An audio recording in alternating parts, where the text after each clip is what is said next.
Pierre was just the husband needed for a brilliant society woman.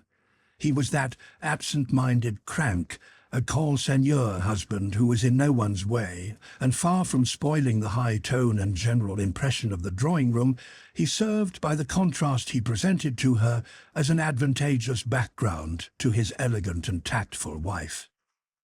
Pierre, during the last 2 years, as a result of his continual absorption in abstract interests and his sincere contempt for all else, had acquired in his wife's circle, which did not interest him, that air of unconcern, indifference, and benevolence toward all, which cannot be acquired artificially and therefore inspires involuntary respect. He entered his wife's drawing-room as one enters a theatre, was acquainted with everybody, equally pleased to see everyone, and equally indifferent to them all. Sometimes he joined in a conversation which interested him, and regardless of whether any gentlemen of the embassy were present or not, lispingly expressed his views, which were sometimes not at all in accord with the accepted tone of the moment. But the general opinion concerning the queer husband of the most distinguished woman in Petersburg was so well established that no one took his freaks seriously. Among the many young men who frequented her house every day, Boris Drubetskoy, who had already achieved great success in the service, was the most intimate friend of the Bezukhov household since Helene's return from Erfurt. Helene spoke of him as mon page and treated him like a child. Her smile for him was the same as for everybody, but sometimes that smile made Pierre uncomfortable. Toward him, Boris behaved with a particularly dignified and sad deference. This shade of deference also disturbed Pierre. He had suffered so painfully 3 years before from the mortification to which his wife had subjected him that he now protected himself from the danger of its repetition, first by not being a husband to his wife, and secondly by not allowing himself to suspect. No, now that she has become a blue stocking, she has finally renounced her former infatuations, he told himself.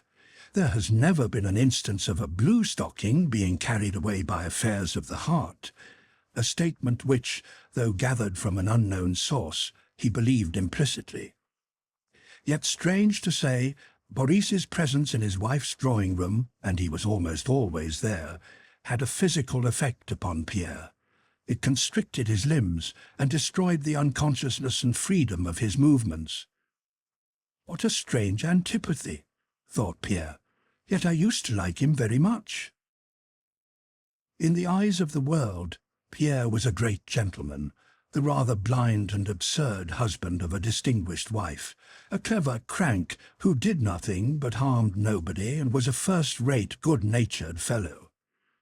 But a complex and difficult process of internal development was taking place all this time in Pierre's soul, revealing much to him and causing him many spiritual doubts and joys.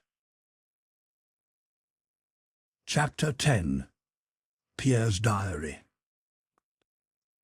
Pierre went on with his diary, and this is what he wrote in it during that time. 24th of November. Got up at 8, read the scriptures, then went to my duties. By Joseph Alexeyevitch's advice, Pierre had entered the service of the state and served on one of the committees. Returned home for dinner and dined alone. The Countess had many visitors I do not like. I ate and drank moderately, and after dinner copied out some passages for the brothers. In the evening I went down to the Countess and told a funny story about B, and only remembered that I ought not to have done so when everybody laughed loudly at it. I am going to bed with a happy and tranquil mind. Great God, help me to walk in thy paths. 1. To conquer anger by calmness and deliberation. 2. To vanquish lust by self-restraint and repulsion. 3. To withdraw from worldliness, but not to avoid A. The service of the state, B. Family duties, C. Relations with my friends and the management of my affairs. 27th of November. I got up late. On waking I lay long in bed, yielding to sloth. O God, help and strengthen me that I may walk in thy ways. read the scriptures, but without proper feeling. Brother Udusov came, and we talked about worldly vanities. He told me of the Emperor's new projects. I began to criticize them, but remembered my rules and my benefactor's words, that a true Freemason should be a zealous worker for the state when his aid is required, and a quiet onlooker when not called on to assist. My tongue is my enemy. Brothers G, V, and O visited me, and we had a preliminary talk about the reception of a new brother. They laid on me the duty of rhetor. I feel myself weak and unworthy. Then our talk turned to the interpretation of the 7 pillars and steps of the temple, the 7 sciences, the 7 virtues, the 7 vices, the 7 gifts of the Holy Spirit. Brother O was very eloquent. In the evening, the admission took place. The new decoration of the premises contributed much to the magnificence of the spectacle. It was Boris Drubetskoy who was admitted. I nominated him and was the rhetor. A strange feeling agitated me all the time I was alone with him in the dark chamber. I caught myself harboring a feeling of hatred toward him, which I vainly tried to overcome. That is why I should really like to save him from evil and lead him into the path of truth, but evil thoughts of him did not leave me. It seemed to me that his object in entering the Brotherhood was merely to be intimate and in favor with members of our lodge. Apart from the fact that he had asked me several times whether N and S were members of our lodge, a question to which I could not reply, and that according to my observation he is incapable of feeling respect for our holy order, and is too preoccupied and satisfied with the outer man to desire spiritual improvement, I had no cause to doubt him, but he seemed to me insincere. And all the time I stood alone with him in the dark temple, it seemed to me that he was smiling contemptuously at my words, and I wished really to stab his bare breast with the sword I held to it. I could not be eloquent, nor could I frankly mention my doubts to the brothers and to the Grand Master. Great architect of nature, help me to find the true path out of the labyrinth of lies. After this, 3 pages were left blank in the diary, and then the following was written. I have had a long and instructive talk alone with Brother V, who advised me to hold fast by Brother A. Though I am unworthy, much was revealed to me. Adonai is the name of the Creator of the world. Elohim is the name of the ruler of all. The third name is the name unutterable, which means the all. Talks with Brother V strengthen, refresh, and support me in the path of virtue. In his presence, doubt has no place. The distinction between the poor teachings of mundane science and our sacred, all-embracing teaching is clear to me. Human sciences dissect everything to comprehend it and kill everything to examine it. In the holy science of our order, all is one, all is known in its entirety and life. The Trinity, the 3 elements of matter, are sulfur, mercury, and salt. Sulfur is of an oily and fiery nature. In combination with salt, by its fiery nature, it arouses a desire in the latter, by means of which it attracts mercury, seizes it, holds it, and in combination produces other bodies. Mercury is a fluid, volatile, spiritual essence. Christ, the Holy Spirit. Him. 3rd of December. Awoke late, read the scriptures, but was apathetic. Afterwards went and paced up and down the large hall. I wished to meditate, but instead my imagination pictured an occurrence of 4 years ago, when Dolokhov, meeting me in Moscow after our duel, said he hoped I was enjoying perfect peace of mind in spite of my wife's absence. At the time I gave him no answer. Now I recalled every detail of that meeting, and in my mind gave him the most malevolent and bitter replies. I recollected myself and drove away that thought only when I found myself glowing with anger, but I did not sufficiently repent. Afterwards, Boris Drubetskoy came and began relating various adventures. His coming vexed me from the first, and I said something disagreeable to him. He replied. I flared up and said much that was unpleasant and even rude to him. He became silent, and I recollected myself only when it was too late. My God, I cannot get on with him at all. The cause of this is my egotism. I set myself above him and so become much worse than he, for he is lenient to my rudeness, when I, on the contrary, nourish contempt for him. O God, grant that in his presence I may rather see my own vileness, and behave so that he too may benefit. After dinner I fell asleep, and as I was drowsing off, I clearly heard a voice saying in my left ear, Thy day. I dreamt that I was walking in the dark, and was suddenly surrounded by dogs, but I went on undismayed. Suddenly, a smallish dog seized my left thigh with its teeth and would not let go. I began to throttle it with my hands. Scarcely had I torn it off before another, a bigger one, began biting me. I lifted it up, but the higher I lifted it, the bigger and heavier it grew. And suddenly Brother A came, and taking my arm, led me to a building, to enter which we had to pass along a narrow plank. I stepped on it, but it bent and gave way, and I began to clamber up a fence which I could scarcely reach with my hands. After much effort, I dragged myself up, so that my leg hung down on one side and my body on the other.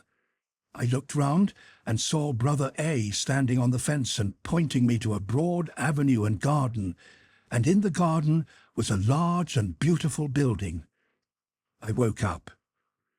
O Lord, great architect of nature, please help me to tear from myself these dogs, my passions, especially the last, which unites in itself the strength of all the former ones, and aid me to enter that temple of virtue, to a vision of which I attained in my dream.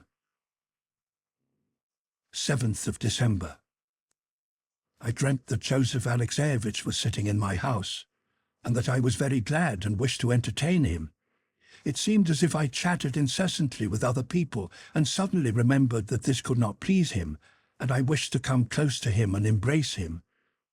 But as soon as I drew near, I saw that his face had changed and grown young, and he was quietly telling me something about the teaching of our order, but so softly that I could not hear it. Then it seemed that we all left the room and something strange happened. We were sitting or lying on the floor. He was telling me something, and I wished to show him my sensibility, and not listening to what he was saying, I began picturing to myself the condition of my inner man and the grace of God sanctifying me. And tears came into my eyes, and I was glad he noticed this, but he looked at me with vexation and jumped up, breaking off his remarks. I felt abashed and asked whether what he had been saying did not concern me, but he did not reply, gave me a kind look, and then we suddenly found ourselves in my bedroom, where there is a double bed. He lay down on the edge of it, and I burned with longing to caress him and lie down too, and he said, "Tell me frankly, what is your chief temptation? Do you know it? I think you know it already." Abashed by this question, I replied that sloth was my chief temptation. He shook his head incredulously, and even more abashed, I said that though I was living with my wife as he advised, I was not living with her as her husband. To this he replied that one should not deprive a wife of one's embraces, and gave me to understand that it was my duty. But I replied that I should be ashamed to do it, and suddenly everything vanished, and I awoke, and found in my mind the text from the Gospel. The life was the light of men, and the light shineth in darkness, and the darkness comprehended it not.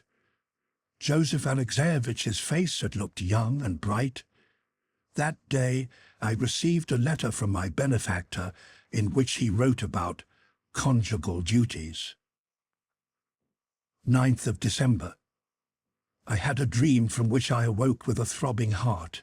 I saw that I was in Moscow in my house in the big sitting room, and Joseph Alexeyevich came in from the drawing room. I seemed to know at once that the process of regeneration had already taken place in him, and I rushed to meet him. I embraced him and kissed his hands, and he said, "Hast thou noticed that my face is different?" I looked at him, still holding him in my arms, and saw that his face was young, but that he had no hair on his head, and his features were quite changed.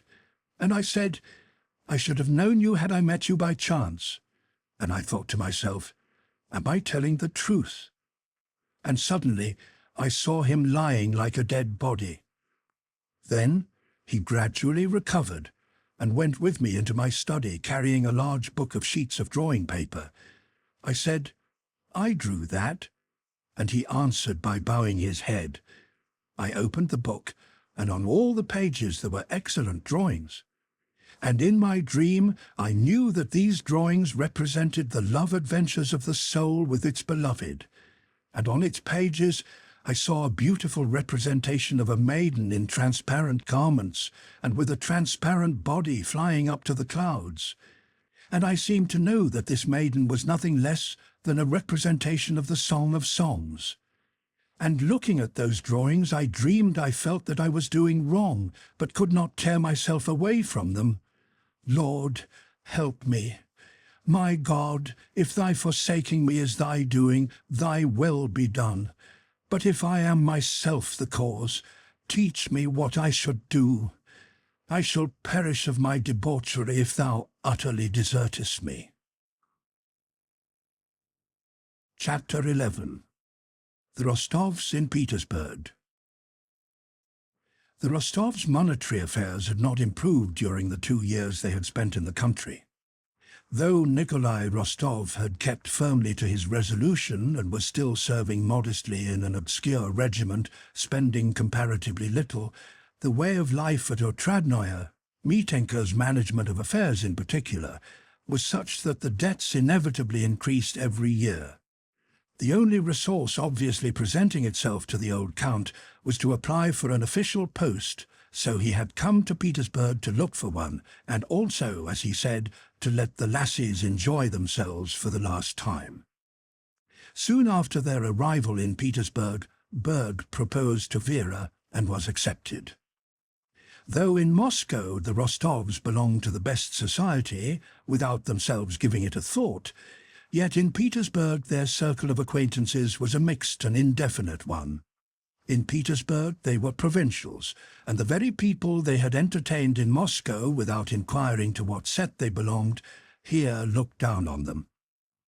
The Rostovs lived in the same hospitable way in Petersburg as in Moscow, and the most diverse people met at their suppers. Country neighbours from Otradnoye, impoverished old squires and their daughters, Peronskaya, a maid of honour, Pierre Bezukhov, and the son of their district postmaster who had obtained a post in Petersburg. Among the men who very soon became frequent visitors at the Rostovs' house in Petersburg were Boris, Pierre, whom the Count had met in the street and dragged home with him, and Berg, who spent whole days at the Rostovs and paid the eldest daughter, Countess Vera, the attentions a young man pays when he intends to propose. Not in vain had Berg shown everybody his right hand wounded at Austerlitz and held a perfectly unnecessary sword in his left. He narrated that episode so persistently and with so important an air that everybody believed in the merit and usefulness of his deed, and he had obtained 2 decorations for Austerlitz. In the Finnish War he also managed to distinguish himself. He had picked up the scrap of a grenade that had killed an aide-de-camp standing near the commander-in-chief and had taken it to his commander. Just as he had done after Austerlitz, he related this occurrence at such length and so insistently that everyone again believed it had been necessary to do this, and he received 2 decorations for the Finnish War also.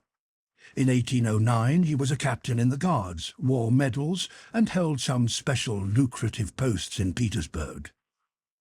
Though some sceptics smiled when told of Berg's merits, it could not be denied that he was a painstaking and brave officer, on excellent terms with his superiors, and a moral young man with a brilliant career before him and an assured position in society.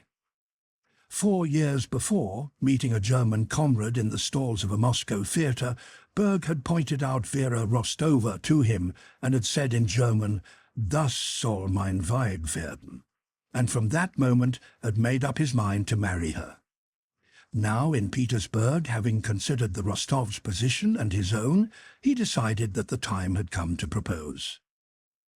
Berg's proposal was at first received with a perplexity that was not flattering to him. At first it seemed strange that the son of an obscure Livonian gentleman should propose marriage to a Countess Rostova. But Berg's chief characteristic was such a naive and good-natured egotism that the Rostovs involuntarily came to think it would be a good thing, since he himself was so firmly convinced that it was good, indeed excellent.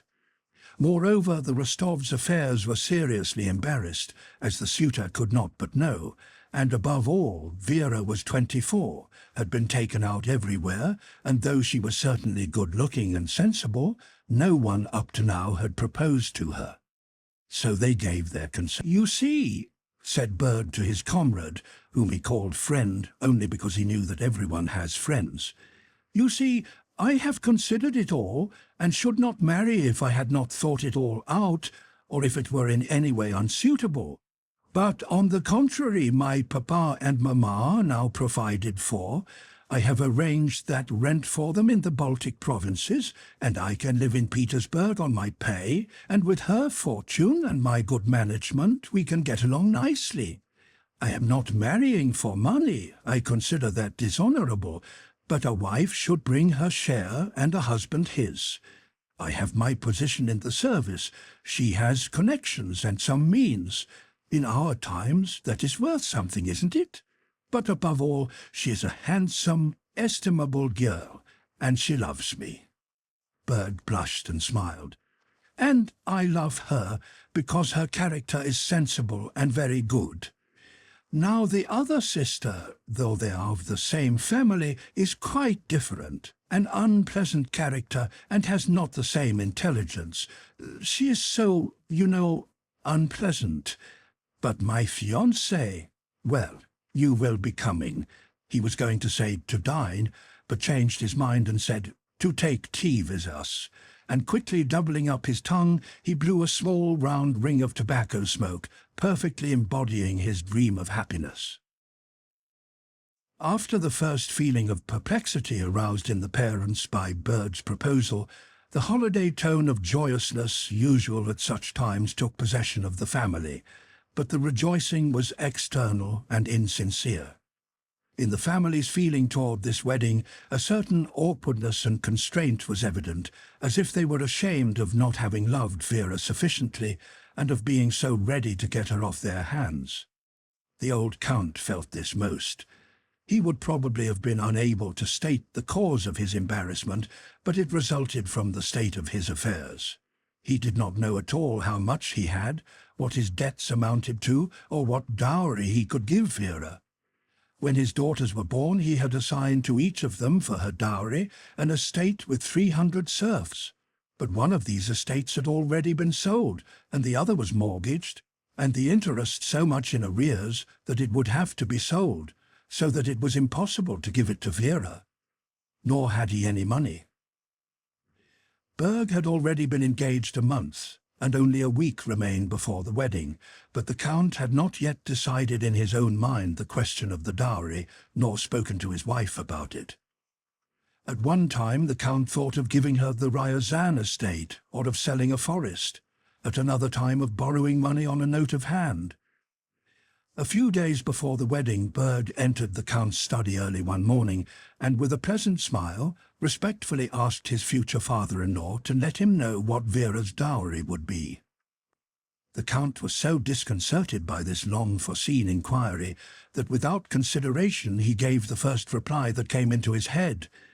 "I like your being businesslike about it. I like it. You should be satisfied." And patting Berg on the shoulder, he got up, wishing to end the conversation. But Berg, smiling pleasantly, explained that if he did not know for certain how much Vera would have, and did not receive at least part of the dowry in advance, he would have to break matters off. "Because, consider, Count, if I allowed myself to marry now without having definite means to maintain my wife, I should be acting badly."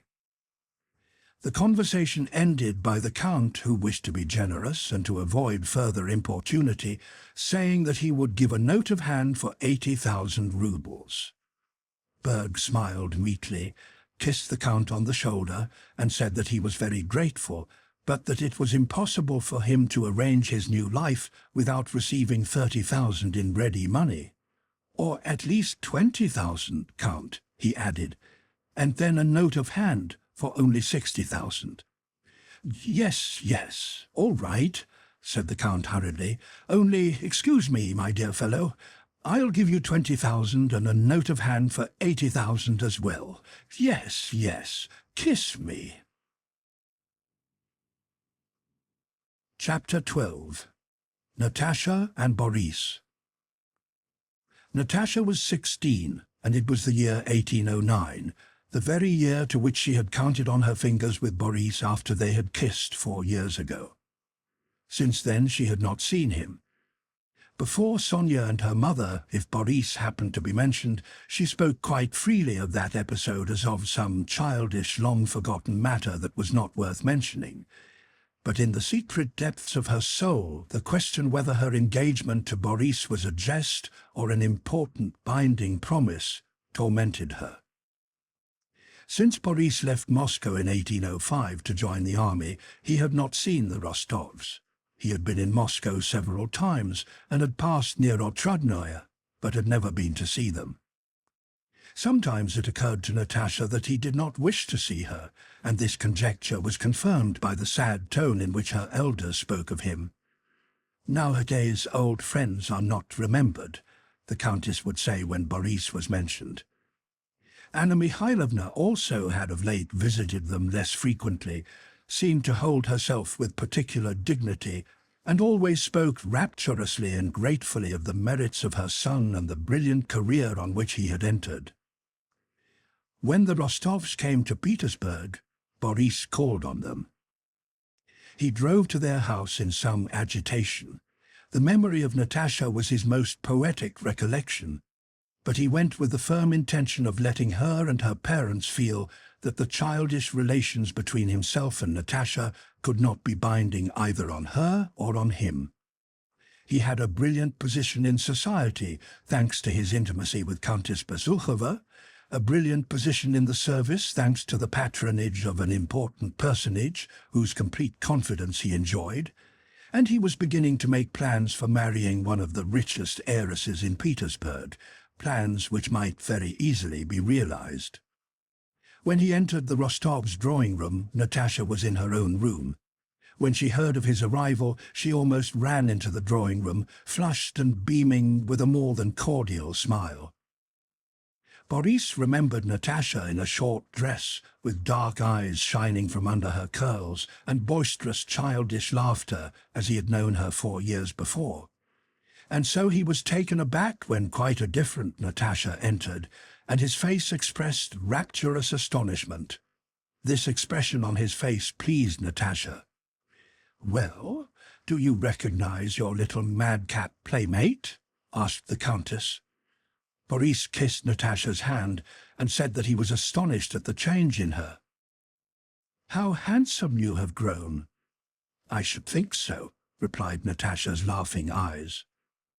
"And is Papa older?" she asked. Natasha sat down, and without joining in Boris's conversation with the Countess, silently and minutely studied her childhood suitor. He felt the weight of that resolute and affectionate scrutiny, and glanced at her occasionally. Boris's uniform, spurs, tie, and the way his hair was brushed were all comme il faut and in the latest fashion. This Natasha noticed at once. He sat rather sideways in the armchair next to the Countess, arranging with his right hand the cleanest of gloves that fitted his left hand like a skin, and he spoke with a particularly refined compression of his lips about the amusements of the highest Petersburg society, recalling with mild irony old times in Moscow and Moscow acquaintances. It was not accidentally, Natasha felt, that he alluded, when speaking of the highest aristocracy, to an ambassador's ball he had attended and to invitations he had received from NN and SS. All this time Natasha sat silent, glancing up at him from under her brows.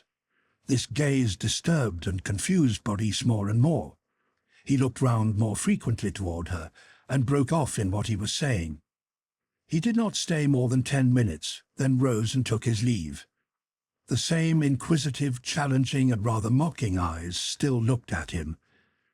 After his first visit, Boris said to himself that Natasha attracted him just as much as ever, but that he must not yield to that feeling, because to marry her, a girl almost without fortune, would mean ruin to his career, while to renew their former relations without intending to marry her would be dishonorable. Boris made up his mind to avoid meeting Natasha. But despite that resolution, he called again a few days later, and began calling often and spending whole days at the Rostovs. It seemed to him that he ought to have an explanation with Natasha, and tell her that the old times must be forgotten, that in spite of everything, she could not be his wife, that he had no means, that they would never let her marry him. But he failed to do so, and felt awkward about entering on such an explanation. From day to day he became more and more entangled. It seemed to her mother and Sonia that Natasha was in love with Boris as of old. She sang him his favorite songs, showed him her album, making him write in it, did not allow him to allude to the past, letting it be understood how delightful was the present.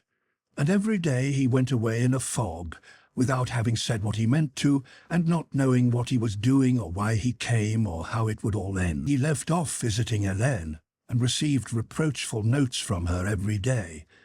And yet he continued to spend whole days with the Rostovs.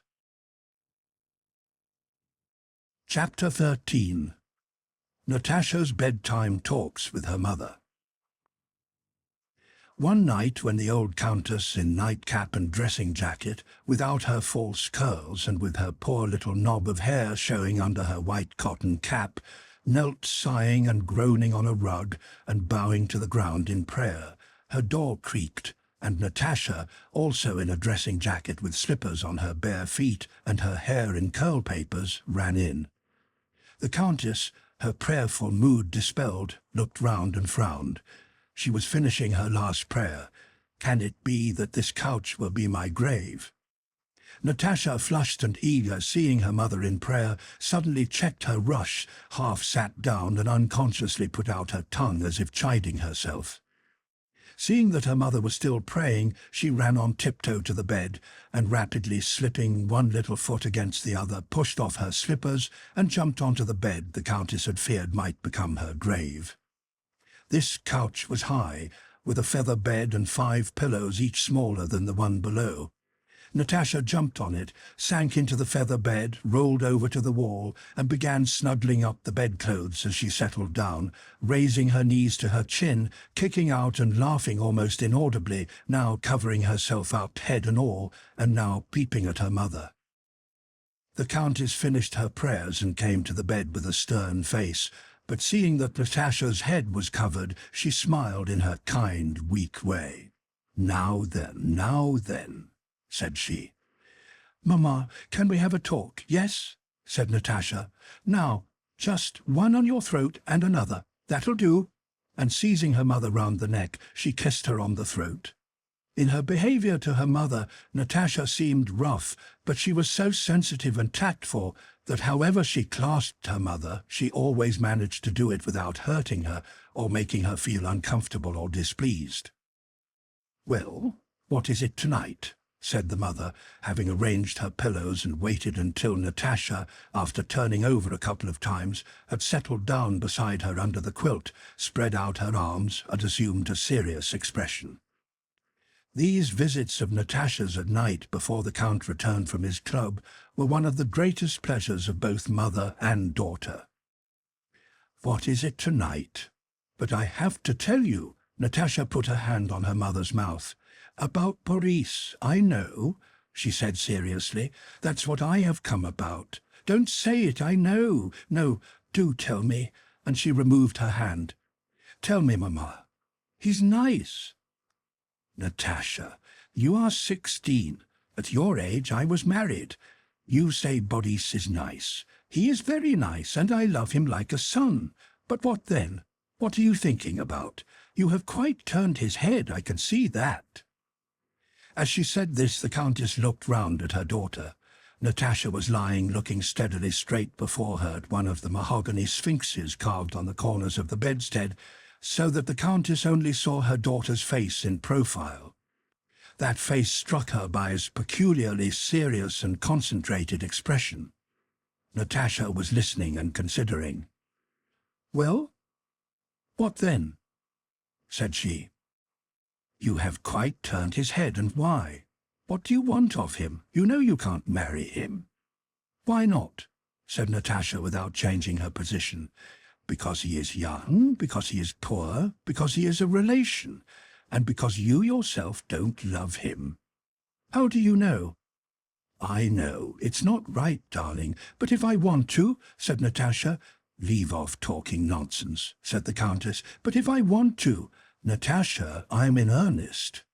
Natasha did not let her finish. She drew the Countess's large hand to her, kissed it on the back and then on the palm, then again turned it over and began kissing first one knuckle, then the space between the knuckles, then the next knuckle, whispering, "January, February, March, April, May. Speak, Mamma. Why don't you say anything? Speak," said she, turning to her mother, who was tenderly gazing at her daughter, and in that contemplation seemed to have forgotten all she had wished to say. "It won't do, my love. Not everyone will understand this friendship dating from your childish days, and to see him so intimate with you may injure you in the eyes of other young men who visit us, and above all it torments him for nothing. He may already have found a suitable and wealthy match, and now he's half crazy." "Crazy?" repeated Natasha. "I'll tell you some things about myself. I had a cousin. I know, Cyril Matveyevich, but he is old. He was not always old. But this is what I'll do, Natasha. I'll have a talk with Boris. He need not come so often." "Why not, if he likes to?" "Because I know it will end in nothing." "How can you know? No, Mamma, don't speak to him. What nonsense," said Natasha in the tone of one being deprived of her property. "Well, I won't marry. But let him come if he enjoys it and I enjoy it." Natasha smiled and looked at her mother. "Not to marry, but just so," she added. "How so, my pet?" "Just so. There's no need for me to marry him, but just so." "Just so, just so," repeated the Countess, and shaking all over, she went off into a good-humoured, unexpected, elderly laugh. "Don't laugh, stop," cried Natasha. "You're shaking the whole bed. You're awfully like me. Just such another giggler. Wait."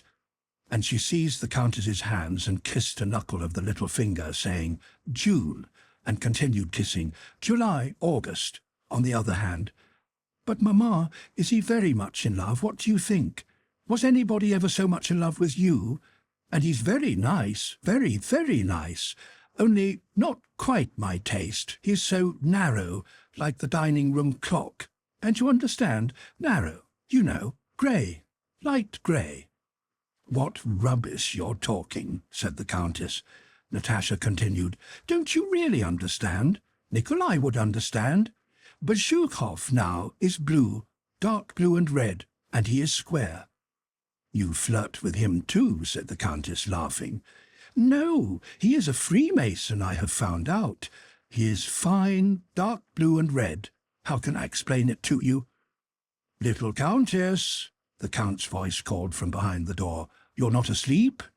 Natasha jumped up, snatched up her slippers, and ran barefoot to her own room. It was a long time before she could sleep.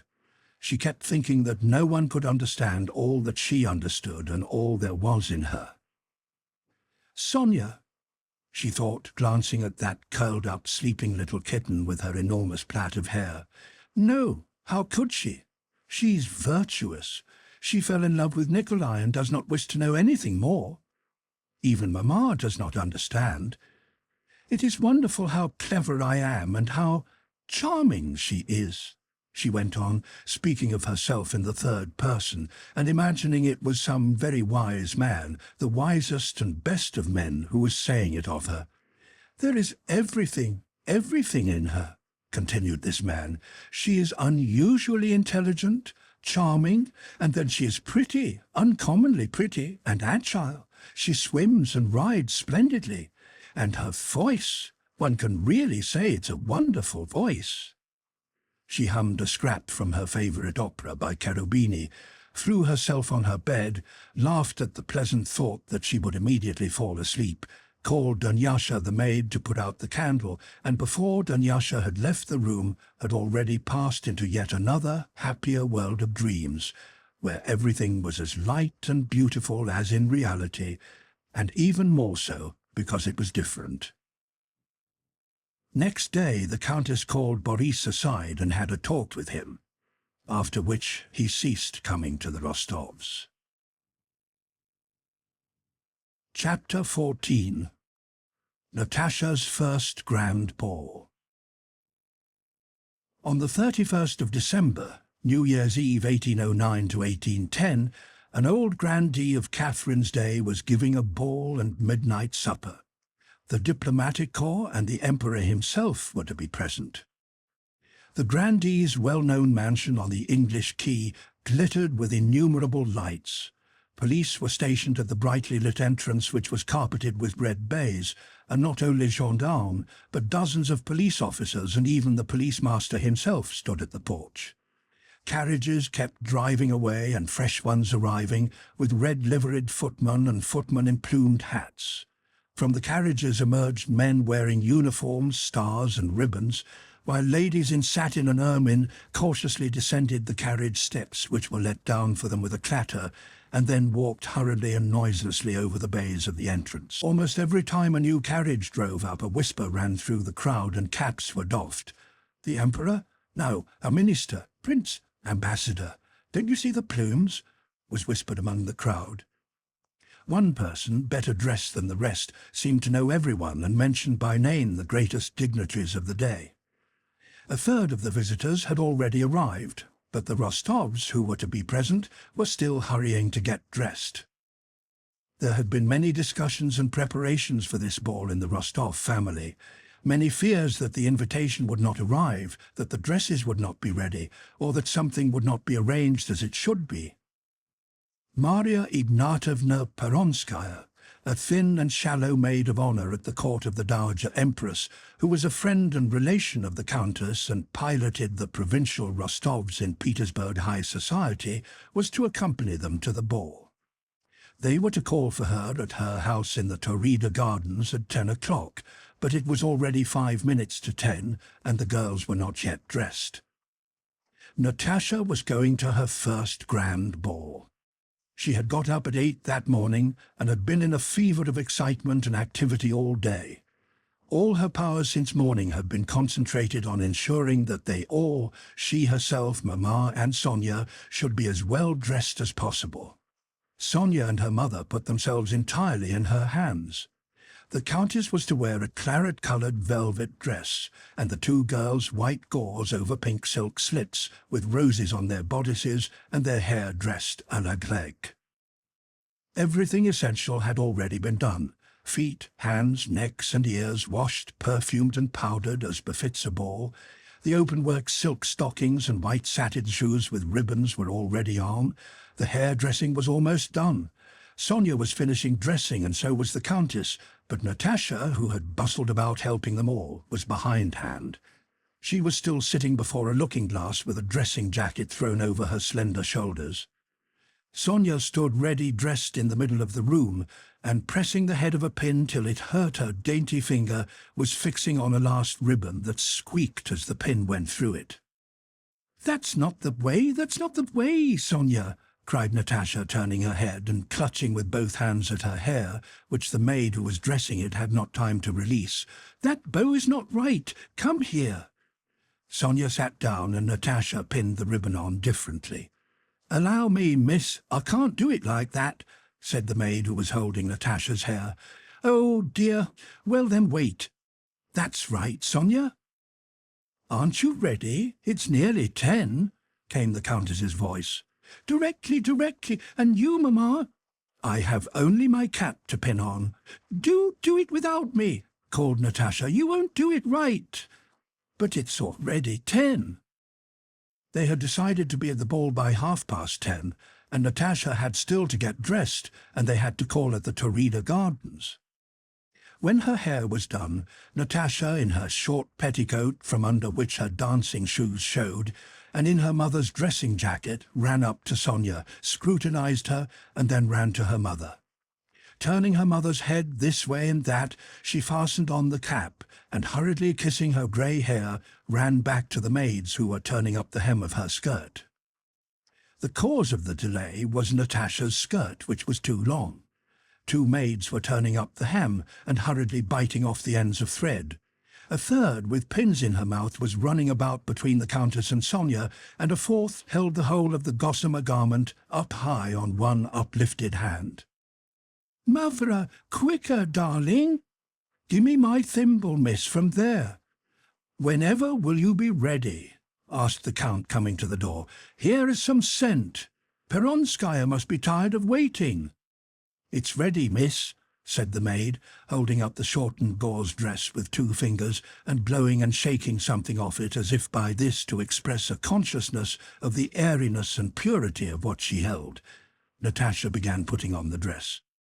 In a minute. Don't come in, Papa," she cried to her father as he opened the door, speaking from under the filmy skirt which still covered her whole face. Sonia slammed the door too. A minute later they let the Count in. He was wearing a blue swallowtail coat, shoes and stockings, and was perfumed and his hair pomaded. "Oh, Papa, how nice you look! Charming!" cried Natasha, as she stood in the middle of the room, smoothing out the folds of the gauze. "If you please, miss, allow me," said the maid, who on her knees was pulling the skirt straight and shifting the pins from one side of her mouth to the other with her tongue. "Say what you like," exclaimed Sonia in a despairing voice as she looked at Natasha. "Say what you like, it's still too long." Natasha stepped back to look at herself in the pier-glass. The dress was too long. "Really, madam, it's not at all too long," said Mavra, crawling on her knees after the young lady. "Well, if it's too long, we'll tack it up in 1 minute," said the resolute Dunyasha, taking a needle that was stuck on the front of her little shawl, and still kneeling on the floor, set to work once more. At that moment, with soft steps, the Countess came in shyly, in her cap and velvet gown. "Oh, my beauty!" exclaimed the Count. "She looks better than any of you." He would have embraced her, but blushing, she stepped aside, fearing to be rumpled. "Mamma, your cap more to this side," said Natasha. "I'll arrange it." And she rushed forward so that the maids who were tacking up her skirt could not move fast enough, and a piece of gauze was torn off. "Oh, goodness, what has happened? Really, it was not my fault." "Never mind, I'll run it up. It won't show," said Dunyasha. "Oh, what a beauty, a very queen," said the nurse as she came to the door. "And Sonia, they are lovely." At 10:15 they at last got into their carriages and started. But they had still to call at the Taurida Gardens. Peronskaya was quite ready. In spite of her age and plainness, she had gone through the same process as the Rostovs, but with less flurry, for to her it was a matter of routine. Her ugly old body was washed, perfumed, and powdered in just the same way. She had washed behind her ears just as carefully, and when she entered her drawing-room in her yellow dress, wearing her badge as a maid of honour, her old lady's maid was as full of rapturous admiration as the Rostovs' servants had been. She praised the Rostovs' toilettes, they praised her taste and toilette, and at 11 o'clock, careful of their coiffure and dresses, they settled themselves in their carriages and drove off. Chapter 15. Natasha had not had a moment free since early morning, and had not once had time to think of what lay before her. In the damp, chill air and crowded closeness of the swaying carriage, she for the first time vividly imagined what was in store for her there at the ball, in those brightly lighted rooms, with music, flowers, dances, the emperor, and all the brilliant young people of Petersburg. The prospect was so splendid that she hardly believed it would come true, so out of keeping was it with the chill darkness and closeness of the carriage. She understood all that awaited her only when, after stepping over the red baize of the entrance, she entered the hall, took off her fur cloak, and beside Sonia and in front of her mother, mounted the brightly illuminated stairs between the flowers. Only then did she remember how she must behave at a ball, and tried to assume the majestic air she considered indispensable for a girl on such an occasion. But fortunately for her, she felt her eyes growing misty, she saw nothing clearly, her pulse beat 100 to the minute, and the blood throbbed at her heart. She could not assume that pose, which would have made her ridiculous, and she moved on, almost fainting from excitement and trying with all her might to conceal it.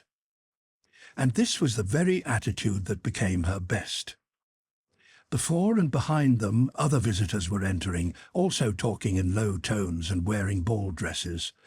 The mirrors on the landing reflected ladies in white, pale blue and pink dresses with diamonds and pearls on their bare necks and arms.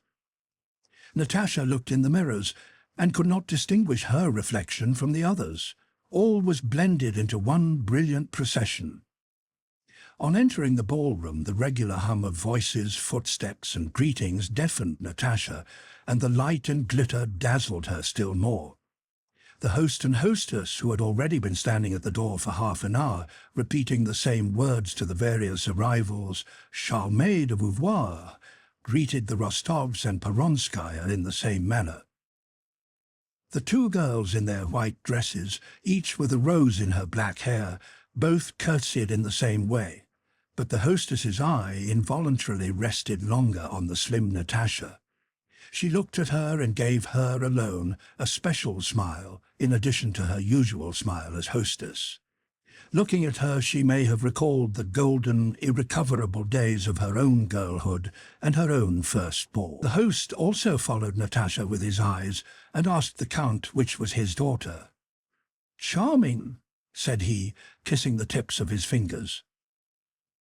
In the ballroom, guests stood crowding at the entrance doors awaiting the emperor. The Countess took up a position in one of the front rows of that crowd. Natasha heard and felt that several people were asking about her and looking at her. She realized that those noticing her liked her, and this observation helped to calm her.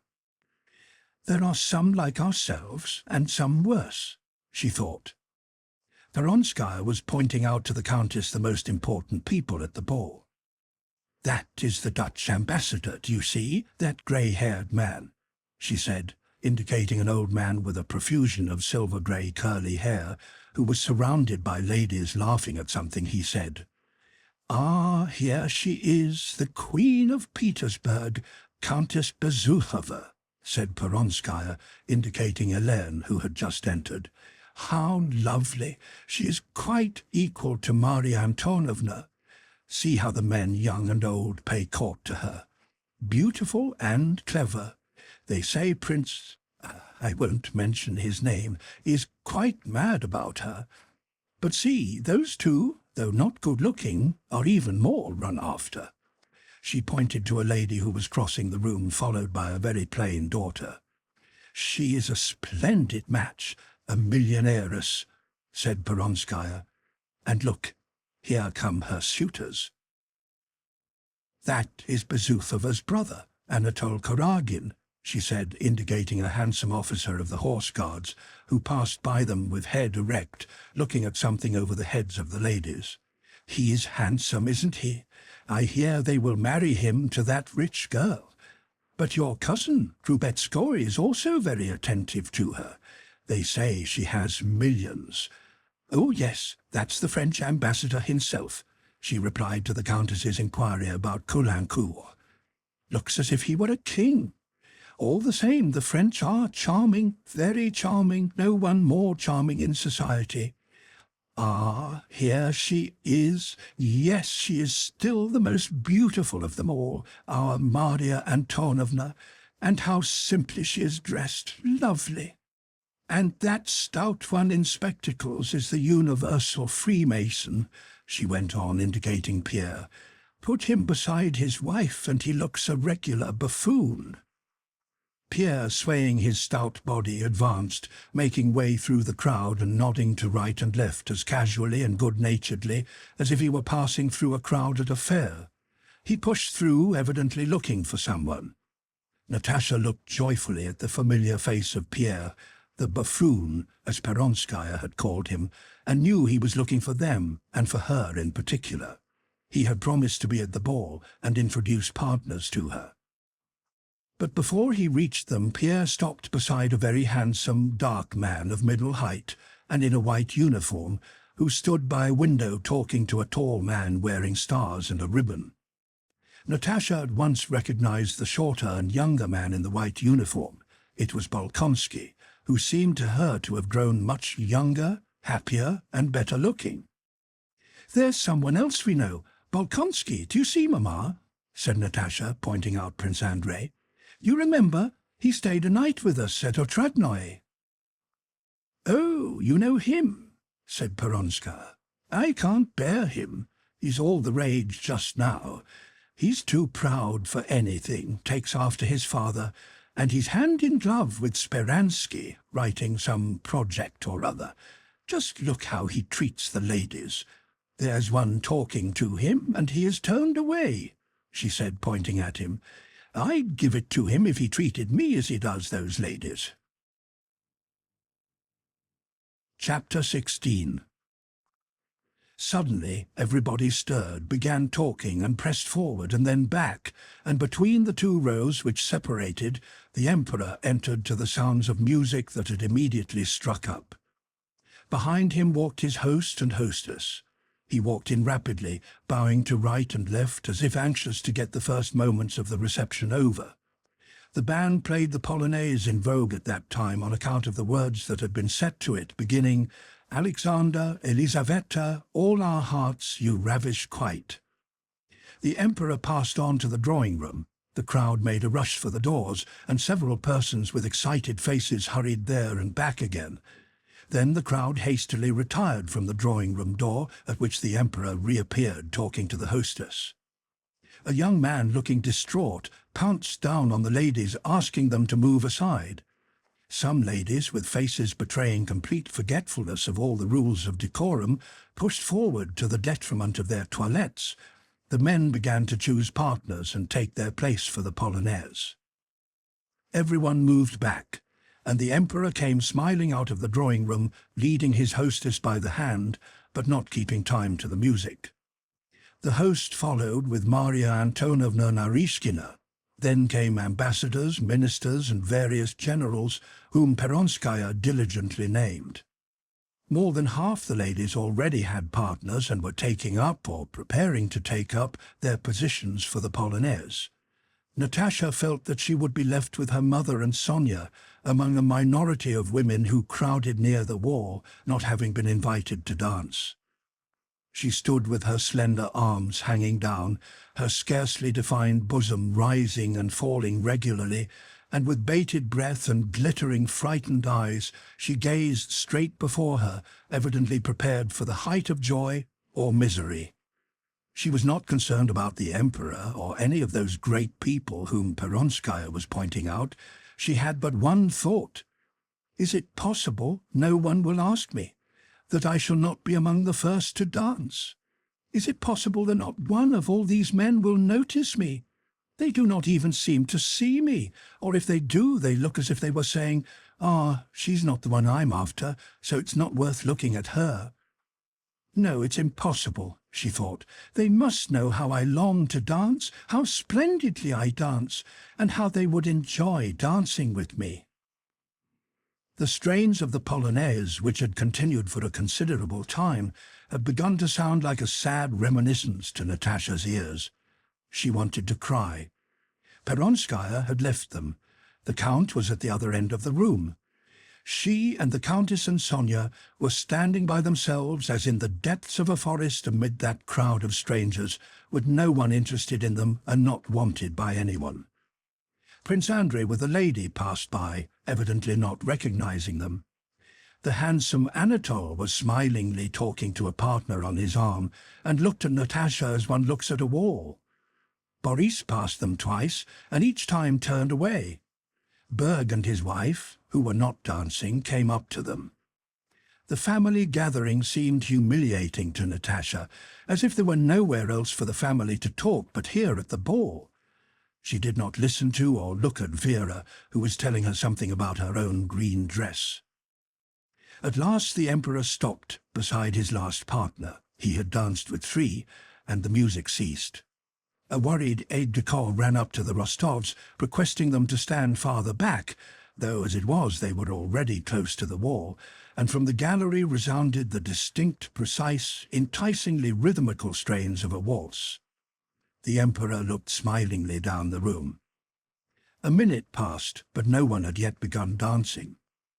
An aide-de-camp, the master of ceremonies, went up to Countess Bezukhova and asked her to dance. She smilingly raised her hand and laid it on his shoulder without looking at him.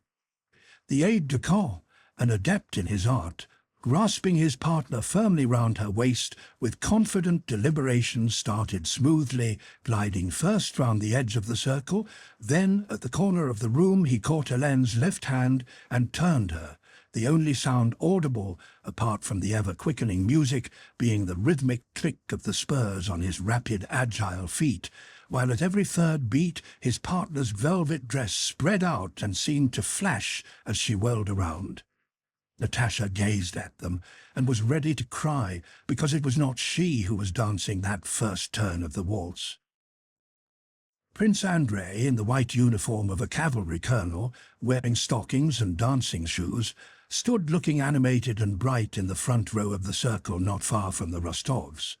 Baron Firhoff was talking to him about the first sitting of the Council of State, to be held the next day. Prince Andrei, as one closely connected with Speransky and participating in the work of the Legislative Commission, could give reliable information about that sitting, concerning which various rumours were current. But not listening to what Firhoff was saying, he was gazing now at the sovereign and now at the men intending to dance, who had not yet gathered courage to enter the circle. Prince Andrei was watching these men abashed by the Emperor's presence, and the women who were breathlessly longing to be asked to dance. Pierre came up to him and caught him by the arm. "You always dance. I have a protégée, the young Rostova here. Ask her," he said. "Where is she?" asked Bolkonsky. "Excuse me," he added, turning to the Baron. "We will finish this conversation elsewhere. At a ball, one must dance." He stepped forward in the direction Pierre indicated. The despairing, dejected expression of Natasha's face caught his eye. He recognized her, guessed her feelings, saw that it was her debut, remembered her conversation at the window, and with an expression of pleasure on his face, approached Countess Rostova. "Allow me to introduce you to my daughter," said the Countess, with heightened colour. "I have the pleasure of being already acquainted, if the Countess remembers me," said Prince Andrei with a low and courteous bow, quite belying Peronskaya's remarks about his rudeness, and approaching Natasha he held out his arm to grasp her waist before he had completed his invitation. He asked her to waltz. That tremulous expression on Natasha's face, prepared either for despair or rapture, suddenly brightened into a happy, grateful, childlike smile. "I have long been waiting for you," that frightened, happy little girl seemed to say, by the smile that replaced the threatened tears as she raised her hand to Prince Andrei's shoulder. They were the second couple to enter the circle. Prince Andrei was one of the best dancers of his day, and Natasha danced exquisitely. Her little feet in their white satin dancing shoes did their work swiftly, lightly, and independently of herself, while her face beamed with ecstatic happiness. Her slender, bare arms and neck were not beautiful. Compared to Helene's, her shoulders looked thin and her bosom undeveloped. But Helene seemed, as it were, hardened by a varnish left by the thousands of looks that had scanned her person, while Natasha was like a girl exposed for the first time. who would have felt very much ashamed had she not been assured that this was absolutely necessary. Prince Andrei liked dancing, and wishing to escape as quickly as possible from the political and clever talk which everyone addressed to him, wishing also to break up the circle of restraint he disliked caused by the Emperor's presence, he danced, and had chosen Natasha because Pierre pointed her out to him and because she was the first pretty girl who caught his eye.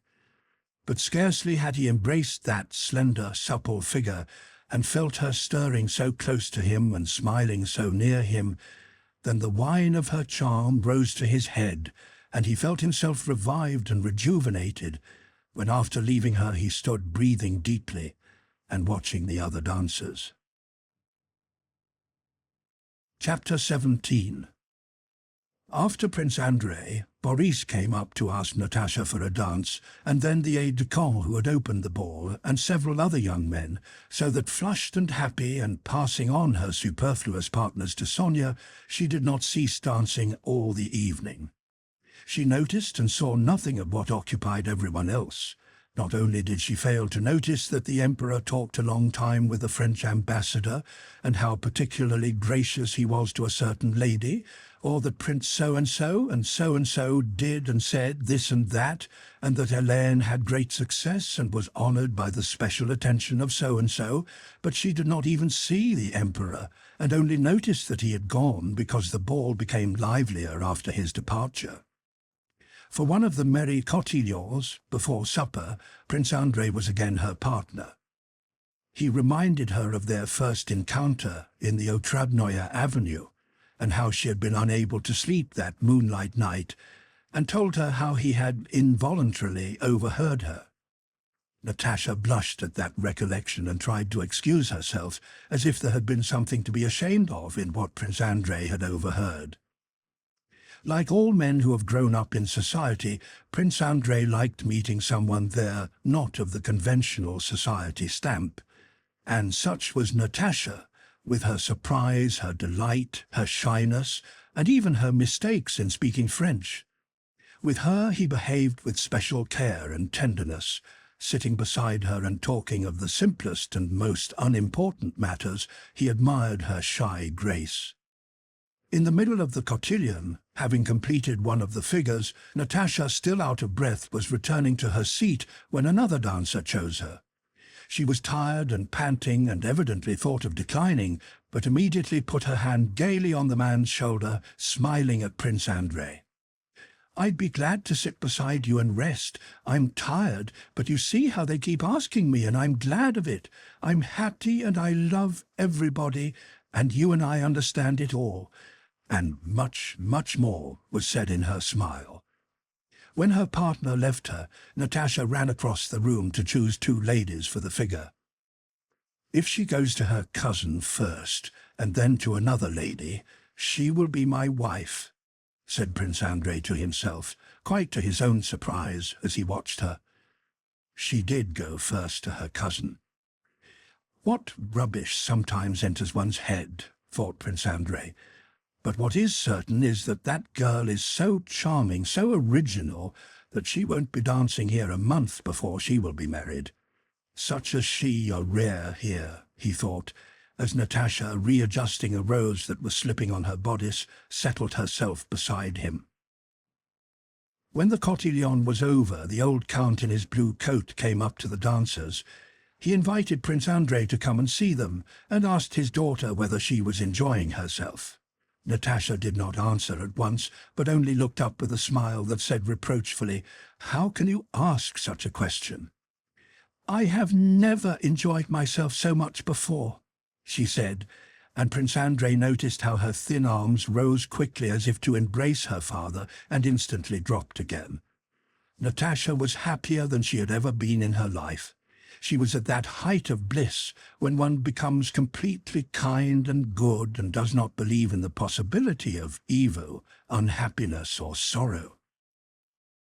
At that ball, Pierre, for the first time, felt humiliated by the position his wife occupied in court circles. He was gloomy and absent-minded. A deep furrow ran across his forehead, and standing by a window he stared over his spectacles, seeing no one. On her way to supper, Natasha passed him. Pierre's gloomy, unhappy look struck her. She stopped in front of him. She wished to help him, to bestow on him the superabundance of her own happiness. "How delightful it is, Count," said she, "isn't it?" Pierre smiled absent-mindedly, evidently not grasping what she said. "Yes, I'm very glad," he said. "How can people be dissatisfied with anything?" thought Natasha, "especially such a capital fellow as Bezukhov." In Natasha's eyes, all the people at the ball alike were good, kind, and splendid people, loving one another, none of them capable of injuring another, and so they ought all to be happy. Chapter 18. Dinner at Speransky's. Next day Prince Andrei thought of the ball, but his mind did not dwell on it long. Yes, it was a very brilliant ball. And then, "Yes, that little Rostova is very charming. There's something fresh, original, un-Petersburg-like about her that distinguishes her." That was all he thought about yesterday's ball, and after his morning tea he set to work. But either from fatigue or want of sleep, he was ill-disposed for work and could get nothing done. He kept criticizing his own work, as he often did, and was glad when he heard someone coming. The visitor was Bitsky, who served on various committees, frequented all the societies in Petersburg, and was a passionate devotee of the new ideas and of Speransky, and a diligent Petersburg newsmonger, one of those men who choose their opinions like their clothes according to the fashion, but who for that very reason appear to be the warmest partisans. Hardly had he got rid of his hat before he ran into Prince Andrei's room with a preoccupied air and at once began talking. He had just heard particulars of that morning's sitting of the Council of State opened by the Emperor, and he spoke of it enthusiastically. The Emperor's speech had been extraordinary. It had been a speech such as only constitutional monarchs deliver. The sovereign plainly said that the Council and Senate are estates of the realm. He said that the government must rest not on authority, but on secure bases. The Emperor said that the fiscal system must be reorganized and the accounts published, recounted Bitsky, emphasizing certain words and opening his eyes significantly. "Ah, yes, today's events mark an epoch, the greatest epoch in our history," he concluded. Prince Andrei listened to the account of the opening of the Council of State, which he had so impatiently awaited and to which he had attached such importance, and was surprised that this event, now that it had taken place, did not affect him, and even seemed quite insignificant. He listened with quiet irony to Bitsky's enthusiastic account of it. A very simple thought occurred to him. What does it matter to me or to Bitsky what the Emperor was pleased to say at the council? Can all that make me any happier or better? And this simple reflection suddenly destroyed all the interest Prince Andrei had felt in the impending reforms. He was going to dine that evening at Speransky's, with only a few friends, as the host had said when inviting him. The prospect of that dinner in the intimate home circle of the man he so admired had greatly interested Prince Andrei, especially as he had not yet seen Speransky in his domestic surroundings, but now he felt disinclined to go to it. At the appointed hour, however, he entered the modest house Speransky owned in the Taurida Gardens. In the parquet dining-room of this small house, remarkable for its extreme cleanliness, suggesting that of a monastery, Prince Andrei, who was rather late, found the friendly gathering of Speransky's intimate acquaintances already assembled at 5 o'clock. There were no ladies present except Speransky's little daughter, long-faced like her father, and her governess. The other guests were Gervais, Magnitsky, and Stolypin. While still in the anteroom, Prince Andrei heard loud voices and a ringing staccato laugh, a laugh such as one hears on the stage. Someone, it sounded like Speransky, was distinctly laughing. "Ha! Ha! Ha!" Prince Andrei had never before heard Speransky's famous laugh, and this ringing, high-pitched laughter from a statesman made a strange impression on him. He entered the dining room. The whole company were standing between two windows at a small table laid with hors d'oeuvre. Speransky, wearing a grey swallowtail coat with a star on the breast, and evidently still the same waistcoat and high white stock he had worn at the meeting of the Council of State, stood at the table with a beaming countenance. His guests surrounded him. Magnitsky, addressing himself to Speransky, was relating an anecdote, and Speransky was laughing in advance at what Magnitsky was going to say. When Prince Andrei entered the room, Magnitsky's words were again crowned by laughter. Stolypin gave a deep bass guffaw as he munched a piece of bread and cheese. Gervais laughed softly with a hissing chuckle, and Speransky in a high-pitched staccato manner.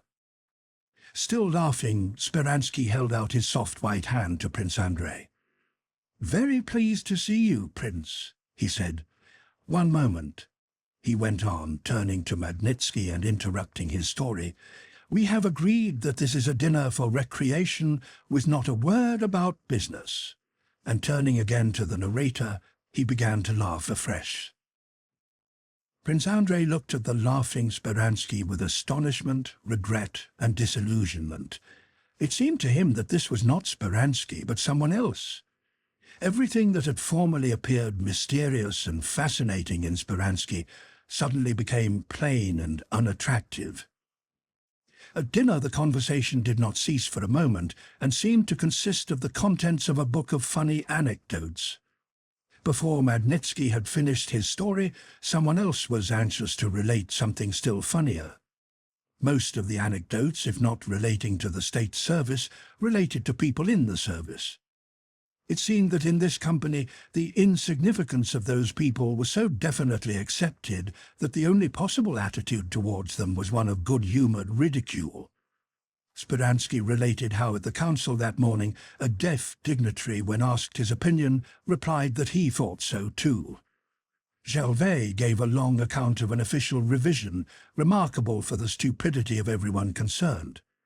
Stolypin, stuttering, broke into the conversation and began excitedly talking of the abuses that existed under the former order of things, threatening to give a serious turn to the conversation.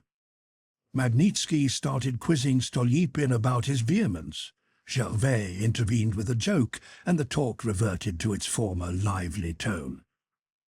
Evidently Speransky liked to rest after his labours and find amusement in a circle of friends, and his guests, understanding his wish, tried to enliven him and amuse themselves. But their gaiety seemed to Prince Andrei mirthless and tiresome. Speransky's high-pitched voice struck him unpleasantly, and the incessant laughter grated on him like a false note.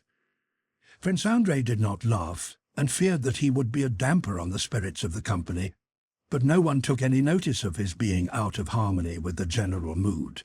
They all seemed very gay.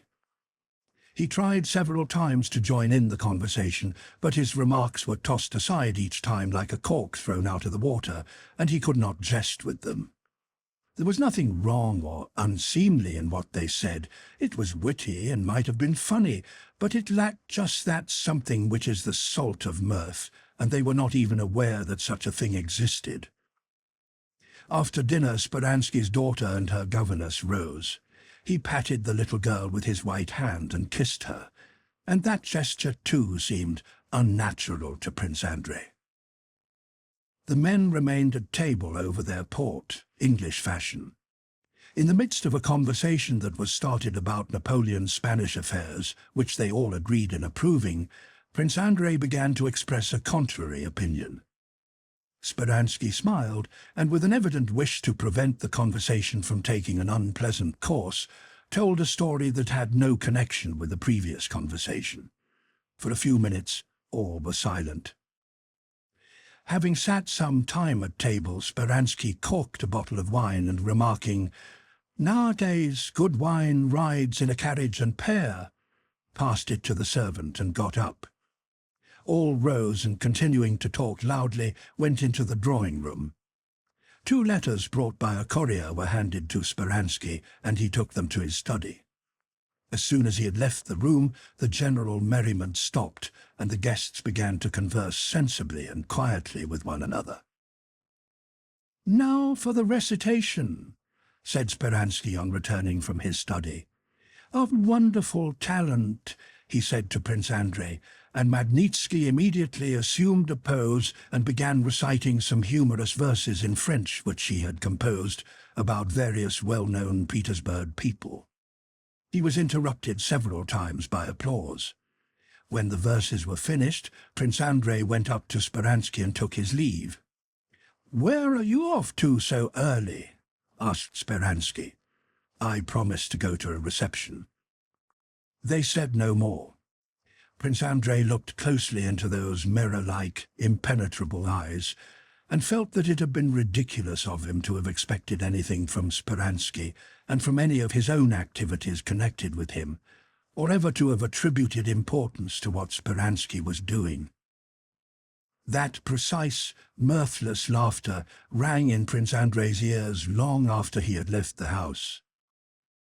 When he reached home, Prince Andrei began thinking of his life in Petersburg during those last 4 months, as if it was something new. He recalled his exertions and solicitations, and the history of his project of army reform, which had been accepted for consideration, and which they were trying to pass over in silence simply because another, a very poor one, had already been prepared and submitted to the Emperor. He thought of the meetings of a committee of which Byrd was a member. He remembered how carefully and at what length everything relating to form and procedure was discussed at those meetings, and how sedulously and promptly all that related to the gist of the business was evaded.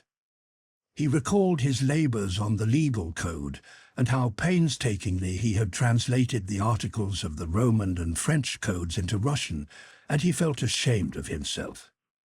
Then he vividly pictured to himself Bogucharova, his occupations in the country, his journey to Ryazan. He remembered the peasants and drawn the village elder, and mentally applying to them the personal rights he had divided into paragraphs, he felt astonished that he could have spent so much time on such useless work. Chapter 19. Prince Andrei calls on the Rostovs. Next day, Prince Andrei called at a few houses he had not visited before, and among them at the Rostovs, with whom he had renewed acquaintance at the ball. Apart from considerations of politeness which demanded the call, he wanted to see that original, eager girl who had left such a pleasant impression on his mind in her own home. Natasha was one of the first to meet him. She was wearing a dark blue house dress, in which Prince Andrei thought her even prettier than in her ball dress.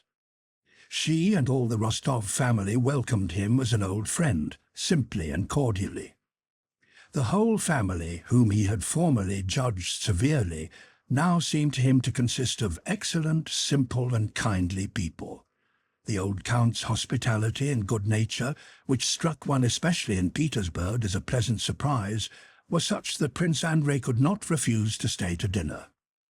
Yes, he thought, they're capital people, who of course have not the slightest idea what a treasure they possess in Natasha, but they are kindly folk, and form the best possible setting for this strikingly poetic, charming girl, overflowing with life. In Natasha, Prince Andrei was conscious of a strange world, completely alien to him and brimful of joys unknown to him, a different world, that in the Otradnoye Avenue and at the window that moonlight night had already begun to disconcert him.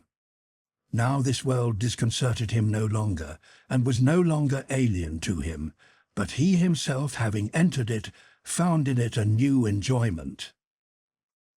After dinner, Natasha, at Prince Andrei's request, went to the clavichord and began singing. Prince Andrei stood by a window talking to the ladies and listened to her. In the midst of a phrase, he ceased speaking, and suddenly felt tears choking him, a thing he had thought impossible for him. He looked at Natasha as she sang, and something new and joyful stirred in his soul. He felt happy and at the same time sad. He had absolutely nothing to weep about, yet he was ready to weep. What about? His former love, the little princess? His disillusionments? His hopes for the future? Yes and no. The chief reason was a sudden, vivid sense of the terrible contrast between something infinitely great and illimitable within him and that limited and material something that he, and even she, was. This contrast weighed on and yet cheered him while she sang.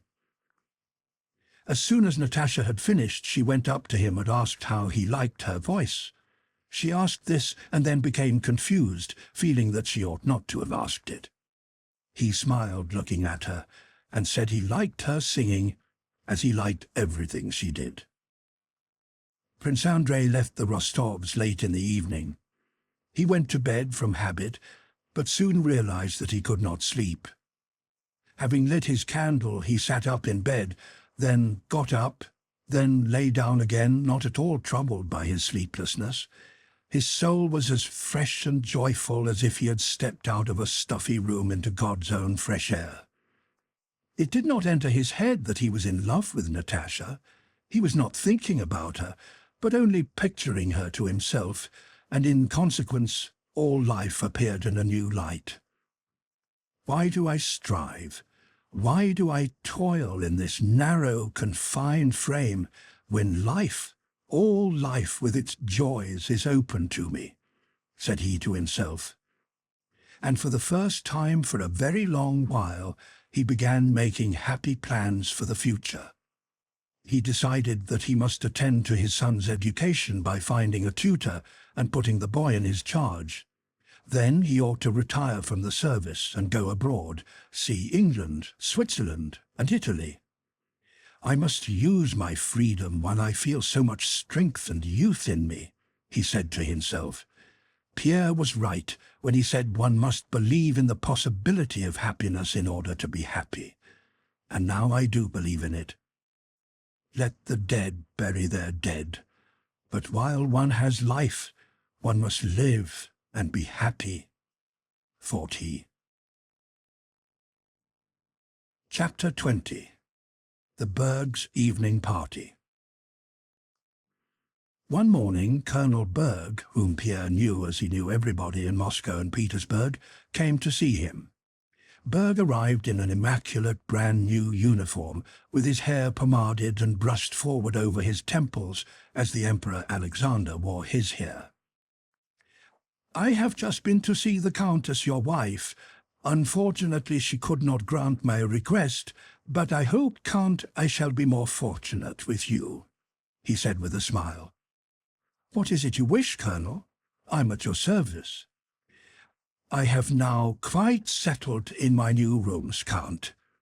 Berg said this with perfect conviction that this information could not but be agreeable, and so I wish to arrange just a small party for my own and my wife's friends. He smiled still more pleasantly. I wish to ask the Countess and you to do me the honor of coming to tea and to supper. Only Countess Helene, considering the society of such people as the Bergs beneath her, could be cruel enough to refuse such an invitation. Berg explained so clearly why he wanted to collect at his house a small but select company, and why this would give him pleasure, and why, though he grudged spending money on cards or anything harmful, he was prepared to run into some expense for the sake of good society, that Pierre could not refuse, and promised to come. But don't be late, Count, if I may venture to ask. About 10 minutes to 8, please. We shall make up a rubber. Our general is coming. He is very good to me. We shall have supper, Count, so you will do me the favor. Contrary to his habit of being late, Pierre on that day arrived at the Bergs' house not at 10 but at 15 minutes to 8. Having prepared everything necessary for the party, the Bergs were ready for their guest's arrival. In their new, clean and light study with its small busts and pictures and new furniture sat Berg and his wife. Berg, closely buttoned up in his new uniform, sat beside his wife, explaining to her that one always could and should be acquainted with people above one, because only then does one get satisfaction from acquaintances. You can get to know something, you can ask for something. See how I managed from my first promotion. Berg measured his life not by years but by promotions. My comrades are still nobodies, while I am only waiting for a vacancy to command a regiment, and have the happiness to be your husband. He rose and kissed Vera's hand, and on the way to her straightened out a turned-up corner of the carpet. And how have I obtained this? Chiefly by knowing how to choose my acquaintances. It goes without saying that one must be conscientious and methodical. Berg smiled with a sense of his superiority over a weak woman, and paused, reflecting that this dear wife of his was after all but a weak woman who could not understand all that constitutes a man's dignity, what it was, ein Mann zu sein, to be a man. Vera at the same time smiling with a sense of superiority over her good, conscientious husband, who all the same understood life wrongly, as according to Vera all men did. Berg, judging by his wife, thought all women weak and foolish. Vera, judging only by her husband, and generalizing from that observation, supposed that all men, though they understand nothing and are conceited and selfish, ascribe common sense to themselves alone. Berg rose and embraced his wife carefully, so as not to crush her lace fichu, for which he had paid a good price, kissing her straight on the lips. "The only thing is, we mustn't have children too soon," he continued, following an unconscious sequence of ideas. "Yes," answered Vera, "I don't at all want that. We must live for society." "Princess Yusupova wore one exactly like this," said Berg, pointing to the fichu, with a happy and kindly smile. Just then Count Bezukhov was announced. Husband and wife glanced at one another, both smiling with self-satisfaction and each mentally claiming the honor of this visit. "This is what comes of knowing how to make acquaintances," thought Berg. "This is what comes of knowing how to conduct oneself. But please don't interrupt me when I am entertaining the guests," said Vera, "because I know what interests each of them and what to say to different people." Berg smiled again. "It can't be helped. Men must sometimes have masculine conversation," said he. They received Pierre in their small, new drawing-room, where it was impossible to sit down anywhere without disturbing its symmetry, neatness and order. So it was quite comprehensible and not strange that Berg, having generously offered to disturb the symmetry of an armchair or of the sofa for his dear guest, but being apparently painfully undecided on the matter himself, eventually left the visitor to settle the question of selection. Pierre disturbed the symmetry by moving a chair for himself, and Berg and Vera immediately began their evening party, interrupting each other in their efforts to entertain their guest. Vera, having decided in her own mind that Pierre ought to be entertained with conversation about the French embassy, at once began accordingly. Berg, having decided that masculine conversation was required, interrupted his wife's remarks and touched on the question of the war with Austria, and unconsciously jumped from the general subject to personal considerations as to the proposals made him to take part in the Austrian campaign and the reasons why he had declined them. Though the conversation was very incoherent and Vera was angry at the intrusion of the masculine element, both husband and wife felt with satisfaction that even if only one guest was present, their evening had begun very well, and was as like as two peas to every other evening party with its talk, tea, and lighted candles. Before long, Boris, Berg's old comrade, arrived. There was a shade of condescension and patronage in his treatment of Berg and Vera. After Boris came a lady with the colonel, then the general himself, then the Rostovs, and the party became unquestionably exactly like all other evening parties. Berg and Vera could not repress their smiles of satisfaction at the sight of all this movement in their drawing-room, at the sound of the disconnected talk, the rustling of dresses and the bowing and scraping. Everything was just as everybody always has it, especially so the general, who admired the apartment, patted Berg on the shoulder, and with parental authority superintended the setting out of the table for Boston. The general sat down by Count Ilya Rostov, who was, next to himself, the most important guest. The old people sat with the old, the young with the young, and the hostess at the tea-table, on which stood exactly the same kinds of cakes in a silver cake basket as the Panins had at their party. Everything was just as it was everywhere else. Chapter 21. Pierre, as one of the principal guests, had to sit down to Boston with Count Rostov, the general, and the colonel.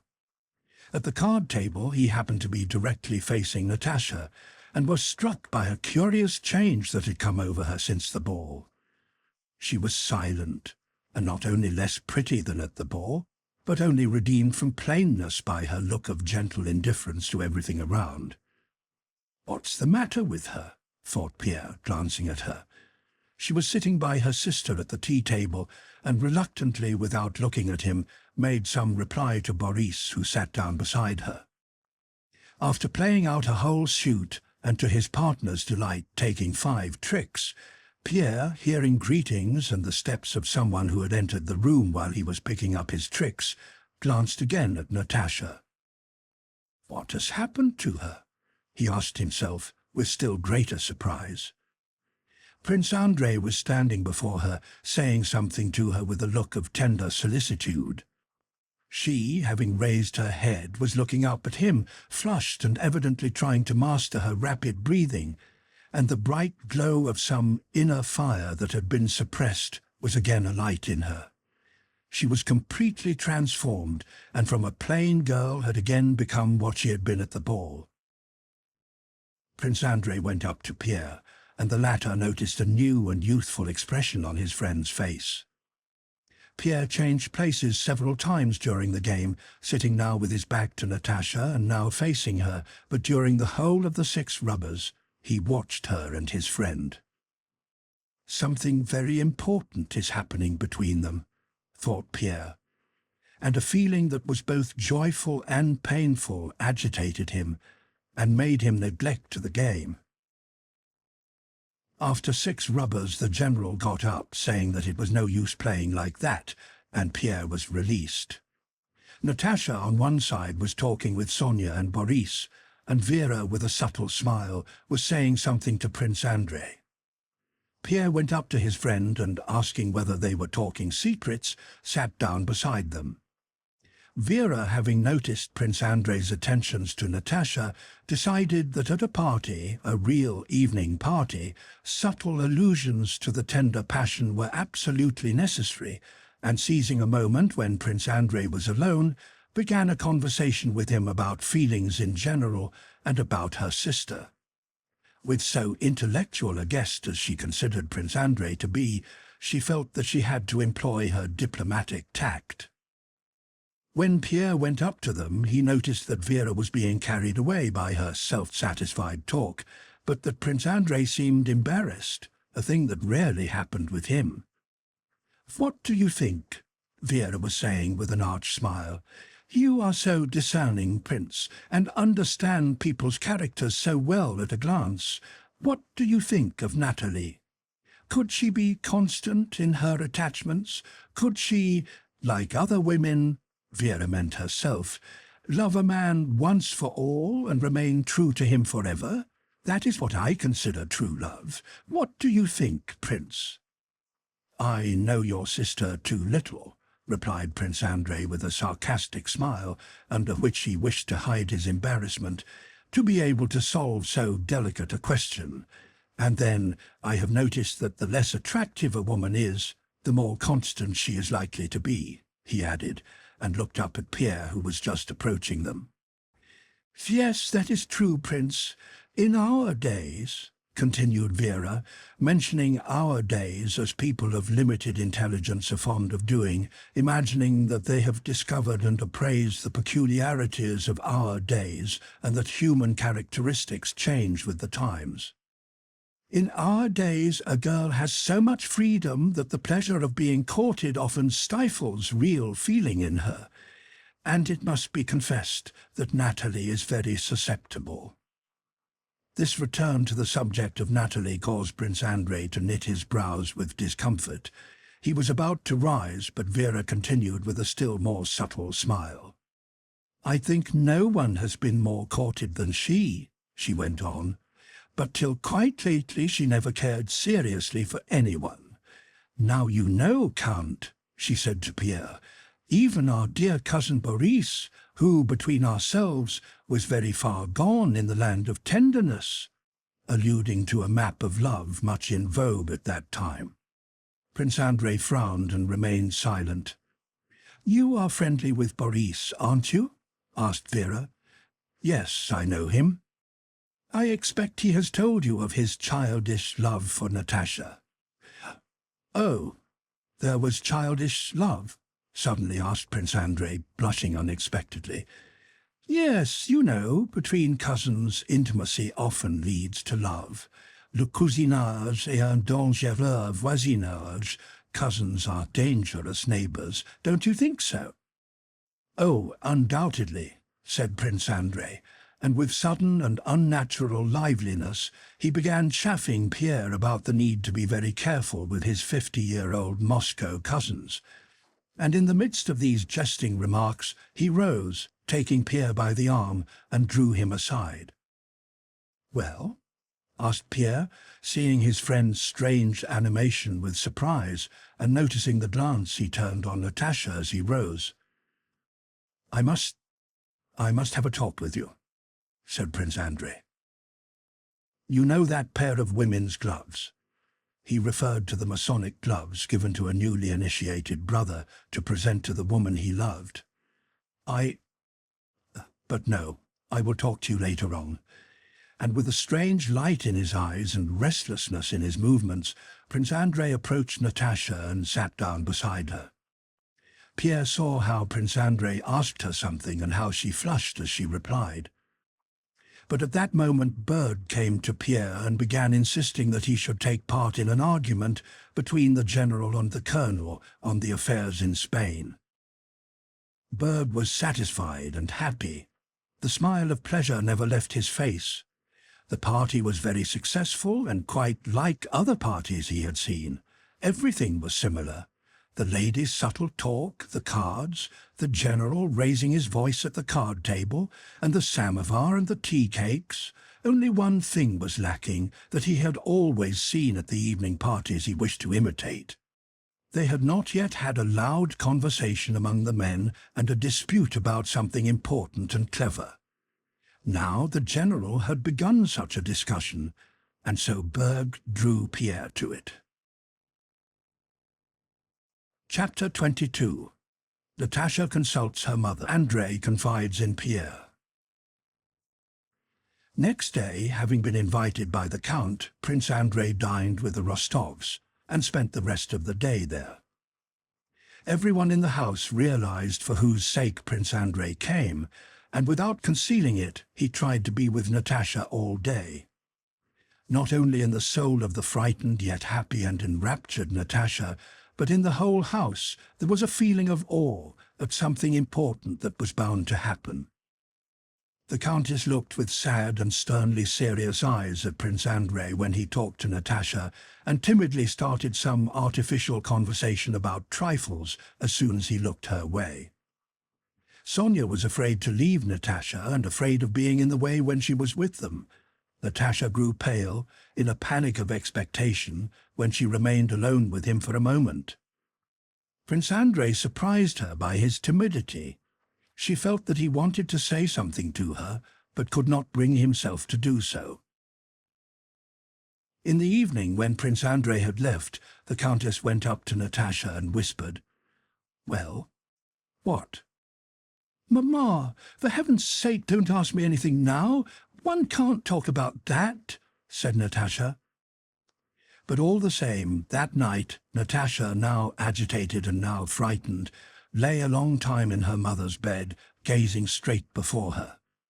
She told her how he had complimented her, how he told her he was going abroad, asked her where they were going to spend the summer, and then how he had asked her about Boris.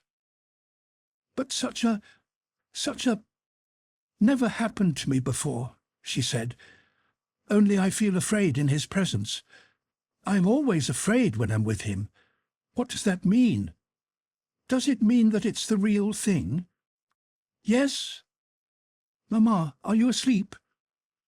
"No, my love. I'm frightened myself," answered her mother. "Now, go." "All the same, I shan't sleep. What silliness to sleep." Mummy, such a thing never happened to me before," she said, surprised and alarmed at the feeling she was aware of in herself. "And could we ever have thought—" It seemed to Natasha that even at the first time she saw Prince Andrei at Otradnoye, she had fallen in love with him. It was as if she feared this strange, unexpected happiness of meeting again the very man she had then chosen. She was firmly convinced she had done so, and of finding him, as it seemed, not indifferent to her. And it had to happen that he should come specially to Petersburg while we are here, and it had to happen that we should meet at that ball. It's fate, clearly it is fate, that everything led up to this. Already then, directly I saw him, I felt something peculiar." "What else did he say to you? What are those verses? Read them," said her mother thoughtfully, referring to some verses Prince Andrei had written in Natasha's album. "Mamma, one need not be ashamed of his being a widower." "Don't, Natasha. Pray to God. Marriages are made in heaven," said her mother. "Darling Mummy, how I love you! How happy I am!" cried Natasha, shedding tears of joy and excitement and embracing her mother. At that very time, Prince Andrei was sitting with Pierre and telling him of his love for Natasha and his firm resolve to make her his wife. That day Countess Helene had a reception at her house. The French ambassador was there, and a foreign prince of the blood who had of late become a frequent visitor of hers, and many brilliant ladies and gentlemen. Pierre, who had come downstairs, walked through the rooms and struck everyone by his preoccupied, absent-minded and morose air. Since the ball he had felt the approach of a fit of nervous depression and had made desperate efforts to combat it. Since the intimacy of his wife with the royal prince, Pierre had unexpectedly been made a gentleman of the bedchamber, and from that time he had begun to feel oppressed and ashamed in court society, and dark thoughts of the vanity of all things human came to him oftener than before. At the same time, the feeling he had noticed between his protégée Natasha and Prince Andrei accentuated his gloom by the contrast between his own position and his friends. He tried equally to avoid thinking about his wife and about Natasha and Prince Andrei, and again everything seemed to him insignificant in comparison with eternity. Again the question, for what, presented itself, and he forced himself to work day and night at Masonic labours, hoping to drive away the evil spirit that threatened him. Toward midnight, after he had left the Countess's apartments, he was sitting upstairs in a shabby dressing gown, copying out the original transaction of the Scottish Lodge of Freemasons at a table in his low room, cloudy with tobacco smoke, when someone came in. It was Prince Andrei. "Ah, it's you," said Pierre, with a preoccupied, dissatisfied air. "And I, you see, am hard at it." He pointed to his manuscript book with that air of escaping from the ills of life with which unhappy people look at their work. Prince Andrei, with a beaming, ecstatic expression of renewed life on his face, paused in front of Pierre, and not noticing his sad look, smiled at him with the egotism of joy. "Well, dear heart," said he, I wanted to tell you about it yesterday, and I have come to do so today. I have never experienced anything like it before. I am in love, my friend." Suddenly, Pierre heaved a deep sigh and dumped his heavy person down on the sofa beside Prince Andrei. "With Natasha Rostova, yes?" said he. "Yes, yes. Who else should it be? I should never have believed it, but the feeling is stronger than I. Yesterday I tormented myself and suffered, but I would not exchange even that torment for anything in the world. I have not lived till now. At last I live, but I can't live without her. But can she love me? I am too old for her. Why don't you speak?" "I? What did I tell you?" said Pierre suddenly, rising and beginning to pace up and down the room. "I always thought it. That girl is such a treasure. She is a rare girl. My dear friend, I entreat you, don't philosophize, don't doubt. Marry, marry, marry, and I'm sure there will not be a happier man than you. But what of her? She loves you." "Don't talk rubbish," said Prince Andrei, smiling and looking into Pierre's eyes. "She does, I know," Pierre cried fiercely. "But do listen," returned Prince Andrei, holding him by the arm. "Do you know the condition I'm in? I must talk about it to someone." "Well, go on, go on. I am very glad," said Pierre, and his face really changed. His brow became smooth, and he listened gladly to Prince Andrei. Prince Andrei seemed, and really was, quite a different, quite a new man. Where was his spleen, his contempt for life, his disillusionment? Pierre was the only person to whom he made up his mind to speak openly, and to him he told all that was in his soul. Now he boldly and lightly made plans for an extended future, said he could not sacrifice his own happiness to his father's caprice, and spoke of how he would either make his father consent to this marriage and love her, or would do without his consent. Then he marvelled at the feeling that had mastered him, as at something strange, apart from and independent of himself. "I should not have believed anyone who told me that I was capable of such love," said Prince Andrei. "It is not at all the same feeling that I knew in the past.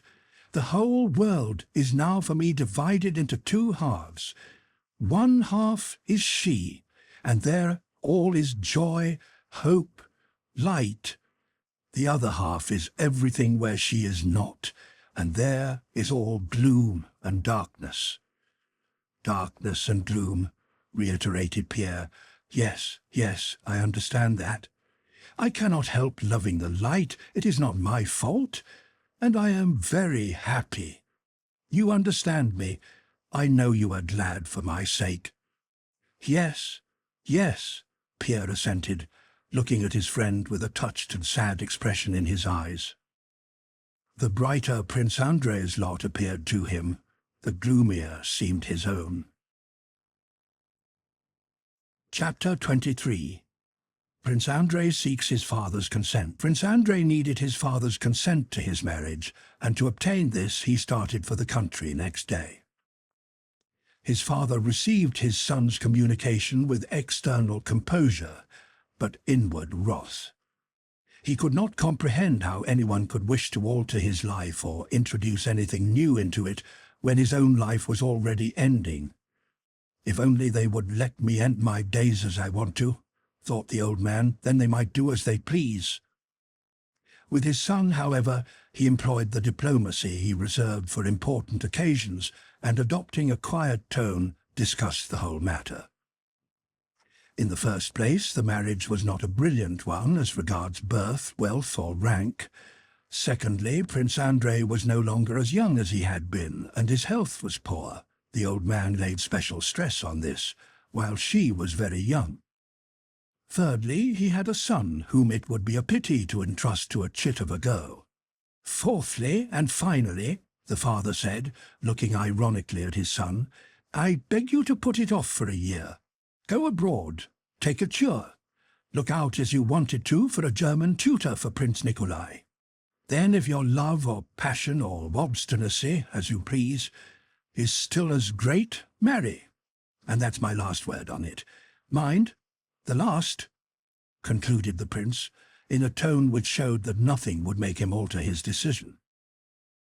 Prince Andrei saw clearly that the old man hoped that his feelings or his fiancée's would not stand a year's test, or that he, the old prince himself, would die before then, and he decided to conform to his father's wish, to propose, and postpone the wedding for a year.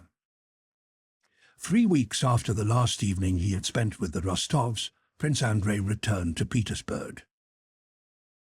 Next day, after her talk with her mother, Natasha expected Bolkonsky all day, but he did not come. On the second and third day it was the same. Pierre did not come, and Natasha, not knowing that Prince Andrei had gone to see his father, could not explain his absence to herself. 3 weeks passed in this way.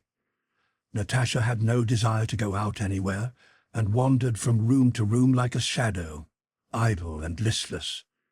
She wept secretly at night, and did not go to her mother in the evenings. She blushed continually, and was irritable. It seemed to her that everybody knew about her disappointment, and was laughing at her and pitying her. Strong as was her inward grief, this wound to her vanity intensified her misery. Once she came to her mother, tried to say something, and suddenly began to cry. Her tears were those of an offended child who does not know why it is being punished. The Countess began to soothe Natasha, who, after first listening to her mother's words, suddenly interrupted her. "Stop, Mamma. I don't think and don't want to think about it. He just came and then left off. Left off." Her voice trembled, and she again nearly cried, but recovered and went on quietly. "And I don't at all want to get married, and I am afraid of him. I have now become quite calm, quite calm." The day after this conversation, Natasha put on the old dress which she knew had the peculiar property of conducing to cheerfulness in the mornings. And after that day she returned to the old way of life which she had abandoned since the ball. Having finished her morning tea, she went to the ballroom, which she particularly liked for its loud resonance, and began singing her solfeggio. When she had finished her first exercise, she stood still in the middle of the room and sang a musical phrase that particularly pleased her. She listened joyfully, as though she had not expected it, to the charm of the notes reverberating, filling the whole empty ballroom and slowly dying away. And all at once she felt cheerful. "What's the good of making so much of it?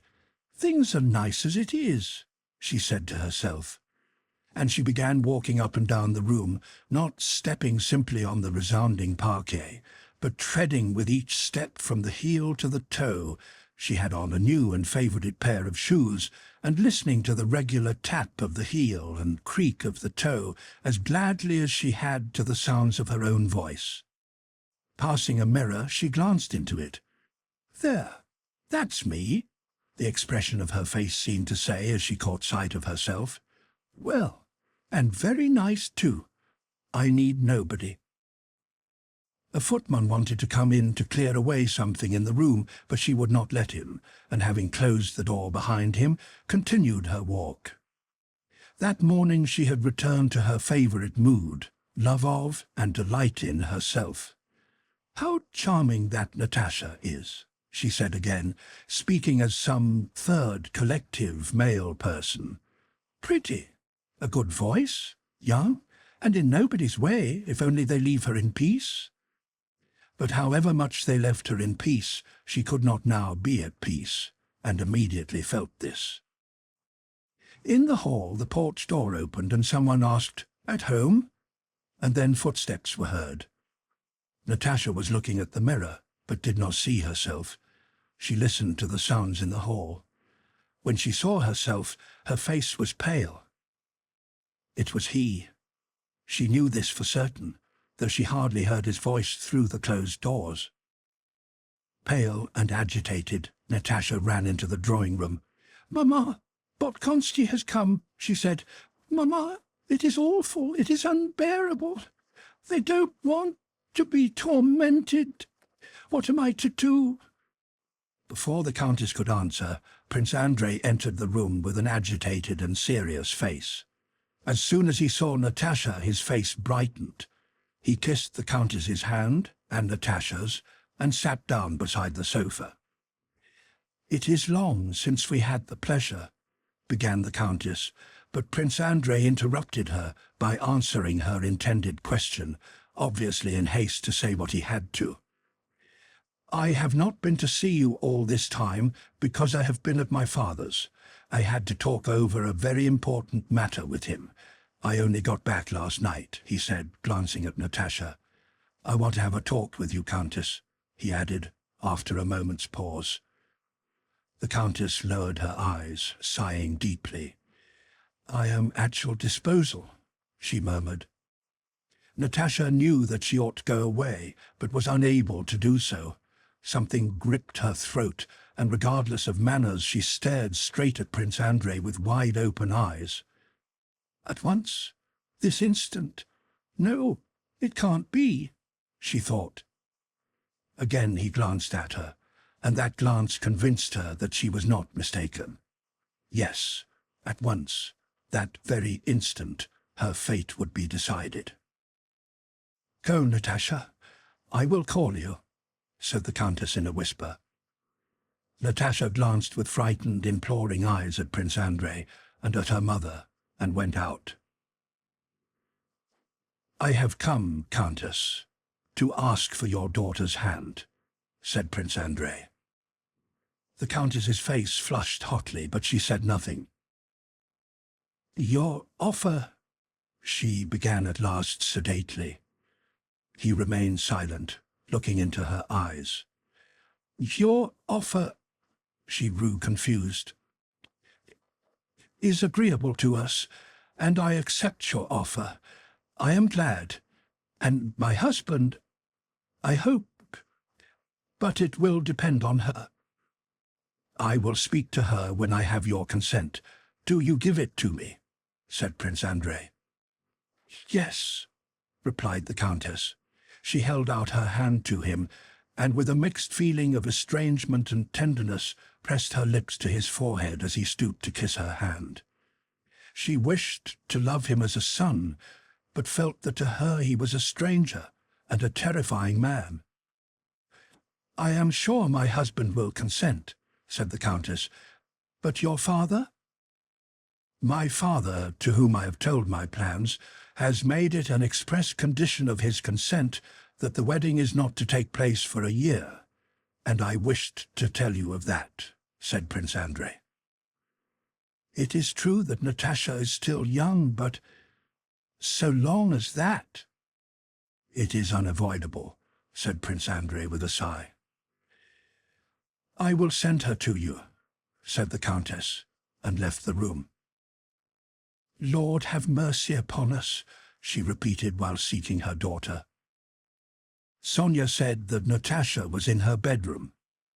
Natasha was sitting on the bed, pale and dry-eyed, and was gazing at the icons and whispering something as she rapidly crossed herself. Seeing her mother, she jumped up and flew to her. "Well, Mamma, well, go to him. He is asking for your hand," said the Countess. Coldly, it seemed to Natasha. Go, said the mother, sadly and reproachfully, with a deep sigh as her daughter ran away.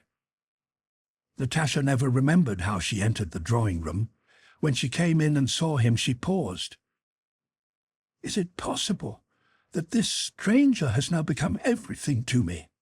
she asked herself, and immediately answered, "Yes, everything. He alone is now dearer to me than everything in the world."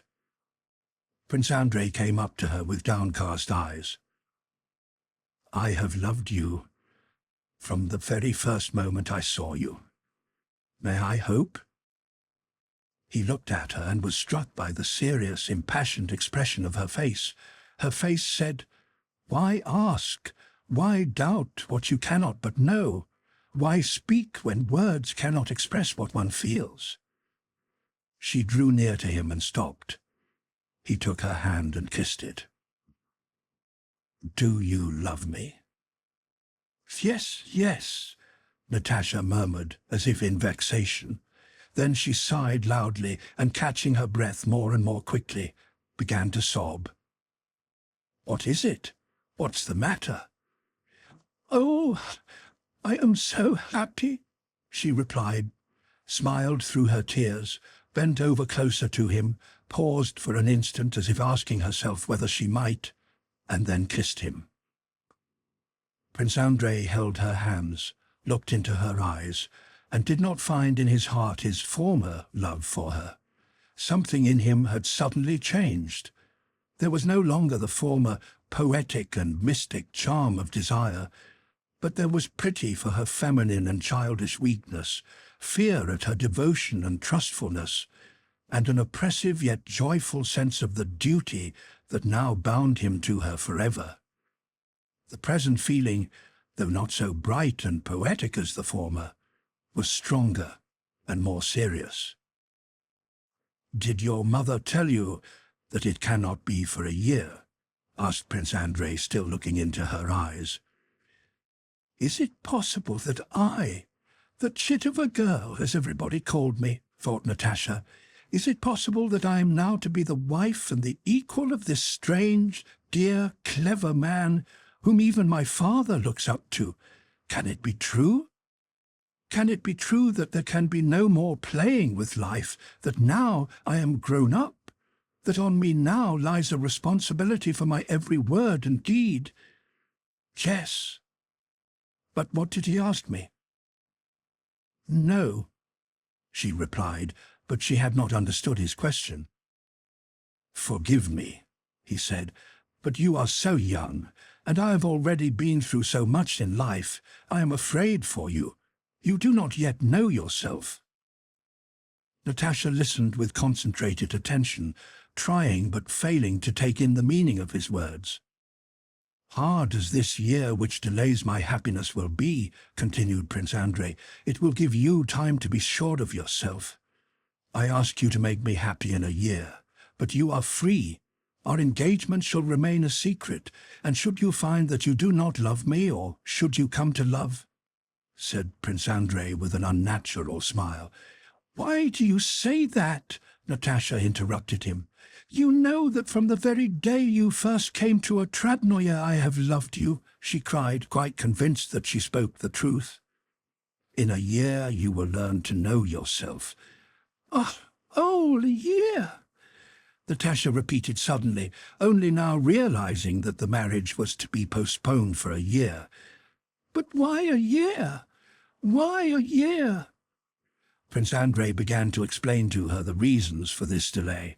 Natasha did not hear him. "And can't it be helped?" she asked. Prince Andrei did not reply, but his face expressed the impossibility of altering that decision. "It's awful! Oh, it's awful, awful!" Natasha suddenly cried and again burst into sobs. "I shall die waiting a year. It's impossible. It's awful." She looked into her lover's face and saw in it a look of commiseration and perplexity. "No, no, I'll do anything," she said, suddenly checking her tears. "I am so happy." The father and mother came into the room and gave the betrothed couple their blessing. From that day, Prince Andrei began to frequent the Rostovs as Natasha's affianced lover. Chapter 24. Prince Andrei's last days with Natasha. No betrothal ceremony took place, and Natasha's engagement to Bolkonsky was not announced. Prince Andrei insisted on that. He said that as he was responsible for the delay, he ought to bear the whole burden of it, that he had given his word and bound himself forever, but that he did not wish to bind Natasha and gave her perfect freedom. If after 6 months she felt that she did not love him, she would have full right to reject him. Naturally, neither Natasha nor her parents wished to hear of this, but Prince Andrei was firm. He came every day to the Rostovs, but did not behave to Natasha as an affianced lover. He did not use the familiar thou, but said you to her, and kissed only her hand. After their engagement, quite different, intimate and natural relations sprang up between them. It was as if they had not known each other till now. Both liked to recall how they had regarded each other when as yet they were nothing to one another.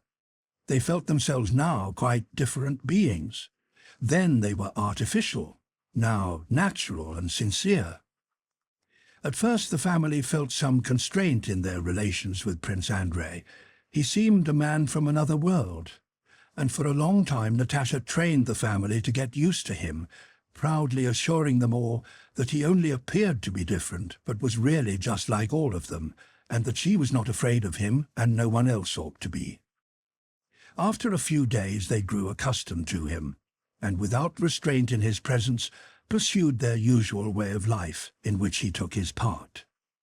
He could talk about rural economy with the Count, fashions with the Countess and Natasha, and about albums and fancy work with Sonia. Sometimes the household, both among themselves and in his presence, expressed their wonder at how it had all happened, and at the evident omens there had been of it. Prince Andrei's coming to a Tradnoye, and their coming to Petersburg, and the likeness between Natasha and Prince Andrei, which her nurse had noticed on his first visit, and Andrei's encounter with Nikolai in 1805, and many other incidents betokening that it had to be. In the house, that poetic dullness and quiet reigned which always accompanies the presence of a betrothed couple. Often, when all sitting together, everyone kept silent.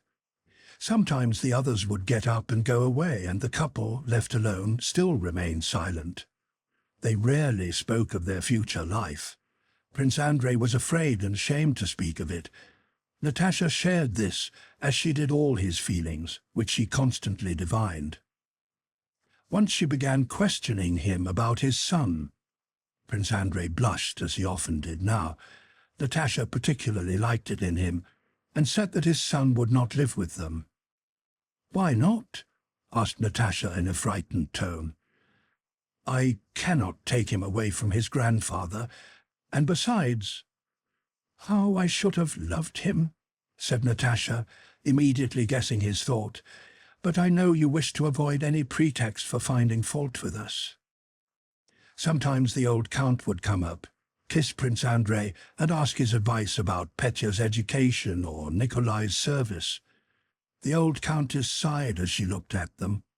Sonia was always getting frightened lest she should be in the way, and tried to find excuses for leaving them alone, even when they did not wish it. When Prince Andrei spoke, he could tell a story very well. Natasha listened to him with pride. When she spoke, she noticed with fear and joy that he gazed attentively and scrutinizingly at her. She asked herself in perplexity, "What does he look for in me? He is trying to discover something by looking at me. What if what he seeks in me is not there?" Sometimes she fell into one of the mad, merry moods characteristic of her, and then she particularly loved to hear and see how Prince Andrei laughed. He seldom laughed, but when he did, he abandoned himself entirely to his laughter, and after such a laugh she always felt nearer to him. Natasha would have been completely happy if the thought of the separation awaiting her and drawing near had not terrified her, just as the mere thought of it made him turn pale and cold. On the eve of his departure from Petersburg, Prince Andrei brought with him Pierre, who had not been to the Rostovs once since the ball. Pierre seemed disconcerted and embarrassed. He was talking to the Countess, and Natasha sat down beside a little chess table with Sonia, thereby inviting Prince Andrei to come too. He did so. "You have known Bezukhov a long time?" he asked. "Do you like him?" "Yes, he's a dear, but very absurd." And as usual when speaking of Pierre, she began to tell anecdotes of his absent-mindedness, some of which had even been invented about him.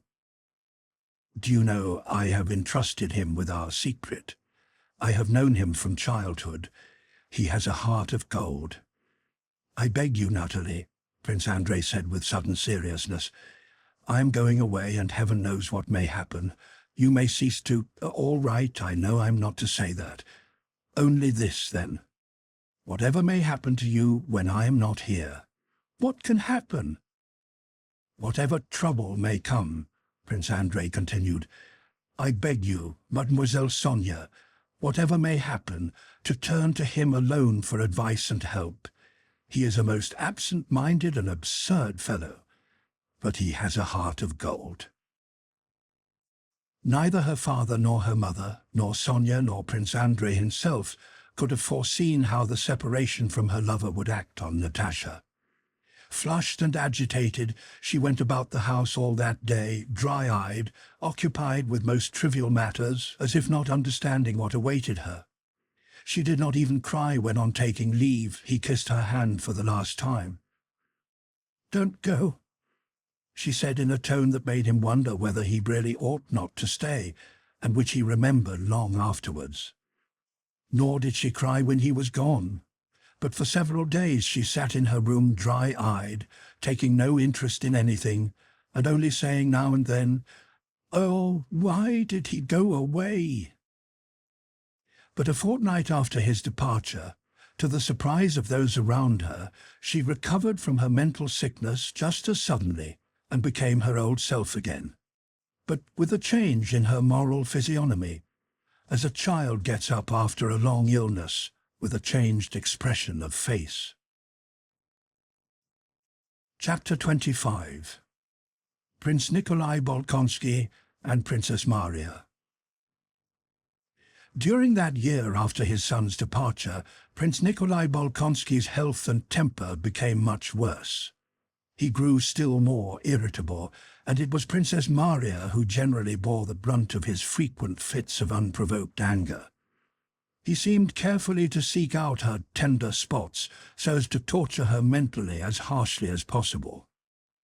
Princess Maria had two passions, and consequently two joys: her nephew, little Nikolai, and religion, and these were the favourite subjects of the prince's attacks and ridicule. Whatever was spoken of, he would bring round to the superstitiousness of old maids or the petting and spoiling of children.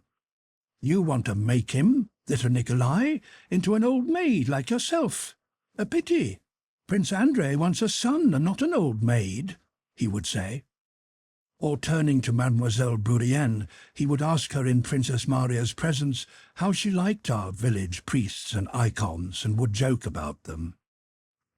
He continually hurt Princess Maria's feelings and tormented her, but it cost her no effort to forgive him. Could he be to blame toward her, or could her father, whom she knew loved her in spite of it all, be unjust? And what is justice? The princess never thought of that proud word, justice. All the complex laws of man centered for her in one clear and simple law, the law of love and self-sacrifice, taught us by him who lovingly suffered for mankind, though he himself was God. What had she to do with the justice or injustice of other people? She had to endure and love, and that she did. During the winter, Prince Andrei had come to Bald Hills, and had been gay, gentle, and more affectionate than Princess Maria had known him for a long time past. She felt that something had happened to him, but he said nothing to her about his love. Before he left, he had a long talk with his father about something, and Princess Maria noticed that before his departure they were dissatisfied with one another. Soon after Prince Andrei had gone, Princess Maria wrote to her friend Julie Karagina in Petersburg, whom she had dreamed, as all girls dream, of marrying to her brother, and who was at that time in mourning for her own brother, killed in Turkey. "Sorrow, it seems, is our common lot, my dear tender friend Julie. Your loss is so terrible that I can only explain it to myself as a special providence of God, who, loving you, wishes to try you and your excellent mother. Oh, my friend, religion, and religion alone, can, I will not say comfort us, but save us from despair. Religion alone can explain to us what without its help man cannot comprehend. Why, for what cause, kind and noble beings able to find happiness in life, not merely harming no one, but necessary to the happiness of others, are called away to God, while cruel, useless, harmful persons, or such as are a burden to themselves and to others, are left living. The first death I saw, and one I shall never forget, that of my dear sister-in-law, left that impression on me. Just as you asked destiny why your splendid brother had to die, so I asked why that angel Lisa, who not only never wronged anyone, but in whose soul there were never any unkind thoughts, had to die. And what do you think, dear friend?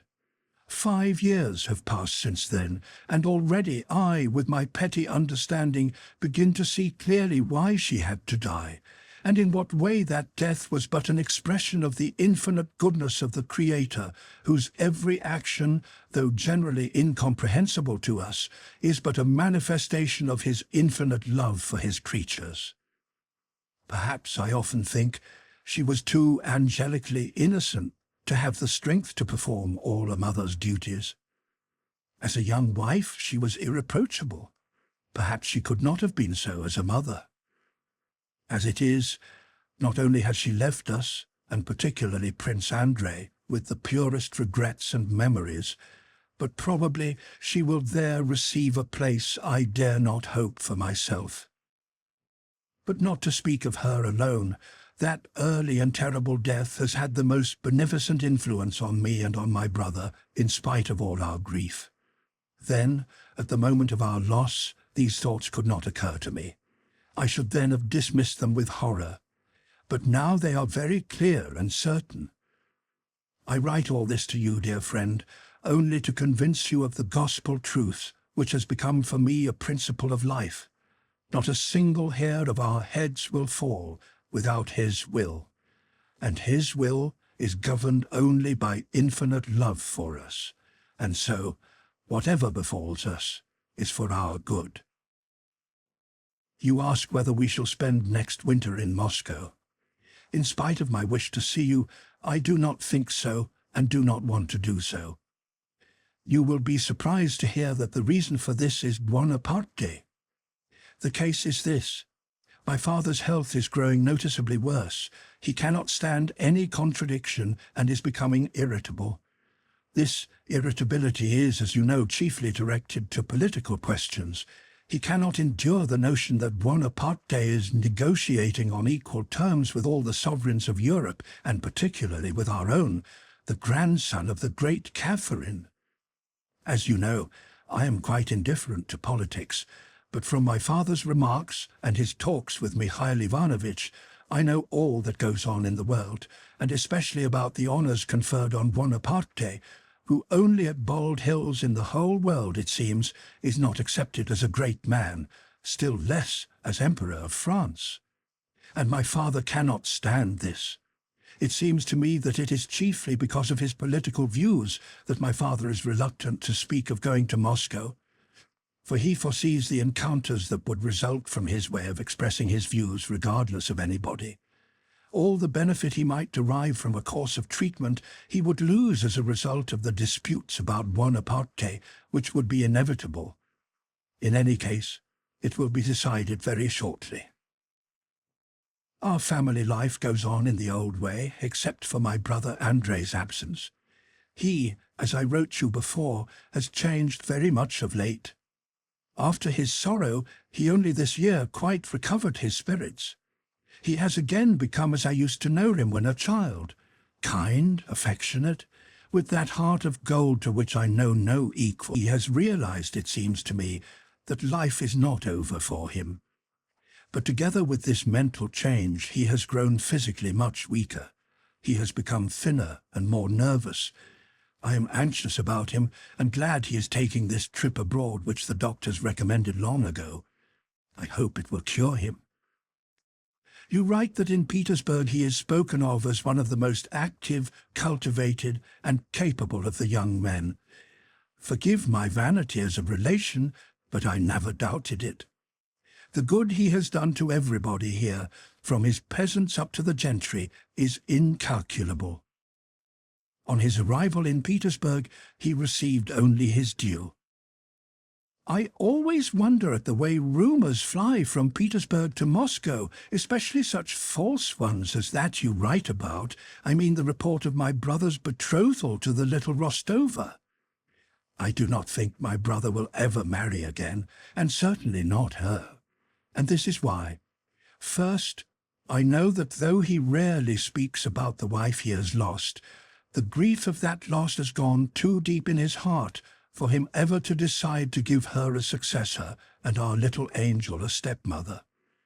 Secondly, because as far as I know, that girl is not the kind of girl who could please Prince Andrei. I do not think he would choose her for a wife, and frankly I do not wish it. But I am running on too long, and am at the end of my second sheet. Goodbye, my dear friend. May God keep you in his holy and mighty care. My dear friend Mademoiselle Bourienne sends you kisses. Maria. Chapter 26. In the middle of summer, Princess Maria received an unexpected letter from Prince Andrei in Switzerland, in which he gave her strange and surprising news. He informed her of his engagement to Natasha Rostova. The whole letter breathed loving rapture for his betrothed and tender and confiding affection for his sister. He wrote that he had never loved as he did now, and that only now did he understand and know what life was. He asked his sister to forgive him for not having told her of his resolve when he had last visited Bald Hills, though he had spoken of it to his father. He had not done so for fear Princess Maria should ask her father to give his consent, irritating him and having to bear the brunt of his displeasure without attaining her object. Besides, he wrote, the matter was not then so definitely settled as it is now. My father then insisted on a delay of a year, and now already 6 months, half of that period, have passed, and my resolution is firmer than ever. If the doctors did not keep me here at the spas, I should be back in Russia. But as it is, I have to postpone my return for 3 months. You know me and my relations with father. I want nothing from him. I have been and always shall be independent. But to go against his will and arouse his anger, now that he may perhaps remain with us such a short time, would destroy half my happiness. I am now writing to him about the same question, and beg you to choose a good moment to hand in the letter, and to let me know how he looks at the whole matter, and whether there is hope that he may consent to reduce the term by 4 months. After long hesitations, doubts, and prayers, Princess Maria gave the letter to her father.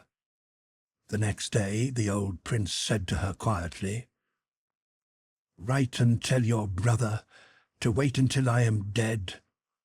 It won't be long. I shall soon set him free." The princess was about to reply, but her father would not let her speak, and raising his voice more and more, cried, "Marry! Marry, my boy! A good family! Clever people, eh? Rich, eh? Yes, a nice stepmother little Nikolai will have. Write and tell him that he may marry tomorrow if he likes. She will be little Nikolai's stepmother, and I'll marry Bourienne. He mustn't be without a stepmother either. Only one thing, no more women are wanted in my house. Let him marry and live by himself. Perhaps you will go and live with him too," he added, turning to Princess Maria. "Go, in heaven's name! Go out into the frost, the frost, the frost!" After this outburst, the prince did not speak any more about the matter, but repressed vexation at his son's poor-spirited behaviour found expression in his treatment of his daughter. To his former pretexts for irony, a fresh one was now added, allusions to stepmothers and amiabilities to Mademoiselle Bourienne. "Why shouldn't I marry her?" he asked his daughter. "She'll make a splendid princess." And latterly, to her surprise and bewilderment, Princess Maria noticed that her father was really associating more and more with the Frenchwoman. She wrote to Prince Andrei about the reception of his letter, but comforted him with hopes of reconciling their father to the idea. Little Nikolai and his education, her brother Andrei and religion, were Princess Maria's joys and consolations. But besides that, since everyone must have personal hopes, Princess Maria, in the profoundest depths of her heart, had a hidden dream and hope that supplied the chief consolation of her life. This comforting dream and hope were given her by God's folk, the half-witted and other pilgrims who visited her without the prince's knowledge. The longer she lived, the more experience and observation she had of life, the greater was her wonder at the short-sightedness of men who seek enjoyment and happiness here on earth, toiling, suffering, struggling, and harming one another to obtain that impossible, visionary, sinful happiness. Prince Andrei had loved his wife. She died, but that was not enough. He wanted to bind his happiness to another woman. Her father objected to this because he wanted a more distinguished and wealthier match for Andrei. And they all struggled and suffered and tormented one another and injured their souls, their eternal souls, for the attainment of benefits which endure but for an instant. Not only do we know this ourselves, but Christ, the Son of God, came down to earth and told us that this life is but for a moment and is a probation, yet we cling to it and think to find happiness in it. How is it that no one realizes this? Thought Princess Maria. No one, except these despised God's folk who, wallet on back, come to me by the back door, afraid of being seen by the prince, not for fear of ill usage by him, but for fear of causing him to sin. To leave family, home, and all the cares of worldly welfare in order without clinging to anything, to wander in hempen rags from place to place under an assumed name, doing no one any harm, but praying for all, for those who drive one away as well as for those who protect one. Higher than that life and truth, there is no life or truth. There was one pilgrim, a quiet, pock-marked little woman of 50 called Theodosia, who for over 30 years had gone about barefoot and worn heavy chains. Princess Maria was particularly fond of her. Once, when in a room with a lamp dimly lit before the icon, Theodosia was talking of her life. The thought that Theodosia alone had found the true path of life suddenly came to Princess Maria with such force that she resolved to become a pilgrim herself. When Theodosia had gone to sleep, Princess Maria thought about this for a long time, and at last made up her mind that, strange as it might seem, she must go on a pilgrimage. She disclosed this thought to no one but to her confessor, Father Akinfi, the monk, and he approved of her intention. Under guise of a present for the pilgrims, Princess Maria prepared a pilgrim's complete costume for herself, a coarse smock, bast shoes, a rough coat, and a black kerchief. Often, approaching the chest of drawers containing this secret treasure, Princess Maria paused, uncertain whether the time had not already come to put her project into execution. Often, listening to the pilgrims' tales, she was so stimulated by their simple speech, mechanical to them, but to her so full of deep meaning, that several times she was on the point of abandoning everything and running away from home. In imagination she already pictured herself by Theodosia's side, dressed in coarse rags, walking with a staff, a wallet on her back, along the dusty road, directing her wanderings from one saint's shrine to another, free from envy, earthly love or desire, and reaching at last the place where there is no more sorrow or sighing, but eternal joy and bliss.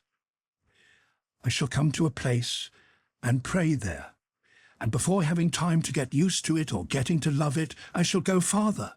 I will go on till my legs fail, and I'll lie down and die somewhere, and shall at last reach that eternal quiet haven where there is neither sorrow nor sorrow, Princess Maria. But afterwards, when she saw her father, and especially little Coco, Nikolai, her resolve weakened.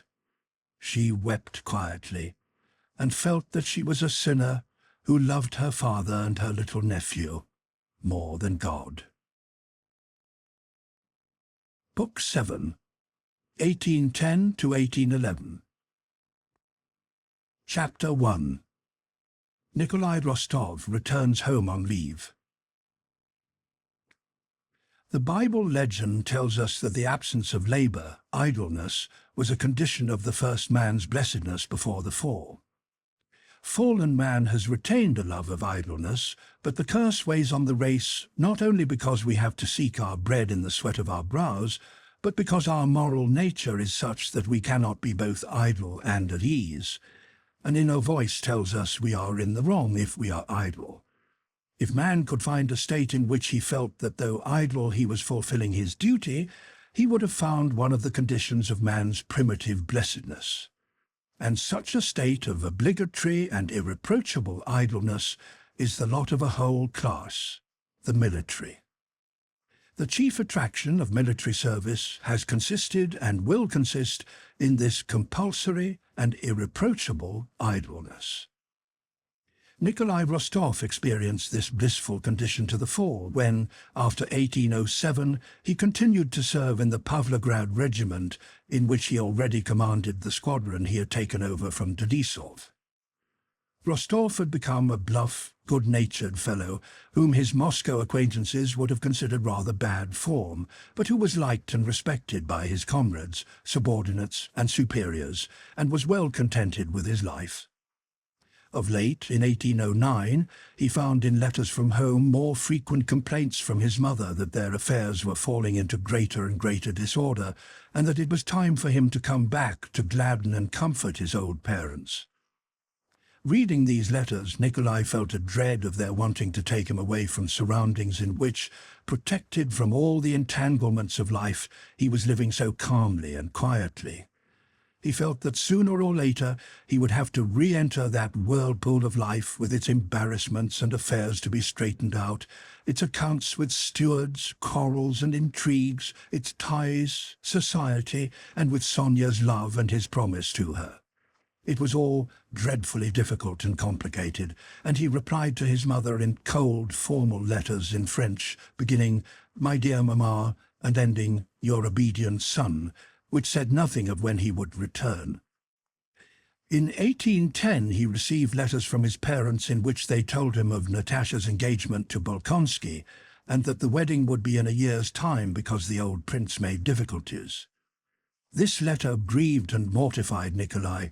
In the first place, he was sorry that Natasha, for whom he cared more than for anyone else in the world, should be lost to the home, and secondly, from his hussar point of view, he regretted not to have been there to show that fellow Bolkonsky that connection with him was no such great honour after all, and that if he loved Natasha, he might dispense with permission from his dotard father.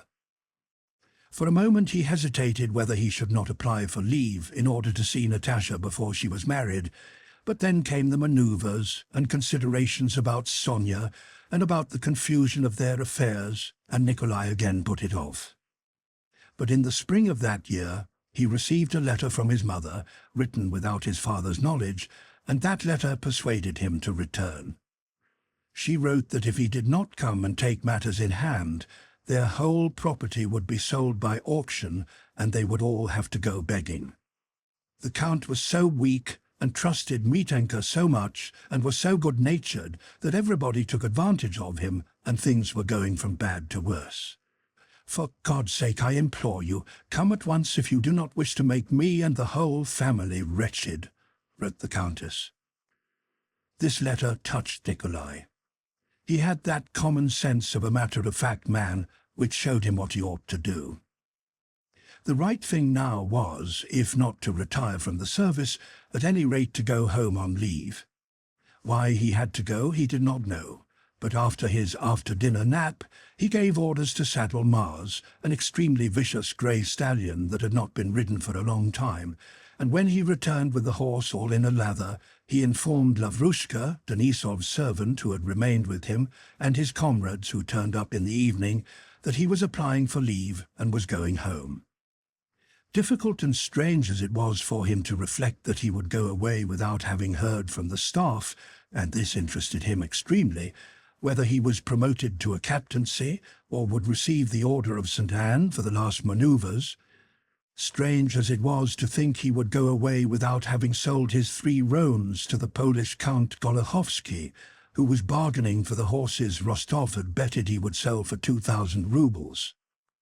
Incomprehensible as it seemed that the ball the hussars were giving in honor of the Polish Mademoiselle Brzezinska, out of rivalry to the Uhlans who had given one in honor of their Polish Mademoiselle Borisovska, would take place without him. He knew he must go away from this good, bright world to somewhere where everything was stupid and confused. A week later he obtained his leave. His hussar comrades, not only those of his own regiment but the whole brigade, gave Rostov a dinner to which the subscription was 15 rubles a head, and at which there were 2 bands and 2 choirs of singers. Rostov danced the trepak with Major Bazov. The tipsy officers tossed, embraced, and dropped Rostov. The soldiers of the 3rd Squadron tossed him too and shouted, "Hurrah!" And then they put him in his sleigh and escorted him as far as the first post station. During the first half of the journey, from Kremenchug to Kiev, all Rostov's thoughts, as is usual in such cases, were behind him with the squadron. But when he had gone more than halfway, he began to forget his 3 roans and Dozhoyveyko, his quartermaster, and to wonder anxiously how things would be at Otradnoye, and what he would find there. Thoughts of home grew stronger the nearer he approached it, far stronger, as though this feeling of his was subject to the law by which the force of attraction is in inverse proportion to the square of the distance. At the last post station before Otradnoye, he gave the driver a 3-ruble tip, and on arriving he ran breathlessly, like a boy, up the steps of his home. After the rapture of meeting, and after that odd feeling of unsatisfied expectation, the feeling that everything is just the same, so why did I hurry? Nikolai began to settle down in his old home world. His father and mother were much the same, only a little older. What was new in them was a certain uneasiness and occasional discord, which they used not to be, and which, as Nikolai soon found out, was due to the bad state of their affairs. Sonia was nearly 20. She had stopped growing prettier and promised nothing more than she was already, but that was enough. She exhaled happiness and love from the time Nikolai returned, and the faithful, unalterable love of this girl had a gladdening effect on him. Petya and Natasha surprised Nikolai most. Petya was a big, handsome boy of 13, merry, witty, and mischievous, with a voice that was already breaking. As for Natasha, for a long while Nikolai wondered and laughed whenever he looked at her. "You're not the same at all," he said. "How? Am I uglier?" "On the contrary. But what dignity! A princess," he whispered to her. "Yes, yes, yes," cried Natasha joyfully. She told him about her romance with Prince Andrei and of his visit to Otradnoye, and showed him his last letter. "Well, are you glad?" Natasha asked. "I am so tranquil and happy now." "Very glad," answered Nikolai. "He is an excellent fellow. And are you very much in love?" "How shall I put it?" replied Natasha. "I was in love with Boris, with my teacher, and with Denisov, but this is quite different. I feel at peace and settled. I know that no better man than he exists, and I am calm and contented now, not at all as before." Nikolai expressed his disapproval of the postponement of the marriage for a year, but Natasha attacked her brother with exasperation, proving to him that it could not be otherwise, and that it would be a bad thing to enter a family against the father's will, and that she herself wished it so. "You don't at all understand," she said. Nikolai was silent and agreed with her. Her brother often wondered as he looked at her. She did not seem at all like a girl in love and parted from her affianced husband. She was even-tempered and calm and quite as cheerful as of old. This amazed Nikolai, and even made him regard Bolkonskys' courtship sceptically. He could not believe that her fate was sealed, especially as he had not seen her with Prince Andrei. It always seemed to him that there was something not quite right about this intended marriage. Why this delay? Why no betrothal? He thought. Once, when he had touched on this topic with his mother, he discovered to his surprise and somewhat to his satisfaction that in the depth of her soul she too had doubts about this marriage. "You see, he writes," said she, showing her son a letter of Prince Andrei's, with that latent grudge a mother always has in regard to a daughter's future married happiness. "He writes that he won't come before December. What can be keeping him? Illness, probably. His health is very delicate. Don't tell Natasha, and don't attach importance to her being so bright. That's because she's living through the last days of her girlhood. But I know what she is like every time we receive a letter from him. However, God grant that everything turns out well." She always ended with these words. "He is an excellent man." Chapter 2. Nikolai settles accounts with Mitenka. After reaching home, Nikolai was at first serious and even dull. He was worried by the impending necessity of interfering in the stupid business matters for which his mother had called him home.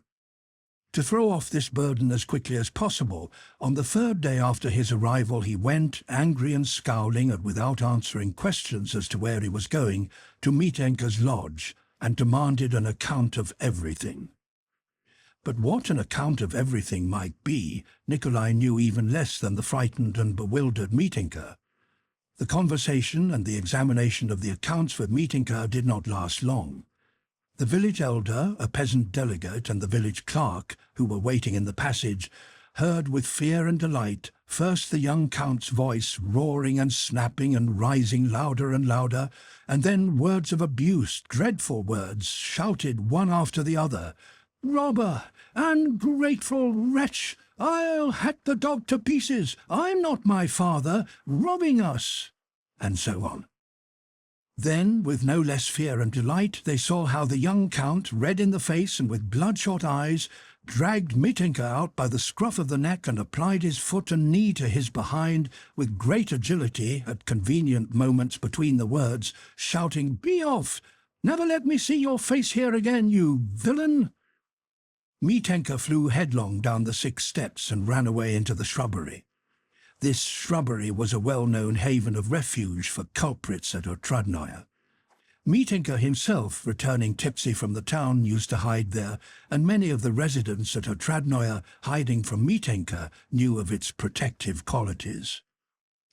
Mitenka's wife and sisters-in-law thrust their heads and frightened faces out of the door of a room where a bright samovar was boiling and where the steward's high bedstead stood with its patchwork quilt. The young count paid no heed to them, but breathing hard, passed by with resolute strides and went into the house. The countess, who heard at once from the maids what had happened at the lodge, was calmed by the thought that now their affairs would certainly improve, but on the other hand felt anxious as to the effect this excitement might have on her son. She went several times to his door on tiptoe and listened as he lighted one pipe after another. Next day the old count called his son aside and with an embarrassed smile said to him, "But you know, my dear boy, it's a pity you got excited. Mitenka's told me all about it." I knew, thought Nikolai, that I should never understand anything in this crazy world. "You were angry that he had not entered those 700 roubles, but they were carried forward, and you did not look at the other page. Papa, he is a blackguard and a thief, I know he is, and what I have done, but if you like, I won't speak to him again." "No, my dear boy." The count, too, felt embarrassed. He knew he had mismanaged his wife's property and was to blame toward his children, but he did not know how to remedy it. No, I beg you to attend to the business. I am old, No, Papa. Forgive me if I have caused you unpleasantness. I understand it all less than you do. Devil take all these peasants and money matters and carryings forward from page to page, he thought.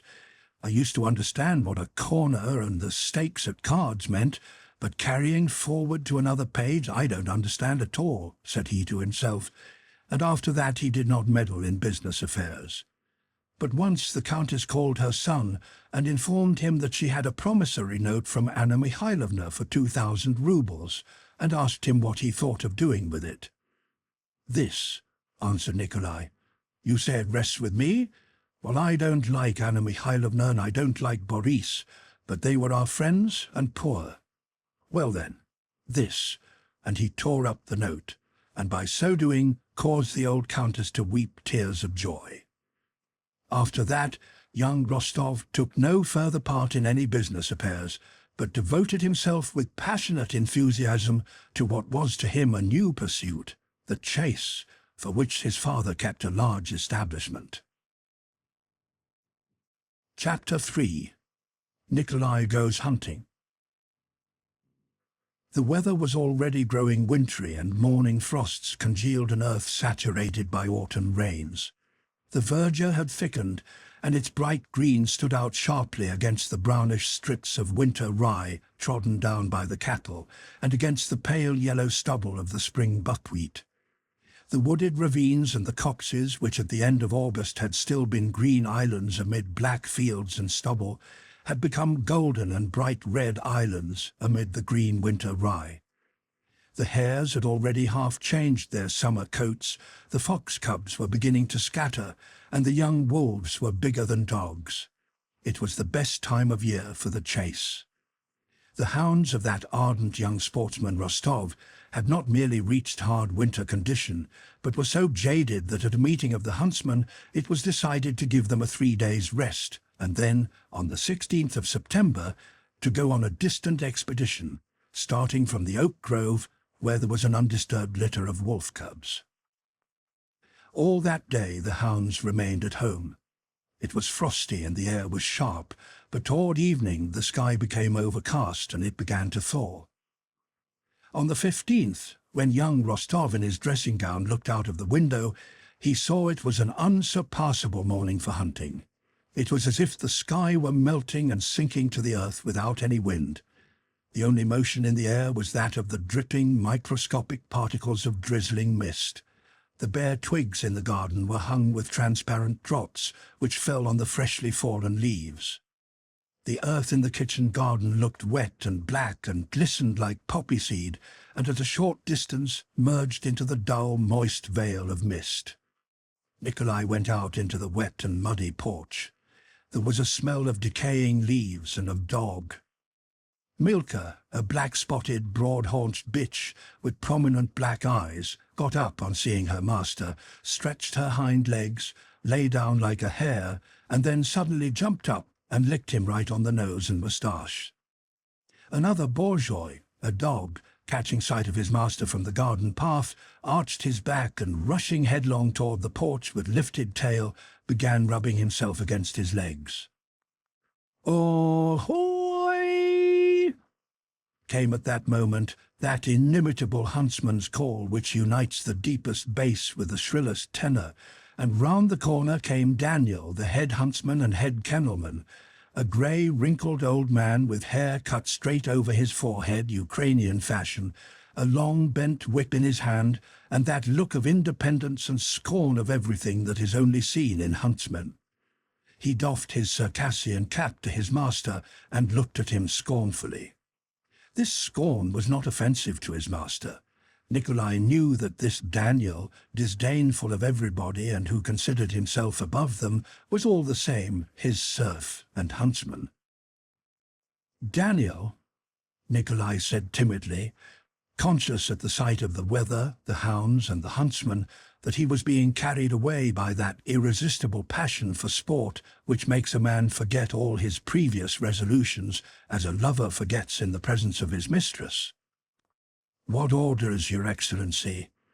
said the huntsman in his deep bass, deep as a proto-deacon's and hoarse with hallooing, and 2 flashing black eyes gazed from under his brows at his master, who was silent. "Can you resist it?" those eyes seemed to be asking. "It's a good day, eh? For a hunt and a gallop, eh?" asked Nikolai, scratching Milka behind the ears. Daniel did not answer, but winked instead. "I sent to Varka at dawn to listen. his bass boomed out after a minute's pause. "He says she's moved them into the old Tradnoye enclosure. They were whole in there." This meant that the she-wolf, about whom they both knew, had moved with her cubs to the Otradnoye copse, a small place 1.5 miles from the house. "We ought to go, don't you think so?" said Nikolai. "Come to me with Uvarka." "As you please." "Then put off feeding them." "Yes, sir."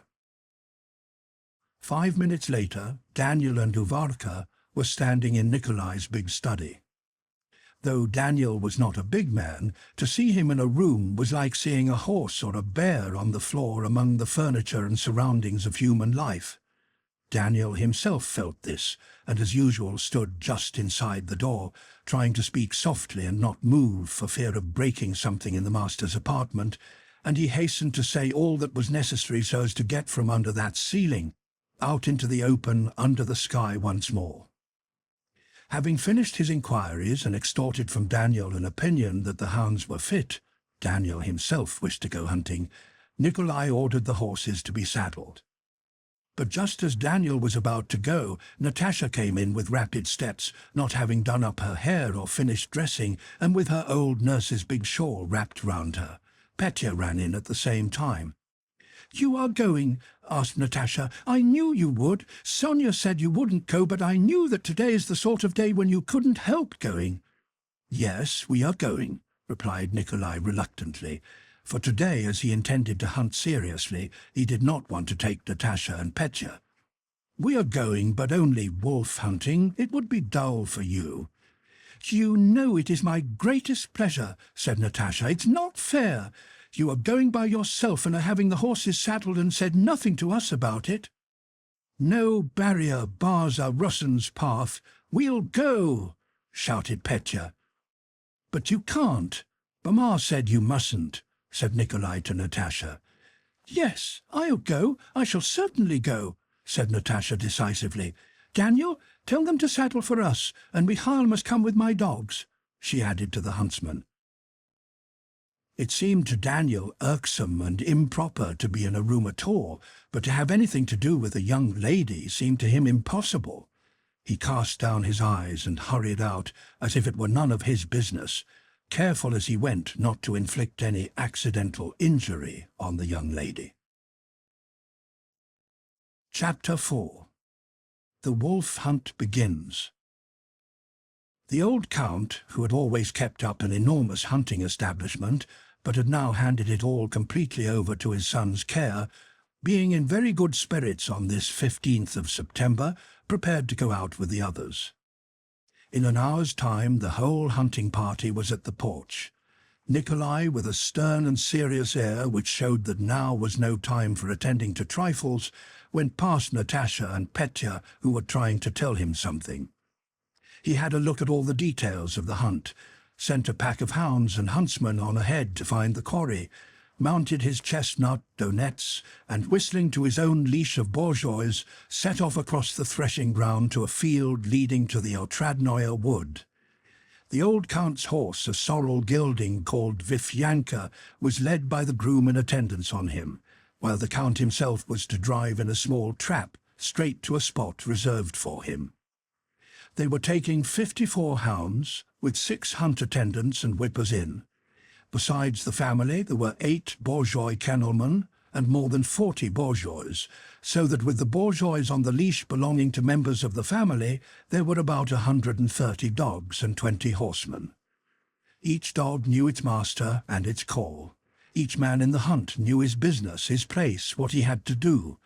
As soon as they had passed the fence, they all spread out evenly and quietly, without noise or talk, along the road and field leading to the Otradnoye covert. The horses stepped over the field as over a thick carpet, now and then splashing into puddles as they crossed a road. The misty sky still seemed to descend evenly and imperceptibly toward the earth. The air was still, warm, and silent. Occasionally the whistle of a huntsman, the snort of a horse, the crack of a whip, or the whine of a straggling hound could be heard.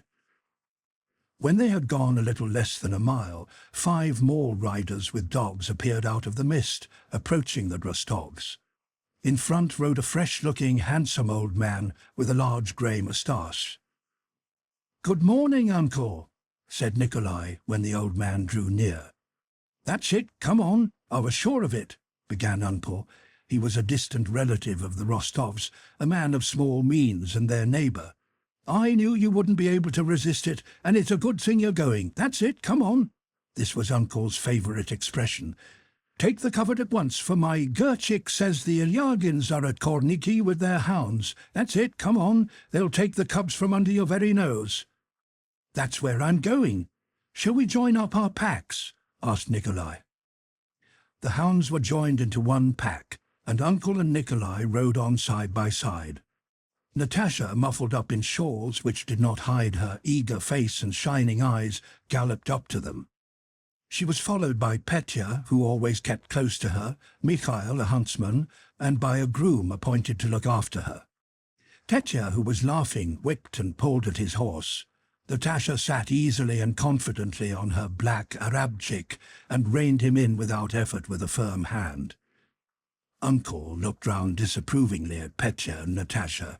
He did not like to combine frivolity with the serious business of hunting. "Good morning, uncle. We're going too," shouted Petya.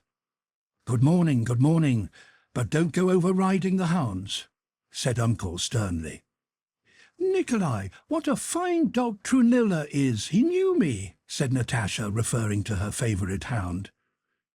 In the first place, Trunilla is not a dog but a harrier, thought Nikolai, and looked sternly at his sister, trying to make her feel the distance that ought to separate them at that moment. Natasha understood it. "You mustn't think we'll be in anyone's way, uncle," she said. "We'll go to our places and won't budge." "A good thing too, little countess," said uncle. "Only mind you don't fall off your horse," he added, "because that's it, come on, you've nothing to hold on to." The oasis of the Otradnoye covert came in sight a few hundred yards off. The huntsmen were already nearing it. Rostov, having finally settled with uncle where they should set on the hounds, and having shown Natasha where she was to stand, a spot where nothing could possibly run out, went round above the ravine. "Well, nephew, you're going for a big wolf," said uncle. "Mind, and don't let her slip." "That's as may happen," answered Rostov. "Karai, here!" he shouted, answering uncle's remark by this call to his bourgeois. Karai was a shaggy old dog with a hanging jowl, famous for having tackled a big wolf unaided. They all took up their places. The old count, knowing his son's ardour in the hunt, hurried so as not to be late, and the huntsmen had not yet reached their places when Count Ilya Rostov, cheerful, flushed, and with quivering cheeks, drove up with his black horses over the winter rye to the place reserved for him, where a wolf might come out. Having straightened his coat and fastened on his hunting knives and horn, he mounted his good, sleek, well-fed and comfortable horse, Fifyanka, which was turning grey like himself. His horses and trap were sent home. Count Ilya Rostov, though not at heart a keen sportsman, knew the rules of the hunt well, and rode to the bushy edge of the road where he was to stand, arranged his reins, settled himself in the saddle, and feeling that he was ready, looked about with a smile. Beside him was Semyon Chekmar, his personal attendant, an old horseman now somewhat stiff in the saddle. Chekmar held in leash 3 formidable wolfhounds, who had, however, grown fat like their master and his horse. 2 wise old dogs lay down unleashed. Some 100 paces farther along the edge of the wood stood Mitka, the count's other groom, a daring horseman and keen rider to hounds. Before the hunt, by old custom, the count had drunk a silver cupful of mulled brandy, taken a snack, and washed it down with half a bottle of his favourite Bordeaux. He was somewhat flushed with the wine and the drive. His eyes were rather moist and glittered more than usual, and as he sat in his saddle, wrapped up in his fur coat, he looked like a child taken out for an outing. The thin, hollow-cheeked Chekmar, having got everything ready, kept glancing at his master, with whom he had lived on the best of terms for 30 years, and understanding the mood he was in, expected a pleasant chat. A third person rode out circumspectly through the wood. It was plain that he had had a lesson, and stopped behind the count. This person was a grey-bearded old man in a woman's cloak, with a tall, peaked cap on his head. He was the buffoon, who went by a woman's name, Nastasia Ivanovna. "Well, Nastasia Ivanovna," whispered the Count, winking at him, "if you scare away the beast, Daniel'll give it to you." "I know a thing or two myself," said Nastasia Ivanovna. "Hush," whispered the Count, and turned to Semyon. "Have you seen the young Countess?" he asked. "Where is she?" "With young Count Pyotr, by the Zahar of rank grass," answered Semyon, smiling.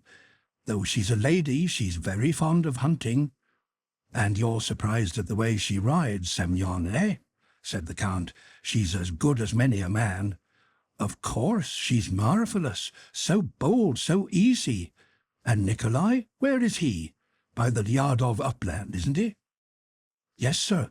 He knows where to stand. He understands the matter so well that Daniel and I are often quite astounded," said Semyon, well knowing what would please his master. "Rides well, eh? And how well he looks on his horse, eh? A perfect picture. How he chased a fox out of the rank grass by the Zavarzynsk thicket the other day. Leapt in a fearful place. What a sight when they rushed from the covert. The horse worth 1,000 roubles and the rider beyond all price. Yes, one would have to search far to find another as smart." "To search far," repeated the Count, evidently sorry Semyon had not said more. "To search far," he said, turning back the skirt of his coat to get at his snuff-box. "The other day, when he came out from Mass in full uniform, Mikhail Sidoritch—" Semyon did not finish, for on the still air he had distinctly caught the music of the hunt, with only 2 or 3 hounds giving tongue. He bent down his head and listened, shaking a warning finger at his master. "They are on the scent of the cubs," he whispered, "straight to the Lyadov uplands." The Count, forgetting to smooth out the smile on his face, looked into the distance straight before him down the narrow open space, holding the snuff-box in his hand but not taking any. After the cry of the hounds came the deep tones of the wolf call from Daniel's hunting horn. The pack joined the first 3 hounds, and they could be heard in full cry, with that peculiar lift in the note that indicates that they are after a wolf. The whippers-in no longer set on the hounds, but changed to the cry of "woo-you-you-you," and above the others rose Daniel's voice, now a deep bass, now piercingly shrill. His voice seemed to fill the whole wood and carried far beyond out into the open field. After listening a few moments in silence, the Count and his attendant convinced themselves that the hounds had separated into 2 packs. The sound of the larger pack, eagerly giving tongue, began to die away in the distance. The other pack rushed by the wood, past the Count, and it was with this that Daniel's voice was heard calling "woo-you-you-you." The sounds of both packs mingled and broke apart again, but both were becoming more distant. Semyon sighed and stooped to straighten the leash a young bourgeois had entangled. The Count sighed too, and noticing the snuff-box in his hand, opened it and took a pinch. "Back!" cried Semyon to a bourgeois that was pushing forward out of the wood. The Count started and dropped the snuff-box. Nastasia Ivanovna dismounted to pick it up. The Count and Semyon were looking at him. Then, unexpectedly, as often happens, the sound of the hunt suddenly approached, as if the hounds in full cry and Daniel ul-ul-ul-ing were just in front of them. The Count turned and saw on his right Mitka staring at him with eyes starting out of his head, raising his cat and pointing before him to the other side. "Look out!" he shouted, in a voice plainly showing that he had long fretted to utter that word, and letting the bourgeois slip, he galloped towards the Count. The Count and Semyon galloped out of the wood and saw on their left a wolf, which, softly swaying from side to side, was coming at a quiet lope farther to the left to the very place where they were standing. The angry bourgeois whined, and getting free of the leash, rushed past the horse's feet at the wolf. The wolf paused, turned its heavy forehead towards the dogs awkwardly, like a man suffering from the quinsy, and still slightly swaying from side to side, gave a couple of leaps and with a swish of its tail disappeared into the skirt of the wood. At the same instant, with a cry like a wail, first one hound, then another, and then another sprang helter-skelter from the wood opposite, and the whole pack rushed across the field toward the very spot where the wolf had disappeared. The hazel bushes parted behind the hounds, and Daniel's chestnut horse appeared, dark with sweat. On its long back sat Daniel, hunched forward, capless, his dishevelled grey hair hanging over his flushed, perspiring face. "Yo-yo-yo-yo-yo!" he cried. When he caught sight of the Count, his eyes flashed lightning. "Blast you!" he shouted, holding up his whip threateningly at the Count. "You've let the wolf go! What sportsmen!" And as if scorning to say more to the frightened and shamefaced Count, he lashed the heaving flanks of his sweating chestnut gelding with all the anger the Count had aroused, and flew off after the hounds. The Count, like a punished schoolboy, looked round, trying by a smile to win Semyon's sympathy for his plight. But Semyon was no longer there. He was galloping round by the bushes while the field was coming up on both sides, all trying to head off the wolf. But it vanished into the wood before they could do so. Chapter 5. Nicholas Rostov, meanwhile, remained at his post, waiting for the wolf. By the way the hunt approached and receded, by the cries of the dogs whose notes were familiar to him, by the way the voices of the huntsmen approached, receded, and rose, he realized what was happening at the copse. He knew that young and old wolves were there, that the hounds had separated into two packs, that somewhere a wolf was being chased, and that something had gone wrong. He expected the wolf to come his way any moment. He made thousands of different conjectures as to where and from what side the beast would come, and how he would set upon it. Hope alternated with despair. Several times he addressed a prayer to God that the wolf should come his way. He prayed with that passionate and shamefaced feeling with which men pray at moments of great excitement arising from trivial causes. "What would it be to thee to do this for me?" he said to God. "I know thou art great, and that it is a sin to ask this of thee, but for God's sake, do let the old wolf come my way, and let Karai spring at it, in sight of Uncle who's watching from over there, and seize it by the throat in a death grip." 1,000 times during that half-hour, Rostov cast eager and restless glances over the edge of the wood, with the two scraggy oaks rising above the aspen undergrowth, and the gully with its water-worn side, and Uncle's cap just visible above the bush on his right. "No, I shan't have such luck," thought Rostov. "Yet what wouldn't it be worth? It is not to be. Everywhere, at cards and in war, I'm always unlucky." Memories of Austerlitz and of Dolohov flashed rapidly and clearly through his mind. "Only once in my life to get an old wolf. I want only that," thought he, straining eyes and ears and looking to the left and then to the right, and listening to the slightest variation of note in the cries of the dogs. Again he looked to the right and saw something running toward him across the deserted field. "No, it can't be," thought Rostov, taking a deep breath, as a man does at the coming of something long hoped for. The height of happiness was reached, and so simply, without warning or noise or display, that Rostov could not believe his eyes, and remained in doubt for over a second. The wolf ran forward and jumped heavily over a gully that lay in her path. She was an old animal with a grey back and big reddish belly. She ran without hurry, evidently feeling sure that no one saw her. Rostov, holding his breath, looked round at the bourgeois. They stood or lay, not seeing the wolf or understanding the situation. Old Karai had turned his head and was angrily searching for fleas, baring his yellow teeth and snapping at his hind legs. "Oh, you," whispered Rostov, pouting his lips. The bourgeois jumped up, jerking the rings of the leashes and pricking up their ears. Karai finished scratching his hind quarters and, cocking his ears, got up with quivering tail, from which tufts of matted hair hung down. "Shall I loose them or not?" Nikolai asked himself as the wolf approached him coming from the copse. Suddenly, the wolf's whole physiognomy changed. She shuddered, seeing what she had probably never seen before, human eyes fixed upon her, and turning her head a little toward Rostov, she paused. backward or forward? Hey, no matter. Forward, the wolf seemed to say to herself, and she moved forward without again looking round, and with a quiet, long, easy, yet resolute lope.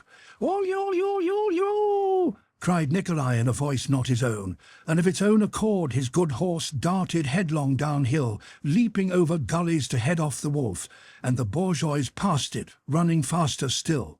Nikolai did not hear his own cry, nor feel that he was galloping, nor see the bourgeois, nor the ground over which he went. He saw only the wolf, who, increasing her speed, bounded on in the same direction along the hollow. The first to come into view was Milka, with her black markings and powerful quarters gaining upon the wolf. Nearer and nearer, now she was ahead of it, but the wolf turned its head to face her, and instead of putting on speed as she usually did, Milka suddenly raised her tail and stiffened her forelegs. "Oh, yo!" shouted Nikolai.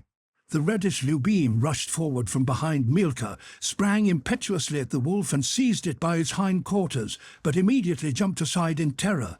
The wolf crouched, gnashed her teeth, and again rose and bounded forward, followed at the distance of a couple of feet by all the bourgeois, who did not get any closer to her. "She'll get away! No, it's impossible!" thought Nikolai, still shouting with a hoarse voice. "Karai! Oh, yo!" he shouted, looking round for the old bourgeois who was now his only hope. Karai, with all the strength age had left him, stretched himself to the utmost, and watching the wolf, galloped heavily aside to intercept it. But the quickness of the wolf's lope and the bourgeois's slower pace made it plain that Karai had miscalculated. Nikolai could already see not far in front of him the wood where the wolf would certainly escape should she reach it. But coming toward him, he saw hounds and a huntsman galloping almost straight at the wolf. There was still hope. A long, yellowish young bourgeois, one Nikolai did not know, from another leash, rushed impetuously at the wolf from in front and almost knocked her over.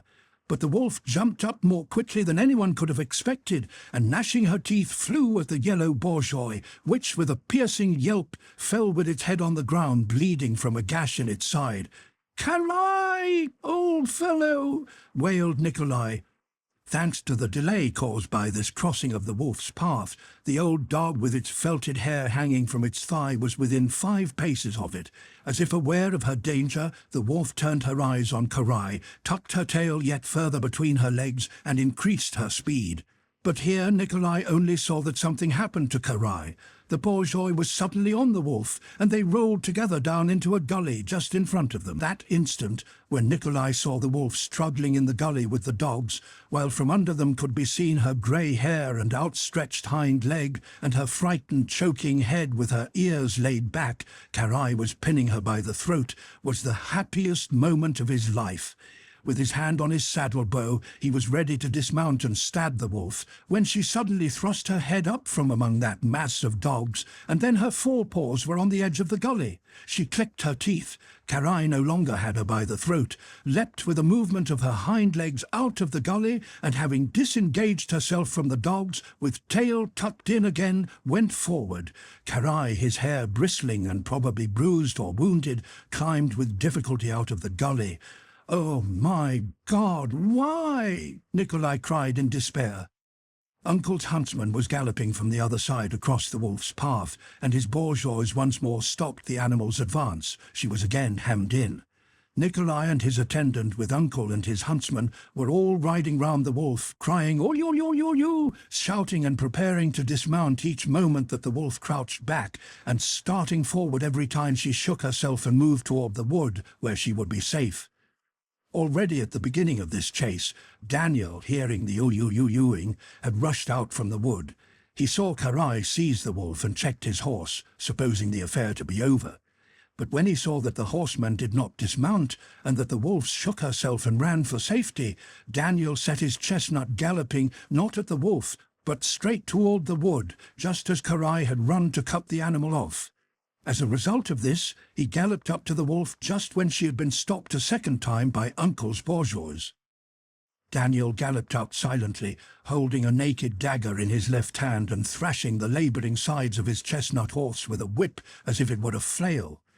Nikolai neither saw nor heard Daniel until the chestnut, breathing heavily, panted past him, and he heard the fall of a body and saw Daniel lying on the wolf's back among the dogs, trying to seize her by the ears. It was evident to the dogs, the hunters, and to the wolf herself that all was now over. The terrified wolf pressed back her ears and tried to rise, but the bourgeois stuck to her. Daniel rose a little, took a step, and with his whole weight as if lying down to rest, fell on the wolf, seizing her by the ears. Nikolai was about to stab her, but Daniel whispered, "Don't, we'll gag her," and changing his position, set his foot on the wolf's neck. A stick was thrust between her jaws, and she was fastened with a leash as if bridled. Her legs were bound together, and Daniel rolled her over once or twice from side to side. With happy, exhausted faces, they laid the old wolf alive on a shying and snorting horse, and accompanied by the dogs yelping at her, took her to the place where they were all to meet. The hounds had killed 2 of the cubs, and the bourgeois 3. The huntsmen assembled with their booty and their stories, and all came to look at the wolf, which, with her broad-browed head hanging down and bitten stick between her jaws, gazed with great glassy eyes at this crowd of dogs and men surrounding her. When she was touched, she jerked her bound legs and looked wildly, yet simply, at everybody. Old Count Rostov also rode up and touched the wolf. "Oh, what a formidable one," said he. "A formidable one, eh?" he asked Daniel, who was standing near. "Yes, Your Excellency," answered Daniel, quickly doffing his cap. The Count remembered the wolf he had let slip and his encounter with Daniel. "Ah, but you're a crusty fellow, friend," said the Count. For sole reply, Daniel gave him a shy, childlike, meek and amiable smile. Chapter 6. The Fox Hunt. The old Count went home, and Natasha and Petya promised to return very soon, but as it was still early, the hunt went farther. At midday they put the hounds into a ravine thickly overgrown with young trees. Nikolai, standing in a fallow field, could see all his wicks. Facing him lay a field of winter rye. There his own huntsman stood alone in a hollow behind a hazel bush. The hounds had scarcely been loosed before Nikolai heard one he knew, Faltorn, giving tongue at intervals. Other hounds joined in, now pausing and now again giving tongue. A moment later he heard a cry from the wooded ravine that a fox had been found, and the whole pack, joining together, rushed along the ravine toward the rye field and away from Nikolai. He saw the wicks in their red caps galloping along the edge of the ravine. He even saw the hounds and was expecting a fox to show itself at any moment on the rye field opposite. The huntsman, standing in the hollow, moved and loosed his bourgeois, and Nikolai saw a queer, short-legged red fox with a fine brush going hard across the field. The bourgeois bore down on it. Now they drew close to the fox, which began to dodge between the field in sharper and sharper curves, trailing its brush, when suddenly a strange white bourgeois dashed in, followed by a black one, and everything was in confusion. The bourgeois formed a star-shaped figure, scarcely swaying their bodies and with tails turned away from the center of the group. 2 huntsmen galloped up to the dogs, one in a red cap, the other a stranger in a green coat. "What's this?" thought Nikolai. "Where's that huntsman from? He's not Uncle's man." The huntsmen got the fox, but stayed there a long time without strapping it to the saddle. Their horses, bridled with high saddles, stood near them, and there too the dogs were lying. The huntsmen waved their arms and did something to the fox. Then, from that spot came the sound of a horn, with the signal agreed on in case of a fight. "That's Ilyagin's huntsman, having a row with our Ivan," said Nikolai's groom.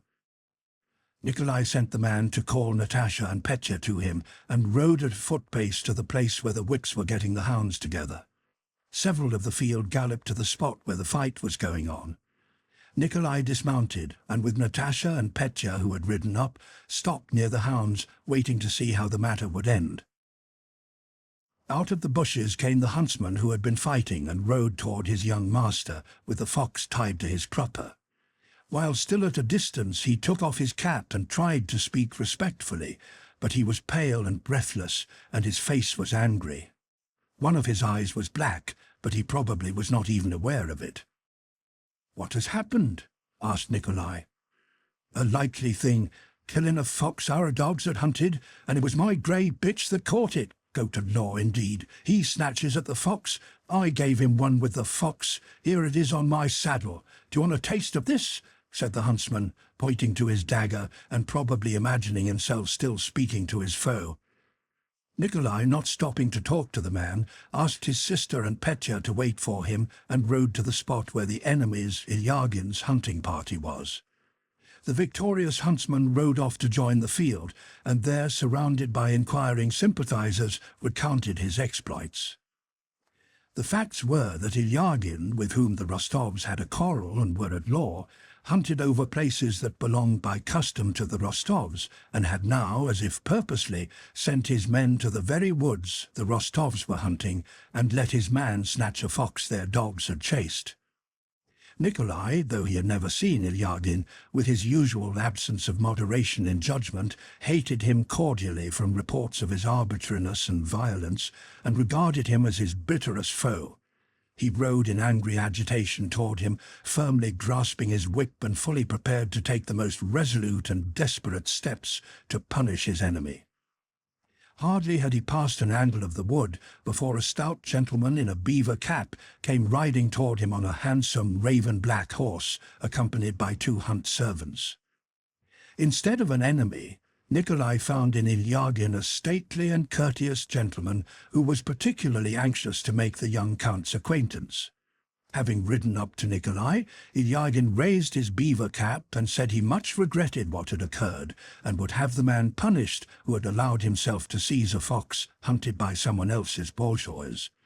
He hoped to become better acquainted with the count, and invited him to draw his covert. Natasha, afraid that her brother would do something dreadful, had followed him in some excitement. Seeing the enemies exchanging friendly greetings, she rode up to them. Ilyagin lifted his beaver cap still higher to Natasha and said, with a pleasant smile, that the young countess resembled Diana in her passion for the chase as well as in her beauty, of which he had heard much.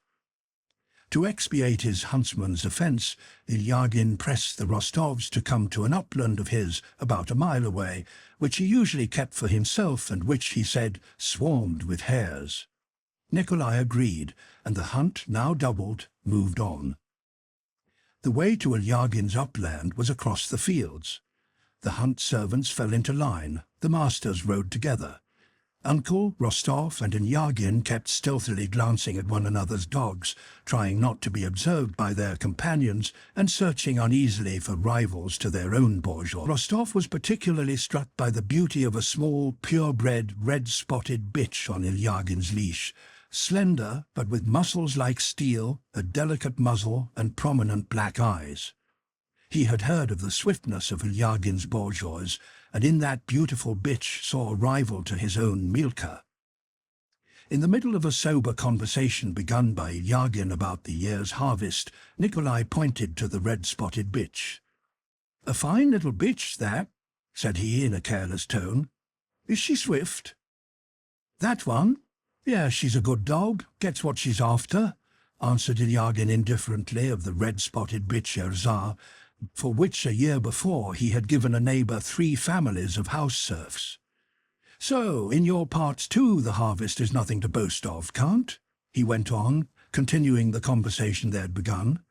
And considering it polite to return the young Count's compliment, Ilyagin looked at his bourgeois and picked out Milka, who attracted his attention by her breadth.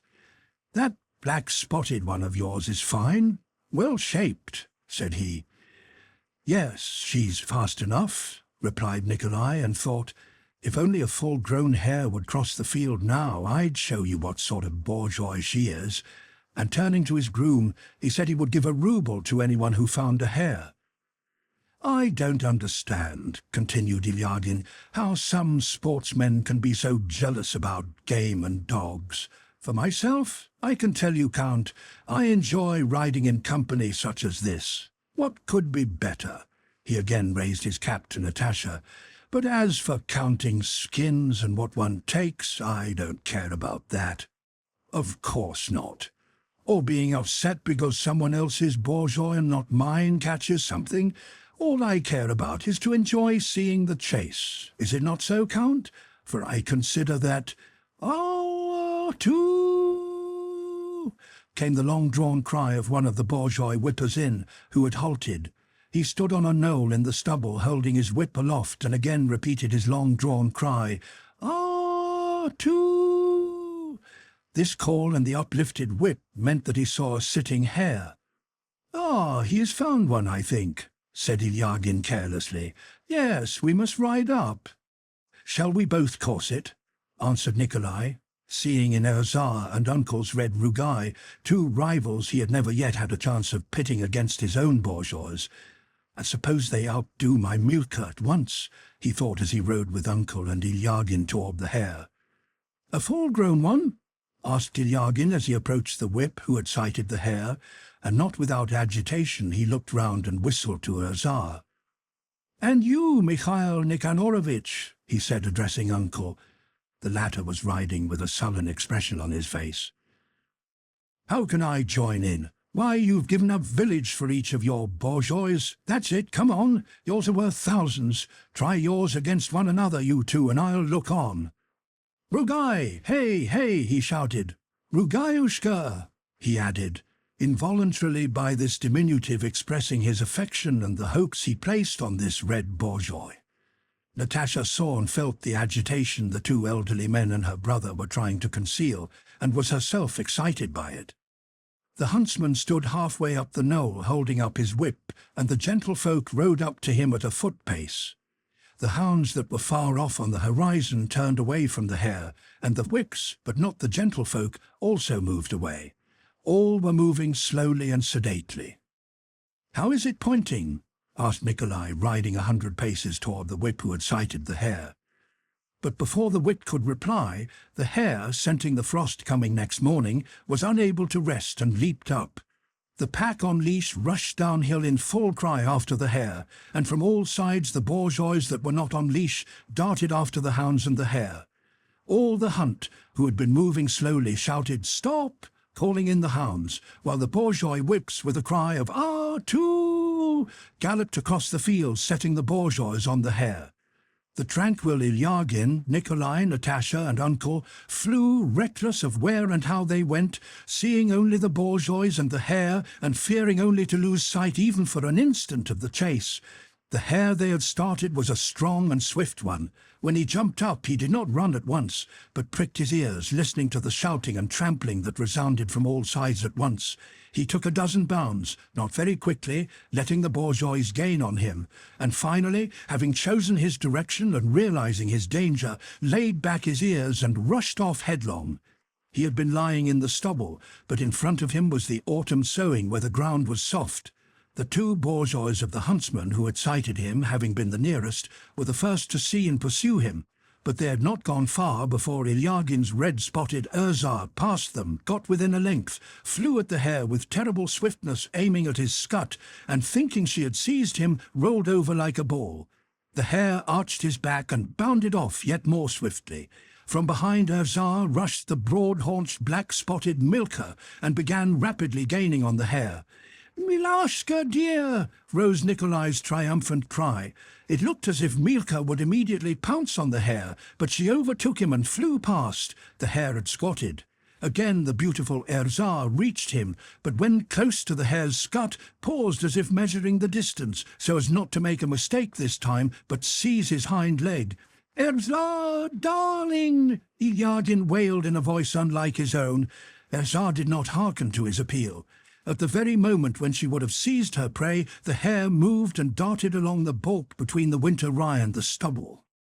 Again, Erzar and Milka were abreast, running like a pair of carriage horses, and began to overtake the hare. But it was easier for the hare to run on the balk, and the bourgeois did not overtake him so quickly.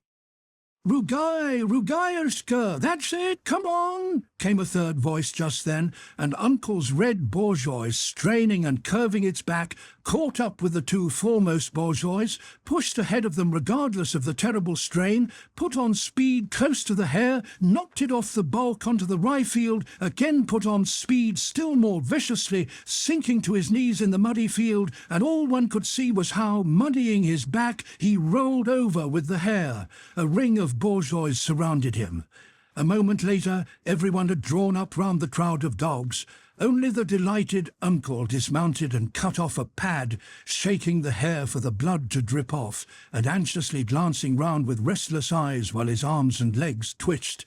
He spoke without himself knowing whom to or what about. "That's it, come on, that's a dog. There it has beaten them all, the 1,000-rouble as well as the 1-rouble bourgeois. That's it, come on," said he, panting and looking wrathfully around, as if he were abusing someone, as if they were all his enemies and had insulted him, and only now had he at last succeeded in justifying himself. "There are your 1,000-rouble ones, that's it, come on. Rugai, here's a pad for you," he said, throwing down the hare's muddy pad. "You've deserved it, that's it, come on." "She'd tired herself out, she'd run it down 3 times by herself," said Nikolai, also not listening to anyone and regardless of whether he were heard or not. "But what is there in running across it like that?" said Ilyagin's groom. "Once she had missed it and turned it away, any mongrel could take it," Ilyagin was saying at the same time, breathless from his gallop and his excitement. At the same moment, Natasha, without drawing breath, screamed joyously, ecstatically, and so piercingly that it set everyone's ears tingling. By that shriek, she expressed what the others expressed by all talking at once, and it was so strange that she must herself have been ashamed of so wild a cry, and everyone else would have been amazed at it at any other time. Uncle himself twisted up the hare, threw it neatly and smartly across the horse's back, as if by that gesture he meant to rebuke everybody, and with an air of not wishing to speak to anyone, mounted his bay and rode off. The others all followed, dispirited and shamefaced, and only much later were they able to regain their former affectation of indifference. For a long time they continued to look at Red Rugai, who, his arched back spattered with mud and clanking the ring of his leash, walked along just behind Uncle's horse with the serene air of a conqueror. "Well, I am like any other dog, as long as it's not a question of coursing, but when it is, then look out," his appearance seemed to Nikolai to be saying. When, much later, Uncle rode up to Nikolai and began talking to him, he felt flattered that, after what had happened, Uncle deigned to speak to him. Chapter 7. An Evening at Uncle's. Toward evening, Ilyagin took leave of Nikolai, who found that they were so far from home that he accepted Uncle's offer that the hunting party should spend the night in his little village of Mikhailovna. "And if you put up at my house, that'll be better still. That's it, come on," said Uncle. "You see, it's damp weather, and you could rest, and the little countess could be driven home in a trap." Uncle's offer was accepted. A huntsman was sent to a Tradnoya for a trap, while Nikolai rode with Natasha and Petya to Uncle's house. Some 5 male domestic serfs, big and little, rushed out to the front porch to meet their master. A score of women serfs, old and young, as well as children, popped out from the back entrance to have a look at the hunters who were arriving. The presence of Natasha, a woman, a lady, and on horseback, raised the curiosity of the serfs to such a degree that many of them came up to her, stared her in the face, and unabashed by her presence, made remarks about her as though she were some prodigy on show, and not a human being able to hear or understand what was said about her. "Arinka, look, she sits sideways. There she sits, and her skirt dandles. See, she's got a little hunting horn. Goodness gracious, see her knife? Isn't she a Tartar? How is it you didn't go head over heels?" asked the boldest of all, addressing Natasha directly. Uncle dismounted at the porch of his little wooden house, which stood in the midst of an overgrown garden, and after a glance at his retainers, shouted authoritatively that the superfluous ones should take themselves off, and that all necessary preparations should be made to receive the guests and the visitors. The serfs all dispersed. Uncle lifted Natasha off her horse and, taking her hand, led her up the rickety wooden steps of the porch. The house, with its bare, unplastered log walls, was not over-clean. It did not seem that those living in it aimed at keeping it spotless, but neither was it noticeably neglected. In the entry there was a smell of fresh apples, and wolf and fox skins hung about. Uncle led the visitors through the anteroom into a small hall with a folding table and red chairs, then into the drawing-room with a round birchwood table and a sofa, and finally into his private room, where there was a tattered sofa, a worn carpet, and portraits of Suvorov, of the host's father and mother, and of himself in military uniform. The study smelt strongly of tobacco and dogs. Uncle asked his visitors to sit down and make themselves at home, and then went out of the room. Rugai, his back still muddy, came into the room and lay down on the sofa, cleaning himself with his tongue and teeth. Leading from the study was a passage in which a partition with ragged curtains could be seen. From behind this came women's laughter and whispers. Natasha, Nikolai and Petya took off their wraps and sat down on the sofa. Petya, leaning on his elbow, fell asleep at once. Natasha and Nikolai were silent. Their faces glowed, they were hungry and very cheerful. They looked at one another. Now that the hunt was over and they were in the house, Nikolai no longer considered it necessary to show his manly superiority over his sister. Natasha gave him a wink, and neither refrained long from bursting into a peal of ringing laughter even before they had a pretext ready to account for it. After a while, Uncle came in a Cossack coat, blue trousers and small top boots, and Natasha felt that this costume, the very one she had regarded with surprise and amusement at Otradnoe, was just the right thing, and not at all worse than a swallowtail or frock coat. Uncle, too, was in high spirits, and far from being offended by the brothers and sisters' laughter, it could never enter his head that they might be laughing at his way of life, he himself joined in the merriment. "That's right, young Countess, that's it, come on. I never saw anyone like her," said he, offering Nikolai a pipe with a long stem, and with a practised motion of 3 fingers taking down another that had been cut short. "She's ridden all day like a man, and is as fresh as ever." Soon after Uncle's reappearance, the door was opened, evidently from the sound by a barefooted girl, and a stout, rosy, good-looking woman of about 40, with a double chin and full red lips, entered carrying a large loaded tray. With hospitable dignity and cordiality in her glance and in every motion, she looked at the visitors and with a pleasant smile bowed respectfully.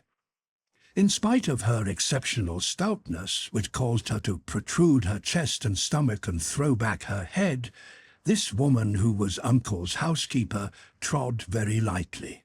She went to the table, set down the tray, and with her plump white hands deftly took from it the bottles and various hors d'oeuvres and dishes and arranged them on the table.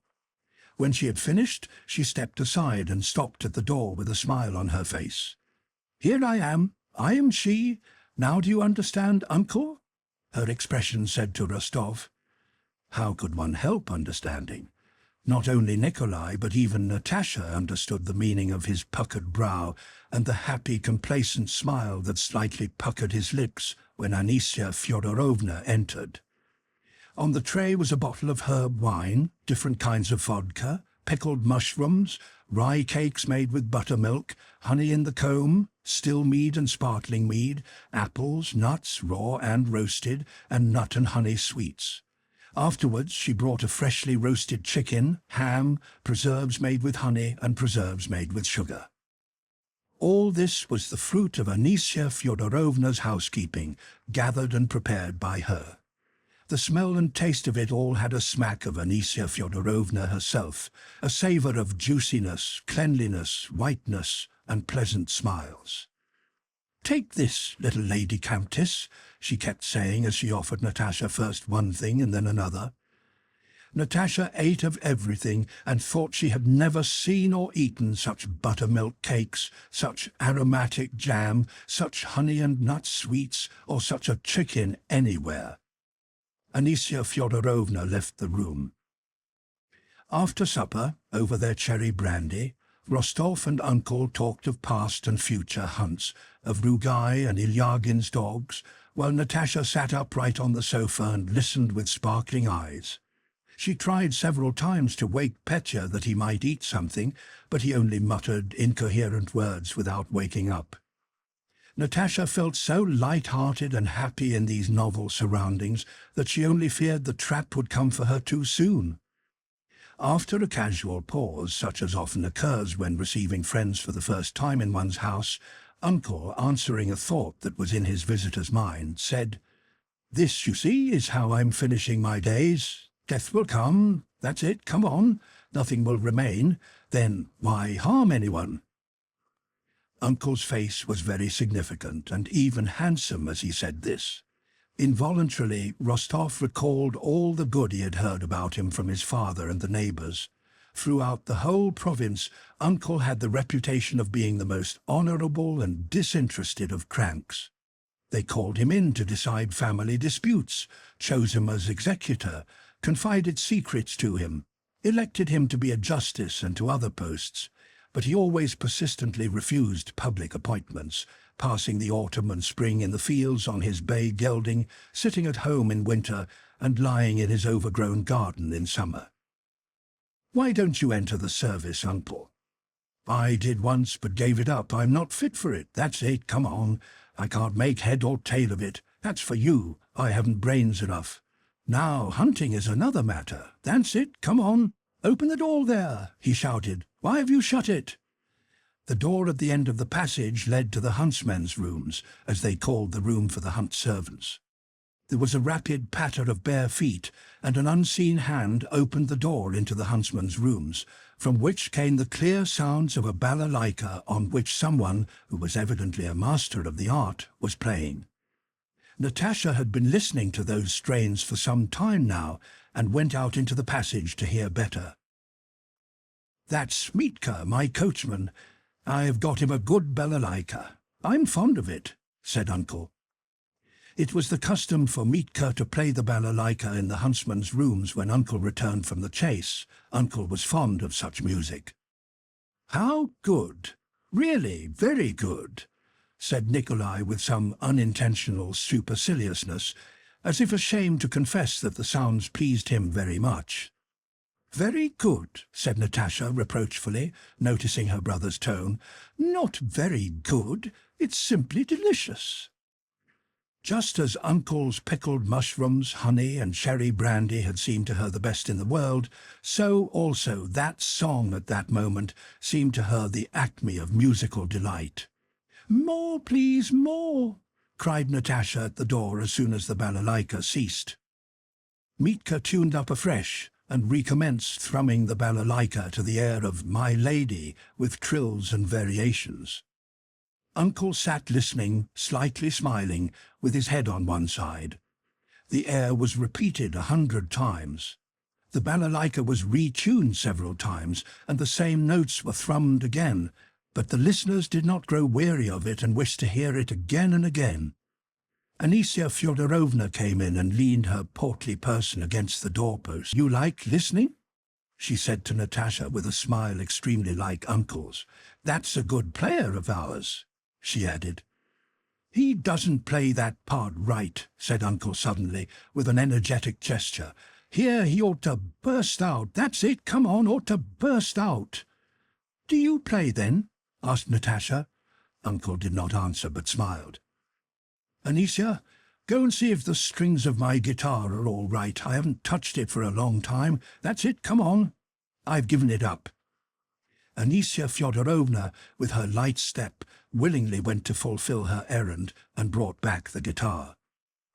Without looking at anyone, Uncle blew the dust off it and, tapping the case with his bony fingers, tuned the guitar and settled himself in his armchair. He took the guitar a little above the fingerboard, arching his left elbow with a somewhat theatrical gesture, and with a wink at Anisia Fyodorovna struck a single chord, pure and sonorous, and then, quietly, smoothly, and confidently, began playing in very slow time, not "My Lady," but the well-known song, "Came a Maiden Down the Street." The tune, played with precision and in exact time, began to thrill in the hearts of Nikolai and Natasha, arousing in them the same kind of sober mirth as radiated from Anisia Fyodorovna's whole being. Anisia Fyodorovna flushed, and drawing her kerchief over her face, went laughing out of the room. Uncle continued to play, correctly, carefully, with energetic firmness, looking with a changed and inspired expression at the spot where Anisia Fyodorovna had just stood. Something seemed to be laughing a little on one side of his face under his grey moustaches, especially as the song grew brisker and the time quicker, and when, here and there, as he ran his fingers over the strings, something seemed to snap. "Lovely, lovely! Go on, Uncle, go on!" shouted Natasha as soon as he had finished. She jumped up and hugged and kissed him. "Nikolai, Nikolai!" she said, turning to her brother as if asking him, "What is it that moves me so?" Nikolai, too, was greatly pleased by Uncle's playing, and Uncle played the piece over again. Anisia Fyodorovna's smiling face reappeared in the doorway, and behind hers other faces. "Fetching water clear and sweet, stop, dear maiden, I entreat," played Uncle once more, running his fingers skilfully over the strings, and then he stopped short and jerked his shoulders. "Go on, Uncle dear," Natasha wailed in an imploring tone, as if her life depended on it. Uncle rose, and it was as if there were two men in him. One of them smiled seriously at the merry fellow, while the merry fellow struck a naive and precise attitude preparatory to a folk dance. "Now then, niece," he exclaimed, waving to Natasha the hand that had just struck a chord. Natasha threw off the shawl from her shoulders, ran forward to face Uncle, and setting her arms akimbo, also made a motion with her shoulders and struck an attitude. Where, how, and when had this young countess, educated by an émigré French governess, imbibed from the Russian air she breathed that spirit and obtained that manner which the pas de châle would, one would have supposed, long ago have effaced? But the spirit and the movements were those inimitable and unteachable Russian ones that Uncle had expected of her. As soon as she had struck her pose and smiled triumphantly, proudly, and with sly merriment, the fear that had at first seized Nikolai and the others that she might not do the right thing was at an end, and they were already admiring her. She did the right thing with such precision, such complete precision, that Anisia Fyodorovna, who had at once handed her the handkerchief she needed for the dance, had tears in her eyes, though she laughed as she watched this slim, graceful countess, reared in silks and velvets and so different from herself, who was yet able to understand all that was in Anisia and in Anisia's father and mother and aunt and in every Russian man and woman. "Well, little countess, that's it, come on," cried Uncle with a joyous laugh, having finished the dance. "Well done, niece. Now a fine young fellow must be found as husband for you. That's it, come on." "He's chosen already," said Nikolai, smiling. "Oh?" said Uncle in surprise, looking inquiringly at Natasha, who nodded her head with a happy smile.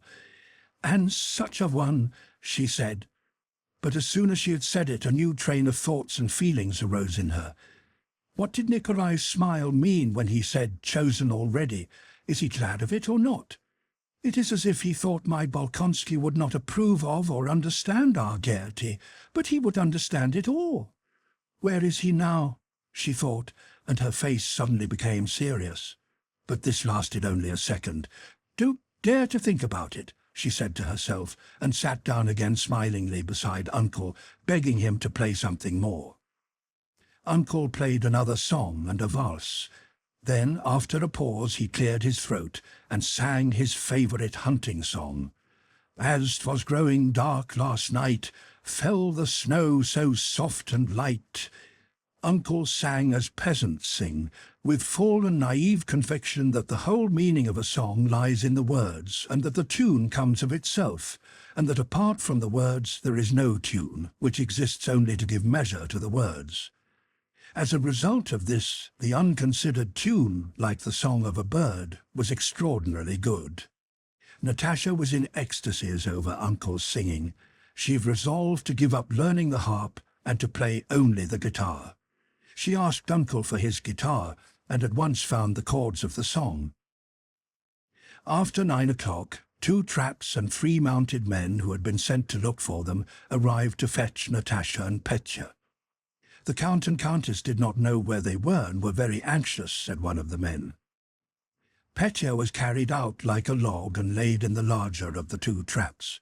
Natasha and Nikolai got into the other. Uncle wrapped Natasha up warmly and took leave of her with quite a new tenderness.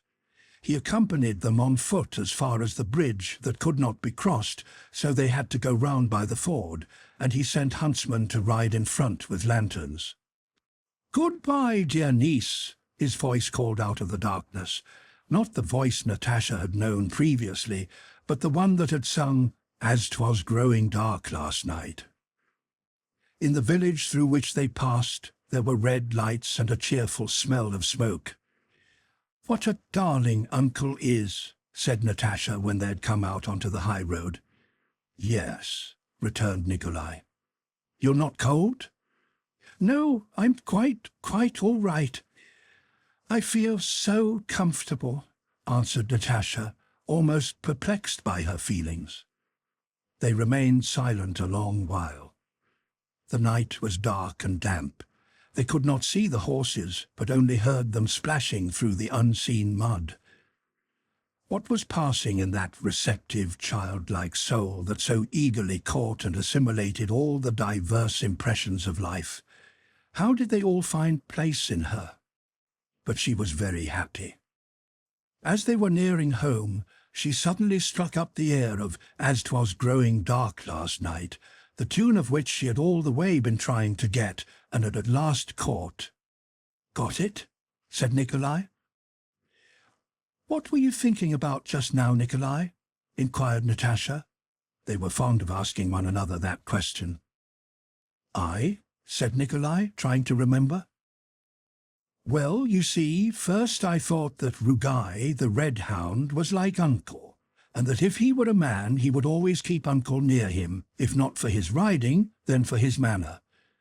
What a good fellow Uncle is. Don't you think so?" "Well, and you?" Wait a bit, wait. Yes. First I thought that we are driving along and imagining that we are going home, but that heaven knows where we are really going in the darkness, and that we shall arrive and suddenly find that we are not in Otradnoye, but in fairyland. And then I thought, no, nothing else." "I know. I expect you thought of him," said Nikolai, smiling, as Natasha knew by the sound of his voice. "No," said Natasha, though she had in reality been thinking about Prince Andrei at the same time as of the rest, and of how he would have liked Uncle. "And then I was saying to myself all the way, how well Anicia carried herself, how well." And Nikolai heard her spontaneous, happy, ringing laughter. "And you know," she suddenly said, "I know that I shall never again be as happy and tranquil as I am now." "Rubbish, nonsense, humbug!" exclaimed Nikolai, and he thought, "How charming this Natasha of mine is. I have no other friend like her and never shall have. Why should she marry? We might always drive about together. What a darling this Nikolai of mine is," thought Natasha. "Ah, there are still lights in the drawing-room," she said, pointing to the windows of the house that gleamed invitingly in the moist, velvety darkness of the night. Chapter 8. Nikolai's mother finds him a bride. Count Ilya Rostov had resigned the position of Marshal of the Nobility because it involved him in too much expense, but still his affairs did not improve. Natasha and Nikolai often noticed their parents conferring together anxiously and privately, and heard suggestions of selling the fine ancestral Rostov house and estate near Moscow. It was not necessary to entertain so freely as when the Count had been Marshal, and life at Otradnoye was quieter than in former years, but still the enormous house and its lodges were full of people, and more than 20 sat down to table every day. These were all their own people who had settled down in the house almost as members of the family, or persons who were, it seemed, obliged to live in the Count's house. Such were Dimmler the musician and his wife, Vogel the dancing master and his family, Belova, an old maiden lady who lived in the house, and many others such as Petya's tutors, the girl's former governess, and other people who simply found it preferable and more advantageous to live in the Count's house than at home. They had not as many visitors as before, but the old habits of life without which the Count and Countess could not conceive of existence remained unchanged. There was still the hunting establishment which Nikolai had even enlarged, the same 50 horses and 15 grooms in the stables, the same expensive presents and dinner parties to the whole district on name days. There were still the Count's games of whist and Boston, at which, spreading out his cards so that everybody could see them, he let himself be plundered of hundreds of roubles every day by his neighbours, who looked upon an opportunity to play a rubber with Count Rostov as a most profitable source of income. The Count moved in his affairs as in a huge net, trying not to believe that he was entangled, but becoming more and more so at every step, and feeling too feeble to break the meshes or set to work carefully and patiently to disentangle them. The Countess, with her loving heart, felt that her children were being ruined, that it was not the Count's fault, for he could not help being what he was, that, though he tried to hide it, he himself suffered from the consciousness of his own and his children's ruin, and she tried to find means of remedying the position. From her feminine point of view, she could only see one solution, namely, for Nikolai to marry a rich heiress. She felt this to be their last hope, and that if Nikolai refused the match she had found for him, she would have to abandon the hope of ever getting matters right. This match was with Julie Karagina, the daughter of excellent and virtuous parents, a girl the Rostovs had known from childhood and who had now become a wealthy heiress through the death of the last of her brothers. The Countess had written direct to Julie's mother in Moscow, suggesting a marriage between their children, and had received a favourable answer from her. Karagina had replied that for her part she was agreeable, and everything depended on her daughter's inclination. She invited Nikolai to come to Moscow. Several times the Countess, with tears in her eyes, told her son that now both her daughters were settled, her only wish was to see him married. She said she could lie down in her grave peacefully if that were accomplished. Then she told him that she knew of a splendid girl, and tried to discover what he thought about marriage. At other times she praised Julie to him and advised him to go to Moscow during holidays to amuse himself. Nikolai guessed what his mother's remarks were leading to, and during one of these conversations induced her to speak quite frankly. She told him that her only hope of getting their affairs disentangled now lay in his marrying Julie Karagina. "But, Mamma, suppose I loved a girl who has no fortune. Would you expect me to sacrifice my feelings and my honour for the sake of money?" he asked his mother, not realizing the cruelty of his question and only wishing to show his noble-mindedness. "No, you have not understood me," said his mother, not knowing how to justify herself. "You have not understood me, Nikolenka. It is your happiness I wish for," she added, feeling that she was telling an untruth and was becoming entangled. She began to cry. "Mamma, don't cry. Only tell me that you wish it, and you know I will give my life, anything to put you at ease," said Nikolai. "I would sacrifice anything for you, even my feelings." But the Countess did not want the question put like that. She did not want a sacrifice from her son. She herself wished to make a sacrifice for him. "No, you have not understood me. Don't let's talk about it," she replied, wiping away her tears. "Maybe I do love a poor girl," said Nikolai to himself. "Am I to sacrifice my feelings and my honour for money? I wonder how Mamma could speak so to me. Because Sonia is poor, I must not love her," he thought, "must not respond to her faithful, devoted love. Yet I should certainly be happier with her than with some doll like Julie. I can always sacrifice my feelings for my family's welfare, he said to himself, but I can't coerce my feelings. If I love Sonia, that feeling is for me stronger and higher than all else. Nikolai did not go to Moscow, and the Countess did not renew the conversation with him about marriage. She saw with sorrow, and sometimes with exasperation, symptoms of a growing attachment between her son and the portionless Sonia. Though she blamed herself for it, she could not refrain from grumbling at and worrying Sonia, often pulling her up without reason, addressing her stiffly as "my dear," and using the formal "you" instead of the intimate "thou" in speaking to her. The kind-hearted Countess was the more vexed with Sonia because that poor, dark-eyed niece of hers was so meek, so kind, so devotedly grateful to her benefactors, and so faithfully, unchangingly and unselfishly in love with Nikolai, that there were no grounds for finding fault with her. Nikolai was spending the last of his leave at home. A fourth letter had come from Prince Andrei from Rome, in which he wrote that he would have been on his way back to Russia long ago, had not his wound unexpectedly reopened in the warm climate, which obliged him to defer his return till the beginning of the new year. Natasha was still as much in love with her betrothed, found the same comfort in that love, and was still as ready to throw herself into all the pleasures of life as before.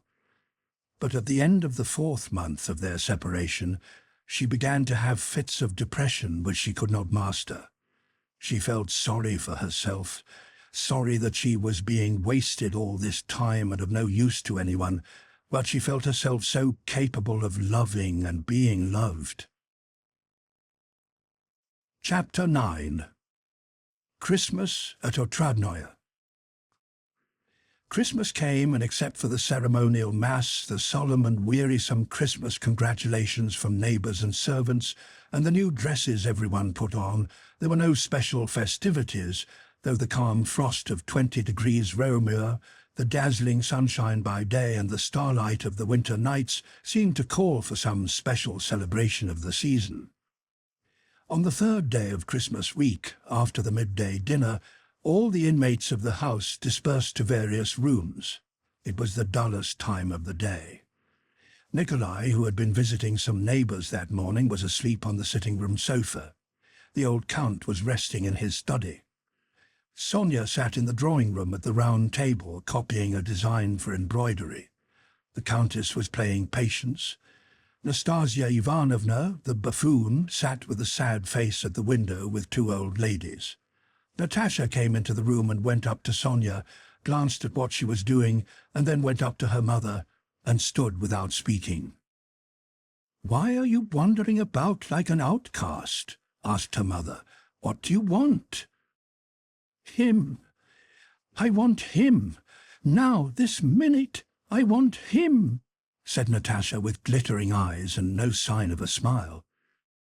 The Countess lifted her head and looked attentively at her daughter. "Don't look at me, Mamma, don't look. I shall cry directly." "Sit down with me a little," said the Countess. "But, Mamma, I want him. Why should I be wasted like this, Mamma?" Her voice broke, tears gushed from her eyes, and she turned quickly to hide them and left the room.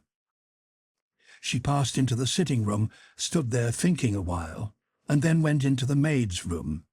There an old maidservant was grumbling at a young girl who stood panting, having just run in through the cold from the serfs' quarters. "Stop playing, there is a time for everything," said the old woman. "Let her alone, Kondratovna," said Natasha. "Go, Mavrushka, go." Having released Mavrushka, Natasha crossed the dancing hall and went to the vestibule. There an old footman and 2 young ones were playing cards. They broke off and rose as she entered. "What can I do with them?" thought Natasha. "Oh, Nikita, please go—" "Where can I send him?" "Yes, go to the yard and fetch a fowl, please, a cock, and you, Misha, bring me some oats." "Just a few oats," said Misha cheerfully and readily. Go quickly," the old man urged him. "And you, Theodore, get me a piece of chalk." On her way past the butler's pantry, she told them to set a samovar. though it was not at all the time for tea. Foka, the butler, was the most ill-tempered person in the house. Natasha liked to test her power over him. He distrusted the order and asked whether the samovar was really wanted. "Oh dear, what a young lady," said Foka, pretending to frown at Natasha. No one in the house sent people about or gave them as much trouble as Natasha did. She could not see people unconcernedly, but had to send them on some errand. She seemed to be trying whether any of them would get angry or sulky with her, but the serfs fulfilled no one's orders so readily as they did hers. "What can I do? Where can I go?" thought she, as she went slowly along the passage. "Nastasia Ivanovna, what sort of children shall I have?" she asked the buffoon, who was coming toward her in a woman's jacket. "Why, fleas, crickets, grasshoppers," answered the buffoon. Oh, Lord, it's always the same. Oh, where am I to go? What am I to do with myself?" And tapping with her heels, she ran quickly upstairs to see Fogel and his wife, who lived on the upper story. Two governesses were sitting with the Fogels at a table on which were plates of raisins, walnuts, and almonds. The governesses were discussing whether it was cheaper to live in Moscow or Odessa. Natasha sat down, listened to their talk with a serious and thoughtful air, and then got up again. "The island of Madagascar," she said. "Madagascar," she repeated, articulating each syllable distinctly, and not replying to Madame Schoss, who asked her what she was saying. She went out of the room. Her brother Petya was upstairs too. With the man in attendance on him, he was preparing fireworks to let off that night. "Petya, Petya," she called to him, "carry me downstairs."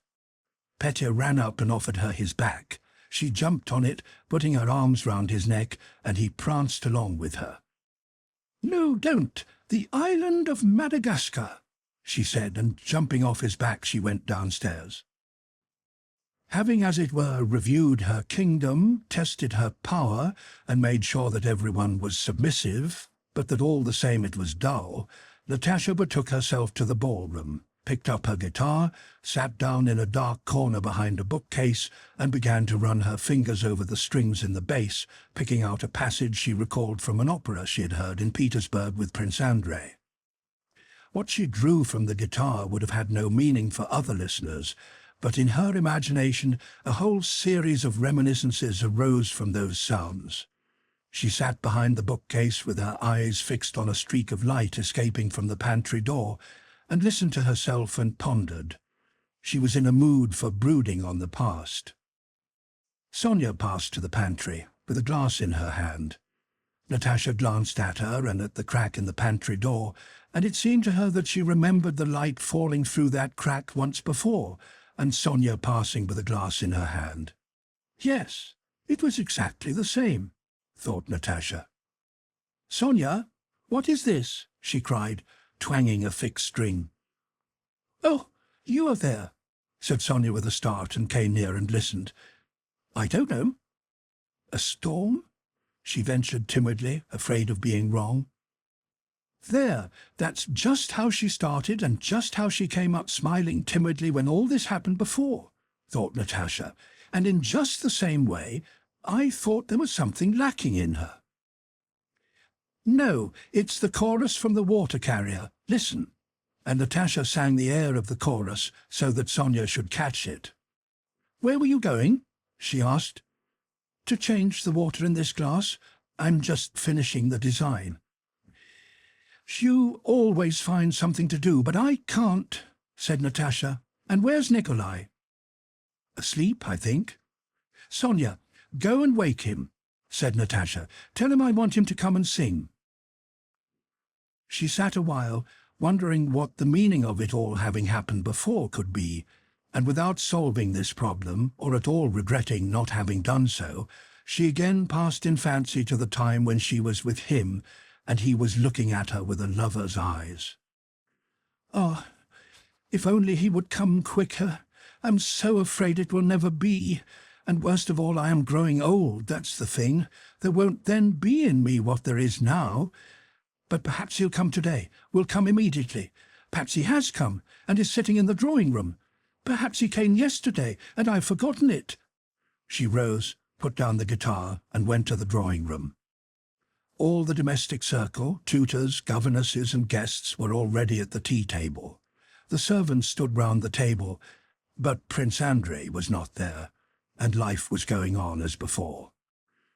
"Ah, here she is," said the old count when he saw Natasha enter. "Well, sit down by me." But Natasha stayed by her mother and glanced round as if looking for something. "Mamma," she muttered, "give him to me. Give him, mamma, quickly, quickly." And she again had difficulty in repressing her sobs. She sat down at the table and listened to the conversation between the elders and Nikolai, who had also come to the table. My God, the same faces, the same talk. Papa holding his cup and blowing in the same way," thought Natasha, feeling with horror a sense of repulsion rising up in her for the whole household, because they were always the same.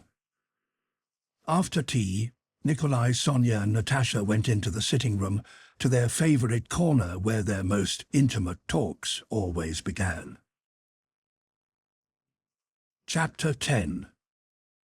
"Does it ever happen to you," said Natasha to her brother when they settled down in the sitting-room, "does it ever happen to you to feel as if there were nothing more to come, nothing, that everything good is past, and to feel not exactly dull, but sad?"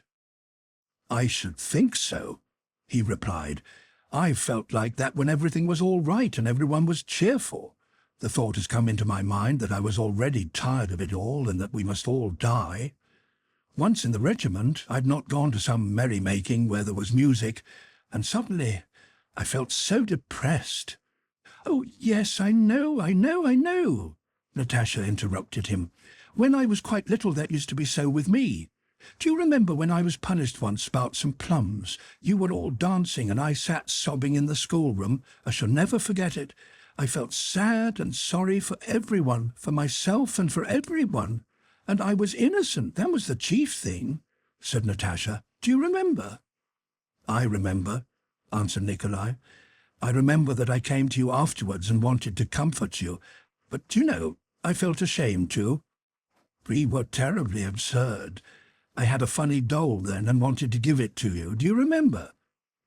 "And do you remember," Natasha asked with a pensive smile, "how once long ago, when we were quite little, Uncle called us into the study that was in the old house, and it was dark, and we went in, and suddenly there stood—" "A Negro," chimed in Nikolai with a smile of delight. "Of course I remember.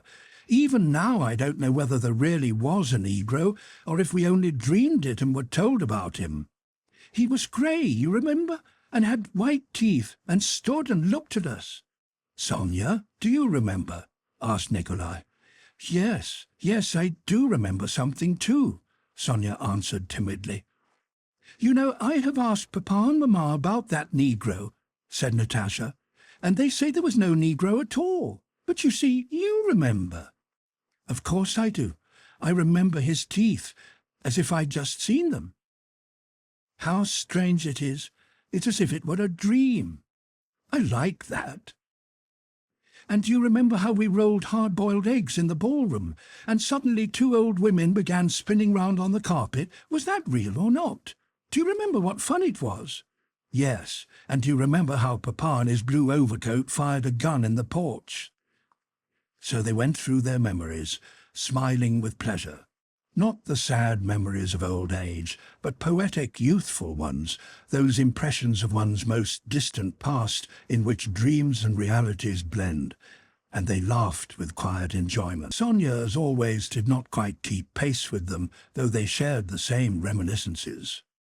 Much that they remembered had slipped from her mind, and what she recalled did not arouse the same poetic feeling as they experienced. She simply enjoyed their pleasure and tried to fit in with it. She only rarely took part when they recalled Sonia's first arrival. She told them how afraid she had been of Nikolai because he had on a corded jacket, and her nurse had told her that she too would be sewn up with cords. "And I remember their telling me that you had been born under a cabbage," said Natasha. "And I remember that I dared not disbelieve it then, but knew that it was not true, and I felt so uncomfortable." While they were talking, a maid thrust her head in at the other door of the sitting-room. "They have brought the cock, miss," she said in a whisper. "It isn't wanted. Petya, tell them to take it away," replied Natasha. In the middle of their talk in the sitting-room, Dimler came in and went up to the harp that stood there in a corner. He took off its cloth covering, and the harp gave out a jarring sound. "Mr. Dimler, please play my favourite nocturne by Field," came the old countess's voice from the drawing-room. Dimler struck a chord and, turning to Natasha, Nikolai and Sonia, remarked, "How quiet you young people are." "Yes, we are philosophizing," said Natasha, glancing round for a moment and then continuing the conversation. They were now discussing dreams. Dimler began to play. Natasha went on tiptoe noiselessly to the table, took up a candle, carried it out and returned, seating herself quietly in her former place. It was dark in the room, especially where they were sitting on the sofa, but through the big windows the silvery light of the full moon fell on the floor. Dimler had finished the piece, but still sat softly running his fingers over the strings, evidently uncertain whether to stop or to play something else. "Do you know," said Natasha in a whisper, moving closer to Nikolai and Sonia, "that when one goes on recalling memories, one at last begins to remember what happened before one was in the world." "That is metempsychosis," said Sonia, who had always learned well and remembered everything. "The Egyptians believed that our souls have lived in animals and will go back into animals again."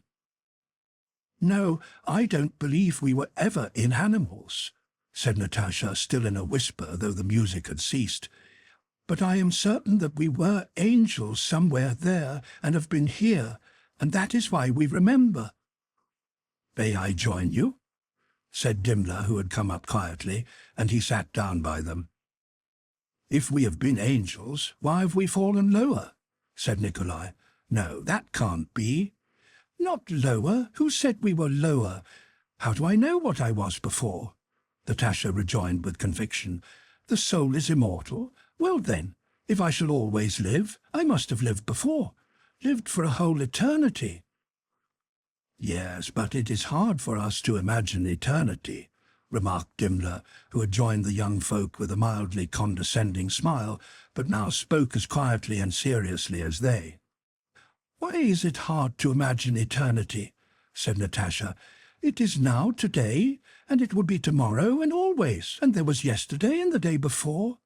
"Natasha, now it's your turn. Sing me something," they heard the Countess say. "Why are you sitting there like conspirators?"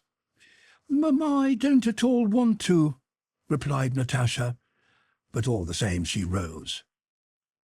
None of them, not even the middle-aged Dimler, wanted to break off their conversation and quit that corner in the sitting-room, but Natasha got up and Nikolai sat down at the clavichord. Standing as usual in the middle of the hall and choosing the place where the resonance was best, Natasha began to sing her mother's favourite song. She had said she did not want to sing, but it was long since she had sung, and long before she again sang as she did that evening.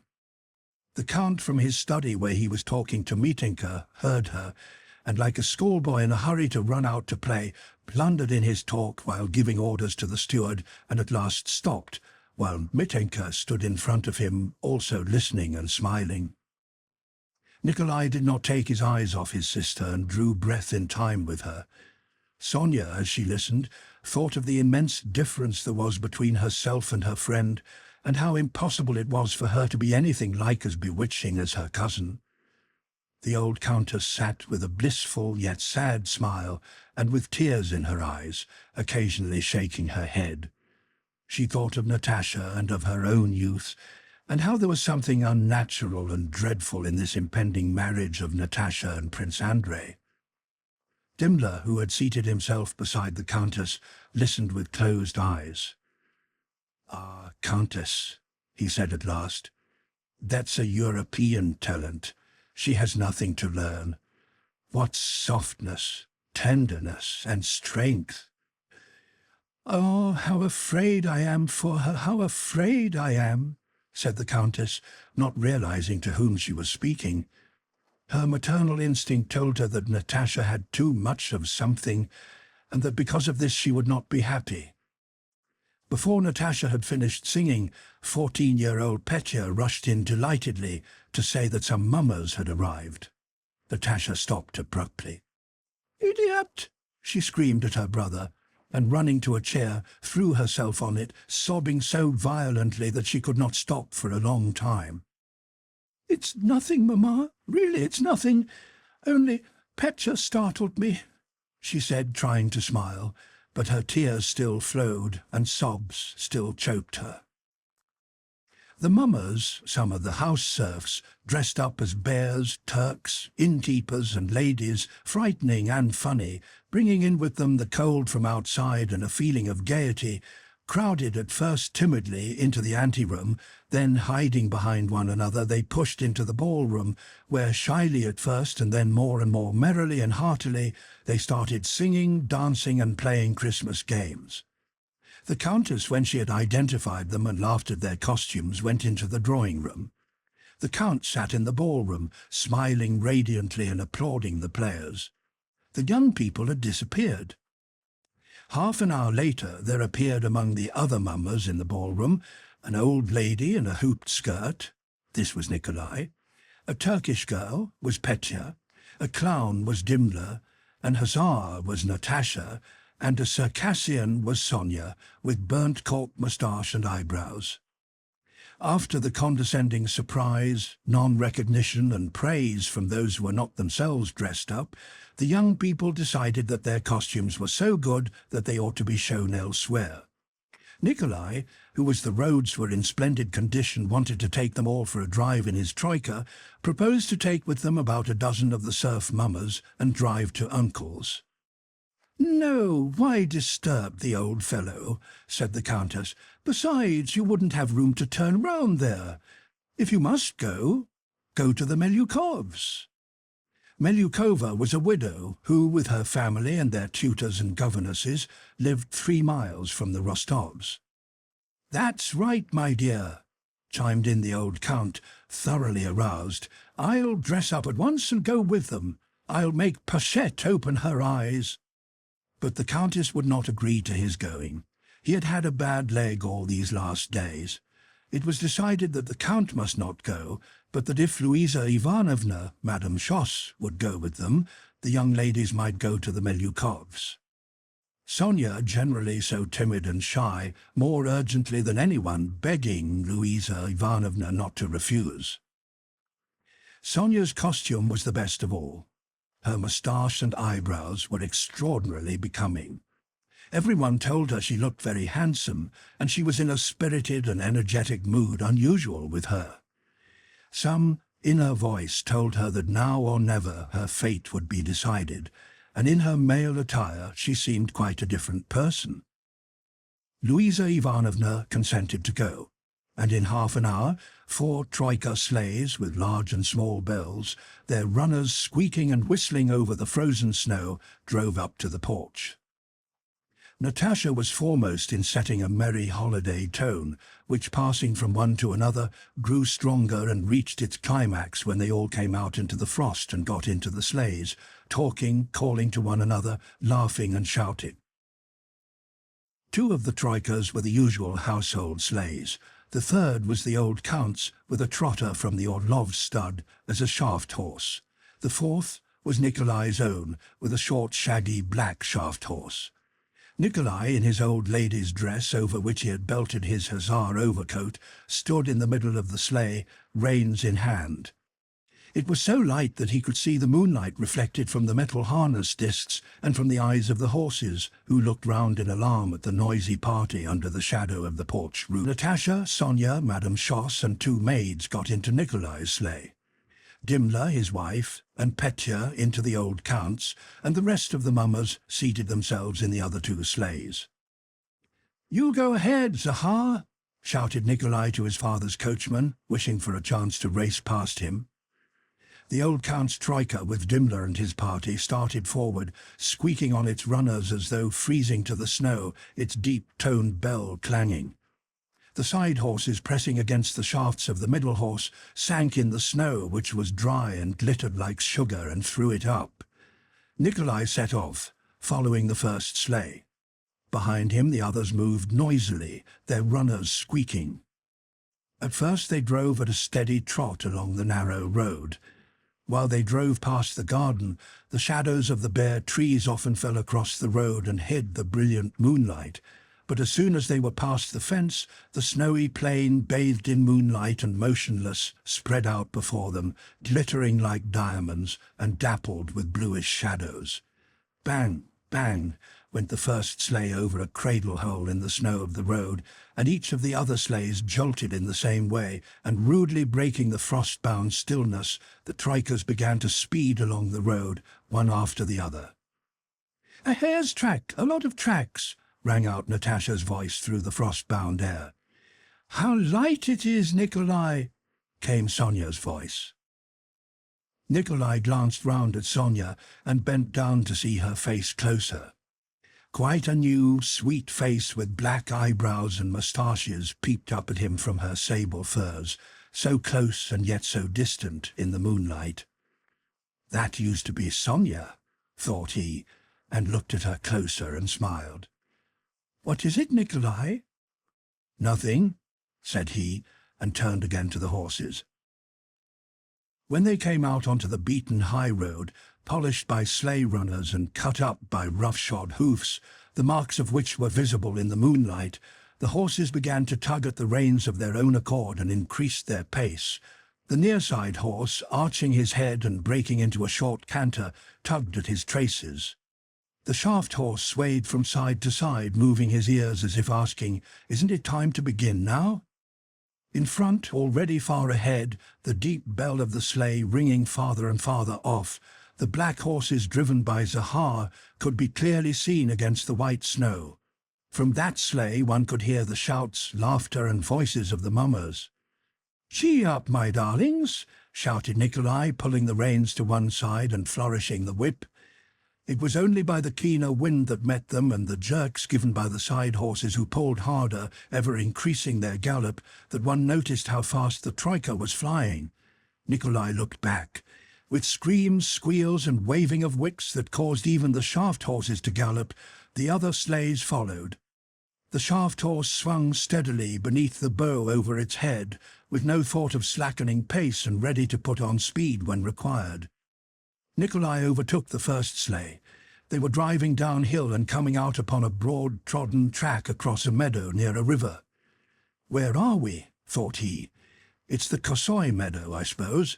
But no, this is something I've never seen before. This isn't the Kosoi meadow, nor the Dyomkin hill, and heaven only knows what it is. It's something new and enchanted.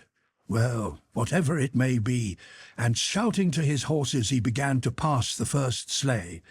Zahar held back his horses and turned his face, which was already covered with hoar frost, to his eyebrows. Nikolai gave the horses the rein, and Zahar, stretching out his arms, clucked his tongue and let his horses go. "Now, look out, master!" he cried. Faster still the two troikas flew side by side, and faster moved the feet of the galloping side horses. Nikolai began to draw ahead. Zahar, while still keeping his arms extended, raised one hand with the reins. "No, you won't, master!" he shouted. Nikolai put all his horses to a gallop and passed Zahar. The horses showered the fine, dry snow on the faces of those in the sleigh. Beside them sounded quick, ringing bells, and they caught confused glimpses of swiftly moving legs and the shadows of the troika they were passing. The whistling sound of the runners on the snow and the voices of girls shrieking were heard from different sides. Again checking his horses, Nikolai looked round him. They were still surrounded by the magic plain, bathed in moonlight and spangled with stars. "Zahar is shouting that I should turn to the left, but why to the left?" thought Nikolai. Are we getting to the Bezukhovs? Is this Bezukhovka? Heaven only knows where we are going, and heaven knows what is happening to us, but it is very strange and pleasant, whatever it is." And he looked round in the sleigh. "Look, his moustache and the eyelashes are all white," said one of the strange, pretty, unfamiliar people, the one with fine eyebrows and moustache. "I think this used to be Natasha," thought Nikolai, "and that was Madame Schoss. But perhaps it's not, and this Circassian with the moustache I don't know, but I love her." "Aren't you cold?" he asked. They did not answer, but began to laugh. Dimmler from the sleigh behind shouted something, probably something funny, but they could not make out what he said. "Yes, yes," some voices answered, laughing. But here was a fairy forest with black moving shadows, and a glitter of diamonds, and a flight of marble steps, and the silver roofs of fairy buildings, and the shrill yells of some animals. And if this is really Bezukhovka, it is still stranger that we drove heaven knows where, and have come to Bezukhovka, thought Nikolai. It really was Bezukhovka, and maids and footmen with merry faces came running out to the porch carrying candles. "Who is it?" asked someone in the porch. "The mummers from the Count's. I know by the horses," replied some voices. Chapter 11. At Bezukhovka. Pelageya Danilovna Bezukhova, a broadly built, energetic woman wearing spectacles, sat in the drawing-room in a loose dress surrounded by her daughters, whom she was trying to keep from feeling dull. They were quietly dropping melted wax into snow and looking at the shadows the wax figures would throw on the wall, when they heard the steps and voices of new arrivals in the vestibule. Hussars, ladies, witches, clowns and bears, after clearing their throats and wiping the hoarfrost from their faces in the vestibule, came into the ballroom where candles were hurriedly lighted. The clown, Dimmler, and the lady, Nikolai, started a dance. Surrounded by the screaming children, the mummers, covering their faces and disguising their voices, bowed to their hostess and arranged themselves about the room. "Dear me, there's no recognizing them. And Natasha, see whom she looks like. She really reminds me of somebody. But here Dimmler, isn't he good? I didn't know him. And how he dances. Dear me, there's a Circassian. Really, how becoming it is to dear Sonia. And who is that? Well, you have cheered us up. Nikita and Vanya cleared away the tables, and we were sitting so quietly. Oh, the hussar, just like a boy, and the legs, I can't look at him," different voices were saying. Natasha, the young Bezukhov's favourite, disappeared with them into the back rooms, where a cork and various dressing gowns and male garments were called for and received from the footman by bare girlish arms from behind the door. 10 minutes later, all the young Bezukhovs joined the mummers. Pelageya Danilovna, having given orders to clear the rooms for the visitors and arranged about refreshments for the gentry and the serfs, went about among the mummers without removing her spectacles, peering into their faces with a suppressed smile and failing to recognize any of them. It was not merely Dimmler and the Rostovs she failed to recognize. She did not even recognize her own daughters or her late husband's dressing gowns and uniforms which they had put on. "And who is this?" she asked her governess, peering into the face of her own daughter, dressed up as a Kazan Tartar.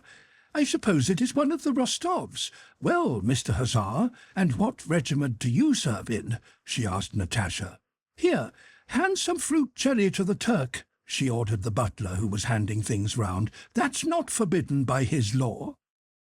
Sometimes, as she looked at the strange but amusing capers cut by the dancers, who, having decided once for all that being disguised no one would recognize them, were not shy, Pelageya Danilovna hid her face in her handkerchief, and her whole stout body shook with irrepressible, kindly, elderly laughter.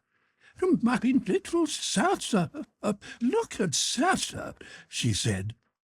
After Russian country dances and chorus dances, Pelageya Danilovna made the serfs and gentry join in one large circle. A ring, a string, and a silver rouble were fetched, and they all played games together. In an hour, All the costumes were crumpled and disordered. The corked eyebrows and moustaches were smeared over the perspiring, flushed and merry faces.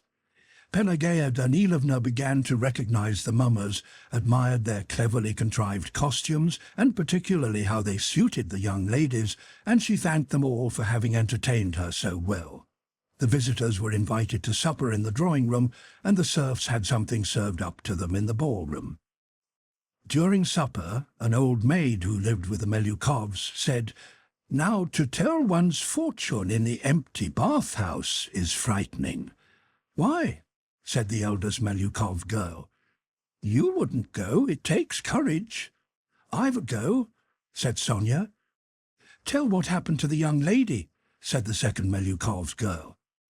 "Well," began the old maid, "a young lady once went out, took a cock, laid the table for two, all properly, and sat down. After a while, she suddenly hears someone coming. A sleigh drives up with harness bells. She hears him coming. He comes in, just in the shape of a man, like an officer, comes in and sits down to table with her." "Oh, oh!" screamed Natasha, rolling her eyes with horror. "Yes, and how did he speak?" "Yes, like a man, everything quite all right.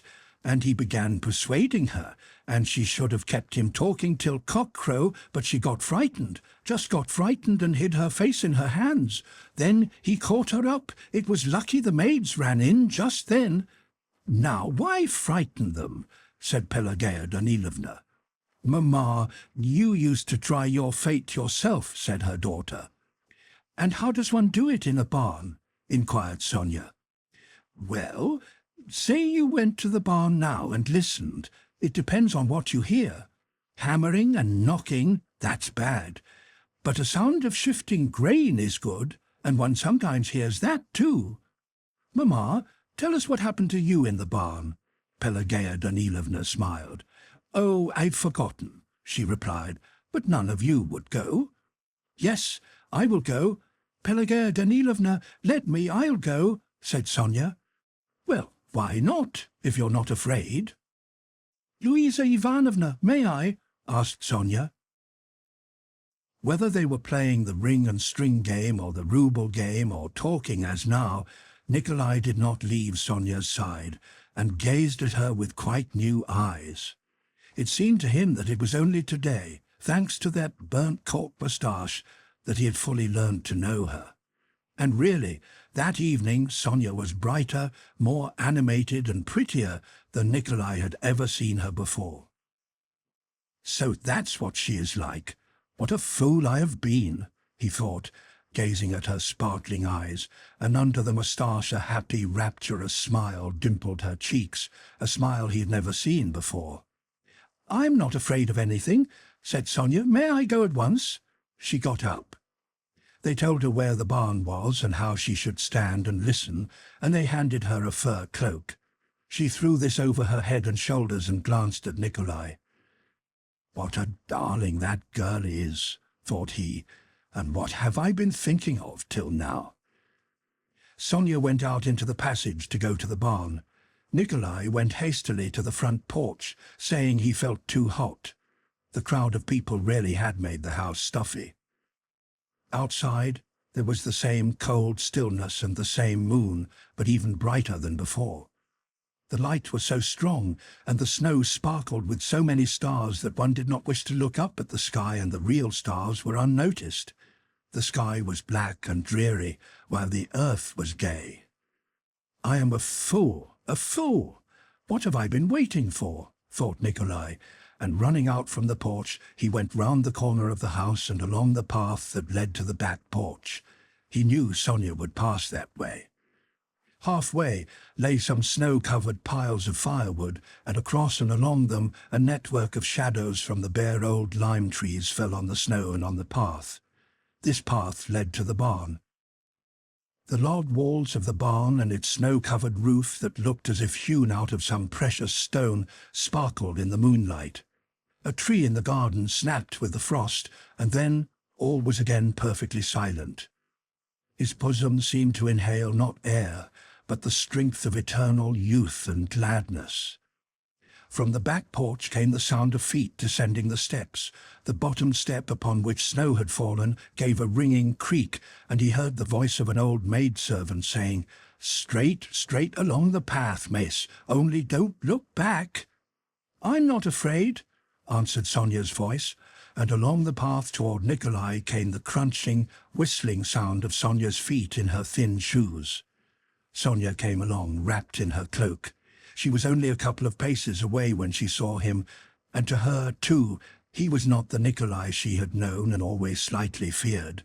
He was in a woman's dress, with tousled hair and a happy smile new to Sonia. She ran rapidly toward him. Quite different, and yet the same, thought Nikolai, looking at her face all lit up by the moonlight. He slipped his arms under the cloak that covered her head, embraced her, pressed her to him, and kissed her on the lips that wore a moustache and had a smell of burnt cork. Sonia kissed him full on the lips, and disengaging her little hands, pressed them to his cheeks. "Sonia." "Nikolai," was all they said. They ran to the barn and then back again, re-entering, he by the front and she by the back porch. Chapter 12. The Drive Home. When they all drove back from Pelageya Danilovna's, Natasha, who always saw and noticed everything, arranged that she and Madame Schoss should go back in the sleigh with Dimla, and Sonia with Nikolai and the maids. On the way back, Nikolai drove at a steady pace instead of racing, and kept peering by that fantastic all-transforming light into Sonia's face and searching beneath the eyebrows and moustache for his former and his present Sonia, from whom he had resolved never to be parted again. He looked, and recognizing in her both the old and the new Sonia, and being reminded by the smell of burnt cork of the sensation of her kiss, inhaled the frosty air with a full breast, and looking at the ground flying beneath him and at the sparkling sky, felt himself again in fairyland. "Sonia, is it well with thee?" he asked from time to time. "Yes," she replied. "And with thee?" When halfway home, Nikolai handed the reins to the coachman and ran for a moment to Natasha's sleigh and stood on its wing. "Natasha," he whispered in French, "do you know I have made up my mind about Sonia?" "Have you told her?" asked Natasha, suddenly beaming all over with joy. "Oh, how strange you are with that moustache and those eyebrows. Natasha, are you glad?" "I am so glad, so glad. I was beginning to be vexed with you. I did not tell you, but you have been treating her badly. What a heart she has, Nikolai. I am horrid sometimes, but I was ashamed to be happy while Sonia was not," continued Natasha. "Now I am so glad. Well, run back to her." "No, wait a bit. Oh, how funny you look," cried Nikolai, peering into her face, and finding in his sister too something new, unusual, and bewitchingly tender that he had not seen in her before. "Natasha, it's magical, isn't it?" "Yes," she replied. "You have done splendidly." Had I seen her before as she is now, thought Nikolai, I should long ago have asked her what to do, and have done whatever she told me, and all would have been well. "So you're glad, and I have done right?" "Oh, quite right. I had a quarrel with Mamma some time ago about it. Mamma said she was angling for you.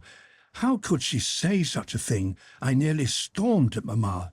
I will never let anyone say anything bad of Sonia, for there is nothing but good in her." "Then it's all right," said Nikolai, again scrutinizing the expression of his sister's face to see if she was in earnest. Then he jumped down, and his boots scrunching the snow, ran back to his sleigh. The same happy, smiling Circassian, with moustache and beaming eyes looking up from under a sable hood, was still sitting there. And that Circassian was Sonia, and that Sonia was certainly his future, happy and loving wife. When they reached home and had told their mother how they had spent the evening at the Bezukhovs, the girls went to their bedroom. When they had undressed, but without washing off the cork moustaches, They sat a long time talking of their happiness. They talked of how they would live when they were married, of how their husbands would be friends, and how happy they would be. On Natasha's table stood 2 looking-glasses, which Dunyasha had prepared beforehand. "Only, when will all that be? I'm afraid never. It would be too good," said Natasha, rising and going to the looking-glasses. "Sit down, Natasha. Perhaps you'll see him," said Sonia. Natasha lit the candles, one on each side of the looking-glasses, and sat down. "I see someone with a moustache," said Natasha, seeing her own face. "You mustn't laugh, miss," said Dunyasha. With Sonia's help and the maid's, Natasha got the glass she held into the right position opposite the other. Her face assumed a serious expression, and she sat silent.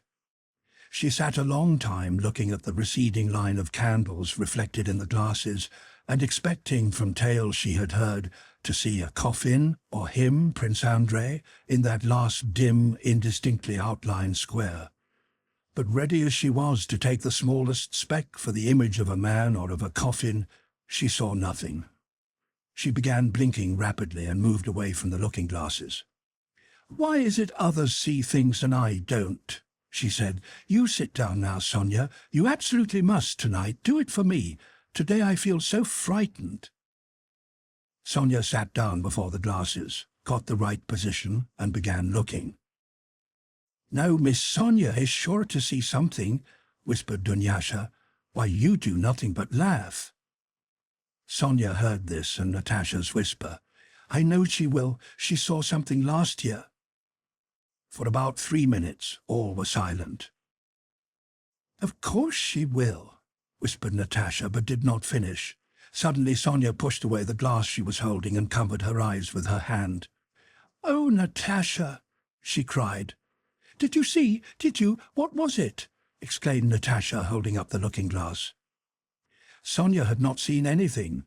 She was just wanting to blink and to get up when she heard Natasha say, "Of course she will." She did not wish to disappoint either Dunyasha or Natasha, but it was hard to sit still. She did not herself know how or why the exclamation escaped her when she covered her eyes. "You saw him?" urged Natasha, seizing her hand. "Yes, wait a bit. I saw him," Sonia could not help saying, not yet knowing whom Natasha meant by him, Nikolai or Prince Andrei. "But why shouldn't I say I saw something? Others too see. Besides, who can tell whether I saw anything or not?" flashed through Sonia's mind. "Yes, I saw him," she said. "How? Standing or lying?" "No, I saw... At first there was nothing. Then I saw him lying down." "Andrei! Lying? Is he ill?" asked Natasha, her frightened eyes fixed on her friend. "No, on the contrary, on the contrary. His face was cheerful, and he turned to me."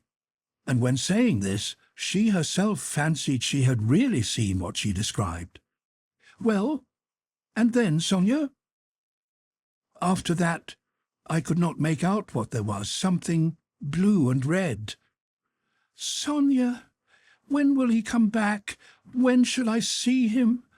Oh, God, how afraid I am for him and for myself and about everything," Natasha began, and without replying to Sonia's words of comfort, she got into bed, and long after her candle was out, lay open-eyed and motionless, gazing at the moonlight through the frosty window panes. Chapter 13. Nikolai's mother opposes his choice of bride. Soon after the Christmas holidays, Nikolai told his mother of his love for Sonia and of his firm resolve to marry her. The Countess, who had long noticed what was going on between them and was expecting this declaration, listened to him in silence, and then told her son that he might marry whom he pleased, but that neither she nor his father would give their blessing to such a marriage. Nikolai, for the first time, felt that his mother was displeased with him, and that despite her love for him, she would not give way. Coldly, without looking at her son, she sent for her husband, and when he came, tried briefly and coldly to inform him of the facts in her son's presence.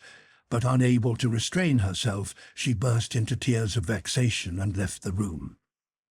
The old count began irresolutely to admonish Nikolai and beg him to abandon his purpose. Nikolai replied that he could not go back on his word, and his father, sighing and evidently disconcerted, very soon became silent and went in to the countess.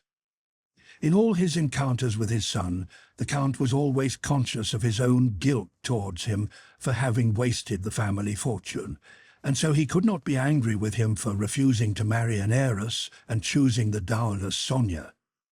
On this occasion he was only more vividly conscious of the fact that if his affairs had not been in disorder, no better wife for Nikolai than Sonia could have been wished for, and that no one but himself, with his Mitenka and his uncomfortable habits, was to blame for the condition of the family finances. The father and mother did not speak of the matter to their son again. But a few days later, the countess sent for Sonia, and with a cruelty neither of them expected, reproached her niece for trying to catch Nikolai and for ingratitude. Sonia listened silently with downcast eyes to the countess's cruel words, without understanding what was required of her. She was ready to sacrifice everything for her benefactors. Self-sacrifice was her most cherished idea, but in this case she could not see what she ought to sacrifice or for whom. She could not help loving the countess and the whole Rostov family, but neither could she help loving Nikolai, and knowing that his happiness depended on that love. She was silent and sad, and did not reply. Nikolai felt the situation to be intolerable, and went to have an explanation with his mother. He first implored her to forgive him and Sonia and consent to their marriage. Then he threatened that if she molested Sonia, he would at once marry her secretly. The countess, with a coldness her son had never seen in her before, replied that he was of age, that Prince Andrei was marrying without his father's consent, and he could do the same, but that she would never receive that intriguer as her daughter. Exploding at the word intriguer, Nikolai, raising his voice, told his mother he had never expected her to try to force him to sell his feelings, but if that were so, he would say for the last time.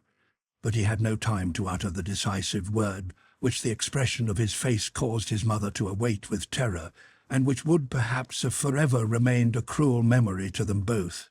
He had not time to say it, for Natasha, with a pale and set face, entered the room from the door at which she had been listening.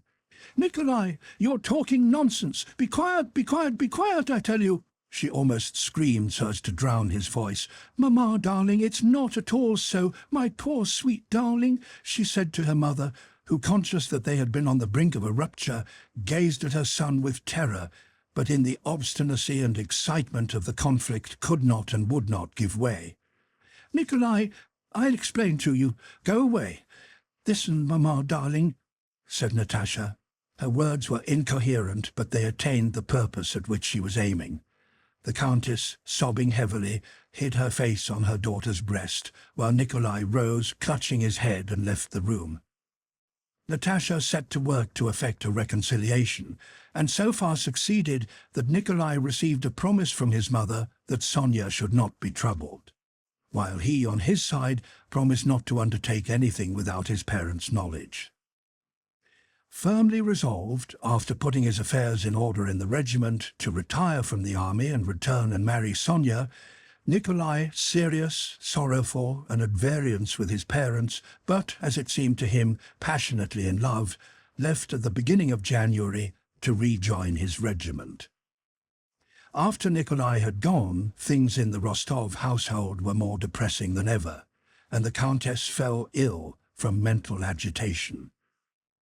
Sonia was unhappy at the separation from Nikolai, and still more so on account of the hostile tone the countess could not help adopting toward her. The count was more perturbed than ever by the condition of his affairs, which called for some decisive action. Their town house and estate near Moscow had inevitably to be sold, and for this they had to go to Moscow. But the countess's health obliged them to delay their departure from day to day. Natasha, who had borne the first period of separation from her betrothed lightly and even cheerfully, now grew more agitated and impatient every day. The thought that her best days, which she would have employed in loving him, were being vainly wasted, with no advantage to anyone, tormented her incessantly. His letters, for the most part, irritated her.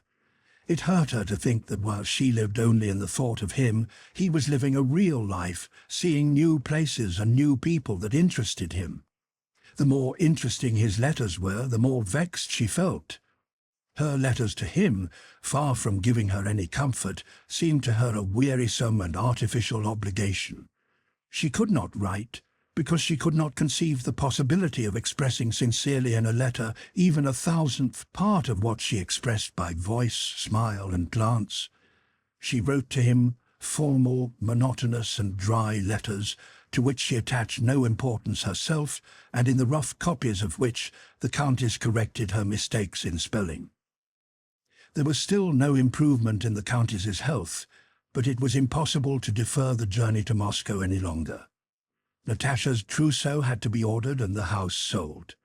Moreover, Prince Andrei was expected in Moscow, where old Prince Bolkonsky was spending the winter, and Natasha felt sure he had already arrived. So the Countess remained in the country, and the Count, taking Sonia and Natasha with him, went to Moscow at the end of January. Book 8, 1811 to 1812. Chapter 1. Pierre's life in Moscow. After Prince Andrei's engagement to Natasha, Pierre, without any apparent cause, suddenly felt it impossible to go on living as before. Firmly convinced as he was of the truths revealed to him by his benefactor, and happy as he had been in perfecting his inner man, to which he had devoted himself with such ardour, all the zest of such a life vanished after the engagement of Andrei and Natasha and the death of Joseph Alexeyevich, the news of which reached him almost at the same time. Only the skeleton of life remained, his house, a brilliant wife who now enjoyed the favours of a very important personage, acquaintance with all Petersburg, and his court service with its dull formalities.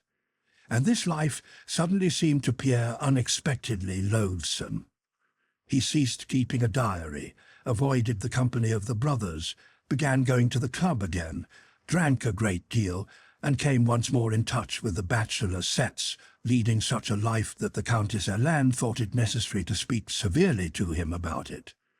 Pierre felt that she was right, and to avoid compromising her, went away to Moscow. In Moscow, as soon as he entered his huge house in which the faded and fading princesses still lived, with its enormous retinue, as soon as driving through the town he saw the Iberian shrine with innumerable tapers burning before the golden covers of the icons, the Kremlin square with its snow undisturbed by vehicles, the sleigh drivers, and the hovels of Sivtsev-Razhok, those old Muscovites who desired nothing, hurried nowhere, and were ending their days leisurely. When he saw those old Moscow ladies, the Moscow balls, and the English club, he felt himself at home in a quiet haven. In Moscow, he felt at peace, at home, warm and dirty, as in an old dressing-gown. Moscow society, from the old women down to the children, received Pierre like a long-expected guest whose place was always ready awaiting him. For Moscow society, Pierre was the nicest, kindest, most intellectual, merriest, and most magnanimous of cranks, a heedless, genial nobleman of the old Russian type. His purse was always empty, because it was open to everyone.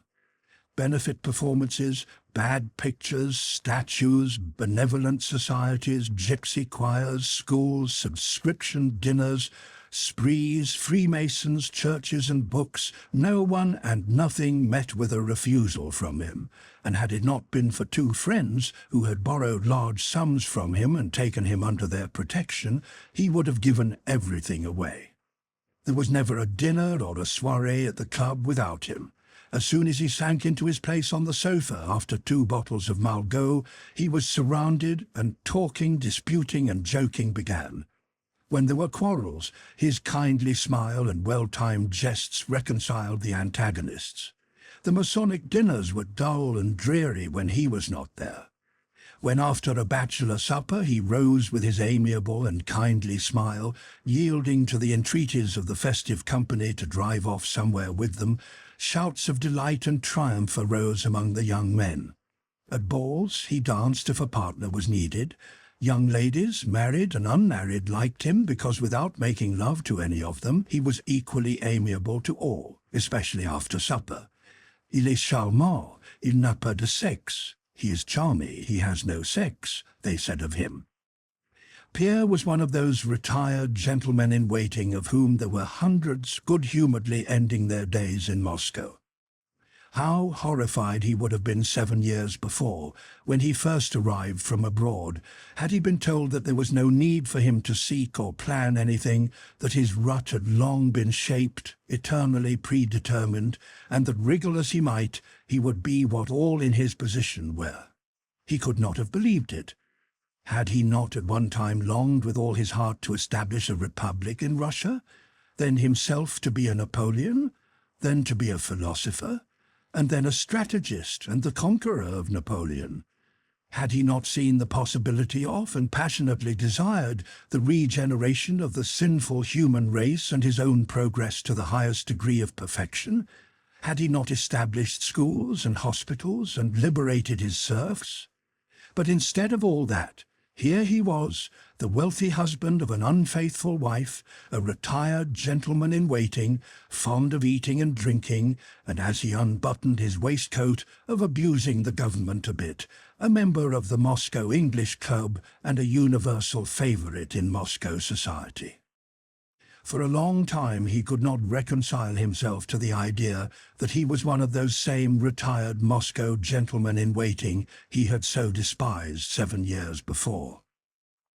Sometimes he consoled himself with the thought that he was only living this life temporarily, but then he was shocked by the thought of how many, like himself, had entered that life and that club temporarily, with all their teeth and hair, and had only left it when not a single tooth or hair remained. In moments of pride, when he thought of his position, it seemed to him that he was quite different and distinct from those other retired gentlemen-in-waiting he had formerly despised. They were empty, stupid, contented fellows, satisfied with their position, while I am still discontented and want to do something for mankind. But perhaps all these comrades of mine struggled just like me and sought something new, a path in life of their own, and like me were brought by force of circumstances, society and race, by that elemental force against which man is powerless, to the condition I am in, said he to himself in moments of humility. And after living some time in Moscow, he no longer despised, but began to grow fond of, to respect, and to pity his comrades in destiny, as he pitied himself. Pierre no longer suffered moments of despair, hypochondria, and disgust with life, but the malady that had formerly found expression in such acute attacks was driven inwards, and never left him for a moment. What for? Why? What is going on in the world? He would ask himself in perplexity several times a day, involuntarily beginning to reflect anew on the meaning of the phenomena of life. But knowing by experience that there were no answers to these questions, he made haste to turn away from them, and took up a book, or hurried off to the club, or to Apollon Nikolaevitch's to exchange the gossip of the town. Helene, who has never cared for anything but her own body, and is one of the stupidest women in the world, thought Pierre, is regarded by people as the acme of intelligence and refinement, and they pay homage to her. Napoleon Bonaparte was despised by all as long as he was great, but now that he has become a wretched comedian, the Emperor Francis wants to offer him his daughter in an illegal marriage. The Spaniards, through the Catholic clergy, offer praise to God for their victory over the French on the 14th of June, and the French, also through the Catholic clergy, offer praise because on that same 14th of June they defeated the Spaniards. My brother Masons swear by the blood that they're ready to sacrifice everything for their neighbour, but they do not give a rouble each to the collections for the poor, and they intrigue, the Astraea Lodge against the manor seekers, and fuss about an authentic Scotch carpet and a charter that nobody needs, and the meaning of which the very man who wrote it does not understand. We all profess the Christian law of forgiveness of injuries and love of our neighbours, the law in honour of which we have built in Moscow 40 times 40 churches, but yesterday a deserter was knouted to death, and a minister of that same law of love and forgiveness, a priest, gave the soldier a cross to kiss before his execution. So thought Pierre, and the whole of this general deception which everyone accepts, accustomed as he was to it, astonished him each time as if it were something new. I understand the deception and confusion, he thought, but how am I to tell them all that I see? I have tried, and have always found that they too in the depths of their souls understand it as I do, and only try not to see it. So it appears that it must be so. But I, what is to become of me? Thought he. He had the unfortunate capacity many men, especially Russians, have of seeing and believing in the possibility of goodness and truth, but seeing the evil and falsehood of life too clearly to be able to take a serious part in it. Every sphere of work was connected in his eyes with evil and deception. Whatever he tried to be, whatever he engaged in, the evil and falsehood of it repulsed him and blocked every path of activity. Yet he had to live, and to find occupation. It was too dreadful to be under the burden of these insoluble problems, so he abandoned himself to any distraction in order to forget them. He frequented every kind of society, drank much, bought pictures, engaged in building, and above all, read. He read, and read everything that came to hand. On coming home, while his valets were still taking off his things, he picked up a book and began to read. From reading he passed to sleeping, from sleeping to gossip in drawing-rooms of the club, from gossip to carousals and women, from carousals back to gossip, reading and wine.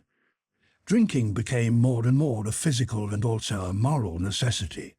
Though the doctors warned him that with his corpulence wine was dangerous for him, he drank a great deal.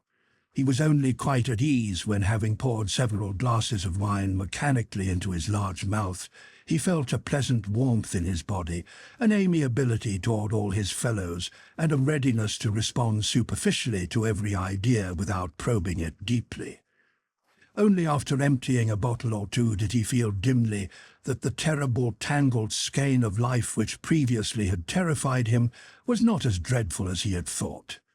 He was always conscious of some aspect of that skein, as with a buzzing in his head after dinner or supper he chatted or listened to conversation or read, but under the influence of wine he said to himself, "It doesn't matter, I'll get it unravelled. I have a solution ready, but have no time now. I'll think it all out later on." But the later on never came. In the morning, on an empty stomach, all the old questions appeared as insoluble and terrible as ever, and Pierre hastily picked up a book, and if anyone came to see him, he was glad. Sometimes he remembered how he had heard that soldiers in war, when entrenched under the enemy's fire, if they have nothing to do, try hard to find some occupation the more easily to bear the danger. To Pierre, all men seemed like those soldiers, seeking refuge from life.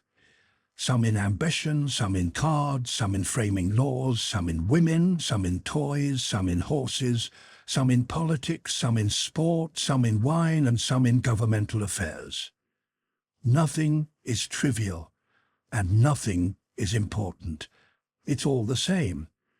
Only to save oneself from it as best one can, thought Pierre. Only not to see it, that dreadful it. Chapter 2. Prince Nikolai Bolkonsky in Moscow. At the beginning of winter, Prince Nikolai Bolkonsky and his daughter moved to Moscow. At that time, enthusiasm for the Emperor Alexander's regime had weakened, and a patriotic and anti-French tendency prevailed there. And this, together with his past and his intellect and his originality, at once made Prince Nikolai Bolkonsky an object of particular respect to the Muscovites and the centre of the Moscow opposition to the government. The prince had aged very straight that year. He showed marked signs of senility by a tendency to fall asleep, forgetfulness of quite recent events, remembrance of remote ones, and the childish vanity with which he accepted the role of head of the Moscow opposition. In spite of all this, the old man inspired in all his visitors alike a feeling of respectful veneration, especially of an evening when he came in to tea in his old-fashioned coat and powdered wig, and, aroused by anyone, told his abrupt stories of the past or uttered yet more abrupt and scathing criticisms of the present. For them all, that old-fashioned house with its gigantic mirrors, pre-revolution furniture, powdered footmen, and the stern, shrewd old man, himself a relic of the past century, with his gentle daughter and the pretty Frenchwoman who were reverently devoted to him, presented a majestic and agreeable spectacle. But the visitors did not reflect that besides the couple of hours during which they saw their host, there were also 22 hours in the day during which the private and intimate life of the house continued. Latterly, that private life had become very trying for Princess Maria. There in Moscow she was deprived of her greatest pleasures, talks with the pilgrims, and the solitude which refreshed her at Bald Hills. And she had none of the advantages and pleasures of city life. She did not go out into society. Everyone knew that her father would not let her go anywhere without him, and his failing health prevented his going out himself, so that she was not invited to dinners and evening parties. She had quite abandoned the hope of getting married. She saw the coldness and malevolence with which the old prince received and dismissed the young men, possible suitors, who sometimes appeared at their house. She had no friends. During this visit to Moscow she had been disappointed in the two who had been nearest to her. Mademoiselle Bourienne, with whom she had never been able to be quite frank, had now become unpleasant to her, and for various reasons Princess Maria avoided her. Julie, with whom she had corresponded for the last 5 years, was in Moscow, but proved to be quite alien to her when they met. Just then Julie, who by the death of her brothers had become one of the richest heiresses in Moscow, was in the full whirl of society pleasures. She was surrounded by young men who, she fancied, had suddenly learned to appreciate her worth. Julie was at that stage in the life of a society woman when she feels that her last chance of marrying has come and that her fate must be decided now or never. On Thursdays Princess Maria remembered with a mournful smile that she now had no one to write to, since Julie, whose presence gave her no pleasure, was here, and they met every week. Like the old émigré who declined to marry the lady with whom he had spent his evenings for years, she regretted Julie's presence and having no one to write to. In Moscow, Princess Maria had no one to talk to, no one to whom to confide her sorrow, and much sorrow fell to her lot just then. The time for Prince Andrei's return and marriage was approaching, but his request to her to prepare his father for it had not been carried out. In fact, it seemed as if matters were quite hopeless, for at every mention of the young Countess Rostova, the old prince, who apart from that was usually in a bad temper, lost control of himself. Another lately added sorrow arose from the lessons she gave her 6-year-old nephew. To her consternation, she detected in herself in relation to little Nikolai some symptoms of her father's irritability. However often she told herself that she must not get irritable when teaching her nephew, almost every time that, pointer in hand, she sat down to show him the French alphabet, so she longed to pour her own knowledge quickly and easily into the child, who was already afraid that Auntie might at any moment get angry, that at his slightest inattention she trembled, became flustered and heated, raised her voice, and sometimes pulled him by the arm and put him in the corner. Having put him in the corner, she would herself begin to cry over her cruel, evil nature, and little Nikolai, following her example, would sob, and without permission would leave his corner, come to her, pull her wet hands from her face, and comfort her. But what distressed the princess most of all was her father's irritability, which was always directed against her and had of late amounted to cruelty. Had he forced her to prostrate herself to the ground all night, had he beaten her or made her fetch wood or water, it would never have entered her mind to think her position hard. But this loving despot, the more cruel because he loved her and for that reason tormented himself and her, knew how not merely to hurt and humiliate her deliberately, but to show her that she was always to blame for everything. Of late he had exhibited a new trait that tormented Princess Maria more than anything else. This was his ever-increasing intimacy with Mademoiselle Bourienne. The idea that at the first moment of receiving the news of his son's intentions had occurred to him in jest, that if Andrei got married he himself would marry Bourienne, had evidently pleased him, and latterly he had persistently, and as it seemed to Princess Maria, merely to offend her, shown special endearments to the companion and expressed his dissatisfaction with his daughter by demonstrations of love of Bourienne. One day in Moscow in Princess Maria's presence, she thought her father did it purposely when she was there, the old prince kissed Mademoiselle Bourienne's hand and, drawing her to him, embraced her affectionately. Princess Maria flushed and ran out of the room. A few minutes later, Mademoiselle Bourienne came into Princess Maria's room, smiling and making cheerful remarks in her agreeable voice. Princess Maria hastily wiped away her tears, went resolutely up to Mademoiselle Bourienne, and, evidently unconscious of what she was doing, began shouting in angry haste at the Frenchwoman, her voice breaking. "It's horrible, vile, inhuman to take advantage of the weakness." She did not finish. "Leave my room," she exclaimed, and burst into sobs. Next day the prince did not say a word to his daughter, but she noticed that at dinner he gave orders that Mademoiselle Bourienne should be served first. After dinner, when the footman handed coffee and from habit began with the princess, the prince suddenly grew furious, threw his stick at Philip, and instantly gave instructions to have him conscripted for the army. "He doesn't obey. I said it twice, and he doesn't obey. She is the first person in this house. She's my best friend," cried the prince, "and if you allow yourself," he screamed in a fury, addressing Princess Maria for the first time, "to forget yourself again before her as you dared to do yesterday, I will show you who is master in this house. Go, don't let me set eyes on you. Beg her pardon."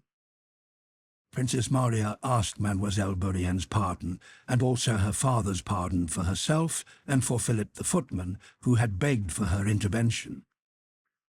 At such moments, something like a pride of sacrifice gathered in her soul, and suddenly that father whom she had judged would look for his spectacles in her presence, fumbling near them and not seeing them, or would forget something that had just occurred, or take a false step with his failing legs and turn to see if anyone had noticed his feebleness, or worst of all, at dinner, when there were no visitors to excite him, would suddenly fall asleep, letting his napkin drop and his shaking head sink over his plate.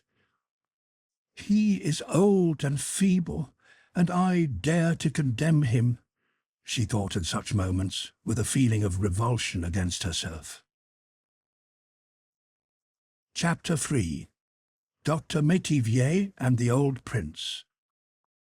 In 1811 there was living in Moscow a French doctor, Métivier, who had rapidly become the fashion.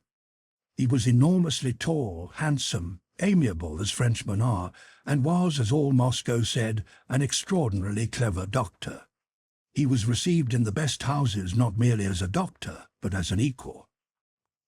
Prince Nikolai had always ridiculed medicine, but latterly, on Mademoiselle Bourienne's advice, had allowed this doctor to visit him and had grown accustomed to him.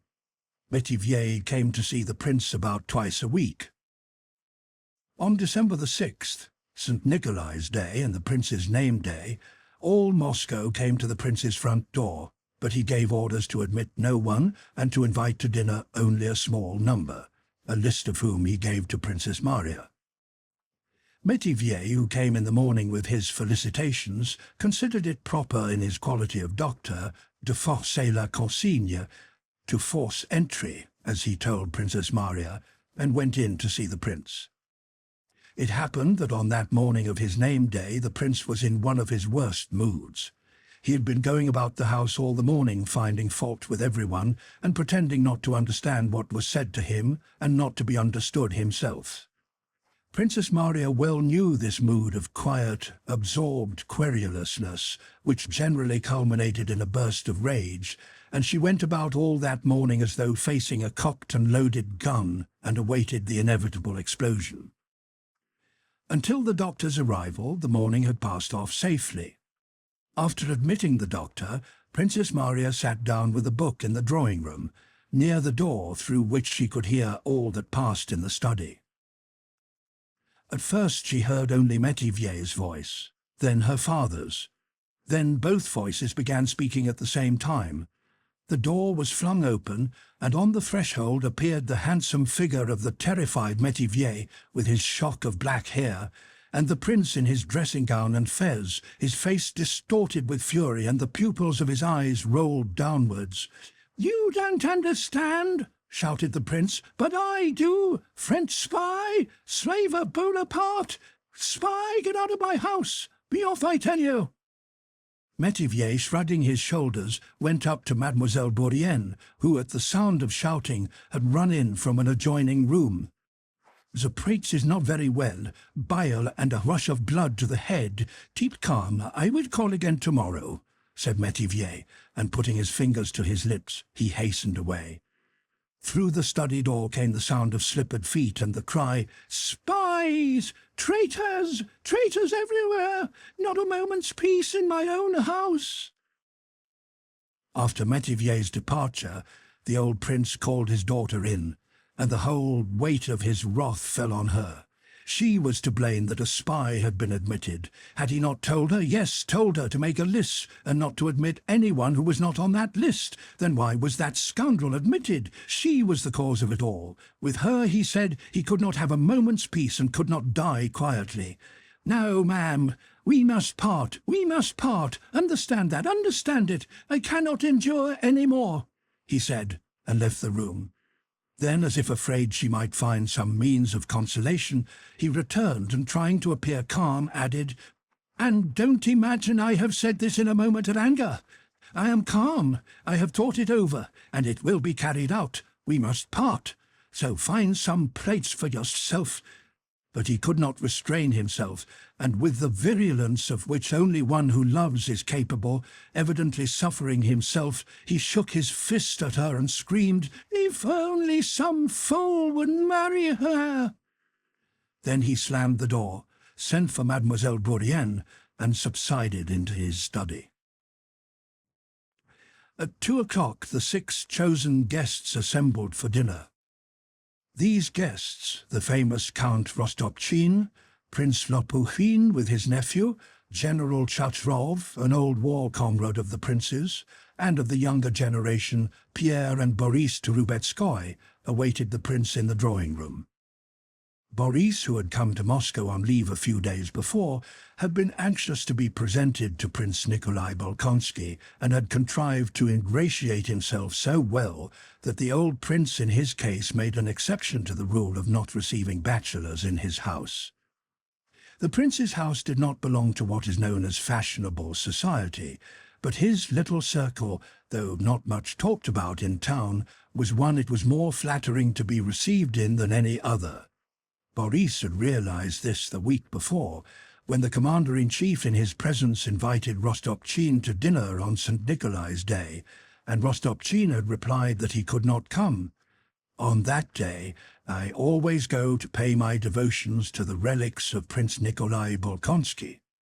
"Oh, yes, yes," replied the commander-in-chief. "How is he?" The small group that assembled before dinner in the lofty old-fashioned drawing-room with its old furniture resembled the solemn gathering of a court of justice. All were silent or talked in low voices. Prince Nikolai came in serious and taciturn. Princess Maria seemed even quieter and more diffident than usual. The guests were reluctant to address her, feeling that she was in no mood for their conversation. Count Rostopchin alone kept the conversation going, now relating the latest town news and now the latest political gossip. Lopukhin and the old general occasionally took part in the conversation. Prince Bolkonsky listened as a presiding judge receives a report, only now and then, silently or by a brief word, showing that he took heed of what was being reported to him. The tone of the conversation was such as indicated that no one approved of what was being done in the political world. Incidents were related, evidently confirming the opinion that everything was going from bad to worse, but whether telling a story or giving an opinion, the speaker always stopped or was stopped at the point beyond which his criticism might touch the sovereign himself. At dinner, the talk turned on the latest political news, Napoleon's seizure of the Duke of Oldenburg's territory, and the Russian note hostile to Napoleon, which had been sent to all the European courts.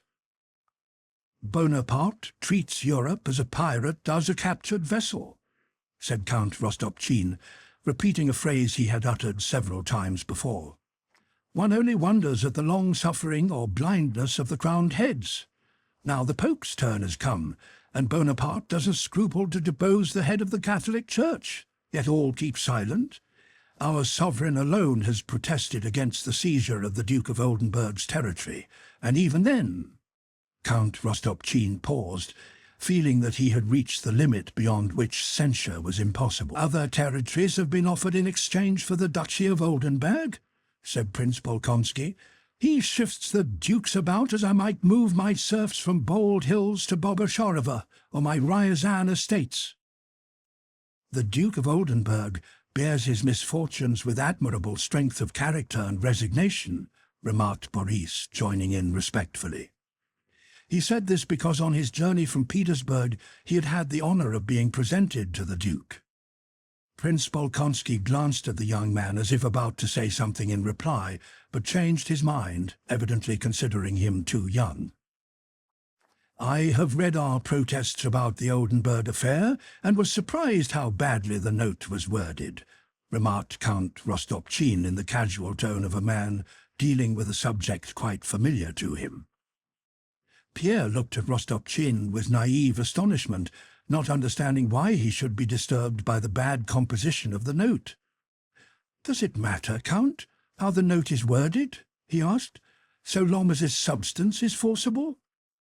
"My dear fellow, with our 500,000 troops, it should be easy to have a good style," returned Count Rostopchin. Pierre now understood the Count's dissatisfaction with the wording of the note. "One would have thought quill drivers enough had sprung up," remarked the old prince. "There in Petersburg they're always writing, not notes, but even new laws. My Andrei there has written a whole volume of laws for Russia. Nowadays they're always writing," and he laughed unnaturally. There was a momentary pause in the conversation. The old general cleared his throat to draw attention. "Did you hear of the last event at the review in Petersburg, the figure cut by the new French ambassador?" "Eh? Yes, I had something. He said something awkward in His Majesty's presence." "His Majesty drew attention to the Grenadier Division and to the march past," continued the general, "and it seems the ambassador took no notice and allowed himself to reply that we in France pay no attention to such trifles. The Emperor did not condescend to reply. At the next review, they say, the Emperor did not once deign to address him." All were silent. On this fact relating to the Emperor personally, it was impossible to pass any judgment. "Impudent fellows," said the prince. "You know Metivier? I turned him out of my house this morning. He was here. They admitted him in spite of my request that they should let no one in," he went on, glancing angrily at his daughter, and he narrated his whole conversation with the French doctor and the reasons that convinced him that Metivier was a spy. Though these reasons were very insufficient and obscure, no one made any rejoinder. After the roast champagne was served, the guests rose to congratulate the old prince. Princess Maria, too, went round to him. He gave her a cold, angry look and offered her his wrinkled, clean-shaven cheek to kiss. The whole expression of his face told her that he had not forgotten the morning's talk, that his decision remained in force, and only the presence of visitors hindered his speaking of it to her now. When they went into the drawing-room where coffee was served, the old men sat together. Princess Nikolai grew more animated and expressed his views on the impending war. He said that our wars with Bonaparte would be disastrous as long as we sought alliances with the Germans and thrust ourselves into European affairs, into which we had been drawn by the Peace of Tilsit. We ought not to fight either for or against Austria. Our political interests are all in the East, and in regard to Bonaparte, the only thing is to have an armed frontier and a firm policy, and he will never dare to cross the Russian frontier, as was the case in 1807. "How can we fight the French, Prince?" said Count Rostopchin. "Can we arm ourselves against our teachers and divinities? Look at our youths, look at our ladies, the French are our gods. Paris is our kingdom of heaven." He began speaking louder, evidently to be heard by everyone. "French dresses, French ideas, French feelings. There now, you turned Métivier out by the scruff of his neck because he is a Frenchman and a scoundrel, but our ladies crawl after him on their knees. I went to a party last night, and there, out of 5 ladies, 3 were Roman Catholics and had the Pope's indulgence for doing wool work on Sundays, and they themselves sit there nearly naked, like the signboards at our public baths, if I may say so. Ah, when one looks at our young people, Prince, one would like to take Peter the Great's old cudgel out of the museum and belabour them in the Russian way, till all the nonsense jumps out of them." All were silent. The old prince looked at Rostopchin with a smile and wagged his head approvingly. "Well, goodbye, Your Excellency. Keep well," said Rostopchin, getting up with characteristic briskness and holding out his hand to the prince. "Goodbye, my dear fellow." "His words are music. I never tire of hearing him," said the old prince, keeping hold of the hand and offering his cheek to be kissed. Following Rostopchin's example, the others also rose. Chapter 4. Pierre's conversation with Princess Maria. Princess Maria, as she sat listening to the old men's talk and fault-finding, understood nothing of what she heard. She only wondered whether the guests had all observed her father's hostile attitude toward her. She did not even notice the special attentions and amiabilities shown her during dinner by Boris Trubetskoy, who was visiting them for the 3rd time already. Princess Maria turned with an absent-minded, questioning look to Pierre, who, hat in hand and with a smile on his face, was the last of the guests to approach her after the old prince had gone out and they were left alone in the drawing-room. "May I stay a little longer?" he said, letting his stout body sink into an armchair beside her. "Oh, yes," she answered. "You noticed nothing?" her look asked. Pierre was in an agreeable after-dinner mood. He looked straight before him and smiled quietly.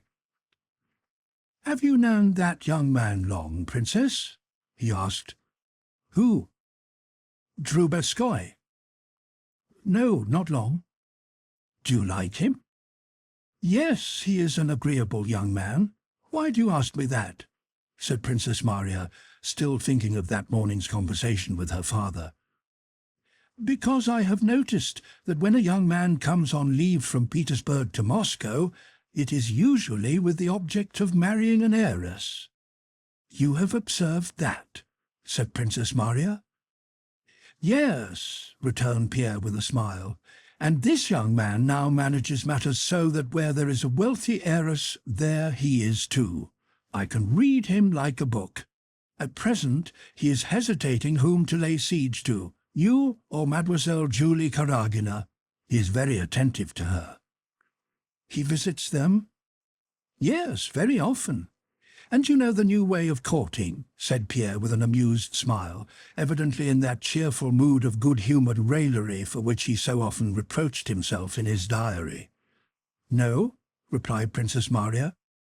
"To please Moscow girls nowadays one has to be melancholy. He is very melancholy with Mademoiselle Karagina," said Pierre. "Really?" asked Princess Maria, looking into Pierre's kindly face and still thinking of her own sorrow. It would be a relief, thought she, if I ventured to confide what I am feeling to someone. I should like to tell everything to Pierre. He is kind and generous. It would be a relief. He would give me advice." "Would you marry him?" "Oh, my God, Count! There are moments when I would marry anybody," she cried suddenly to her own surprise and with tears in her voice. "Ah, how bitter it is to love someone near to you and to fear that," she went on in a trembling voice, "that you can do nothing for him but grieve him, and to know that you cannot alter this. Then there is only one thing left, to go away. But where could I go?" "What is wrong? What is it, Princess?" But without finishing what she was saying, Princess Maria burst into tears. "I don't know what is the matter with me today. Don't take any notice. Forget what I have said." Pierre's gaiety vanished completely.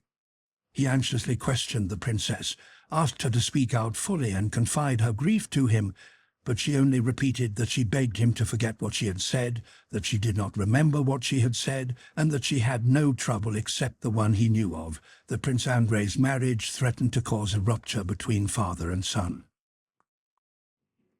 "Have you any news of the Rostovs?" she asked, to change the subject. "I was told that they are coming soon. I'm also expecting Andrei any day. I should like them to meet here." "And how does he now regard the matter?" asked Pierre, referring to the old prince. Princess Maria shook her head. "What is to be done? In a few months a year will be up. The thing is impossible. I only wish I could spare my brother the first moments. I wish they would come sooner. I hope to be friends with her." "You have known them a long time," said Princess Maria. "Tell me honestly the whole truth. What sort of girl is she, and what do you think of her? The real truth, because you know Andrei is risking so much doing this against his father's will that I should like to know." An undefined instinct told Pierre that these explanations and repeated requests to be told the whole truth expressed ill will on the princess's part toward her future sister-in-law, and a wish that he should disapprove of Andrei's choice. But in reply, he said what he felt rather than what he thought. "I don't know how to answer your question," he said, blushing without knowing why. "I really don't know what sort of a girl she is. I can't analyze her at all. She is enchanting, but what makes her so, I don't know. That is all one can say about her." Princess Maria sighed, and the expression on her face said, "Yes, that's what I expected and feared." "Is she clever?" she asked. Pierre considered. "I think not," he said, "and yet, yes. She does not deign to be clever. Oh, no, she is simply enchanting, and that is all." Princess Maria again shook her head disapprovingly. "Ah, I so long to like her. Tell her so if you see her before I do." "I hear they are expected very soon," said Pierre. Princess Maria told Pierre of her plan to become intimate with her future sister-in-law as soon as the Rostovs arrived, and to try to accustom the old prince to her. Chapter 5. Boris's Proposal. Boris had not succeeded in making a wealthy match in Petersburg, so with the same object in view he came to Moscow. There he wavered between the two richest heiresses, Julie and Princess Maria. Though Princess Maria, despite her plainness, seemed to him more attractive than Julie, he, without knowing why, felt awkward about paying court to her. When they had last met on the old prince's name-day, she had answered at random all his attempts to talk sentimentally, evidently not listening to what he was saying. Julie, on the contrary, accepted his attentions readily, though in a manner peculiar to herself. She was 27. After the death of her brothers, she had become very wealthy. She was by now decidedly plain, but thought herself not merely as good-looking as before, but even far more attractive. She was confirmed in this delusion by the fact that she had become a very wealthy heiress, and also by the fact that the older she grew, the less dangerous she became to men, and the more freely they could associate with her and avail themselves of her suppers, soirees, and the animated company that assembled at her house, without incurring any obligation.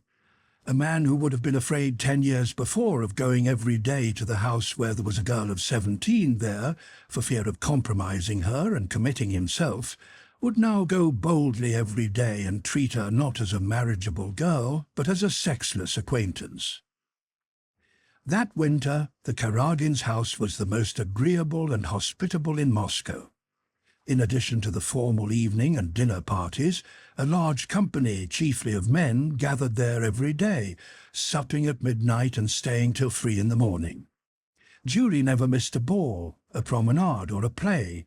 Her dresses were always of the latest fashion, but in spite of that she seemed to be disillusioned about everything, and told everyone that she did not believe either in friendship or in love or in any of the joys of life, and expected peace only yonder.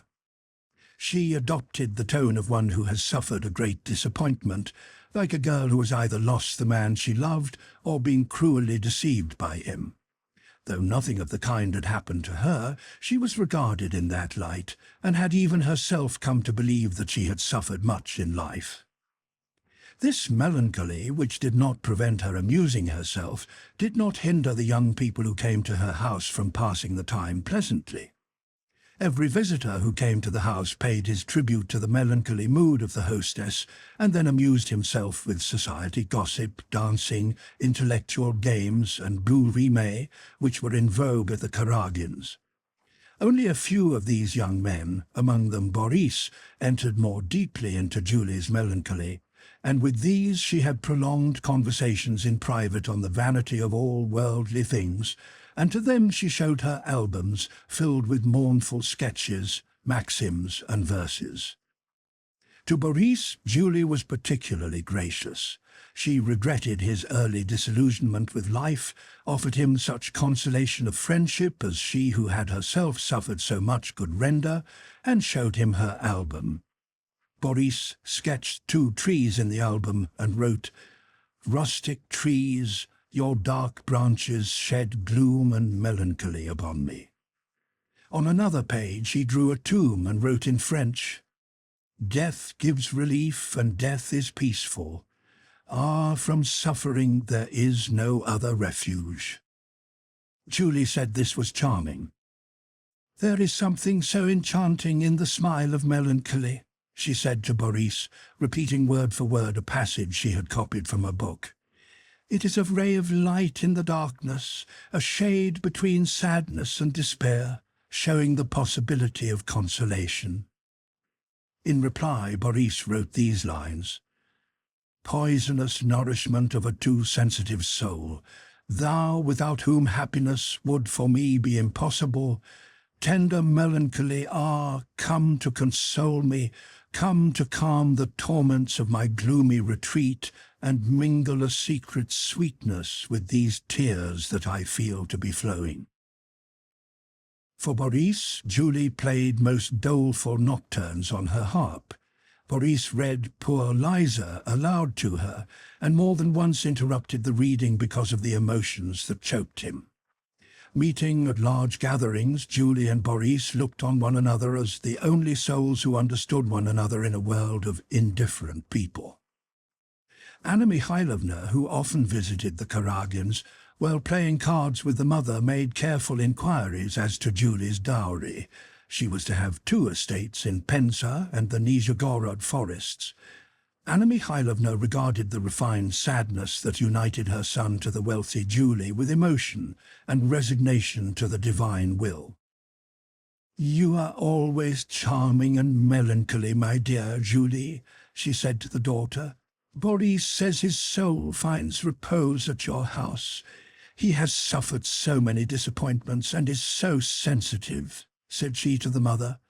"Ah, my dear, I can't tell you how fond I have grown of Julie latterly," she said to her son, "but who could help loving her? She is an angelic being. Ah, Boris, Boris." She paused. "And how I pity her mother," she went on. "Today she showed me her accounts and letters from Penza. They have enormous estates there, and she, poor thing, has no one to help her. And they do cheat her so." Boris smiled almost imperceptibly while listening to his mother. He laughed blandly at her naive diplomacy, but listened to what she had to say, and sometimes questioned her carefully about the Penza and Nizhegorod estates. Julie had long been expecting a proposal from her melancholy adorer and was ready to accept it. But some secret feeling of repulsion for her passionate desire to get married, for her artificiality, and a feeling of horror at renouncing the possibility of real love still restrained Boris. His leave was expiring. He spent every day and whole days at the Kuragins, and every day on thinking the matter over told himself that he would propose tomorrow. But in Julie's presence, looking at her red face and chin, nearly always powdered, her moist eyes, and her expression of continual readiness to pass at once from melancholy to an unnatural rapture of married bliss, Boris could not utter the decisive words, though in imagination he had long regarded himself as the possessor of those Penza and Nizhegorod estates, and had apportioned the use of the income from them.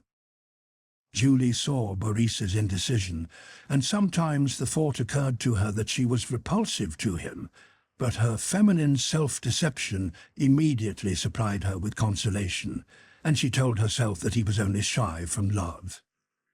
Her melancholy, however, began to turn to irritability, and not long before Boris's departure she formed a definite plan of action. Just as Boris's leave of absence was expiring, Anatole made his appearance in Moscow, and of course in the Kuragins' drawing-room, and Julie, suddenly abandoning her melancholy, became cheerful and very attentive to Anatole. "An idea," said Anna Mikhailovna to her son.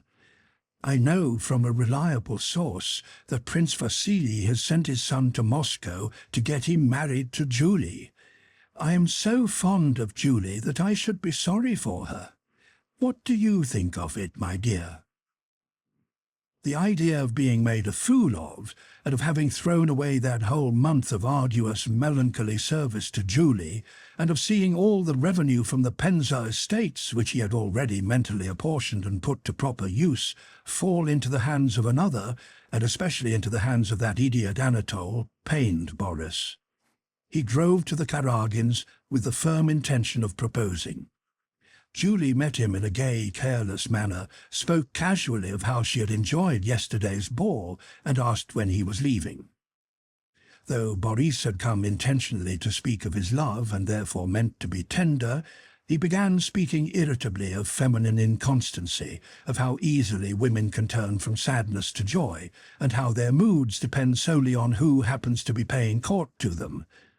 Julie was offended, and replied that it was true that a woman needs variety, and the same thing over and over again would weary anyone. "Then I should advise you," Boris began, wishing to sting her. But at that instant the galling thought occurred to him that he might have to leave Moscow without having accomplished his aim, and have vainly wasted his efforts, which was a thing he never allowed to happen. He checked himself in the middle of the sentence, lowered his eyes to avoid seeing her unpleasantly irritated and irresolute face, and said, "I did not come here at all to quarrel with you. On the contrary." He glanced at her to make sure that he might go on. Her irritability had suddenly quite vanished, and her anxious, imploring eyes were fixed on him with greedy expectation. "I can always arrange so as not to see her often," thought Boris. "The affair has been begun and must be finished."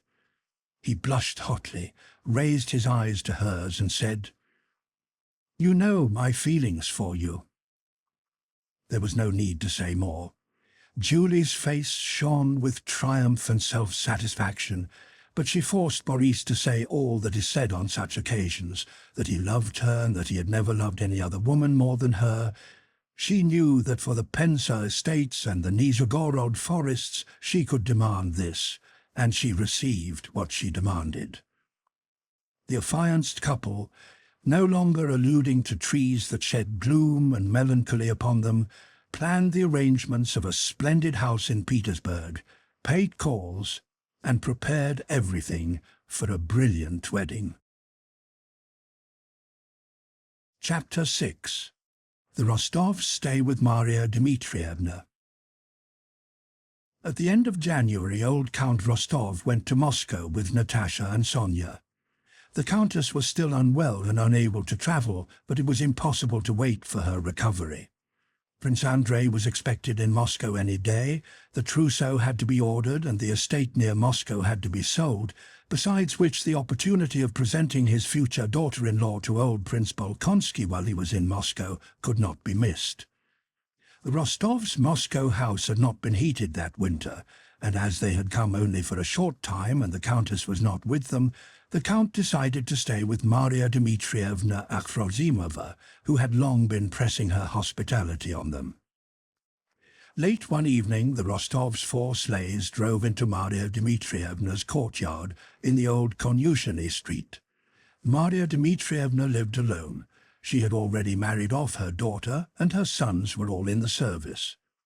She held herself as erect, told everyone her opinion as candidly, loudly and bluntly as ever, and her whole bearing seemed a reproach to others for any weakness, passion or temptation, the possibility of which she did not admit. From early in the morning, wearing a dressing jacket, she attended to her household affairs, and then she drove out, on holy days to church, and after the service to jails and prisons on affairs of which she never spoke to anyone. On ordinary days, after dressing, she received petitioners of various classes, of whom there were always some. Then she had dinner, a substantial and appetizing meal, at which there were always 3 or 4 guests. After dinner she played a game of Boston, and at night she had the newspapers or a new book read to her while she knitted. She rarely made an exception and went out to pay visits, and then only to the most important persons in the town. She had not yet gone to bed when the Rostovs arrived, and the pulley of the hall door squeaked from the cold as it let in the Rostovs and their servants. Maria Dmitrievna, with her spectacles hanging down on her nose and her head flung back, stood in the hall doorway looking with a stern, grim face at the new arrivals. One might have thought she was angry with the travellers and would immediately turn them out, had she not at the same time been giving careful instructions to the servants for the accommodation of the visitors and their belongings. "The Count sings? Bring them here," she said, pointing to the portmanteaus and not greeting anyone. "The young ladies? There to the left. Now, what are you dawdling for?" she cried to the maids. "Get the samovar ready. You've grown plumper and prettier," she remarked, drawing Natasha, whose cheeks were glowing from the cold, to her by the hood. "Phew! You're cold. Now take off your things, quick," she shouted to the Count, who was going to kiss her hand. "You're half frozen, I'm sure. Bring some rum for tea. Bonjour, Sonia dear," she added, turning to Sonia and indicating by this French greeting her slightly contemptuous, though affectionate attitude toward her. When they came in to tea, having taken off their outdoor things and tidied themselves up after their journey, Maria Dmitrievna kissed them all in due order. "I'm heartily glad you've come and are staying with me. It was high time," she said, giving Natasha a significant look. "The old man is here, and his son's expected any day. You'll have to make his acquaintance, but we'll speak of that later on," she added, glancing at Sonia with a look that showed she did not want to speak of it in her presence. "Now listen," she said to the Count. "What do you want tomorrow? Whom will you send for? Shin-Shin?" She crooked one of her fingers. "The snivelling Anna Mikhailovna? That's 2. She's here with her son. The son is getting married. Then Bezukhov, eh? He's here too, with his wife. He ran away from her and she came galloping after him. He dined with me on Wednesday. As for them," and she pointed to the girls, "tomorrow I'll take them first to the Iberian shrine of the Mother of God, and then we'll drive to the super rogues. That's what we call Super Hoguet, the dressmaker. I suppose you'll have everything new. Don't judge by me. Sleeves nowadays are this size. The other day young Princess Irina Vassilievna came to see me. She was an awful sight. Looked as if she'd put 2 barrels on her arms. You know not a day passes now without some new fashion. And what have you to do yourself?" she asked the Count sternly. One thing has come on top of another. Her rags to buy, and now a purchaser has turned up for the Moscow estate and for the house. If you will be so kind, I'll fix a time and go down to the estate just for a day, and leave my lasses with you." All right, all right. They'll be as safe with me, as safe as in Chancery. I'll take them where they must go, scold them a bit, and pet them a bit," said Maria Dmitrievna, touching her goddaughter and favourite Natasha on the cheek with her large hand. Next morning, Maria Dmitrievna took the young ladies to the Iberian shrine of the Mother of God and to Madame Superhargay, who was so afraid of Maria Dmitrievna that she always let her have costumes at a loss, merely to get rid of her. Maria Dmitrievna ordered almost the whole trousseau. When they got home, she turned everybody out of the room except Natasha, and then called her pet to her armchair. "Well, now we'll talk. I congratulate you on your betrothed. You've hooked a fine fellow. I'm glad for your sake, and I've known him since he was so high." She held her hand a couple of feet from the ground. Natasha blushed happily. "I like him and all his family. Now listen. You know that old Prince Nikolai much dislikes his son marrying. The old fellow's crotchety. Of course, Prince Andrei is not a child and can shift without him, but it's not nice to enter a family against a father's will. One wants to do it peacefully and lovingly. You're a clever girl, and you'll know how to manage. Be kind and use your wits, then all will be well." Natasha remained silent, from shyness, Maria Dmitrievna supposed, but really because she disliked anyone interfering in what touched her love of Prince Andrei, which seemed to her so apart from all human affairs that no one could understand it. She loved and knew Prince Andrei. He loved her only, and was to come one of these days and take her. She wanted nothing more. "You see, I have known him a long time, and am also fond of Maria, your future sister-in-law. Husband's sisters bring up blisters, but this one wouldn't hurt a fly. She's asked me to bring you two together. Tomorrow you'll go with your father to see her. Be very nice and affectionate to her. You're younger than she is. When he comes, he'll find you already know his sister and father and are liked by them. Am I right or not? Won't that be best? Yes." "It will," Natasha answered reluctantly. Chapter 7. Count Rostov and Natasha call on Prince Nikolai Bolkonsky. Next day, by Maria Dmitrievna's advice, Count Rostov took Natasha to call on Prince Nikolai Bolkonsky. The Count did not set out cheerfully on this visit. At heart he felt afraid. He well remembered the last interview he had had with the old prince at the time of the enrolment, when in reply to an invitation to dinner he had had to listen to an angry reprimand for not having provided his full quota of men. Natasha, on the other hand, having put on her best gown, was in the highest spirits. "They can't help liking me," she thought. "Everybody has always liked me, and I'm so willing to do anything they wish, so ready to be fond of him for being his father, and of her for being his sister, that there is no reason for them not to like me." They drove up to the gloomy old house on the Vozdvizhenka and entered the vestibule. "Well, the Lord have mercy on us," said the Count, half in jest, half in earnest. But Natasha noticed that her father was flurried on entering the anteroom, and inquired timidly and softly whether the prince and princess were at home. When they had been announced, a perturbation was noticeable among the servants. The footman who had gone to announce them was stopped by another in the large hall, and they whispered to one another. Then a maidservant ran into the hall and hurriedly said something, mentioning the princess. At last, an old, cross-looking footman came and announced to the Rostovs that the prince was not receiving, but that the princess begged them to walk up. The first person who came to meet the visitors was Mademoiselle Bourienne. She greeted the father and daughter with special politeness and showed them to the princess's room. The princess, looking excited and nervous, her face flushed in patches, ran in to meet the visitors, treading heavily and vainly trying to appear cordial and at ease. From the first glance, Princess Maria did not like Natasha. She thought her too fashionably dressed, frivolously gay and vain.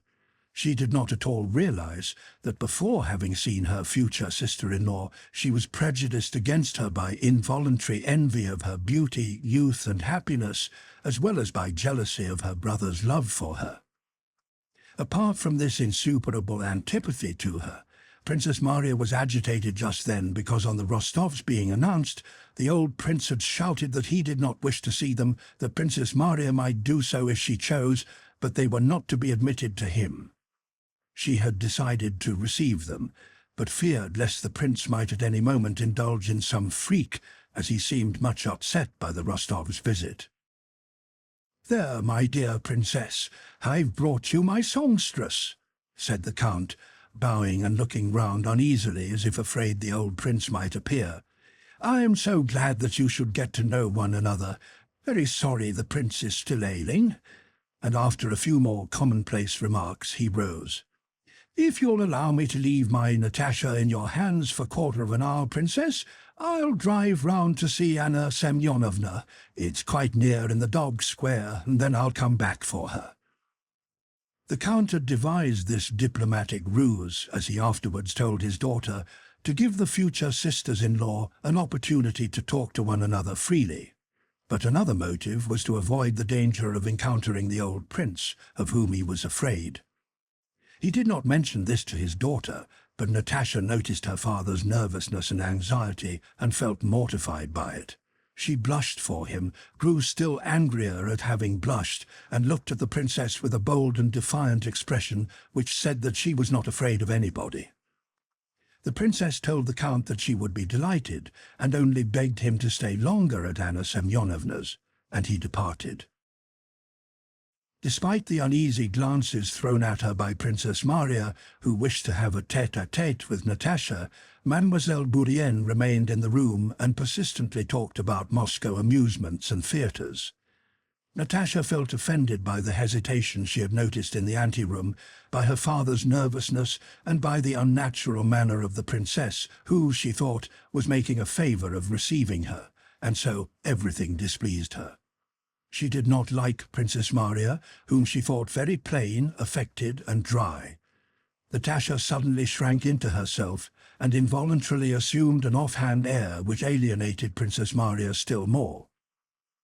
After 5 minutes of irksome, constrained conversation, they heard the sound of slippered feet rapidly approaching. Princess Maria looked frightened. The door opened, and the old prince in a dressing gown and a white nightcap came in. "Ah, madam," he began. "Madam Countess Rostova, if I'm not mistaken. I beg you to excuse me. I did not know, madam. God is my witness. I did not know you had honoured us with a visit, and I came in such a costume only to see my daughter. I beg you to excuse me. God is my witness. I didn't know," he repeated, stressing the word God so unnaturally and so unpleasantly that Princess Maria stood with downcast eyes, not daring to look either at her father or at Natasha. Nor did the latter, having risen and curtsied, know what to do. Mademoiselle Bourienne alone smiled agreeably. "I beg you to excuse me. God is my witness. I did not know," muttered the old man, and after looking Natasha over from head to foot, he went out. Mademoiselle Bourienne was the first to recover herself after this apparition, and began speaking about the prince's indisposition. Natasha and Princess Maria looked at one another in silence, and the longer they did so without saying what they wanted to say, the greater grew their antipathy to one another. When the count returned, Natasha was impolitely pleased, and hastened to get away. At that moment she hated the stiff, elderly princess, who could place her in such an embarrassing position, and had spent half an hour with her without once mentioning Prince Andrei. "I couldn't begin talking about him in the presence of that Frenchwoman," thought Natasha. The same thought was meanwhile tormenting Princess Maria.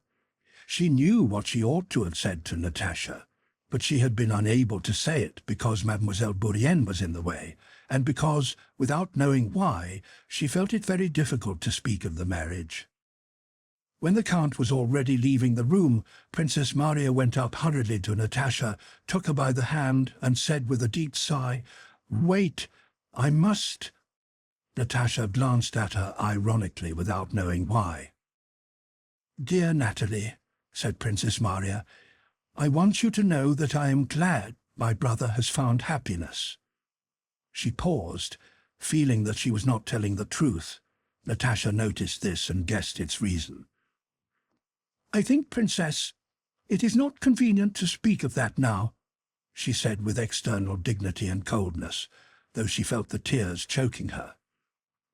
"What have I said and what have I done?" thought she, as soon as she was out of the room. They waited a long time for Natasha to come to dinner that day.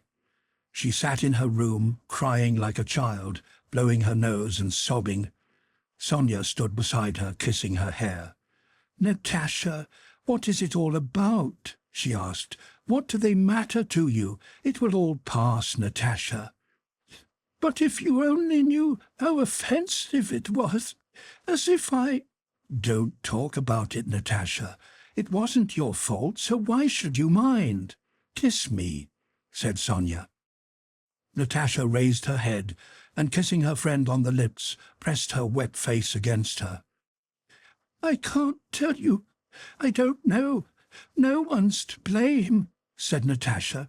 "It's my fault. But it all helps terribly. Oh, why doesn't he come?" She came into dinner with red eyes.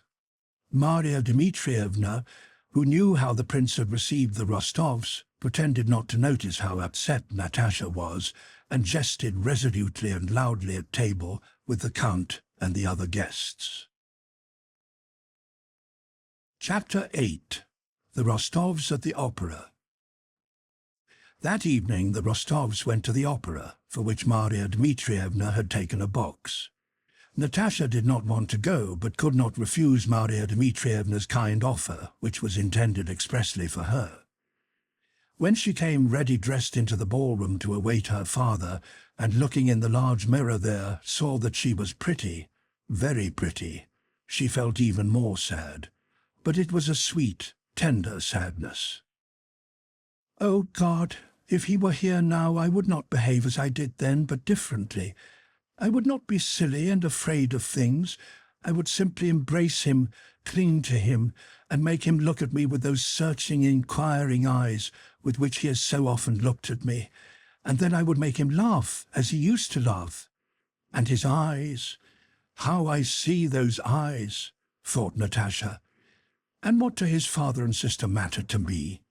I love him alone, him, with that face and those eyes, with his smile, manly and yet childlike. No, I had better not think of him, but forget him, quite forget him for the present. I can't bear this waiting, and I shall cry in a minute." And she turned away from the glass, making an effort not to cry. "And how can Sonia love Nikolai so calmly and quietly, and wait so long and so patiently?" thought she, looking at Sonia, who also came in quite ready with a fan in her hand. "No, she's altogether different. I can't." Natasha at that moment felt so softened and tender that it was not enough for her to love and to know she was beloved. She wanted now at once to embrace the man she loved, to speak and hear from him words of love such as filled her heart. While she sat in the carriage beside her father, pensively watching the lights of the street lamps flickering on the frozen window, she felt still sadder and more in love, and forgot where she was going and with whom. Having fallen into the line of carriages, the Rostovs' carriage drove up to the theatre, its wheels squeaking over the snow. Natasha and Sonia, holding up their dresses, jumped out quickly. The Count got helped out by the footman, and passing among men and women who were entering and the programme sellers, they all three went along the corridor to the first row of boxes. Through the closed doors the music was already audible. "Natasha, your hair," whispered Sonia. An attendant deferentially and quickly slipped before the ladies and opened the door of their box. The music sounded louder, and through the door rows of brightly lit boxes, in which ladies sat with bare arms and shoulders, and noisy stalls brilliant with uniforms glittered before their eyes. A lady entering the next box shot a glance of feminine envy at Natasha. The curtain had not yet risen, and the overture was being played. Natasha, smoothing her gown, went in with Sonia and sat down, scanning the brilliant tiers of boxes opposite. A sensation she had not experienced for a long time, that of hundreds of eyes looking at her bare arms and neck, suddenly affected her both agreeably and disagreeably, and called up a whole crowd of memories, desires, and emotions associated with that feeling. The two remarkably pretty girls, Natasha and Sonia, with Count Rostov, who had not been seen in Moscow for a long time, attracted general attention. Moreover, everybody knew vaguely of Natasha's engagement to Prince Andrei, and knew that the Rostovs had lived in the country ever since, and all looked with curiosity at a fiancé who was making one of the best matches in Russia. Natasha's looks, as everyone told her, had improved in the country, and that evening, thanks to her agitation, she was particularly pretty. She struck those who saw her by her fullness of life and beauty, combined with her indifference to everything about her. Her black eyes looked at the crowd without seeking anyone, and her delicate arm, bare to above the elbow, lay on the velvet edge of the box, while, evidently unconsciously, she opened and closed her hand in time to the music, crumpling her program. "Look, there's Alenina," said Sonia. "With her mother, isn't it?" "Dear me, Mikhail Kirillovitch has grown still stouter," remarked the Count. "Look at our Anna Mikhailovna. What a headdress she has on." The Kuragins, Julie and Boris with them, one can see at once that they're engaged. "Trubetskoya's proposed?" "Oh, yes, I heard it today," said Shinshin, coming into the Rostovs' box. Natasha looked in the direction in which her father's eyes were turned, and saw Julie sitting beside her mother, with a happy look on her face and a string of pearls round her thick red neck, which Natasha knew was covered with powder. Behind them, wearing a smile and leaning over with an ear to Julie's mouth, was Boris's handsome, smoothly brushed head. He looked at the Rostovs from under his brows and said something, smiling, to his betrothed. "They are talking about us, about me and him," thought Natasha. "And he, no doubt, is calming her jealousy of me. They needn't trouble themselves. If only they knew how little I am concerned about any of them." Behind them sat Anna Mikhailovna, wearing a green headdress and with a happy look of resignation to the will of God on her face. Their box was pervaded by that atmosphere of an affianced couple which Natasha knew so well and liked so much. She turned away and suddenly remembered all that had been so humiliating in her morning's visit. "What right has he not to wish to receive me into his family? Oh, better not think of it, not till he comes back," she told herself, and began looking at the faces, some strange and some familiar, in the stalls. In the front, in the very centre, leaning back against the orchestra rail, stood Dolokhov in a Persian dress, his curly hair brushed up into a huge shock. He stood in full view of the audience, well aware that he was attracting everyone's attention, yet as much at ease as though he were in his own room. Around him thronged Moscow's most brilliant young men, whom he evidently dominated. The Count, laughing, nudged the blushing Sonia and pointed to her former adorer. "Do you recognize him?" said he. "And where is he sprung from?" he asked, turning to Shinshin. "Didn't he vanish somewhere?" "He did," replied Shinshin. "He was in the Caucasus and ran away from there. They say he has been acting as minister to some ruling prince in Persia where he killed the Shah's brother. Now all the Moscow ladies are mad about him. It's Dolokhov the Persian that does it. We never hear a word but Dolokhov is mentioned. They swear by him. They offer him to you as they would a dish of choice sterlet. Dolokhov and Anatole Kuragin have turned all our ladies' heads." A tall, beautiful woman with a mass of plaited hair and much exposed plump white shoulders and neck, round which she wore a double string of large pearls, entered the adjoining box, rustling her heavy silk dress, and took a long time settling into her place. Natasha involuntarily gazed at that neck, those shoulders and pearls and coiffure, and admired the beauty of the shoulders and the pearls. While Natasha was fixing her gaze on her for the second time, the lady looked round and, meeting the Count's eyes, nodded to him and smiled.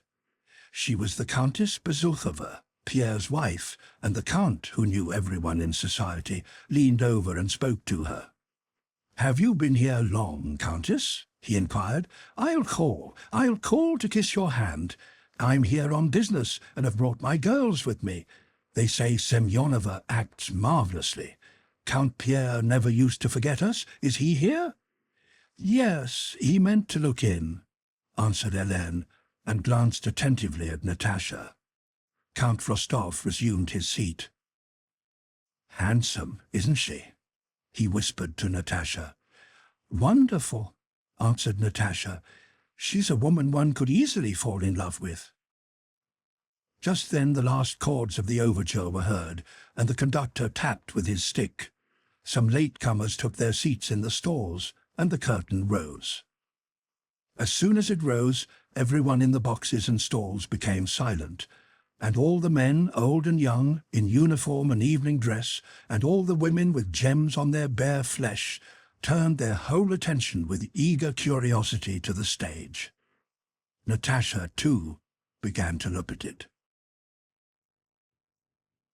Chapter 9. The floor of the stage consisted of smooth boards. At the sides was some painted cardboard representing trees, and at the back was a cloth stretched over boards. In the centre of the stage sat some girls in red bodices and white skirts. One very fat girl in a white silk dress sat apart on a low bench, to the back of which a piece of green cardboard was glued. They all sang something. When they had finished their song, the girl in white went up to the prompter's box, and a man with tight silk trousers over his stout legs and holding a plume and a dagger went up to her and began singing, waving his arms about. First the man in the tight trousers sang alone, then she sang, then they both paused while the orchestra played and the man fingered the hand of the girl in white, obviously awaiting the beat to start singing with her. They sang together, and everyone in the theatre began clapping and shouting, while the man and woman on the stage, who represented lovers, began smiling, spreading out their arms and bowing. After her life in the country and in her present serious mood, all this seemed grotesque and amazing to Natasha. She could not follow the opera nor even listen to the music. She saw only the painted cardboard and the queerly dressed men and women who moved, spoke, and sung so strangely in that brilliant light. She knew what it was all meant to represent, but it was so pretentiously false and unnatural that she first felt ashamed for the actors and then amused at them. She looked at the faces of the audience, seeking in them the same sense of ridicule and perplexity she herself experienced, but they all seemed attentive to what was happening on the stage, and expressed delight which to Natasha seemed feigned. "I suppose it has to be like this," she thought. She kept looking round in turn at the rows of pomaded heads in the stalls, and then at the semi-nude women in the boxes, especially at Helene in the next box, who, apparently quite unclothed, sat with a quiet, tranquil smile, not taking her eyes off the stage. And feeling the bright light that flooded the whole place and the warm air heated by the crowd, Natasha little by little began to pass into a state of intoxication she had not experienced for a long while. She did not realize who and where she was, nor what was going on before her. As she looked and thought, the strangest fancies unexpectedly and disconnectedly passed through her mind. The idea occurred to her of jumping onto the edge of the box and singing the air the actress was singing. Then she wished to touch with her fan an old gentleman sitting not far from her, then to lean over to Helene and tickle her. At a moment when all was quiet before the commencement of a song, a door leading to the stalls on the side nearest the Rostovs' box creaked, and the steps of a belated arrival were heard. "There's Kuragin," whispered Shinshin. Countess Bezukhova turned smiling to the newcomer, and Natasha, following the direction of that look, saw an exceptionally handsome adjutant approaching their box with a self-assured yet courteous bearing. This was Andrei Kuragin, whom she had seen and noticed long ago at the ball in Petersburg. He was now in an adjutant's uniform with one epaulette and a shoulder knot. He moved with a restrained swagger which would have been ridiculous had he not been so good-looking, and had his handsome face not worn such an expression of good-humoured complacency and gaiety. Though the performance was proceeding, he walked deliberately down the carpeted gangway, his sword and spurs slightly jingling, and his handsome, perfumed head held high. Having looked at Natasha, he approached his sister, laid his well-gloved hand on the edge of her box, nodded to her, and leaning forward asked a question with a motion toward Natasha.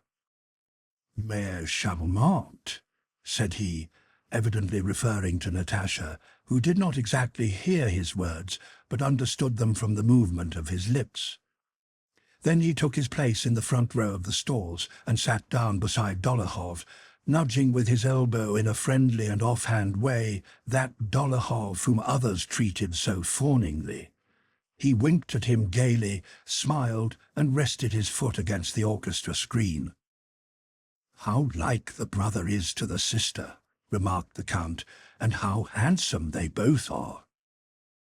Shinshin, lowering his voice, began to tell the Count of some intrigue of Kuragin's in Moscow, and Natasha tried to overhear it just because he had said she was charmante. The first act was over. In the stalls everyone began moving about, going out and coming in.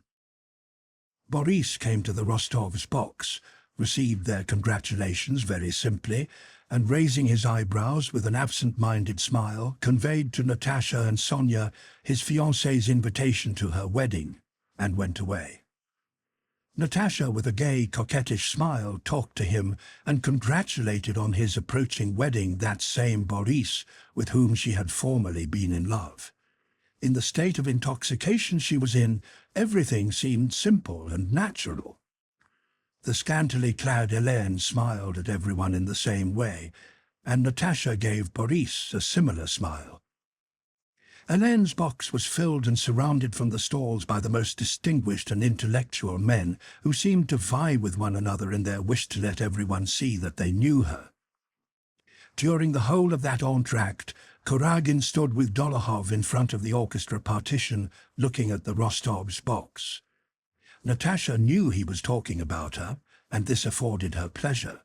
She even turned so that he should see her profile in what she thought was its most becoming aspect. Before the beginning of the second act, Pierre appeared in the stalls. The Rostovs had not seen him since their arrival. His face looked sad, and he had grown still stouter since Natasha last saw him. He passed up to the front rows, not noticing anyone. Anatole went up to him and began speaking to him, looking at and indicating the Rostovs' box. On seeing Natasha, Pierre grew animated, and hastily passing between the rows, came toward their box. When he got there, he leaned on his elbows and, smiling, talked to her for a long time. While conversing with Pierre, Natasha heard a man's voice in Countess Bezukhova's box, and something told her it was Kuragin. She turned, and their eyes met. Almost smiling, he gazed straight into her eyes with such an enraptured, caressing look that it seemed strange to be so near him, to look at him like that, to be so sure he admired her, and not to be acquainted with him. In the second act there was scenery representing tombstones. There was a round hole in the canvas to represent the moon. Shades were raised over the footlights, and from horns and contrabass came deep notes, while many people appeared from right and left wearing black cloaks and holding things like daggers in their hands. They began waving their arms. Then some other people ran in and began dragging away the maiden, who had been in white and was now in light blue. They did not drag her away at once, but sang with her for a long time, and then at last dragged her off. And behind the scenes something metallic was struck 3 times, and everyone knelt down and sang a prayer. All these things were repeatedly interrupted by the enthusiastic shouts of the audience. During this act, every time Natasha looked toward the stalls, she saw Anatole Kuragin with an arm thrown across the back of his chair, staring at her. She was pleased to see that he was captivated by her, and it did not occur to her that there was anything wrong in it.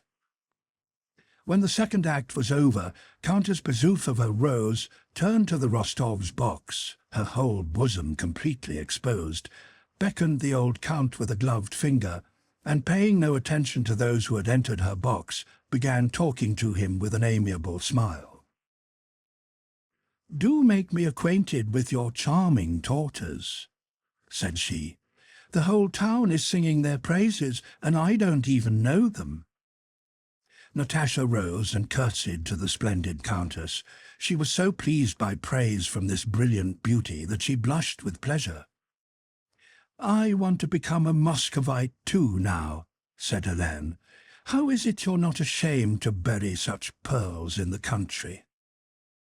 Countess Bezukhova quite deserved her reputation of being a fascinating woman. She could say what she did not think, especially what was flattering, quite simply and naturally. "Dear Count, you must let me look after your daughters. Though I am not staying here long this time, nor are you, I will try to amuse them." "I have already heard much of you in Petersburg and wanted to get to know you," said she to Natasha, with her stereotyped and lovely smile. "I had heard about you from my page, Trubetskoy. Have you heard he is getting married? And also from my husband's friend Bolkonsky, Prince Andrei Bolkonsky," she went on with special emphasis, implying that she knew of his relation to Natasha. To get better acquainted, she asked that one of the young ladies should come into her box for the rest of the performance, and Natasha moved over to it. The scene of the third act represented a palace in which many candles were burning and pictures of knights with short beards hung on the walls. In the middle stood what were probably a king and a queen. The king waved his right arm and, evidently nervous, sang something badly and sat down on a crimson throne. The maid, who had been first in white and then in light blue, now wore only a smock and stood beside the throne with her hair down. She sang something mournfully, addressing the queen, but the king waved his arm severely, and men and women with bare legs came in from both sides and began dancing all together. Then the violins played very shrilly and merrily, and one of the women with thick bare legs and thin arms, separating from the others, went behind the wings, adjusted her bodice, returned to the middle of the stage, and began jumping and striking one foot rapidly against the other. In the stalls everyone clapped and shouted, "Bravo!" Then one of the men went into a corner of the stage. The cymbals and horns in the orchestra struck up more loudly, and this man with bare legs jumped very high and waved his feet about very rapidly. He was Dupont, who received 60,000 rubles a year for this art. Everybody in the stalls, boxes and galleries began clapping and shouting with all their might, and the man stopped and began smiling and bowing to all sides.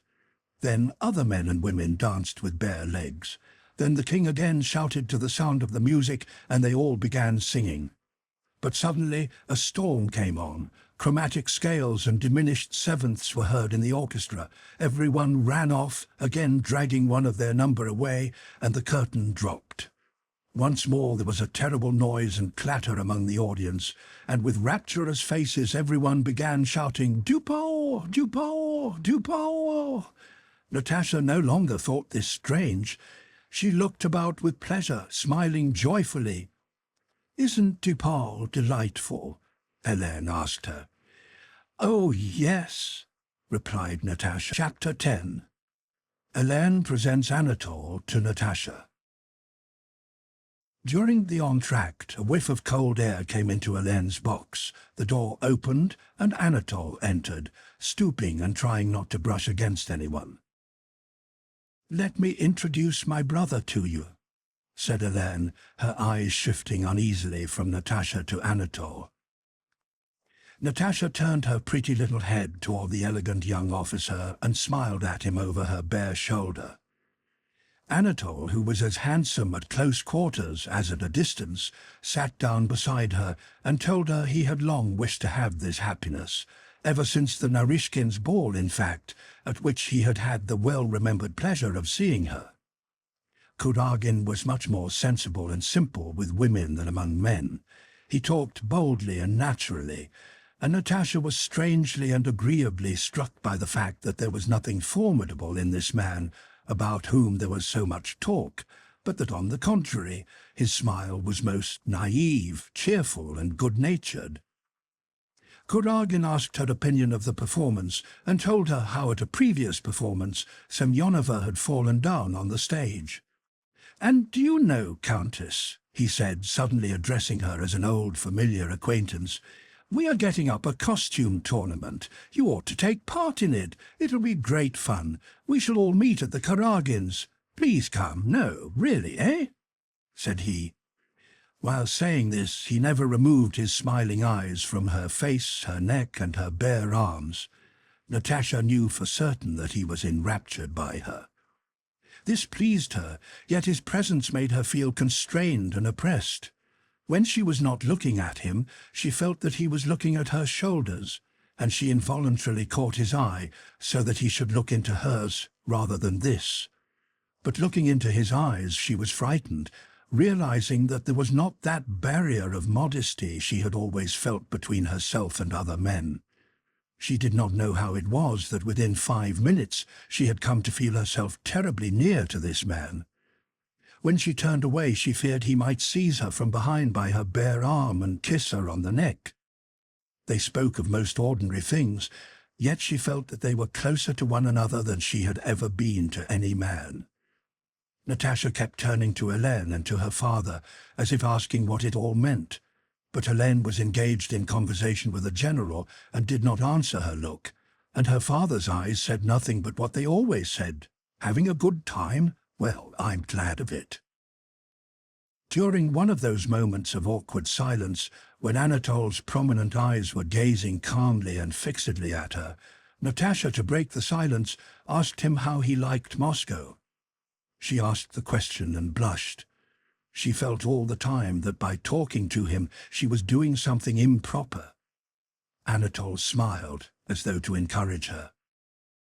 "At first I did not like it much, because what makes a town pleasant, ce sont les jolies femmes, the pretty women, isn't that so? But now I like it very much indeed," he said, looking at her significantly. "You come to the costume tournament, Countess? Do come." And putting out his hand to her bouquet and dropping his voice, he added, "You will be the prettiest there. Do come, dear Countess, and give me this flower as a pledge." Natasha did not understand what he was saying any more than he did himself, but she felt that his incomprehensible words had an improper intention. She did not know what to say and turned away as if she had not heard his remark. But as soon as she had turned away, she felt that he was there, behind, so close behind her. "How is he now? Confused? Angry? Ought I to put it right?" she asked herself, and she could not refrain from turning round. She looked straight into his eyes, and his nearness, self-assurance, and the good-natured tenderness of his smile vanquished her. She smiled just as he was doing, gazing straight into his eyes. And again she felt with horror that no barrier lay between him and her. The curtain rose again. Anatole left the box, serene and gay. Natasha went back to her father in the other box, now quite submissive to the world she found herself in. All that was going on before her now seemed quite natural, but on the other hand, all her previous thoughts of her betrothed, of Princess Maria, or of life in the country, did not once recur to her mind, and were as if belonging to a remote past. In the fourth act there was some sort of devil who sang, waving his arm about, till the boards were withdrawn from under him and he disappeared down below. That was the only part of the fourth act that Natasha saw. She felt agitated and tormented, and the cause of this was Kuragin, whom she could not help watching. As they were leaving the theatre, Anatole came up to them, called their carriage and helped them in. As he was putting Natasha in, he pressed her arm above the elbow. Agitated and flushed, she turned round. He was looking at her with glittering eyes, smiling tenderly. Only after she had reached home was Natasha able clearly to think over what had happened to her, and suddenly remembering Prince Andrei, she was horrified.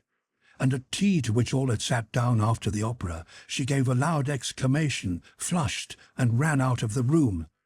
"Oh, God, I'm lost," she said to herself. "How could I let him?" She sat for a long time, hiding her flushed face in her hands, trying to realize what had happened to her, but was unable either to understand what had happened or what she felt. Everything seemed dark, obscure, and terrible. There, in that enormous illuminated theatre where the bare-legged Dupont, in a tinsel-decorated jacket, jumped about to the music on wet boards, and young girls and old men, and the nearly naked Helene with her proud, calm smile, rapturously cried, "Bravo!" There, in the presence of that Helene, it had all seemed clear and simple. But now, alone by herself, it was incomprehensible. What is it? What was the terror I felt of him? What is this gnawing of conscience I am feeling now? She thought. Only to the old countess at night in bed could Natasha have told all she was feeling.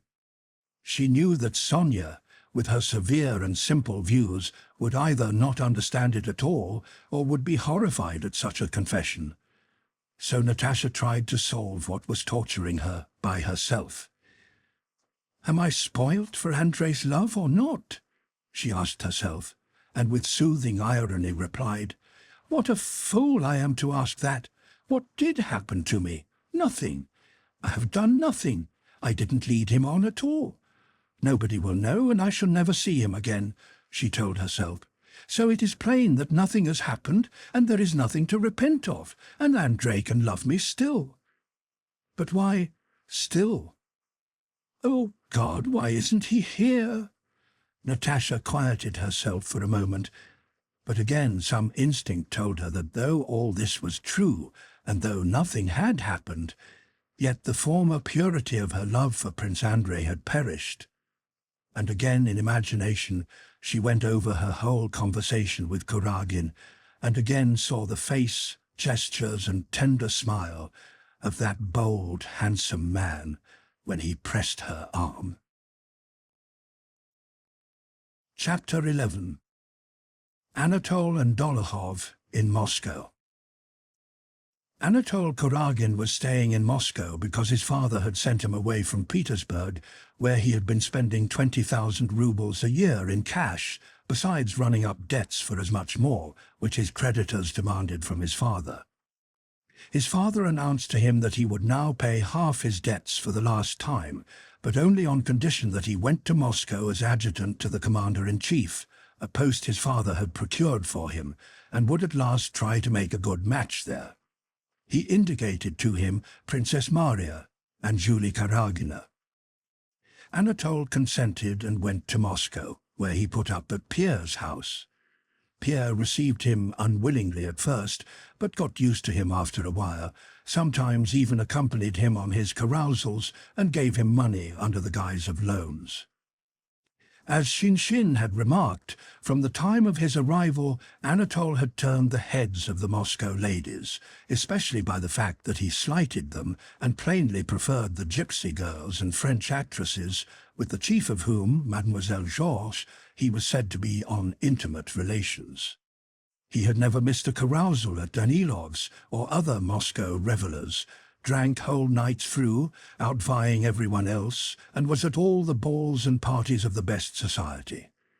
There was talk of his intrigues with some of the ladies, and he flirted with a few of them at the balls, but he did not run after the unmarried girls, especially the rich heiresses, who were most of them plain. There was a special reason for this, as he had got married 2 years before, a fact known only to his most intimate friends. At that time, while with his regiment in Poland, a Polish landowner of small means had forced him to marry his daughter. Anatole had very soon abandoned his wife, and, for a payment which he agreed to send to his father-in-law, had arranged to be free to pass himself off as a bachelor. Anatole was always content with his position, with himself and with others. He was instinctively and thoroughly convinced that it was impossible for him to live otherwise than as he did, and that he had never in his life done anything base. He was incapable of considering how his actions might affect others, or what the consequences of this or that action of his might be. He was convinced that, as a duck is so made that it must live in water, so God had made him such that he must spend 30,000 rubles a year and always occupy a prominent position in society. He believed this so firmly that others looking at him were persuaded of it too, and did not refuse him either a leading place in society or money, which he borrowed from anyone and everyone and evidently would not repay. He was not a gambler. At any rate, he did not care about winning. He was not vain. He did not mind what people thought of him. Still less could he be accused of ambition. More than once he had vexed his father by spoiling his own career, and he laughed at distinctions of all kinds. He was not mean, and did not refuse anyone who asked of him. All he cared about was gaiety and women, and as according to his ideas there was nothing dishonourable in these tastes, and he was incapable of considering what the gratification of his tastes entailed for others, he honestly considered himself irreproachable, sincerely despised rogues and bad people, and with a tranquil conscience carried his head high. Rakes, those male Magdalenes, have a secret feeling of innocence similar to that which female Magdalenes have, based on the same hope of forgiveness. All will be forgiven her, for she loved much, and all will be forgiven him, for he enjoyed much. Dolokhov, who had reappeared that year in Moscow after his exile and his Persian adventures, and was leading a life of luxury, gambling and dissipation, associated with his old Petersburg comrade Kuragin and made use of him for his own ends. Anatole was sincerely fond of Dolokhov for his cleverness and audacity. Dolokhov, who needed Anatole Kuragin's name, position and connections as a bait to draw rich young men into his gambling set, made use of him and amused himself at his expense without letting the other feel it. Apart from the advantage he derived from Anatole, the very process of dominating another's will was in itself a pleasure, a habit, and a necessity to Dolokhov. Natasha had made a strong impression on Kuragin. At supper after the opera, he described to Dolokhov with the air of a connoisseur the attractions of her arms, shoulders, feet and hair, and expressed his intention of making love to her. Anatole had no notion and was incapable of considering what might come of such love-making, as he never had any notion of the outcome of any of his actions. "She's first-rate, my dear fellow, but not for us," replied Dolokhov. "I will tell my sister to ask her to dinner," said Anatole. "Eh? You'd better wait till she's married. You know, I adore little girls. They lose their heads at once," pursued Anatole. "You have been caught once already by a little girl," said Dolokhov, who knew of Kuragin's marriage. "Take care." "Well, that can't happen twice, eh?" said Anatole, with a good-humoured laugh. Chapter 12. Helene visits the Rostovs. The day after the opera, the Rostovs went nowhere and nobody came to see them. Maria Dmitrievna talked to the Count about something which they concealed from Natasha. Natasha guessed they were talking about the old prince and planning something, and this disquieted and offended her. She was expecting Prince Andrei any moment, and twice that day sent a manservant to the Vozdvizhenka to ascertain whether he had come. He had not arrived. She suffered more now than during her first days in Moscow. To her impatience and pining for him were now added the unpleasant recollection of her interview with Princess Maria and the old prince, and a fear and anxiety of which she did not understand the cause. She continually fancied that either he would never come, or that something would happen to her before he came. She could no longer think of him by herself calmly and continuously as she had done before. As soon as she began to think of him, the recollection of the old prince, of Princess Maria, of the theatre, and of Kuragin mingled with her thoughts. The question again presented itself whether she was not guilty, whether she had not already broken faith with Prince Andrei. And again she found herself recalling to the minutest detail every word, every gesture, and every shade in the play of expression on the face of the man who had been able to arouse in her such an incomprehensible and terrifying feeling.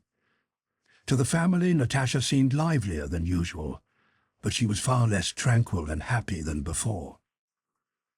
On Sunday morning, Maria Dmitrievna invited her visitors to Mass at her parish church, the Church of the Assumption, built over the graves of victims of the plague. "I don't like those fashionable churches," she said, evidently priding herself on her independence of thought. "God is the same everywhere. We have an excellent priest, he conducts the service decently and with dignity, and the deacon is the same. What holiness is there in giving concerts in the choir? I don't like it. It's just self-indulgence." Maria Dmitrievna liked Sundays and knew how to keep them. Her whole house was scrubbed and cleaned on Saturdays. Neither she nor the servants worked, and they all wore holiday dress and went to church.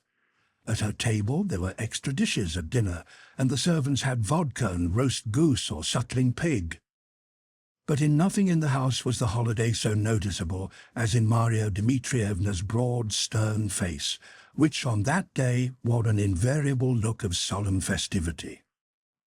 After Mass, when they'd finished their coffee in the dining room, where the loose covers had been removed from the furniture, a servant announced that the carriage was ready, and Maria Dmitrievna rose with a stern air.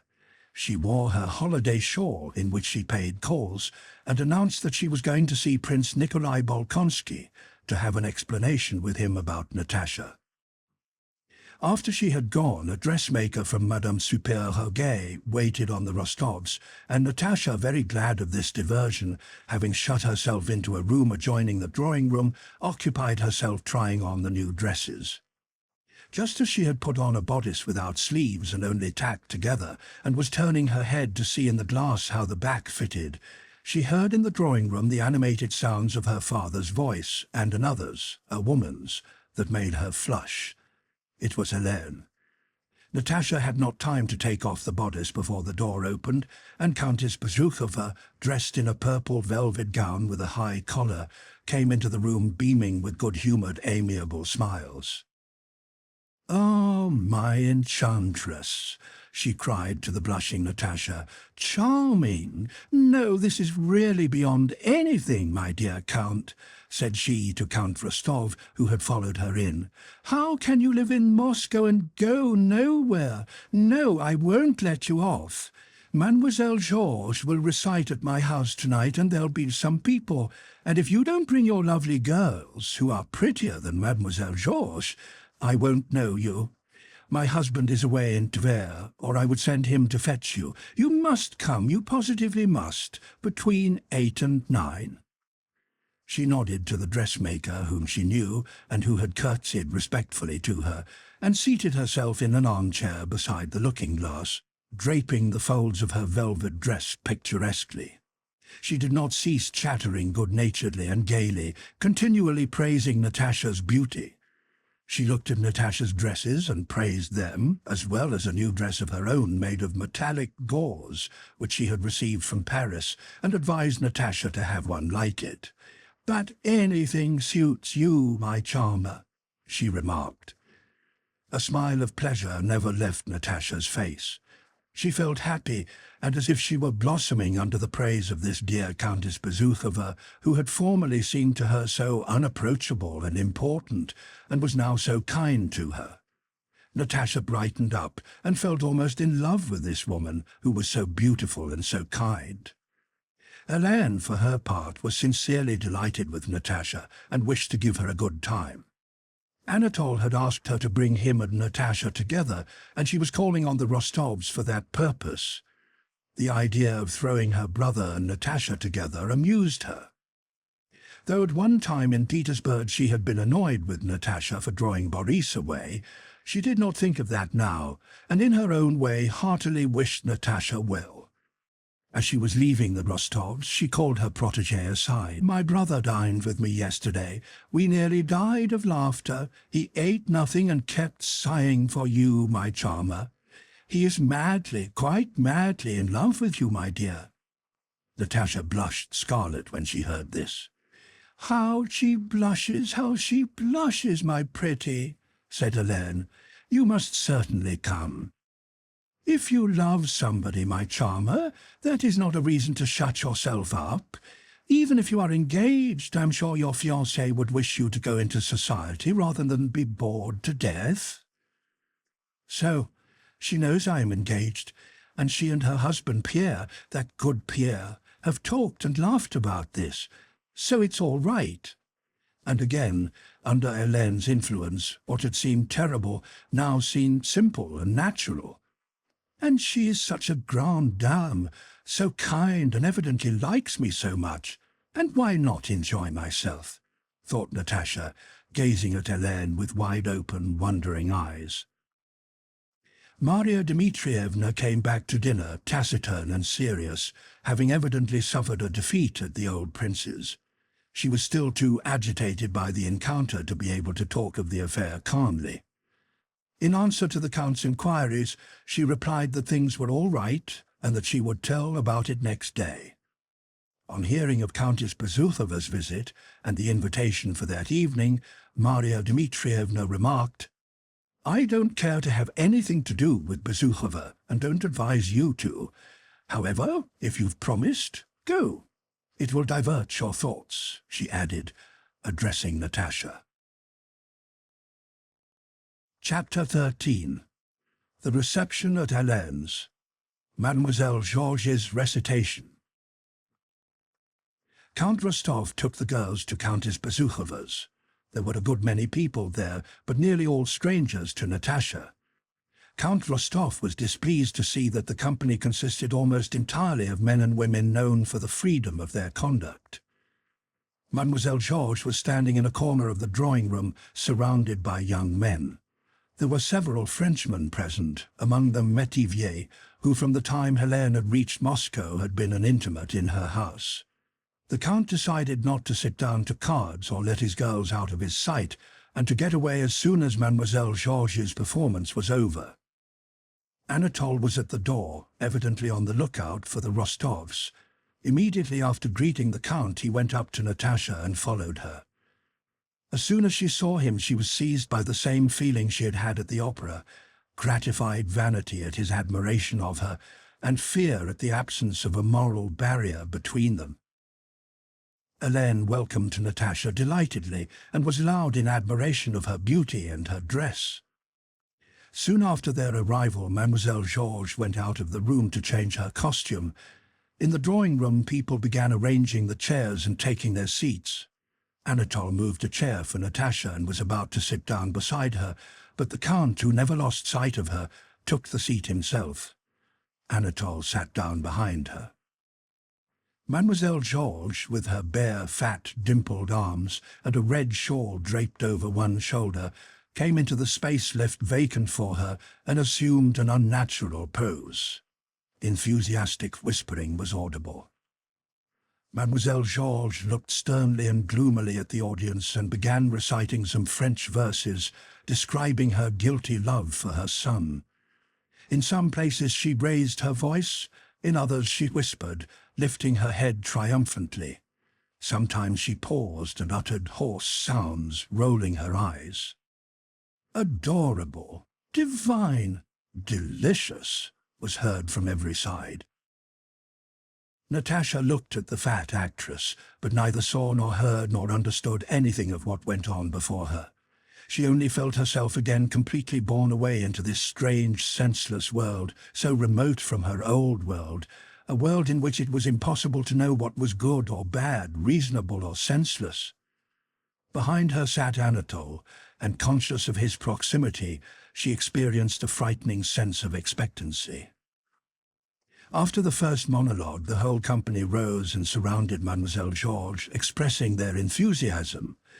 "How beautiful she is," Natasha remarked to her father, who had also risen and was moving through the crowd toward the actress. "I don't think so when I look at you," said Anatole, following Natasha. He said this at a moment when she alone could hear him. "You are enchanting. From the moment I saw you, I've never ceased." "Come, come, Natasha," said the Count as he turned back for his daughter. "How beautiful she is!" Natasha, without saying anything, stepped up to her father and looked at him with surprised, inquiring eyes. After giving several recitations, Mademoiselle Georges left, and Countess Bezukhova asked her visitors into the ballroom. The Count wished to go home, but Helene entreated him not to spoil her improvised ball, and the Rostovs stayed on. Anatole asked Natasha for a valse, and as they danced he pressed her waist and hand, and told her she was bewitching, and that he loved her. During the écossaise, which she also danced with him, Anatole said nothing when they happened to be by themselves, but merely gazed at her. Natasha lifted her frightened eyes to him, but there was such confident tenderness in his affectionate look and smile that she could not, whilst looking at him, say what she had to say. She lowered her eyes. "Don't say such things to me. I am betrothed and love another," she said rapidly. She glanced at him. Anatole was not upset or pained by what she had said. "Don't speak to me of that. What can I do?" said he. "I tell you I'm madly, madly in love with you. Is it my fault that you are enchanting? It's our turn to begin." Natasha, animated and excited, looked about her with wide-open, frightened eyes and seemed merrier than usual. She understood hardly anything that went on that evening. They danced the écossaise and the Grossvater. Her father asked her to come home, but she begged to remain. Wherever she went and whomever she was speaking to, she felt his eyes upon her. Later on she recalled how she had asked her father to let her go to the dressing-room to rearrange her dress, that Helene had followed her and spoken laughingly of her brother's love, and that she again met Anatole in the little sitting-room. Helene had disappeared, leaving them alone, and Anatole had taken her hand and said in a tender voice, "I cannot come to visit you. But is it possible that I shall never see you? I love you madly. Can I never—" And blocking her path, he brought his face close to hers. His large, glittering, masculine eyes were so close to hers that she saw nothing but them. "Natalie?" he whispered inquiringly, while she felt her hands being painfully pressed. "Natalie?" "I don't understand. I have nothing to say," her eyes replied. Burning lips were pressed to hers, and at the same instant she felt herself released, and Helene's footsteps and the rustle of her dress were heard in the room. Natasha looked round at her, and then, red and trembling, threw a frightened look of inquiry at Anatole and moved toward the door. "One word, just one, for God's sake!" cried Anatole. She paused. She so wanted a word from him that would explain to her what had happened, and to which she could find no answer. "Natalie, just a word, only one," he kept repeating, evidently not knowing what to say, and he repeated it till Helene came up to them. Helene returned with Natasha to the drawing-room. The Rostovs went away without staying for supper. After reaching home, Natasha did not sleep all night. She was tormented by the insoluble question whether she loved Anatole or Prince Andrei. She loved Prince Andrei. She remembered distinctly how deeply she loved him. But she also loved Anatole, of that there was no doubt. Else, how could all this have happened? Thought she. If, after that, I could return his smile when saying goodbye, if I was able to let it come to that, it means that I loved him from the first. It means that he is kind, noble, and splendid, and I could not help loving him. What am I to do if I love him and the other one too? She asked herself, unable to find an answer to these terrible questions. Chapter 14. Natasha receives 2 letters. Morning came with its cares and bustle. Everyone got up and began to move about and talk. Dressmakers came again. Maria Dmitrievna appeared, and they were called to breakfast.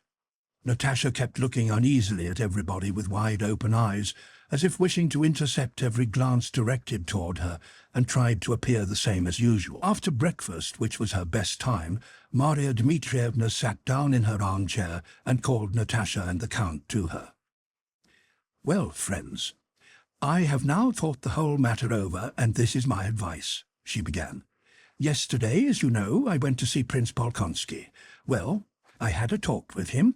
He took it into his head to begin shouting, but I am not one to be shouted down. I said what I had to say." "Well, and he?" asked the Count. He's crazy.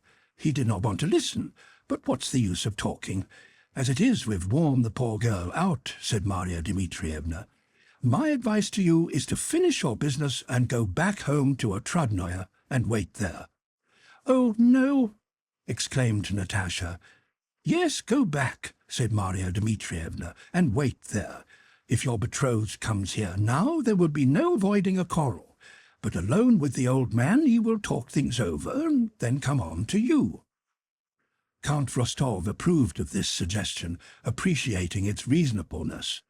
If the old man came round, it would be all the better to visit him in Moscow or at Bald Hills later on, and if not, the wedding, against his wishes, could only be arranged at Otradnoye. "That is perfectly true, and I am sorry I went to see him and took her," said the old Count. "No, why be sorry? Being here, you had to pay your respects. But if he won't, that's his affair," said Maria Dmitrievna, looking for something in her reticule. "Besides, the trousseau is ready, so there's nothing to wait for, and what is not ready I'll send off to you. Though I don't like letting you go, it is the best way. So, go, with God's blessing." Having found what she was looking for in the reticule, she handed it to Natasha. It was a letter from Princess Maria. "She has written to you. How she torments herself, poor thing. She's afraid you might think that she does not like you." "But she doesn't like me," said Natasha. "Don't talk nonsense," cried Maria Dmitrievna. "I shan't believe anyone. I know she doesn't like me," replied Natasha boldly as she took the letter, and her face expressed a cold and angry resolution that caused Maria Dmitrievna to look at her more intently and to frown. "Don't answer like that, my good girl," she said. "What I say is true. Write an answer." Natasha did not reply, and went to her own room to read Princess Maria's letter. Princess Maria wrote that she was in despair at the misunderstanding that had occurred between them. Whatever her father's feelings might be, she begged Natasha to believe that she could not help loving her as the one chosen by her brother, for whose happiness she was ready to sacrifice everything. "Do not think, however," she wrote, "that my father is ill-disposed toward you. He is an invalid and an old man who must be forgiven, but he is good and magnanimous and will love her who makes his son happy." Princess Maria went on to ask Natasha to fix a time when she could see her again. After reading the letter, Natasha sat down at the writing table to answer it. "Dear Princess," she wrote in French quickly and mechanically, and then paused. What more could she write after all that had happened the evening before? Yes, all that has happened, and now all is changed," she thought as she sat with the letter she had begun before her. "Must I break off with him? Must I really? That's awful." And to escape from these dreadful thoughts, she went to Sonia and began sorting patterns with her. After dinner, Natasha went to her room and again took up Princess Maria's letter. "Can it be that it is all over?" she thought. "Can it be that all this has happened so quickly and has destroyed all that went before?" She recalled her love for Prince Andrei in all its former strength, and at the same time felt that she loved Kuragin. She vividly pictured herself as Prince Andrei's wife, and the scenes of happiness with him she had so often repeated in her imagination, and at the same time, aglow with excitement, recalled every detail of yesterday's interview with Anatole. Why could that not be as well? She sometimes asked herself in complete bewilderment. Only so could I be completely happy. But now I have to choose, and I can't be happy without either of them. Only, she thought, to tell Prince Andrei what has happened, or to hide it from him are both equally impossible. But with that one, nothing is spoiled. But am I really to abandon forever the joy of Prince Andrei's love, in which I have lived so long? Please, miss, whispered a maid, entering the room with a mysterious air, a man told me to give you this, and she handed Natasha a letter. Only for Christ's sake, the girl went on, as Natasha, without thinking, mechanically broke the seal and read a love letter from Anatole, of which, without taking in a word, she understood only that it was a letter from him, from the man she loved. Yes, she loved him, or else how could that have happened which had happened, and how could she have a love letter from him in her hand? With trembling hands, Natasha held that passionate love letter which Dolokhov had composed for Anatole, and as she read it, she found in it an echo of all that she herself imagined she was feeling. Since yesterday evening my fate has been sealed. To be loved by you or to die. There is no other way for me, the letter began. Then he went on to say that he knew her parents would not give her to him. For this there were secret reasons he could reveal only to her, but that if she loved him, she need only say the word yes, and no human power could hinder their bliss. Love would conquer all. He would steal her away and carry her off to the ends of the earth. Yes, yes, I love him, thought Natasha, reading the letter for the 20th time and finding some peculiarly deep meaning in each word of it. That evening Maria Dmitrievna was going to the Aharovs and proposed to take the girls with her. Natasha, pleading a headache, remained at home. Chapter 15. Sonia finds Anatole's letter. On returning late in the evening, Sonia went to Natasha's room and to her surprise found her still dressed and asleep on the sofa. Open on the table beside her lay Anatole's letter. Sonia picked it up and read it. As she read, she glanced at the sleeping Natasha, trying to find in her face an explanation of what she was reading, but did not find it. Her face was calm, gentle, and happy. Clutching her breast to keep herself from choking, Sonia, pale and trembling with fear and agitation, sat down in an armchair and burst into tears.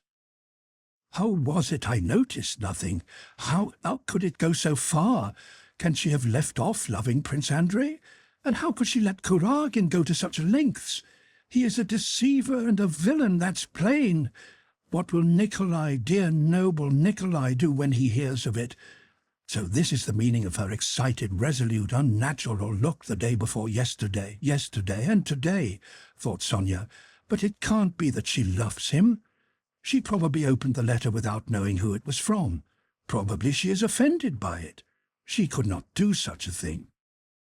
Sonia wiped away her tears and went up to Natasha, again scanning her face. "Natasha," she said, just audibly. Natasha awoke and saw Sonia. "Ah, you're back." And with the decision and tenderness that often comes at the moment of awakening, she embraced her friend. But noticing Sonia's look of embarrassment, her own face expressed confusion and suspicion. "Sonia, you've read that letter?" she demanded. "Yes," answered Sonia softly. Natasha smiled rapturously. "No, Sonia, I can't any longer," she said. "I can't hide it from you any longer. You know we love one another. Sonia, darling, he writes—" "Sonia?" Sonia stared open-eyed at Natasha, unable to believe her ears.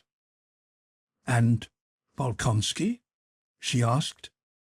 "Oh, Sonia, if you only knew how happy I am," cried Natasha. "You don't know what love is." "But, Natasha, can that be all over?" Natasha looked at Sonia with wide-open eyes, as if she could not grasp the question. "Well, then, are you refusing Prince Andrei?" said Sonia. "Oh, you don't understand anything. Do talk nonsense. Just listen," said Natasha with momentary vexation. "But I can't believe it," insisted Sonia. "I don't understand. How is it you have loved a man for a whole year and suddenly—" Why, you've only seen him 3 times. Natasha, I don't believe you. You're joking. In 3 days to forget everything, and so— 3 days, said Natasha. It seems to me I've loved him 100 years. It seems to me that I've never loved anyone before. You can't understand it. Sonia, wait a bit. Sit here. And Natasha embraced and kissed her. I had heard that it happens like this, and you must have heard it too, but it's only now that I feel such love. It's not the same as before. As soon as I saw him, I felt he was my master and I his slave, and that I could not help loving him. Yes, his slave. Whatever he orders, I shall do. You don't understand that. What can I do? What can I do, Sonia? Cried Natasha, with a happy yet frightened expression. But think what you're doing, cried Sonia. I can't leave it like this. This secret correspondence. How could you let him go so far? She went on, with a horror and disgust she could hardly conceal. I told you that I have no will, Natasha replied. Why can't you understand? I love him. Then I won't let it come to that. I shall tell, cried Sonia, bursting into tears. What do you mean? For God's sake, if you tell, you are my enemy, declared Natasha. You want me to be miserable. You want us to be separated. When she saw Natasha's fright, Sonia shed tears of shame and pity for her friend. But what has happened between you? She asked. What has he said to you? Why doesn't he come to the house? Natasha did not answer her questions.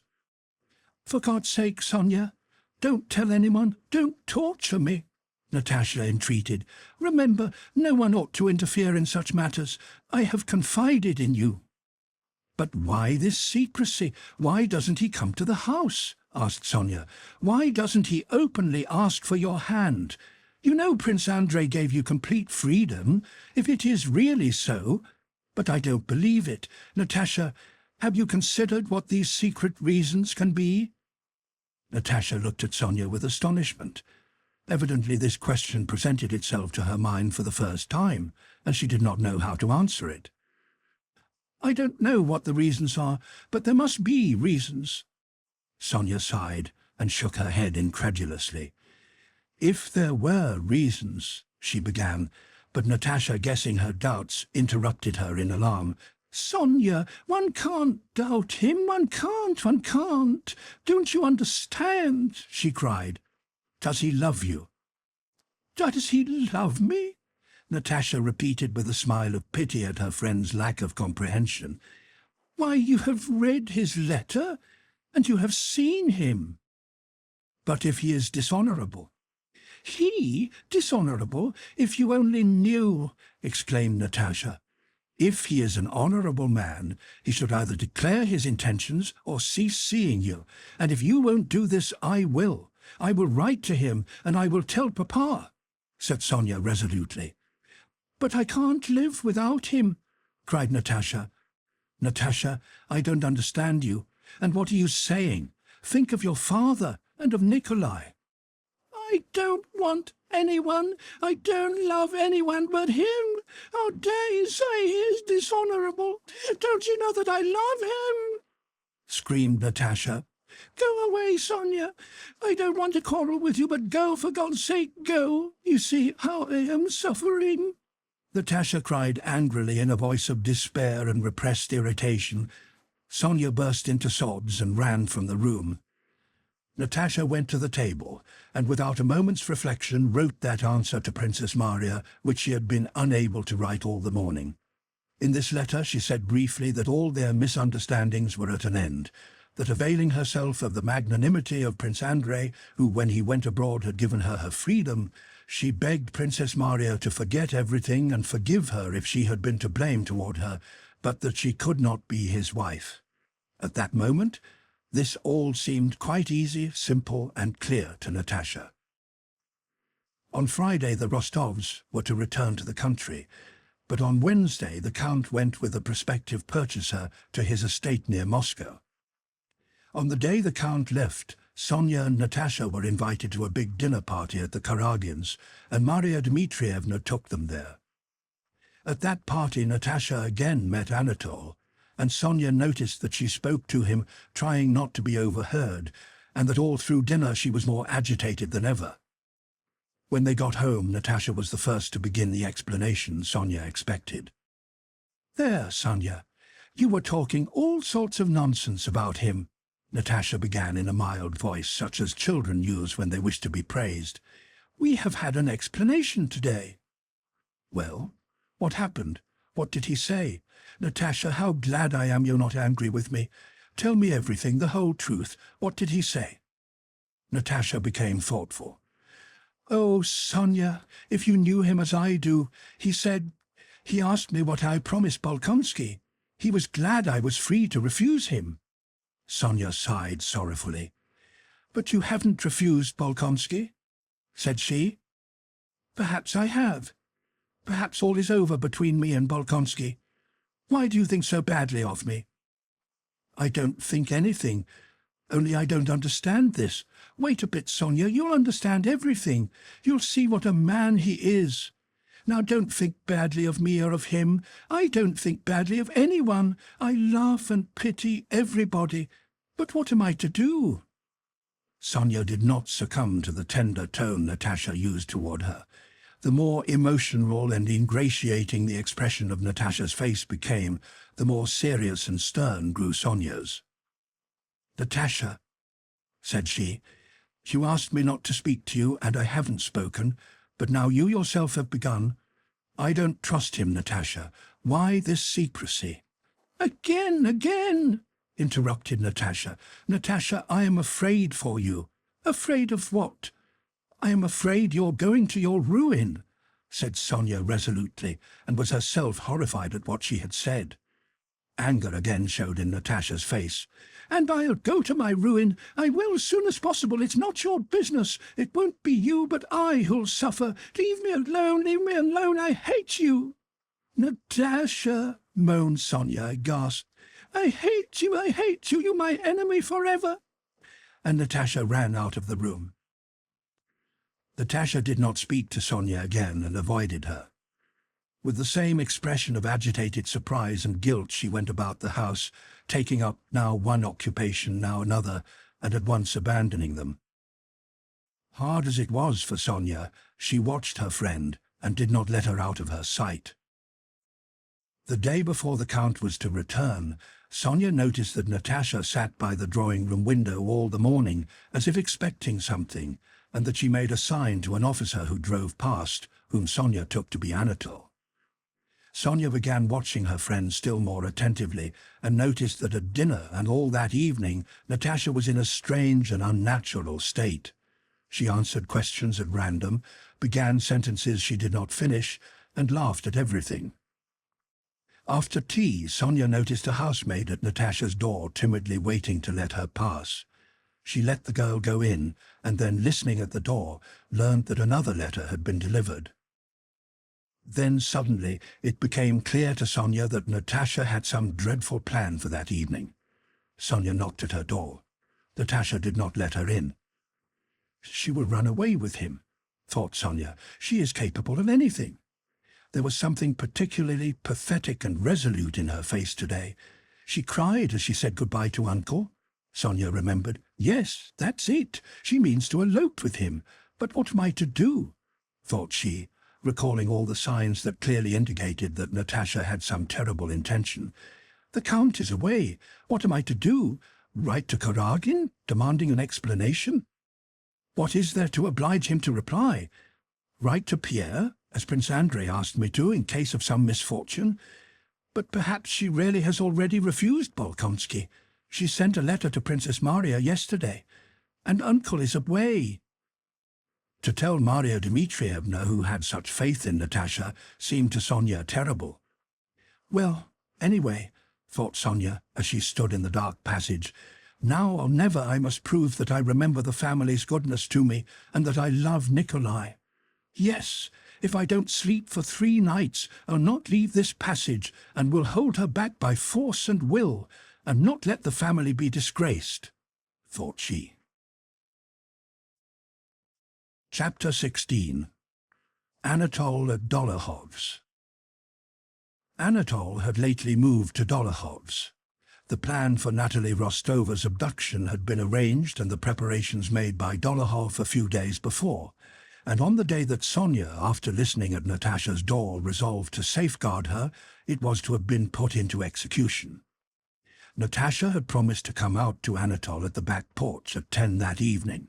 Anatole was to put her into a troika he would have ready and to drive her 40 miles to the village of Kamenka, where an unfrocked priest was in readiness to perform a marriage ceremony over them.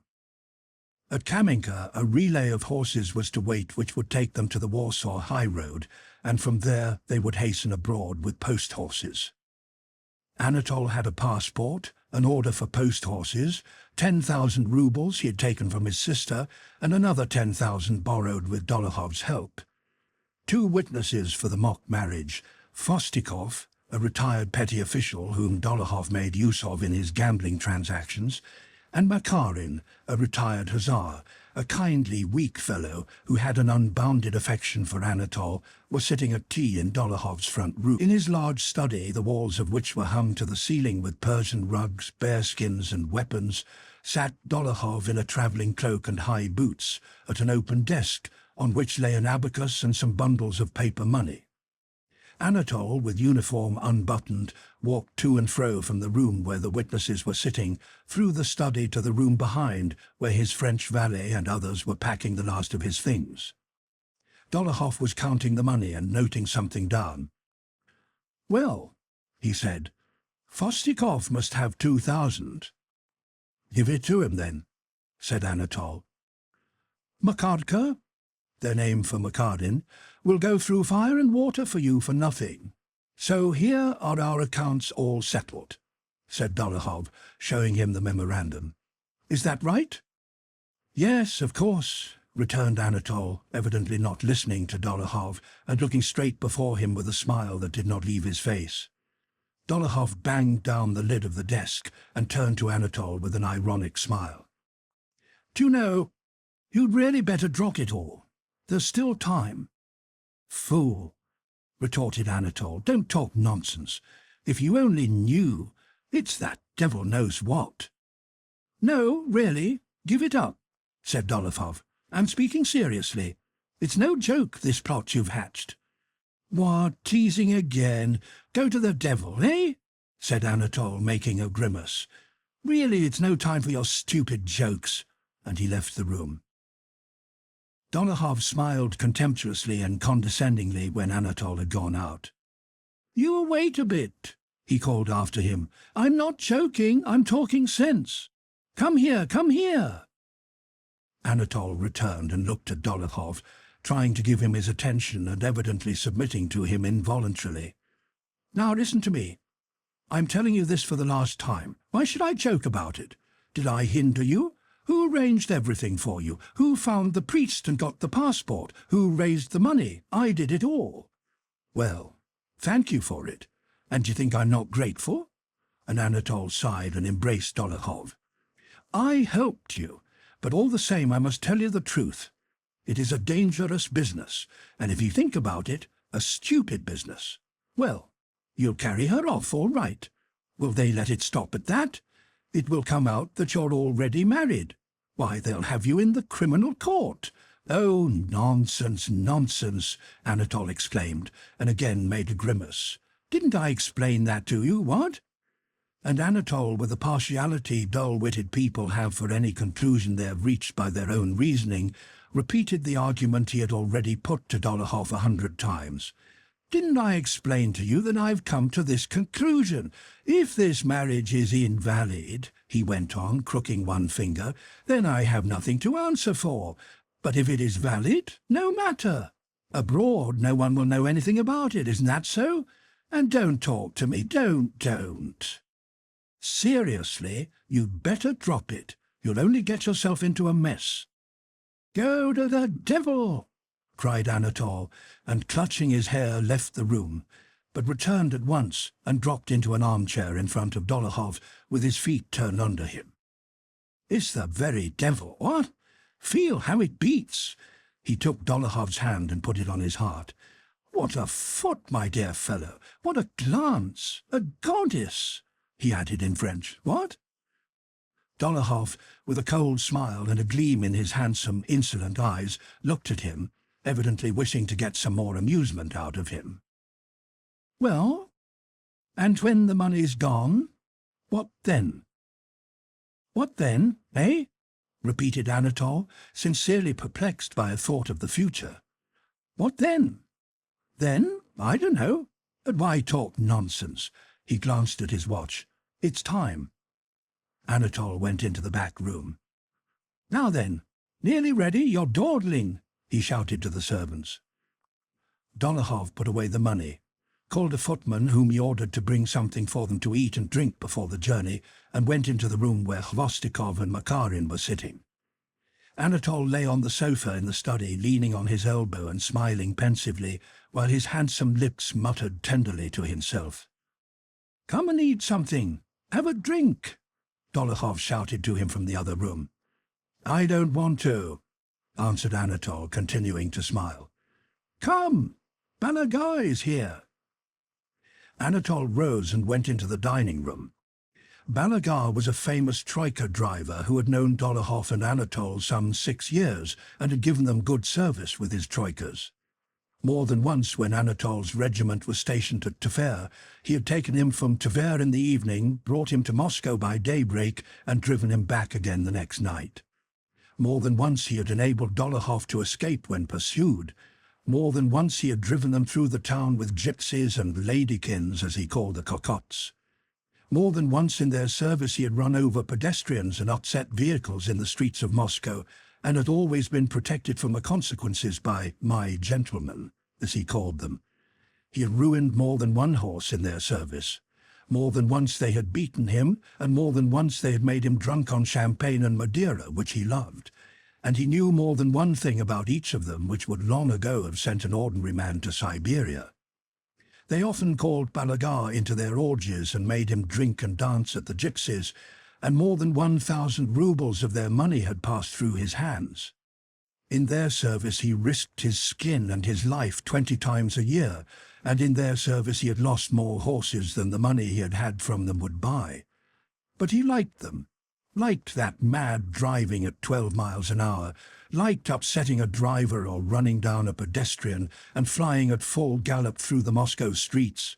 He liked to hear those wild, tipsy shouts behind him, get on, when it was impossible to go any faster. He liked giving a painful lash on the neck to some peasant who, more dead than alive, was already hurrying out of his way. Real gentlemen, he considered them. Anatole and Dolokhov liked Balaga too for his masterly driving and because he liked the things they liked.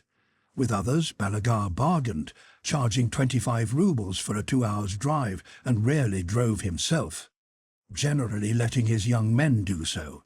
But with his gentlemen, he always drove himself, and never demanded anything for his work. Only a couple of times a year, when he knew from their valets that they had money in hand, he would turn up of a morning quite sober, and with a deep bow would ask them to help him. The gentlemen always made him sit down. "Do help me out, Fyodor Ivanitch, sir, or Your Excellency," he would say. "I am quite out of horses. Let me have what you can to go to the fair." And Anatole and Dolokhov, when they had money, would give him 1,000 or a couple of thousand rubles. Balaga was a fair-haired, short and snub-nosed peasant of about 27, red-faced with a particularly red, thick neck, glittering little eyes, and a small beard. He wore a fine, dark blue, silk-lined cloth coat over a sheepskin. On entering the room now, he crossed himself, turning toward the front corner of the room, and went up to Dolokhov, holding out a small black hand. "Fyodor Ivanitch," he said, bowing. "How do you do, friend? Well, here he is. Good day, Your Excellency," he said, again holding out his hand to Anatole, who had just come in. "I say, Balaga," said Anatole, putting his hands on the man's shoulders, "do you care for me or not, eh? Now, do me a service. What horses have you come with, eh?" "As your messenger ordered, your special beasts," replied Balaga. "Well, listen, Balaga, drive all 3 to death, but get me there in 3 hours, eh?" When they're dead, what shall I drive? Said Balagar with a wink. Mind, I'll smash your face in, don't make jokes, cried Anatole, suddenly rolling his eyes. Why joke? Said the driver, laughing, as if I grudged my gentleman anything. As fast as ever the horses can gallop, so fast we'll go. Ah, said Anatole. Well, sit down. Yes, sit down, said Dolokhov. I'll stand, Fyodor Ivanitch. Sit down, nonsense, have a drink, said Anatole, and filled a large glass of Madeira for him. The driver's eyes sparkled at the sight of the wine. After refusing it for manners' sake, he drank it and wiped his mouth with a red silk handkerchief he took out of his cap. And when are we to start, Your Excellency? Well, Anatole looked at his watch. We'll start at once. Mind, Balagar, you'll get there in time, eh? That depends on our luck in starting, else why shouldn't we be there in time? Replied Balagar. Didn't we get you to Tver in 7 hours? I think you remember that, Your Excellency. You know, one Christmas I drove from Tver, said Anatole smilingly at the recollection and turning to Makarin, who gazed rapturously at him with wide-open eyes. Will you believe it, Makarka? It took one's breath away, the rate we flew. We came across a train of loaded sleighs and drove right over 2 of them, eh? Those were horses, Balagar continued the tale. That time I'd harnessed 2 young side horses with a bay in the shafts, he went on, turning to Dolokhov. Will you believe it, Fyodor Ivanitch? Those animals flew 40 miles. I couldn't hold them in. My hands grew numb in the short frost so that I threw down the reins. Catch hold yourself, Your Excellency, says I, and I just tumbled on the bottom of the sleigh and sprawled there. It wasn't a case of urging them on. There was no holding them in till we reached the place. That devils took us there in 3 hours. Only the near one died of it. Chapter 17. Anatole sets off. Anatole went out of the room and returned a few minutes later wearing a fur coat girt with a silver belt and a sable cap jauntily set on one side and very becoming to his handsome face. Having looked in a mirror and standing before Dolokhov in the same pose he had assumed before it, he lifted a glass of wine. Well, good-bye, Fyodor. Thank you for everything, and farewell, said Anatole. Well, comrades and friends, he considered for a moment, of my youth, farewell, he said, turning to Makarin and the others.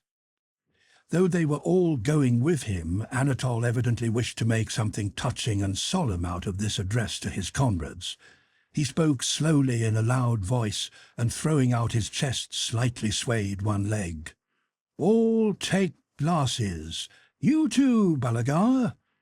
Well, comrades and friends of my youth, we've had our fling and lived and revelled, eh? And now when shall we meet again? I'm going abroad. We've had a good time. Now, farewell, lads. To our health. Hurrah! He cried, and emptying his glass, flung it on the floor.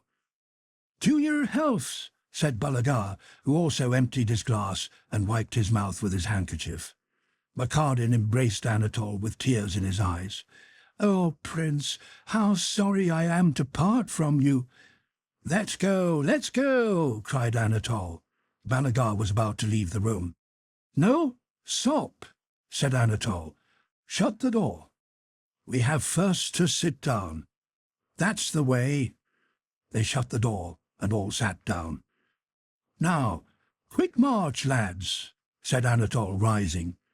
Joseph, his valet, handed him his sabretache and sabre, and they all went out into the vestibule. And where's the fur cloak? Asked Dolokhov. Hey, Ignatka, go to Matryona and ask her for the sable cloak. I've heard what elopements are like, continued Dolokhov with a wink. Why, she'll rush out more dead than alive just in the things she's wearing. If you delay at all there, there'll be tears and papa and mamma, and she's frozen in a minute and must go back. But you wrap the fur cloak round her first thing and carry her to the sleigh. The valet brought a woman's fox-lined cloak. Fool? I told you the sable one. "Hey, Matryona, the sable!" he shouted so that his voice rang far through the rooms. A handsome, slim and pale-faced gypsy girl, with glittering black eyes and curly blue-black hair, wearing a red shawl, ran out with a sable mantle on her arm. "Here, I don't grudge it. Take it," she said, evidently afraid of her master and yet regretful of her cloak. Dolokhov, without answering, took the cloak, threw it over Matryona, and wrapped her up in it. "That's the way," said Dolokhov, "and then so," and he turned the collar up round her head, leaving only a little of the face uncovered. "And then so, do you see?" and pushed Anatol's head forward to meet the gap left by the collar, through which Matryona's brilliant smile was seen. "Well, goodbye, Matryona," said Anatol, kissing her. "Ah, my revels here are over. Remember me to Styoshka. There, goodbye, goodbye, Matryona. Wish me luck." "Well, Prince, may God give you great luck," said Matryona in her gypsy accent. 2 troikas were standing before the porch and 2 young drivers were holding the horses. Balagar took his seat in the front one and, holding his elbows high, arranged the reins deliberately. Anatol and Dolokhov got in with him. Bakarin, Vostikov and a valet seated themselves in the other sleigh. "Well, are you ready?" asked Balagar. "Go!" he cried, twisting the reins round his hand, and the troika tore down the Nikitsky Boulevard. "Tploo! Get out of the way! Oi! Tploo!" The shouting of Balagar and of the sturdy young fellow seated on the box was all that could be heard. On the Arbat square, the troika caught against a carriage. Something cracked, shouts were heard, and the troika flew along the Arbat street. After taking a turn along the Podnovinsky Boulevard, Balagar began to rein in, and turning back, drew up at the crossing of the old Konyushny Street. The young fellow on the box jumped down to hold the horses, and Anatol and Dolokhov went along the pavement. When they reached the gate, Dolokhov whistled. The whistle was answered, and a maidservant ran out. "Come into the courtyard, or you'll be seen. She'll come out directly," said she. Dolokhov stayed by the gate. Anatol followed the maid into the courtyard, turned the corner, and ran up into the porch. He was met by Gabriel, Maria Dmitrievna's gigantic footman. "Come to the mistress, please," said the footman in his deep bass, intercepting any retreat. "To what mistress? Who are you?" asked Anatol in a breathless whisper. "Kindly step in. My orders are to bring you in." "Kuragin, come back!" shouted Dolokhov. "Betrayed! Back!" Dolokhov, after Anatol entered, had remained at the wicket gate and was struggling with the yard porter who was trying to lock it. With a last desperate effort, Dolokhov pushed the porter aside, and when Anatol ran back, seized him by the arm, pulled him through the wicket, and ran back with him to the troika. Chapter 18. Maria Dmitrievna reproaches Natasha. Maria Dmitrievna, having found Sonia weeping in the corridor, made her confess everything, and intercepting the note to Natasha, she read it and went into Natasha's room with it in her hand. "You shameless good-for-nothing," said she, "I won't hear a word." Pushing back Natasha, who looked at her with astonished but tearless eyes, she locked her in.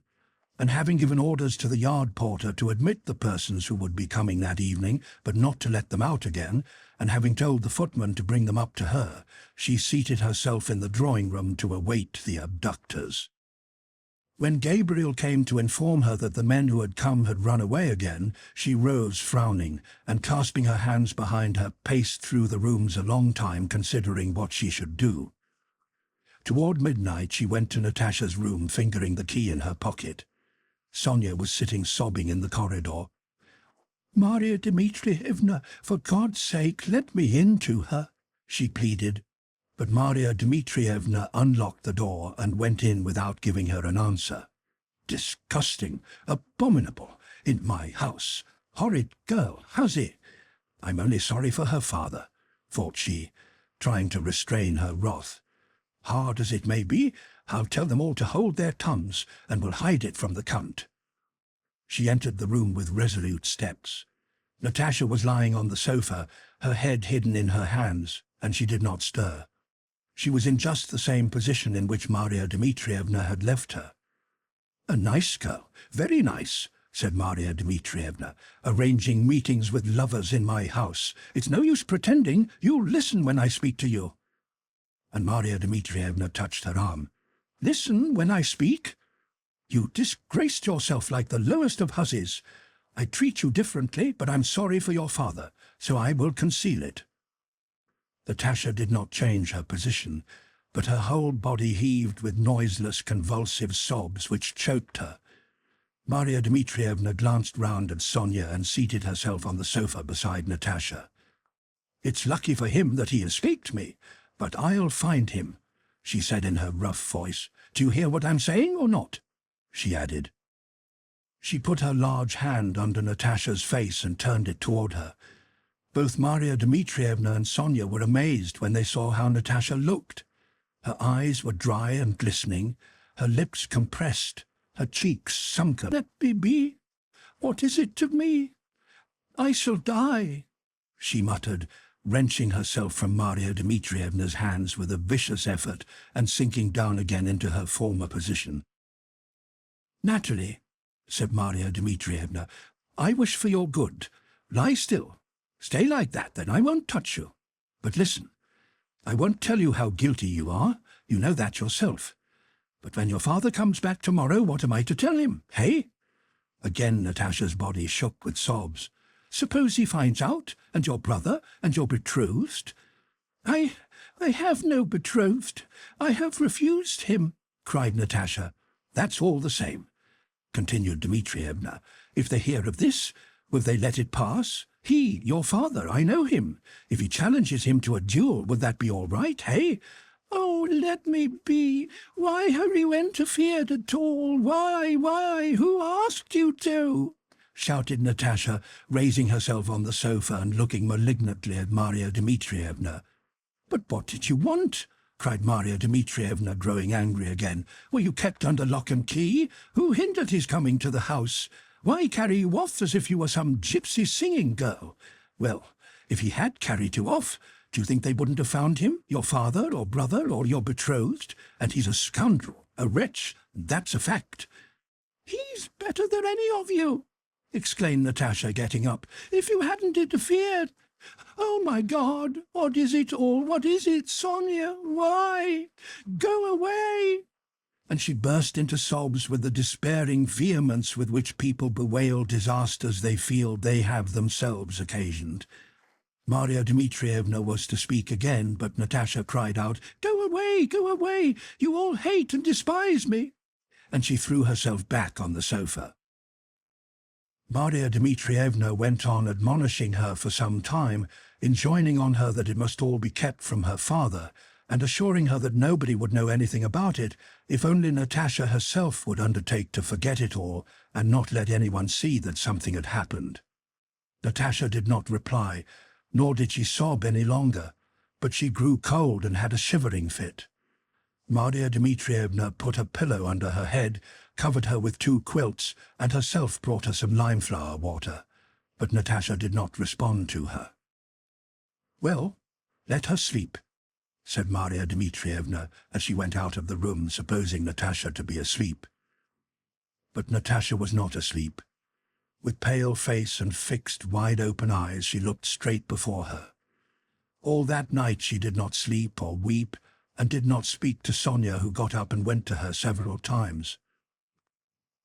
Next day Count Rostov returned from his estate near Moscow in time for lunch, as he had promised.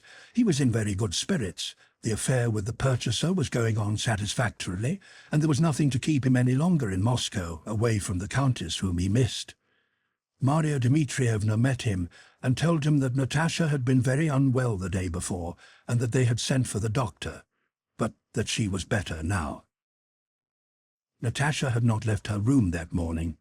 With compressed and parched lips and dry, fixed eyes, she sat at the window, uneasily watching the people who drove past and hurriedly glancing round at anyone who entered the room. She was evidently expecting news of him, and that he would come or would write to her. When the Count came in to see her, she turned anxiously round at the sound of a man's footsteps, and then her face resumed its cold and malevolent expression. She did not even get up to greet him. "What's the matter with you, my angel? Are you ill?" asked the Count. After a moment's silence, Natasha answered, "Yes, ill." In reply to the Count's anxious inquiries as to why she was so dejected and whether anything had happened to her betrothed, she assured him that nothing had happened and asked him not to worry. Maria Dmitrievna confirmed Natasha's assurances that nothing had happened. From the pretense of illness, from his daughter's distress, and by the embarrassed faces of Sonia and Maria Dmitrievna, the Count saw clearly that something had gone wrong during his absence. But it was so terrible for him to think that anything disgraceful had happened to his beloved daughter, and he so prized his own cheerful tranquillity, that he avoided inquiries and tried to assure himself that nothing particularly had happened, and he was only dissatisfied that her indisposition delayed their return to the country. Chapter 19. Pierre at Maria Dmitrievna's. From the day his wife arrived in Moscow, Pierre had been intending to go away somewhere so as not to be near her. Soon after the Rostovs came to Moscow, the effect Natasha had on him made him hasten to carry out his intention. He went to Tver to see Joseph Alexeyevitch's widow, who had long since promised to hand over to him some papers of her deceased husband's. When he returned to Moscow, Pierre was handed a letter from Maria Dmitrievna, asking him to come and see her on a matter of great importance relating to Andrei Bolkonsky and his betrothed. Pierre had been avoiding Natasha because it seemed to him that his feeling for her was stronger than a married man's should be for his friend's fiancée. Yet some fate constantly threw them together. "What can have happened? And what can they want with me?" thought he as he dressed to go to Maria Dmitrievna's. "If only Prince Andrei would hurry up and come and marry her," thought he on his way to the house. On the Tverskoy Boulevard a familiar voice called to him. "Pierre! Been back long?" someone shouted. Pierre raised his head.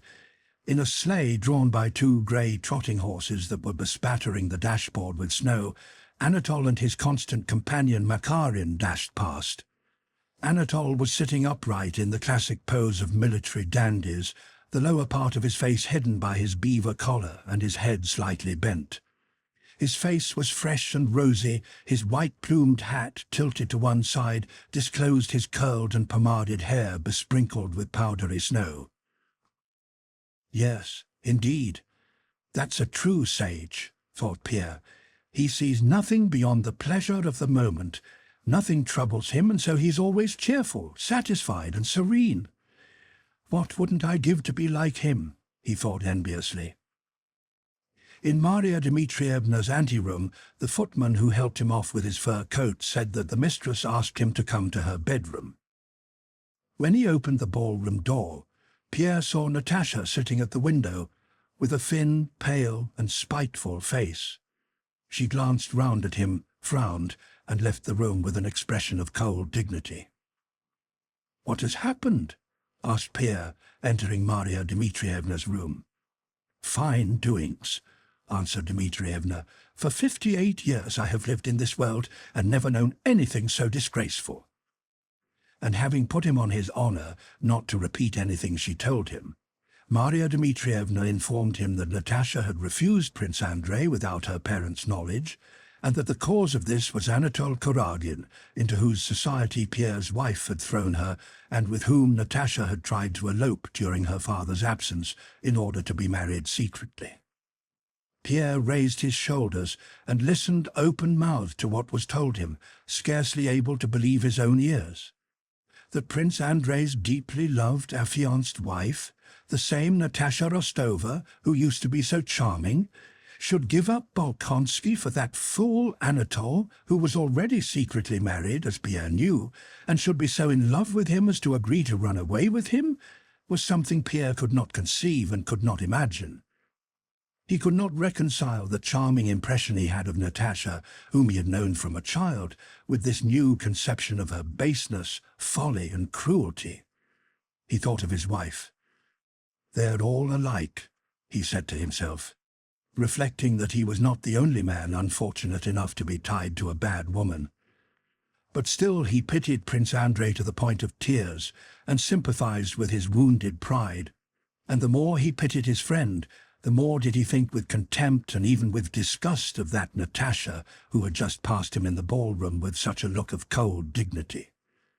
He did not know that Natasha's soul was overflowing with despair, shame, and humiliation, and that it was not her fault that her face happened to assume an expression of calm dignity and severity. "But how get married?" said Pierre, in answer to Maria Dmitrievna. "He could not marry. He is married." "Things get worse from hour to hour," exclaimed Maria Dmitrievna. "A nice youth, what a scoundrel! And she's expecting him since yesterday. She must be told, then at least she won't go on expecting him." After hearing the details of Anatol's marriage from Pierre and giving vent to her anger against Anatol in words of abuse, Maria Dmitrievna told Pierre why she had sent for him. She was afraid that the Count or Bolkonsky, who might arrive at any moment, if they knew of this affair, which she hoped to hide from them, might challenge Anatol to a duel, and she therefore asked Pierre to tell his brother-in-law in her name to leave Moscow and not dare to let her set eyes on him again. Pierre, only now realizing the danger to the old Count, Nikolai, and Prince Andrei, promised to do as she wished. Having briefly and exactly explained her wishes to him, she let him go to the drawing-room. "Mind, the Count knows nothing. Behave as if you know nothing either," she said, "and I will go and tell her it is no use expecting him. And stay to dinner if you care to," she called after Pierre. Pierre met the old Count, who seemed nervous and upset. That morning Natasha had told him that she had rejected Bolkonsky. "Troubles, troubles, my dear fellow," he said to Pierre. "What troubles one has with these girls without their mother. I do so regret having come here. I will be frank with you. Have you heard she's broken off her engagement without consulting anybody? It's true this engagement never was much to my liking. Of course he's an excellent man, but still, with his father's disapproval they wouldn't have been happy, and Natasha won't lack suitors. Still, it's been going on so long, and to take such a step without father's or mother's consent, and now she's ill and God knows what. It's hard, Count, hard to manage daughters in their mother's absence." Pierre saw that the Count was much upset and tried to change the subject, but the Count returned to his troubles. Sonia entered the room with an agitated face. "Natasha is not quite well. She's in her room and would like to see you. Maria Dmitrievna is with her, and she too asks you to come." "Yes, you are a great friend of Bolkonskys. No doubt she wants to send him a message," said the Count. Oh dear, how happy it all was!" And clutching the spare grey locks on his temples, the Count left the room. When Maria Dmitrievna told Natasha that Anatol was married, Natasha did not wish to believe it, and insisted on having it confirmed by Pierre himself. Sonia told Pierre this as she led him along the corridor to Natasha's room. Natasha, pale and stern, was sitting beside Maria Dmitrievna, and her eyes, glittering feverishly, met Pierre with a questioning look the moment he entered. She did not smile or nod, but only gazed fixedly at him, and her look asked only one thing: was he a friend, or like the others, an enemy in regard to Anatol? As for Pierre, he evidently did not exist for her. "He knows all about it," said Maria Dmitrievna, pointing to Pierre and addressing Natasha. "Let him tell you whether I have told the truth." Natasha looked from one to the other as a hunted and wounded animal looks at the approaching dogs and sportsmen. "Natalia Ilyinichna," Pierre began, dropping his eyes with a feeling of pity for her and loathing for the thing he had to do. "Whether it is true or not should make no difference to you, because—" "Then it's not true that he's married?" "Yes, it is true." "Has he been married long?" she asked. "On your honor?" Pierre gave his word of honor. "Is he still here?" she asked quickly. "Yes. I have just seen him." She was evidently unable to speak, and made a sign with her hands that they should leave her alone. Chapter 20. Pierre confronts Anatole. Pierre did not stay for dinner, but left the room and went away at once. He drove through the town seeking Anatole Kuragin, at the thought of whom now the blood rushed to his heart and he felt a difficulty in breathing. He was not at the ice hills, nor at the gypsies, nor at Komonino's. Pierre drove to the club. In the club all was going on as usual. The members who were assembling for dinner were sitting about in groups. They greeted Pierre and spoke of the town news. The footman, having greeted him, knowing his habits and his acquaintances, told him there was a place left for him in the small dining room, and that Prince Mihail Zaharitch was in the library, but Paul Timofeyevitch had not yet arrived. One of Pierre's acquaintances, while they were talking about the weather, asked if he had heard of Kuragin's abduction of Rostova, which was talked of in the town, and was it true? Pierre laughed and said it was nonsense, for he had just come from the Rostovs. He asked everyone about Anatole. One man told him he had not come yet, and another that he was coming to dinner. Pierre felt it strange to see this calm, indifferent crowd of people, unaware of what was going on in his soul. He paced through the ballroom, waited till everyone had come, and as Anatole had not turned up, did not stay for dinner but drove home. Anatole, for whom Pierre was looking, dined that day with Dolokhov, consulting him as to how to remedy this unfortunate affair. It seemed to him essential to see Natasha. In the evening he drove to his sister's to discuss with her how to arrange a meeting. When Pierre returned home after vainly hunting all over Moscow, his valet informed him that Prince Anatole was with the Countess. The Countess's drawing-room was full of guests. Pierre, without greeting his wife, whom he had not seen since his return, at that moment she was more repulsive to him than ever, entered the drawing-room and, seeing Anatole, went up to him. "Ah, Pierre," said the Countess, going up to her husband, "you don't know what a plight our Anatole—" She stopped, seeing in the forward thrust of her husband's head, in his glowing eyes and his resolute gait, the terrible indications of that rage and strength which she knew and had herself experienced after his duel with Dolokhov. "Where you are, there is vice and evil," said Pierre to his wife. "Anatole, come with me. I must speak with you," he added in French. Anatole glanced round at his sister and rose submissively, ready to follow Pierre. Pierre, taking him by the arm, pulled him toward himself and was leading him from the room. "If you allow yourself in my drawing-room," whispered Helene, but Pierre did not reply, and went out of the room. Anatole followed him with his usual jaunty step, but his face betrayed anxiety. Having entered his study, Pierre closed the door and addressed Anatole without looking at him. "You promised Countess Rostova to marry her, and were about to elope with her, is that so?" "Mon cher," answered Anatole, their whole conversation was in French, "I don't consider myself bound to answer questions put to me in that tone." Pierre's face, already pale, became distorted by fury. He seized Anatole by the collar of his uniform with his big hand and shook him from side to side till Anatole's face showed a sufficient degree of terror. "When I tell you that I must talk to you," repeated Pierre. "Come now, this is stupid, what?" said Anatole, fingering a button of his collar that had been wrenched loose with a bit of the cloth.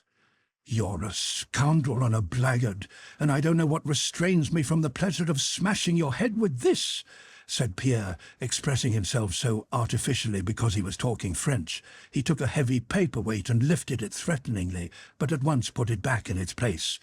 "Did you promise to marry her?" I didn't think of it. I never promised because—" Pierre interrupted him.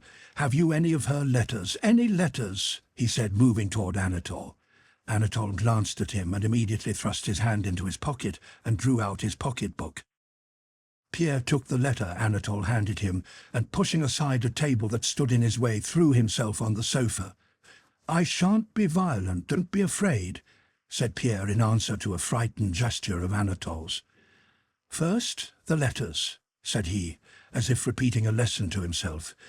Secondly, he continued after a short pause, again rising and again pacing the room, tomorrow you must get out of Moscow.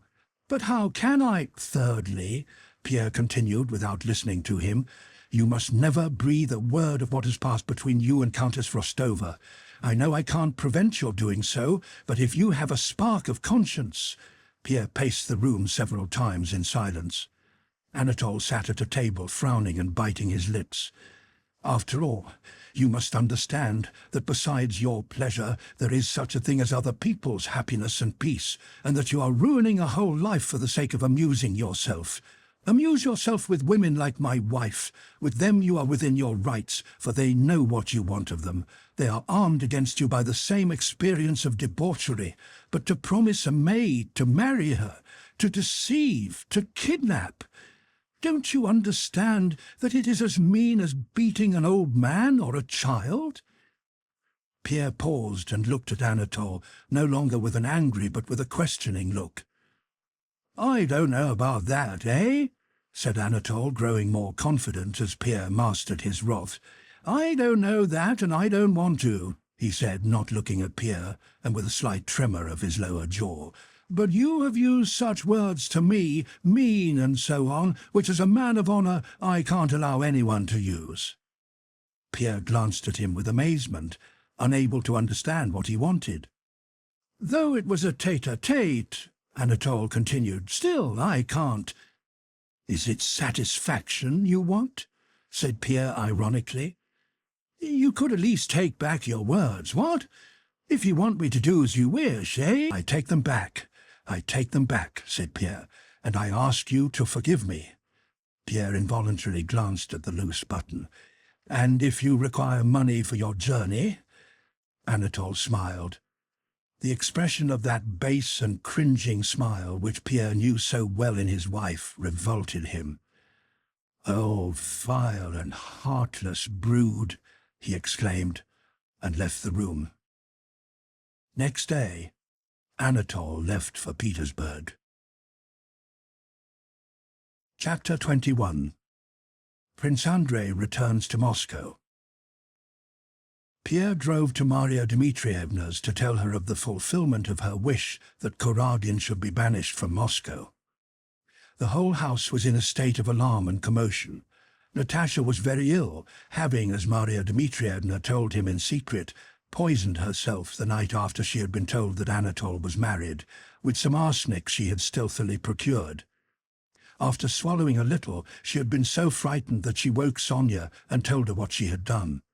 The necessary antidotes had been administered in time, and she was now out of danger, though still so weak that it was out of the question to move her to the country, and so the Countess had been sent for.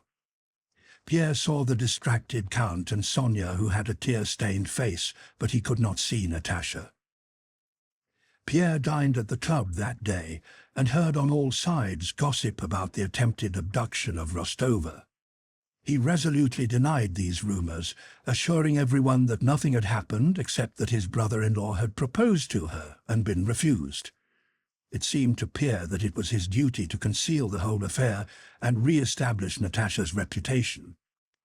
He was awaiting Prince Andrei's return with dread and went every day to the old prince's for news of him. Old Prince Bolkonsky heard all the rumours current in the town from Mademoiselle Bourienne and had read the note to Princess Maria in which Natasha had broken off her engagement. He seemed in better spirits than usual and awaited his son with great impatience. Some days after Anatole's departure, Pierre received a note from Prince Andrei informing him of his arrival and asking him to come to see him. As soon as he reached Moscow, Prince Andrei had received from his father Natasha's note to Princess Maria breaking off her engagement. Mademoiselle Bourienne had purloined it from Princess Maria and given it to the old prince, and he heard from him the story of Natasha's elopement, with additions. Prince Andrei had arrived in the evening, and Pierre came to see him next morning. Pierre expected to find Prince Andrei in almost the same state as Natasha, and was therefore surprised on entering the drawing-room to hear him in the study talking in a loud, animated voice about some intrigue going on in Petersburg. The old prince's voice and another now and then interrupted him. Princess Maria came out to meet Pierre. She sighed, looking toward the door of the room where Prince Andrei was, evidently intending to express her sympathy with his sorrow, but Pierre saw by her face that she was glad both at what had happened and at the way her brother had taken the news of Natasha's faithlessness. "He says he expected it," she remarked. "I know his pride will not let him express his feelings, but still he has taken it better, far better than I expected.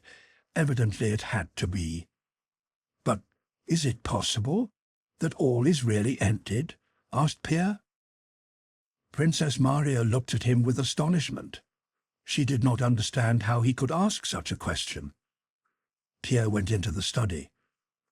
Prince Andrei, greatly changed and plainly in better health, but with a fresh horizontal wrinkle between his brows, stood in civilian dress facing his father and Prince Meshchersky, warmly disputing and vigorously gesticulating.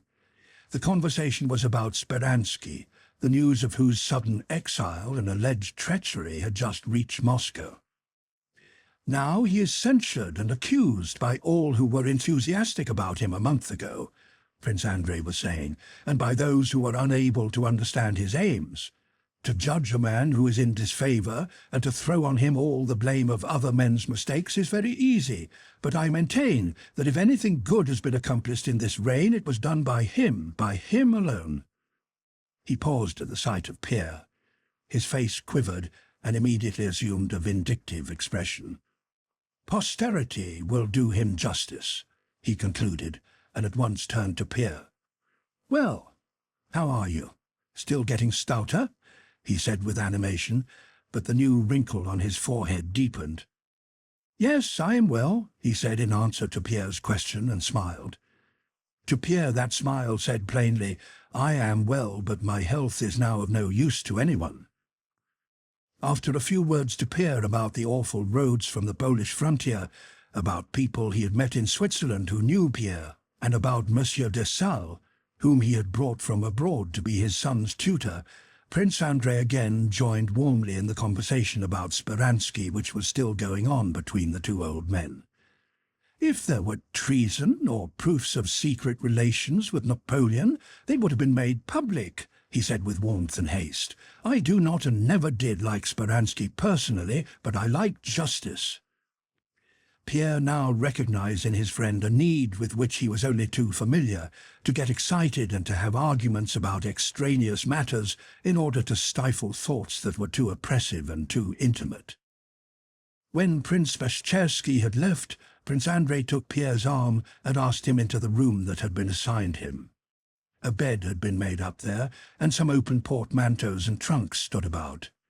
Prince Andrei went to one and took out a small casket, from which he drew a packet wrapped in paper. He did it all silently and very quickly.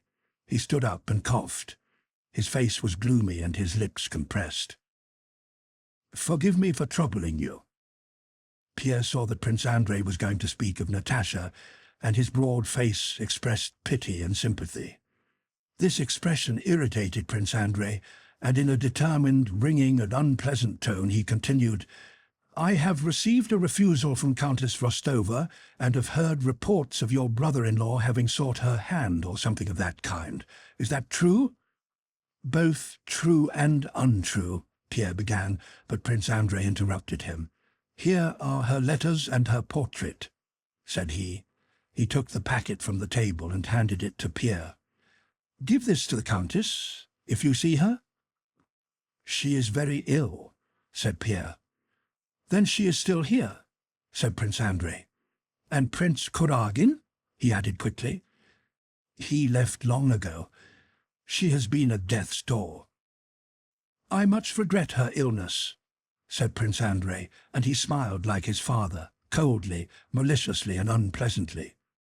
"So Monsieur Kuragin has not honoured Countess Rostova with his hand," said Prince Andrei, and he snorted several times. "He could not marry, for he was married already," said Pierre. Prince Andrei laughed disagreeably, again reminding one of his father. "And where is your brother-in-law now, if I may ask?" he said. "He has gone to Petersburg." "But I don't know," said Pierre. "Well, it doesn't matter," said Prince Andrei. "Tell Countess Rostova that she was and is perfectly free, and that I wish her all that is good." Pierre took the packet. Prince Andrei, as if trying to remember whether he had something more to say, or waiting to see if Pierre would say anything, looked fixedly at him. "I say, do you remember our discussion in Petersburg?" asked Pierre. "About—" "Yes," returned Prince Andrei hastily. "I said that a fallen woman should be forgiven, but I didn't say I could forgive her. I can't." "But this can't be compared," said Pierre. Prince Andrei interrupted him and cried sharply, "Yes, ask her hand again. Be magnanimous and so on. Yes, that would be very noble, but I am unable to follow in that gentleman's footsteps. If you wish to be my friend, never speak to me of that, of all that. Well, goodbye. So you'll give her the packet?" Pierre left the room and went to the old prince and Princess Maria. The old man seemed livelier than usual. Princess Maria was the same as always, but beneath her sympathy for her brother, Pierre noticed her satisfaction that the engagement had been broken off. Looking at them, Pierre realized what contempt and animosity they all felt for the Rostovs, and that it was impossible in their presence even to mention the name of her who could give up Prince Andrei for anyone else. At dinner the talk turned on the war, the approach of which was becoming evident. Prince Andrei talked incessantly, arguing now with his father, now with the Swiss tutor Dessau, and showing an unnatural animation, the cause of which Pierre so well understood. Chapter 22. Pierre and Natasha. That same evening Pierre went to the Rostovs to fulfill the commission entrusted to him. Natasha was in bed, the Count at the club, and Pierre, after giving the letters to Sonia, went to Maria Dmitrievna, who was interested to know how Prince Andrei had taken the news. 10 minutes later Sonia came to Maria Dmitrievna. "Natasha insists on seeing Count Pierre," said she. "But how? Are we to take him up to her? The room there has not been tidied up." "No, she has dressed and gone into the drawing-room," said Sonia. Maria Dmitrievna only shrugged her shoulders. "When will her mother come? She has worried me to death. Now mind, don't tell her everything," said she to Pierre. "One hasn't the heart to scold her. She is so much to be pitied, so much to be pitied." Natasha was standing in the middle of the drawing-room, emaciated, with a pale, set face, but not at all shamefaced as Pierre expected to find her. When he appeared at the door she grew flurried, evidently undecided whether to go to meet him or to wait till he came up. Pierre hastened to her. He thought she would give him her hand as usual, but she, stepping up to him, stopped, breathing heavily, her arms hanging lifelessly, just in the pose she used to stand in when she went to the middle of the ballroom to sing, but with quite a different expression of face. "Pyotr Kirillovitch," she began rapidly, "Prince Bolkonsky was your friend, is your friend," she corrected herself. It seemed to her that everything that had once been must now be different. "He told me once to apply to you." Pierre sniffed as he looked at her but did not speak. Till then he had reproached her in his heart and tried to despise her, but he now felt so sorry for her that there was no room in his soul for reproach. "He is here now. Tell him to forgive me." She stopped and breathed still more quickly, but did not shed tears. "Yes, I will tell him," answered Pierre, "but—" He did not know what to say. Natasha was evidently dismayed at the thought of what he might think she had meant. "No, I know all is over," she said hurriedly. "No, that can never be. I'm only tormented by the wrong I have done him. Tell him only that I beg him to forgive me for everything." She trembled all over and sat down on a chair. A sense of pity he had never before known overflowed Pierre's heart. "I will tell him.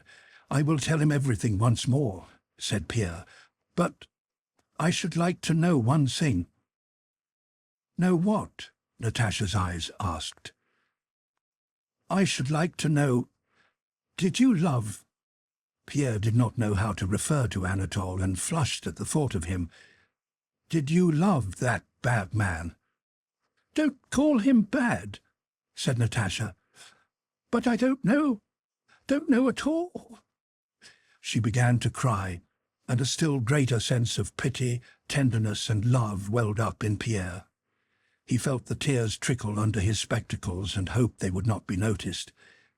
"We won't speak of it any more, my dear," said Pierre, and his gentle, cordial tone suddenly seemed very strange to Natasha. "We won't speak of it, my dear. I'll tell him everything. But one thing I beg of you, consider me your friend. And if you want help, advice, or simply to open your heart to someone, not now, but when your mind is clearer, think of me." He took her hand and kissed it. "I shall be happy if it's in my power." Pierre grew confused. "No, don't speak to me like that. I am not worth it," exclaimed Natasha and turned to leave the room, but Pierre held her hand. He knew he had something more to say to her, but when he said it he was amazed at his own words. "Stop, stop. You have your whole life before you," said he to her. "Before me? No. All is over for me," she replied with shame and self-abasement. "All over?" he repeated.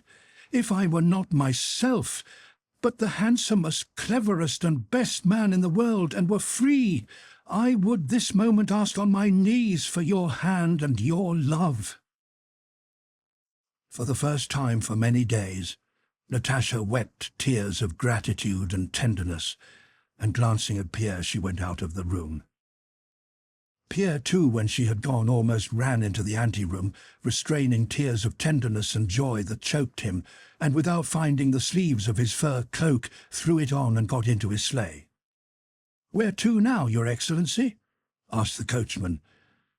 "Where to?" Pierre asked himself. "Where can I go now? Surely not to the club or to pay calls." All men seemed so pitiful, so poor, in comparison with this feeling of tenderness and love he experienced, in comparison with that softened, grateful last look she had given him through her tears. "Home," said Pierre, and despite 22 degrees of frost Fahrenheit, he threw open the bearskin cloak from his broad chest and inhaled the air with joy. It was clear and frosty. Above the dirty, ill-lit streets, above the black roofs, stretched the dark, starry sky. Only looking up at the sky did Pierre cease to feel how sordid and humiliating were all mundane things, compared with the heights to which his soul had just been raised. At the entrance to the Arbat Square, an immense expanse of dark, starry sky presented itself to his eyes. Almost in the centre of it, above the Prechistenka Boulevard, surrounded and sprinkled on all sides by stars, but distinguished from them all by its nearness to the earth, its white light and its long, uplifted tail, shone the enormous and brilliant comet of 1812, the comet which was said to portend all kinds of woes and the end of the world. In Pierre, however, that comet with its long, luminous tail aroused no feeling of fear. On the contrary, he gazed joyfully, his eyes moist with tears, at this bright comet, which, having travelled in its orbit with inconceivable velocity through immeasurable space, seemed suddenly, like an arrow piercing the earth, to remain fixed in a chosen spot, vigorously holding its tail erect, shining and displaying its white light amid countless other scintillating stars. It seemed to Pierre that this comet fully responded to what was passing in his own softened and uplifted soul, now blossoming into a new life. Audible hopes you have enjoyed this program. This is Audible.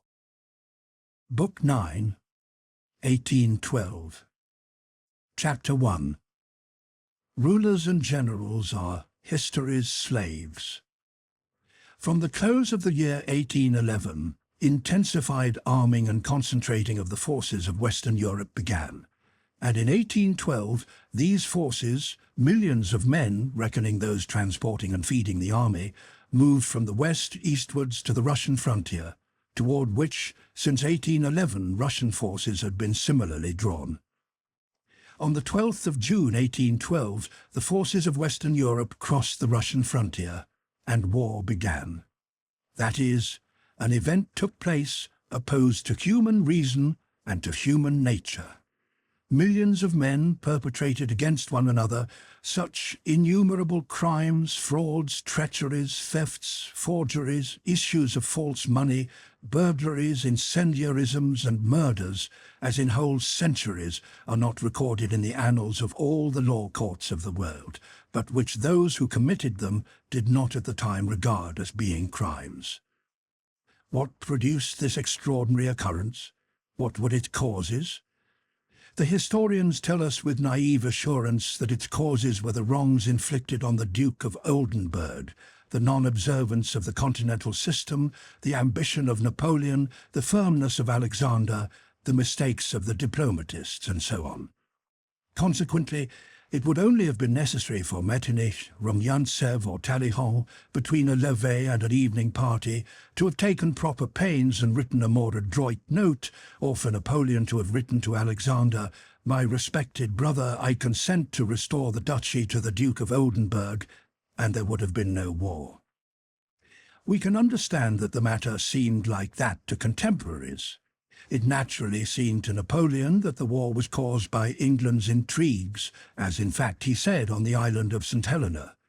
It naturally seemed to members of the English Parliament that the cause of the war was Napoleon's ambition, to the Duke of Oldenburg that the cause of the war was the violence done to him, to businessmen that the cause of the war was the continental system which was ruining Europe, to the generals and old soldiers that the chief reason for the war was the necessity of giving them employment, to the legitimists of that day that it was the need of re-establishing les bons principes, and to the diplomatists of that time that it all resulted from the fact that the alliance between Russia and Austria in 1809 had not been sufficiently well concealed from Napoleon, and from the awkward wording of Memorandum No. 178. It is natural that these and a countless and infinite quantity of other reasons, the number depending on the endless diversity of points of view, presented themselves to the men of that day. But to us, to posterity, who view the thing that happened in all its magnitude and perceive its plain and terrible meaning, these causes seem insufficient. To us, it is incomprehensible that millions of Christian men killed and tortured each other either because Napoleon was ambitious or Alexander was firm, or because England's policy was astute or the Duke of Oldenburg wronged. We cannot grasp what connection such circumstances have with the actual fact of slaughter and violence. Why, because the Duke was wronged, thousands of men from the other side of Europe killed and ruined the people of Smolensk and Moscow and were killed by them. To us, their descendants, were not historians and are not carried away by the process of research and can therefore regard the event with unclouded common sense. An incalculable number of causes present themselves.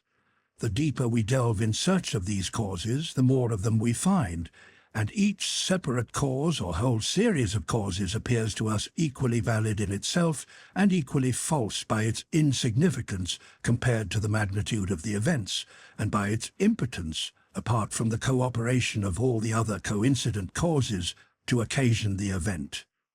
To us, the wish or objection of this or that French corporal to serve a second term appears as much a cause as Napoleon's refusal to withdraw his troops beyond the Vistula and to restore the Duchy of Oldenburg.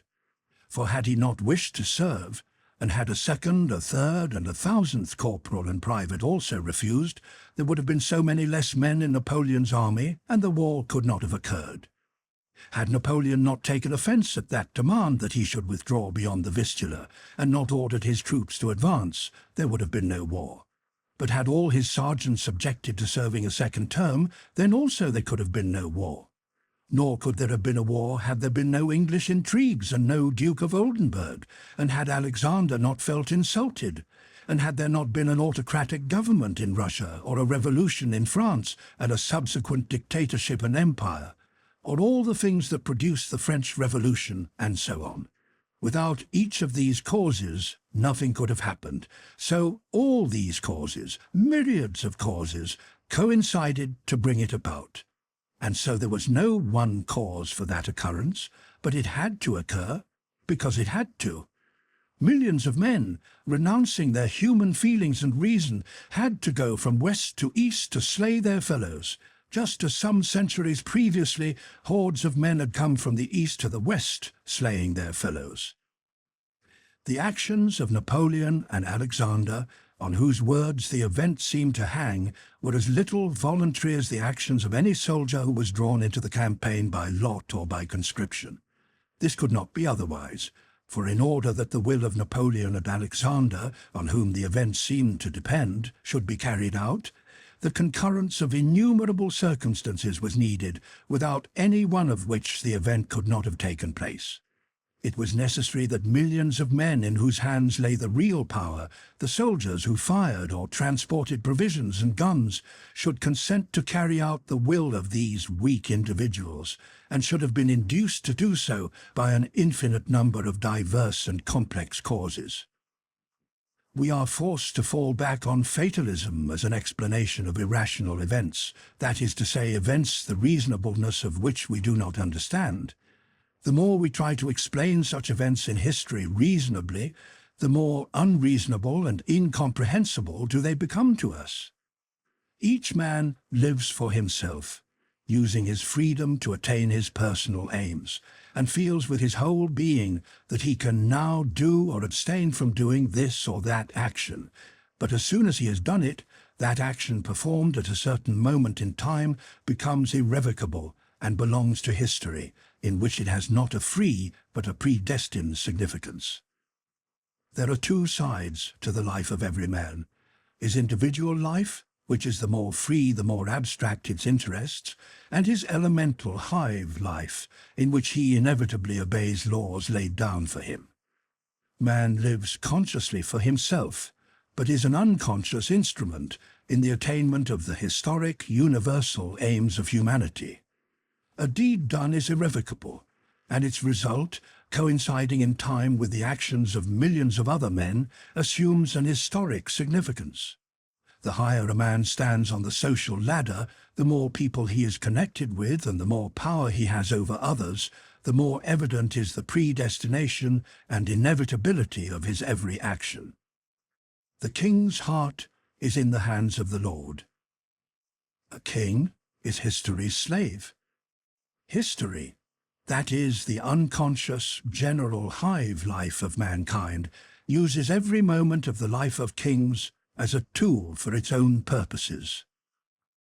Though Napoleon at that time in 1812 was more convinced than ever that it depended on him, verser ou ne pas verser le sang de ses peuples, to shed or not to shed the blood of his peoples, as Alexander expressed it in the last letter he wrote him, he had never been so much in the grip of inevitable laws, which compelled him, while thinking that he was acting on his own volition, to perform for the hive life, that is to say, for history, whatever had to be performed.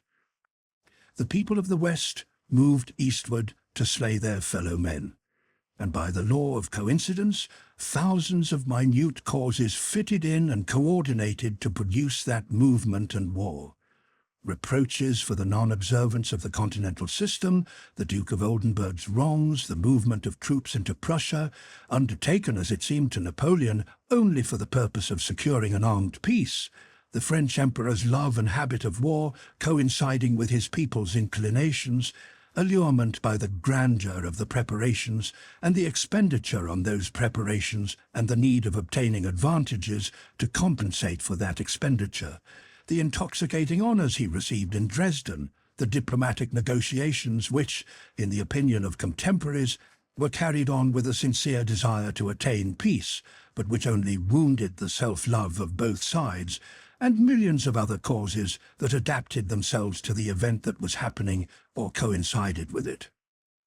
When an apple has ripened and falls, why does it fall? Because of its attraction to the earth? Because its stalk withers? Because it is dried by the sun? Because it grows heavier? Because the wind shakes it? Or because the boy standing below wants to eat it? Nothing is the cause. All this is only the coincidence of conditions in which all vital, organic and elemental events occur.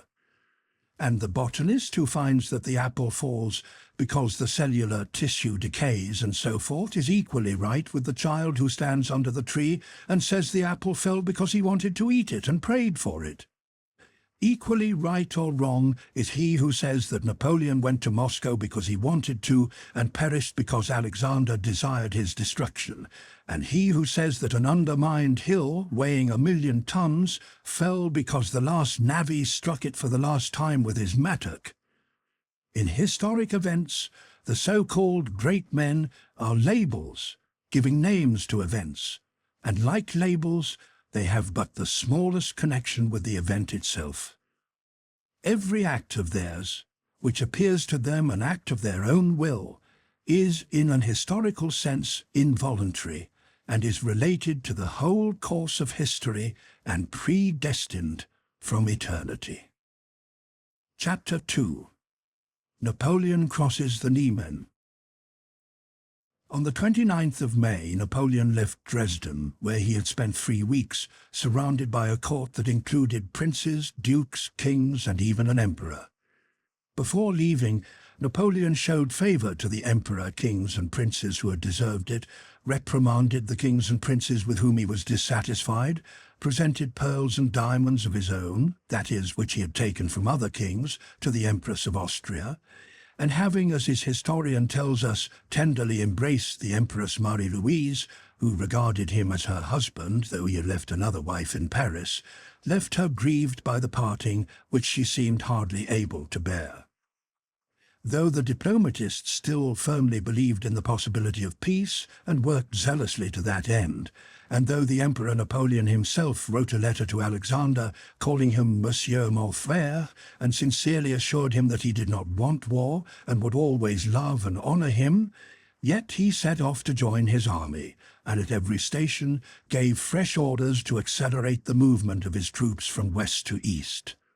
He went in a travelling coach with 6 horses, surrounded by pages, aides-de-camp, and an escort along the road to Posen, Thorn, Danzig, and Königsberg. At each of these towns, thousands of people met him with excitement and enthusiasm. The army was moving from west to east, and relays of 6 horses carried him in the same direction. On the 10th of June, coming up with the army, he spent the night in apartments prepared for him on the estate of a Polish count in the Wilkowiecki forest. Next day, overtaking the army, he went in a carriage to the Niemen, and changing into a Polish uniform, he drove to the riverbank in order to select a place for the crossing. Seeing on the other side some Cossacks, les Cosaques, and the wide-spreading steppes, in the midst of which lay the holy city of Moscow, Moscou, la ville sainte, the capital of a realm such as the Scythia into which Alexander the Great had marched, Napoleon, unexpectedly, and contrary alike to strategic and diplomatic considerations, ordered an advance, and the next day his army began to cross the Niemen. Early in the morning of the 12th of June he came out of his tent, which was pitched that day on the steep left bank of the Niemen, and looked through a spyglass at the streams of his troops pouring out of the Wilkowiecki forest and flowing over the 3 bridges thrown across the river. The troops, knowing of the Emperor's presence, were on the lookout for him, and when they caught sight of a figure in an overcoat and a cocked hat standing apart from his suite in front of his tent on the hill, they threw up their cats and shouted, "Vive l'Empereur!" and one after another poured in a ceaseless stream out of the vast forest that had concealed them, and separating, flowed on and on by the 3 bridges to the other side. "Now we'll go into action. Oh, when he takes it in hand himself, things get hot, by heaven. There he is! Vive l'Empereur! So these are the steppes of Asia. It's a nasty country all the same. Au revoir, Boche. I'll keep the best palace in Moscow for you. Au revoir. Good luck. Did you see the Emperor? Vive l'Empereur! L'Empereur! If they make me governor of India, Gerard, I'll make you minister of Kashmir. That's settled. Vive l'Empereur! Hurrah, hurrah, hurrah! The Cossacks, those rascals, see how they run. Vive l'Empereur! There he is, d'ye see him? I've seen him twice as I see you now, the little corporal. I saw him give the cross to one of the veterans. Vive l'Empereur! Came the voices of men, old and young, of most diverse characters and social positions. On the faces of all was one common expression of joy at the commencement of the long-expected campaign, and of rapture and devotion to the man in the grey coat who was standing on the hill. On the 13th of June, a rather small, thoroughbred Arab horse was brought to Napoleon. He mounted it and rode at a gallop to one of the bridges over the Niemen, deafened continually by incessant and rapturous acclamations, which he evidently endured only because it was impossible to forbid the soldiers to express their love of him by such shouting. But the shouting which accompanied him everywhere disturbed him and distracted him from the military cares that had occupied him from the time he joined the army.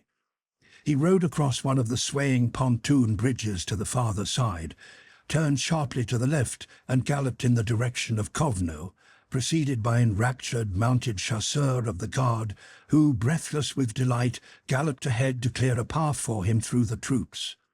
On reaching the broad river Vilia, he stopped near a regiment of Polish Uhlans stationed by the river.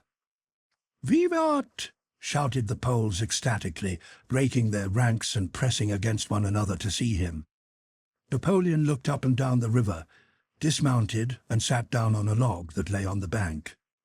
At a mute sign from him, a telescope was handed him which he rested on the back of a happy page who had run up to him, and he gazed at the opposite bank. Then he became absorbed in a map laid out on the logs. Without lifting his head, he said something, and two of his aides-de-camp galloped off to the Polish Uhlans. "What did he say?" was heard in the ranks of the Polish Uhlans when one of the aides-de-camp rode up to them. The order was to find a ford and to cross the river. The colonel of the Polish Uhlans, a handsome old man, flushed and, fumbling in his speech from excitement, asked the aide-de-camp whether he would be permitted to swim the river with his Uhlans instead of seeking a ford. In evident fear of refusal, like a boy asking for permission to get on a horse, he begged to be allowed to swim across the river before the emperor's eyes. The aide-de-camp replied that probably the emperor would not be displeased at this excess of zeal. As soon as the aide-de-camp had said this, the old moustached officer with happy face and sparkling eyes raised his sabre, shouted "Vivat!" and, commanding the Uhlans to follow him, spurred his horse and galloped into the river. He gave an angry thrust to his horse, which had grown restive under him, and plunged into the water, heading for the deepest part where the current was swift. Hundreds of Uhlans galloped in after him. It was cold and uncanny in the rapid current in the middle of the stream, and the Uhlans caught hold of one another as they fell off their horses. Some of the horses were drowned, and some of the men. The others tried to swim on, some in the saddle and some clinging to their horses' manes. They tried to make their way forward to the opposite bank, and though there was a ford 1/3 of a mile away, were proud that they were swimming and drowning in this river under the eyes of the man who sat on the log and was not even looking at what they were doing. When the aide-de-camp, having returned and choosing an opportune moment, ventured to draw the emperor's attention to the devotion of the Poles to his person, the little man in the grey overcoat got up and, having summoned Berthier, began pacing up and down the bank with him, giving him instructions and occasionally glancing disapprovingly at the drowning Uhlans, who distracted his attention. For him, it was no new conviction that his presence in any part of the world, from Africa to the steppes of Muscovy alike, was enough to dumbfound people and impel them to insane self-oblivion. He called for his horse and rode to his quarters. Some 40 Uhlans were drowned in the river, though boats were sent to their assistance. The majority struggled back to the bank from which they had started. The colonel and some of his men got across, and with difficulty clambered out on the further bank. and as soon as they had got out in their soaked and streaming clothes, they shouted "Vivat!" and looked ecstatically at the spot where Napoleon had been, but where he no longer was, and at that moment considered themselves happy. That evening, between issuing one order that the forged Russian paper money prepared for use in Russia should be delivered as quickly as possible, and another that a Saxon should be shot, on whom a letter containing information about the orders to the French army had been found, Napoleon also gave instructions that the Polish colonel, who had needlessly plunged into the river, should be enrolled in the Légion d'honneur, of which Napoleon was himself the head. Quos vult perdere dementat. Those whom God wishes to destroy, he drives mad. Chapter 3. Alexander I at Vilna. The Emperor of Russia had meanwhile been in Vilna for more than a month, reviewing troops and holding maneuvers.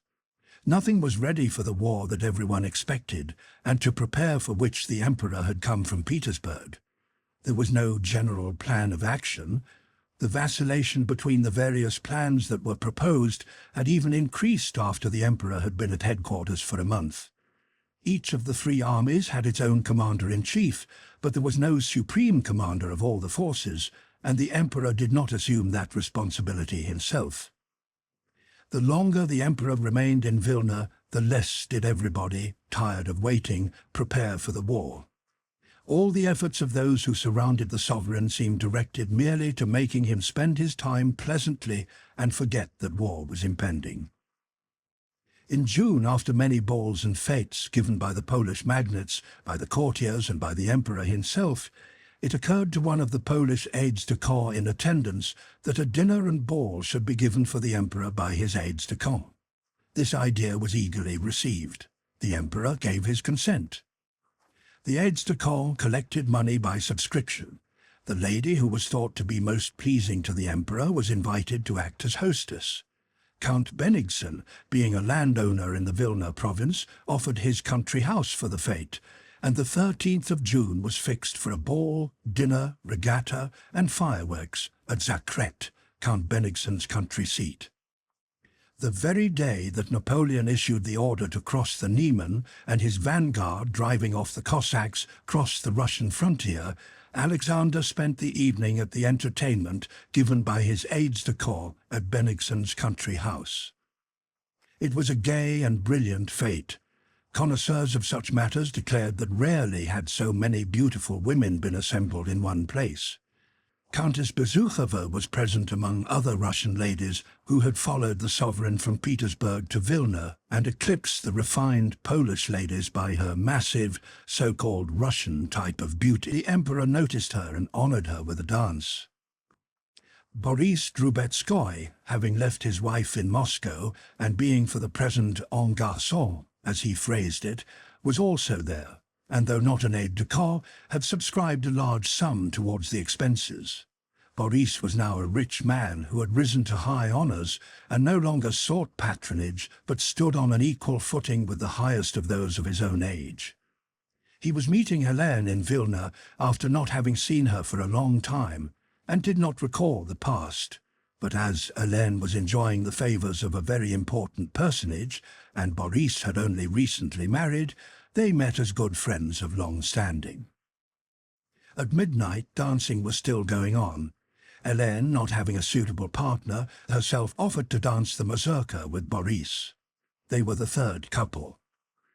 Boris, coolly looking at Helene's dazzling bare shoulders, which emerged from a dark, gold-embroidered gauze gown, talked to her of old acquaintances, and at the same time, unaware of it himself and unnoticed by others, never for an instant ceased to observe the Emperor, who was in the same room.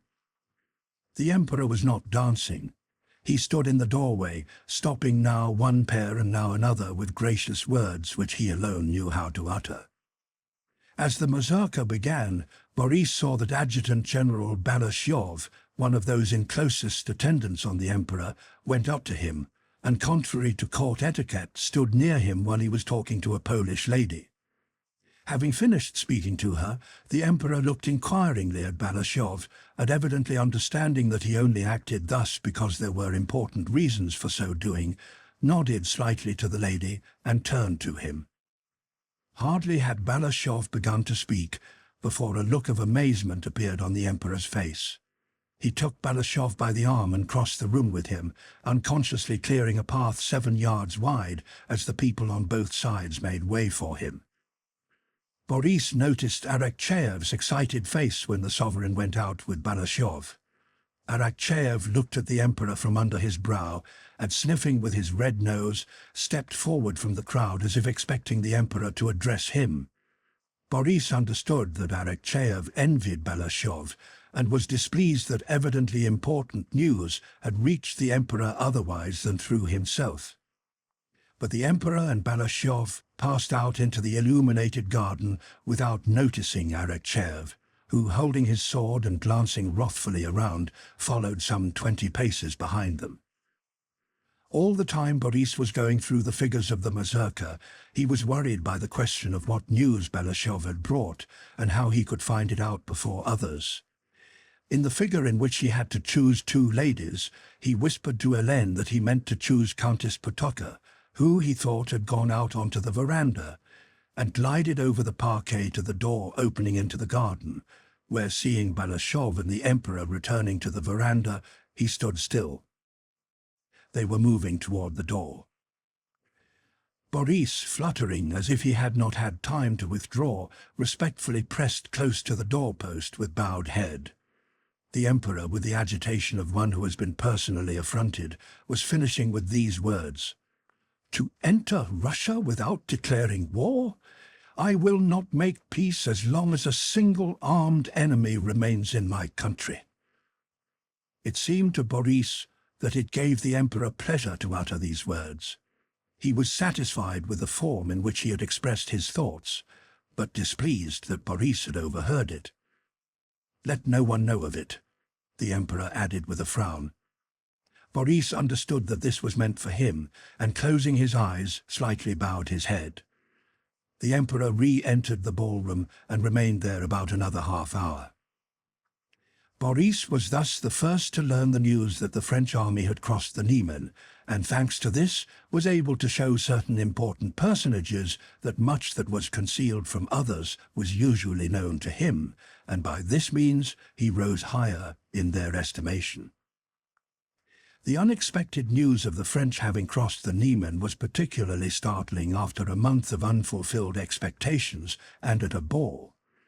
On first receiving the news, under the influence of indignation and resentment, the Emperor had found a phrase that pleased him, fully expressed his feelings, and has since become famous. On returning home at 2 o'clock that night, he sent for his secretary, Shishkov, and told him to write an order to the troops and a rescript to Field Marshal Prince Saltykov, in which he insisted on the words being inserted that he would not make peace so long as a single armed Frenchman remained on Russian soil. Next day the following letter was sent to Napoleon. Monsieur mon frère, yesterday I learnt that despite the loyalty with which I have kept my engagements with your Majesty, your troops have crossed the Russian frontier, and I have this moment received from Petersburg a note in which Count Lollistor informs me, as a reason for this aggression, that your Majesty has considered yourself to be in a state of war with me from the time Prince Kuragin asked for his passports. The reasons on which the Duc de Bassano based his refusal to deliver them to him would never have led me to suppose that that could serve as a pretext for aggression. In fact, the ambassador, as he himself has declared, was never authorized to make that demand, and as soon as I was informed of it, I let him know how much I disapproved of it and ordered him to remain at his post. If your Majesty does not intend to shed the blood of our peoples for such a misunderstanding, and consents to withdraw your troops from Russian territory, I will regard what has passed as not having occurred, and an understanding between us will be possible. In the contrary case, your Majesty, I shall see myself forced to repel an attack that nothing on my part has provoked. It still depends on your Majesty to preserve humanity from the calamity of another war. I am, etc. Signed, Alexander. Chapter 4. Belushov's mission to Napoleon. At 2 in the morning of the 14th of June, the Emperor, having sent for Belushov and read him his letter to Napoleon, ordered him to take it and hand it personally to the French Emperor. When dispatching Belushov, the Emperor repeated to him the words that he would not make peace so long as a single armed enemy remained on Russian soil, and told him to transmit those words to Napoleon. Alexander did not insert them in his letter to Napoleon because, with his characteristic tact, he felt it would be injudicious to use them at a moment when a last attempt at reconciliation was being made, but he definitely instructed Belushov to repeat them personally to Napoleon. Having set off in the small hours of the 14th, accompanied by a bugler and 2 Cossacks, Belushov reached the French outposts of the village of Rikonti, on the Russian side of the Niemen, by dawn. There he was stopped by French cavalry sentinels. A French non-commissioned officer of hussars, in crimson uniform and a shaggy cap, shouted to the approaching Belushov to halt. Belushov did not do so at once, but continued to advance along the road at a walking pace. The non-commissioned officer frowned, and muttering words of abuse, advanced his horse's chest against Belushov, put his hand to his sabre, and shouted rudely at the Russian general, asking was he deaf that he did not do as he was told? Belushov mentioned who he was. The non-commissioned officer began talking with his comrades about regimental matters without looking at the Russian general. After living at the seat of the highest authority and power, after conversing with the Emperor less than 3 hours before, and in general being accustomed to the respect due to his rank in the service, Belushov found it very strange here on Russian soil to encounter this hostile, and still more this disrespectful, application of brute force to himself. The sun was only just appearing from behind the clouds. The air was fresh and dewy. A herd of cattle was being driven along the road from the village, and over the fields the larks rose trilling one after another, like bubbles rising in water. Belushov looked around him, awaiting the arrival of an officer from the village. The Russian Cossacks and bugler and the French hussars looked silently at one another from time to time. A French colonel of hussars, who had evidently just left his bed, came riding from the village on a handsome, sleek, grey horse, accompanied by 2 hussars. The officer, the soldiers, and their horses all looked smart and well kept. It was that first period of a campaign when troops are still in full trim, almost like that of peacetime manoeuvres, but with a shade of martial swagger in their clothes, and a touch of the gaiety and spirit of enterprise which always accompany the opening of a campaign. The French colonel with difficulty repressed a yawn, but was polite and evidently understood Belushov's importance. He led him past his soldiers and behind the outposts, and told him that his wish to be presented to the Emperor would most likely be satisfied immediately, as the Emperor's quarters were, he believed, not far off. They rode through the village of Rikonti, past tethered French hussar horses, past sentinels and men who saluted their colonel and stared with curiosity at a Russian uniform, and came out at the other end of the village. The colonel said that the commander of the division was 1.25 miles away and would receive Belushov and conduct him to his destination. The sun had by now risen and shone gaily on the bright verdure. They had hardly ridden up a hill, past a tavern, before they saw a group of horsemen coming toward them.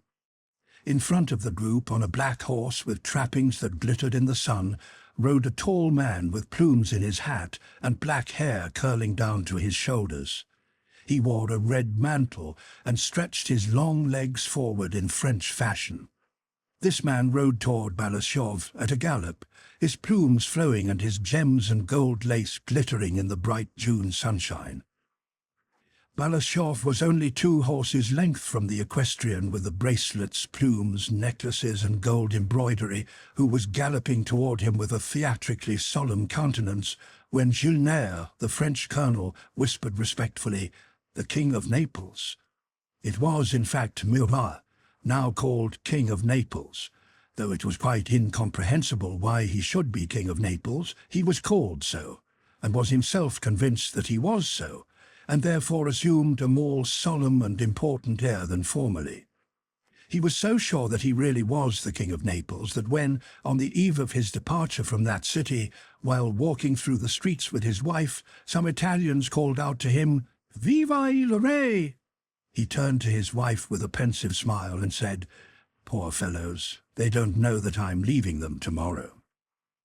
But though he firmly believed himself to be King of Naples and pitied the grief felt by the subjects he was abandoning, latterly, after he had been ordered to return to military service, and especially since its last interview with Napoleon in Danzig, when his august brother-in-law had told him, "I made you king that you should reign in my way, but not in yours," he had cheerfully taken up his familiar business, and, like a well-fed but not over-fat horse that feels himself in harness and grows skittish between the shafts, he dressed up in clothes as variegated and expensive as possible, and gaily and contentedly galloped along the roads of Poland without himself knowing why or whither.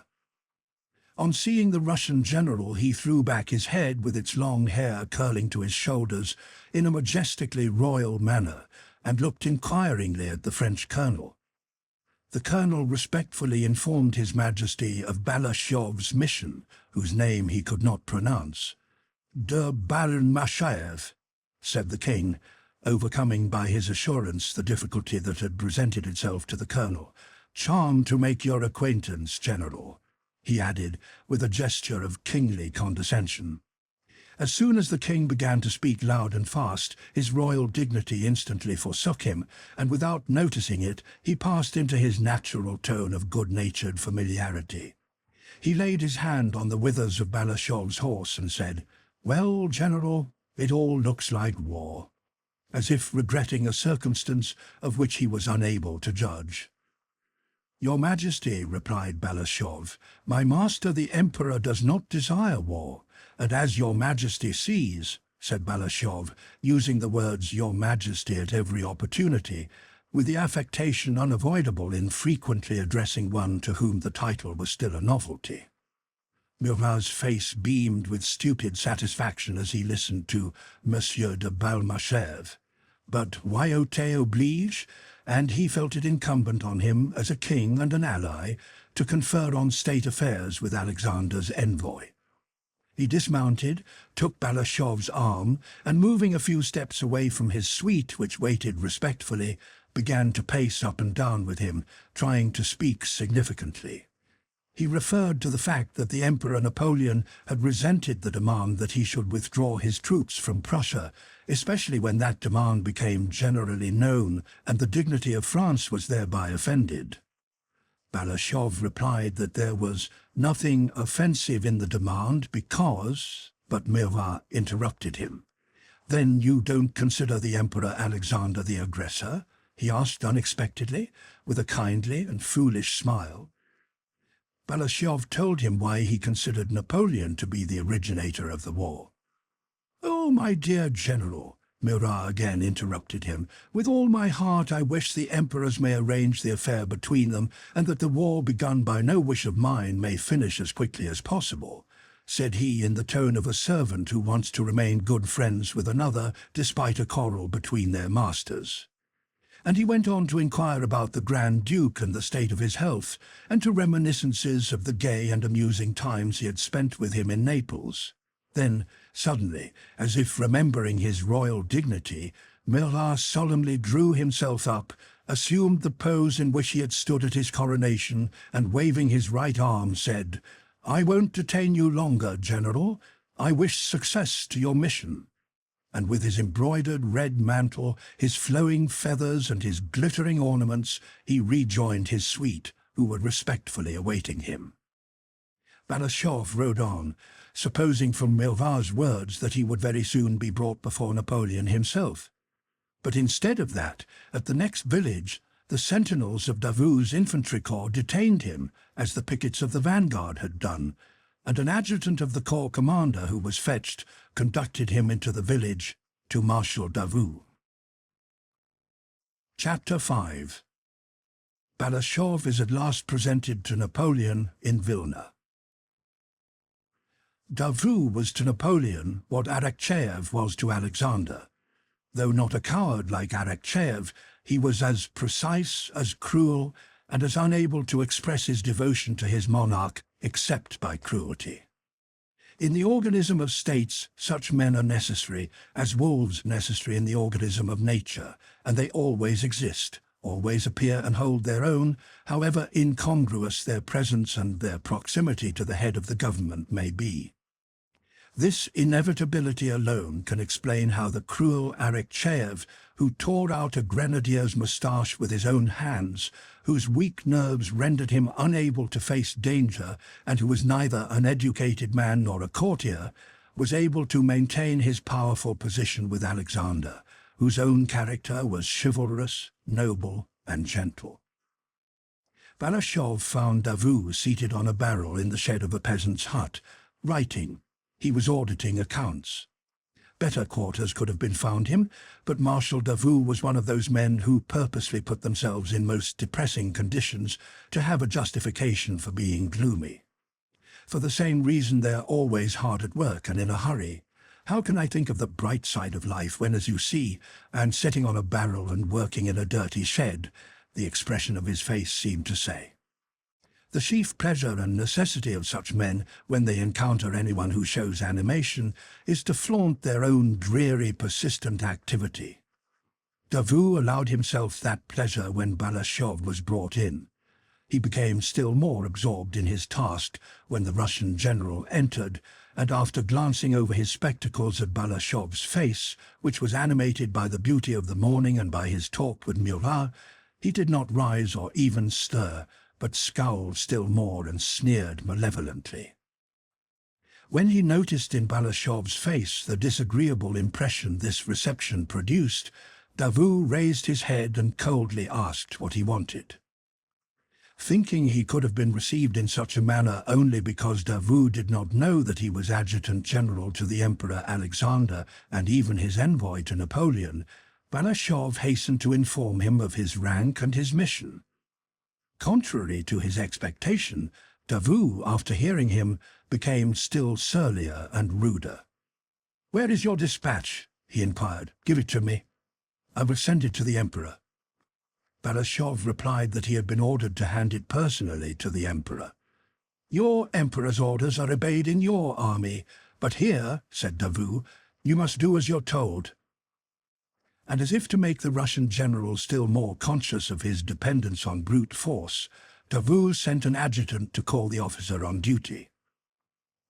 Balashov took out the packet containing the Emperor's letter and laid it on the table, made of a door with its hinges still hanging on it, laid across two barrels. Davout took the packet and read the inscription. "You are perfectly at liberty to treat me with respect or not," protested Balashov, "but permit me to observe that I have the honor to be Adjutant General to His Majesty." Davout glanced at him silently, and plainly derived pleasure from the signs of agitation and confusion which appeared on Balashov's face. "You will be treated as is fitting," said he, and putting the packet in his pocket, left the shed. A minute later the Marshal's adjutant, de Castries, came in and conducted Balashov to the quarters assigned him. That day he dined with the Marshal at the same board on the barrels.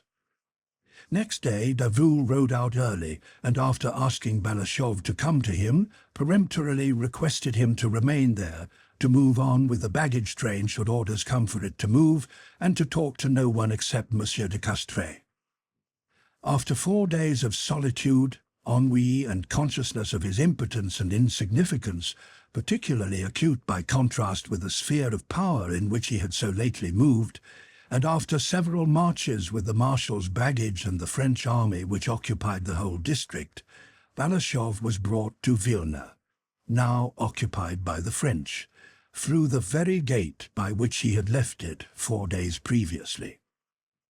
Next day, the imperial gentleman-in-waiting, the Comte de Turenne, came to Balashov and informed him of the Emperor Napoleon's wish to honor him with an audience. 4 days before, sentinels of the Preobrazhensk regiment had stood in front of the house to which Balashov was conducted, and now 2 French grenadiers stood there in blue uniforms, unfastened in front and with shaggy cats on their heads, and an escort of hussars and uhlans and a brilliant suite of aides-de-camp, pages and generals who were waiting for Napoleon to come out, were standing at the porch, round his saddle horse and his Mameluke, Rustam. Napoleon received Balashov in the very house in Vilna from which Alexander had dispatched him on his mission. Chapter 6. Balashov's interview with Napoleon. Though Balashov was used to imperial pomp, he was amazed at the luxury and magnificence of Napoleon's court. The Comte de Turenne showed him into a big reception room, where many generals, gentlemen-in-waiting and Polish magnates, several of whom Balashov had seen at the court of the Emperor of Russia, were waiting. Duhok said that Napoleon would receive the Russian general before going for his ride. After some minutes, the gentleman-in-waiting who was on duty came into the great reception room and, bowing politely, asked Balashov to follow him. Balashov went into a small reception room, one door of which led into a study, the very one from which the Russian emperor had dispatched him on his mission. He stood a minute or two waiting. He heard hurried footsteps beyond the door. Both halves of it were opened rapidly. All was silent, and then, from the study, the sound was heard of other steps, firm and resolute. They were those of Napoleon. He had just finished dressing for his ride and wore a blue uniform, opening in front over a white waistcoat so long that it covered his rotund stomach, white leather breeches tightly fitting the fat thighs of his short legs, and Hessian boots.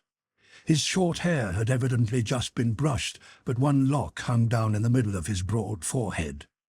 His plump white neck stood out sharply above the black collar of his uniform, and he smelled of eau de cologne.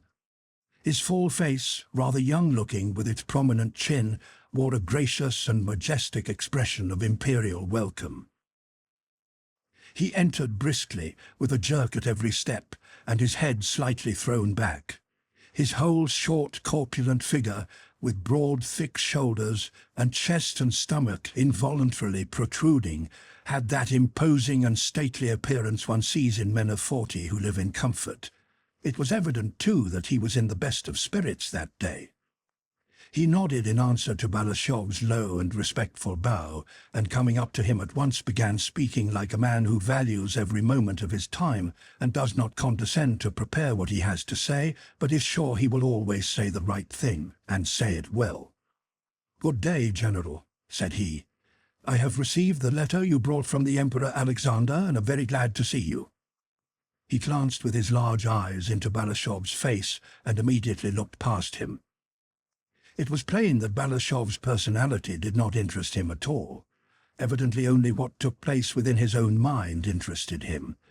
Nothing outside himself had any significance for him, because everything in the world, it seemed to him, depended entirely on his will. "I do not and did not desire war," he continued, "but it has been forced on me. Even now," he emphasized the word, "I am ready to receive any explanations you can give me." And he began clearly and concisely to explain his reasons for dissatisfaction with the Russian government.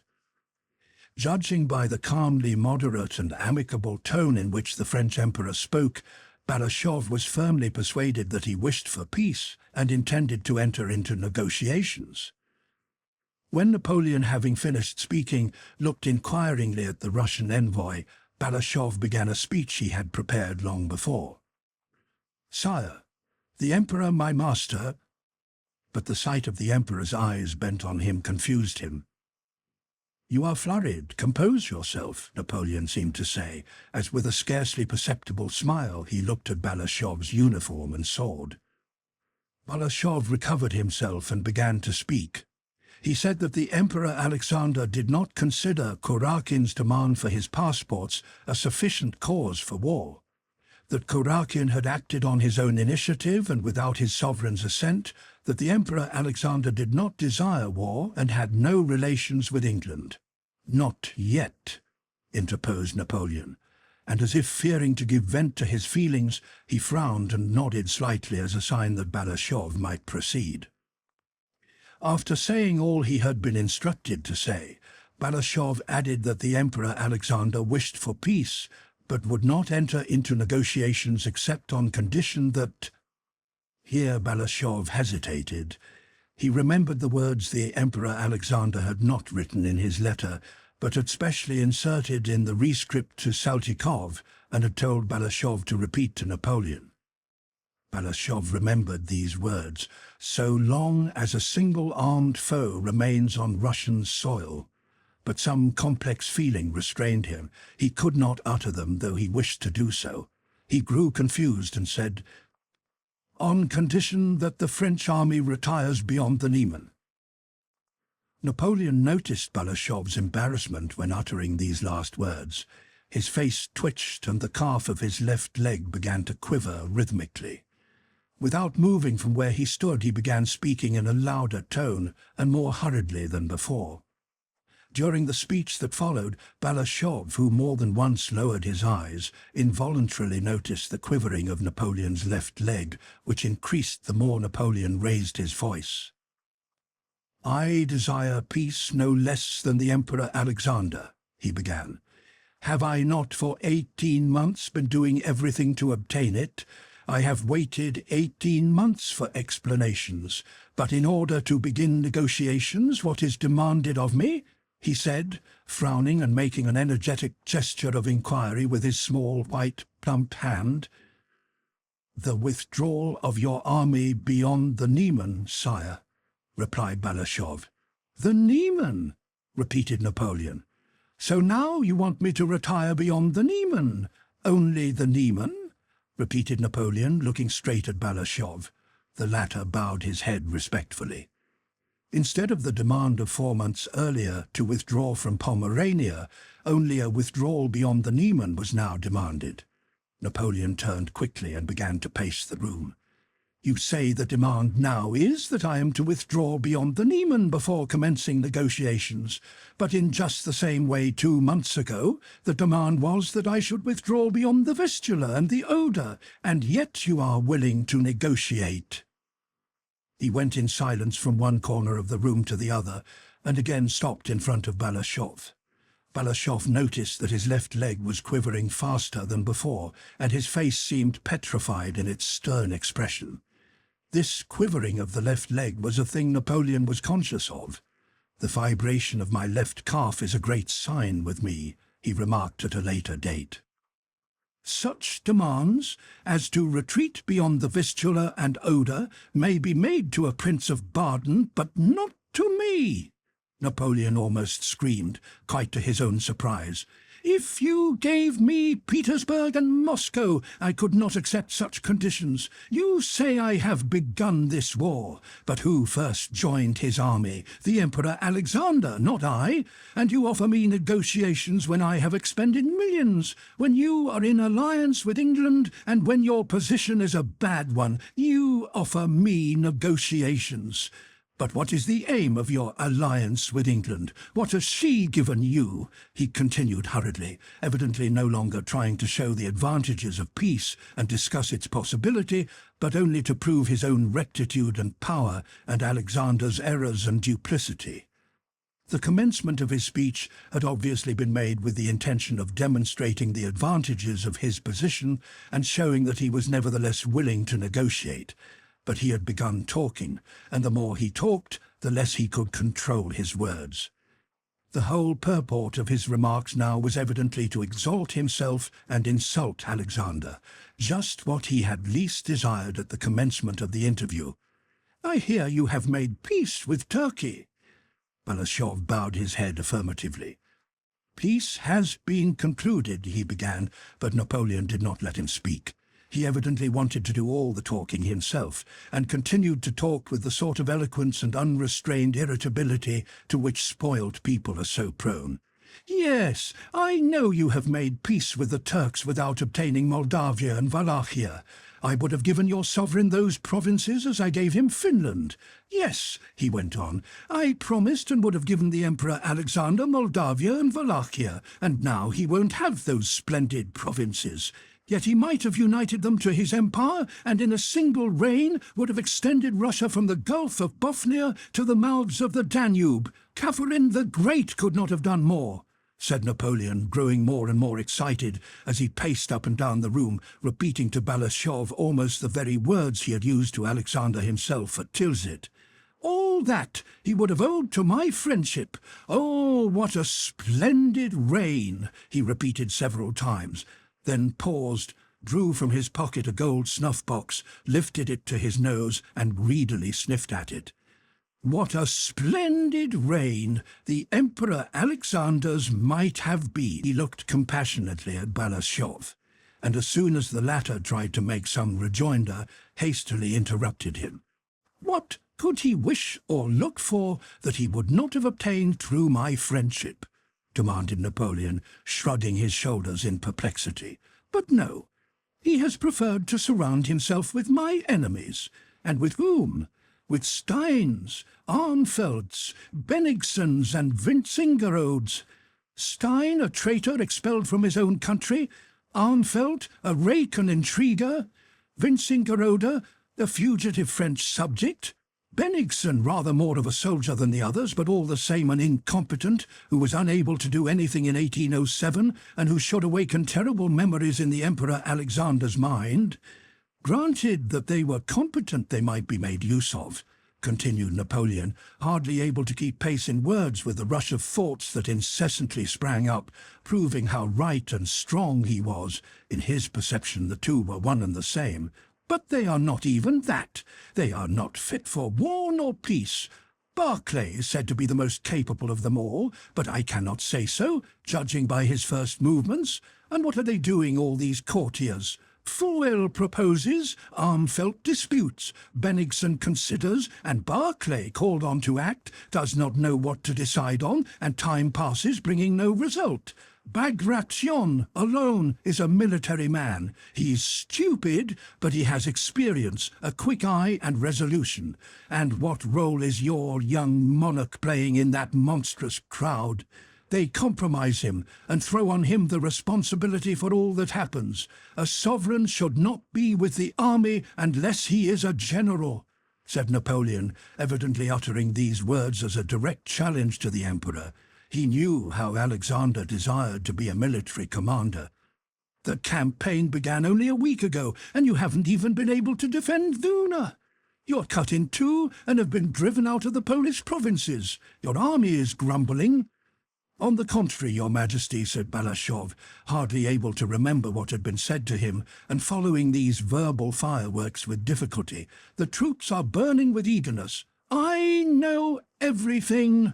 Napoleon interrupted him. I know everything. I know the number of your battalions as exactly as I know my own. You have not 200,000 men, and I have 3 times that number. I give you my word of honour, said Napoleon, forgetting that his word of honour could carry no weight. I give you my word of honour that I have 530,000 men this side of the Vistula. The Turks will be of no use to you. They are worth nothing, and have shown it by making peace with you.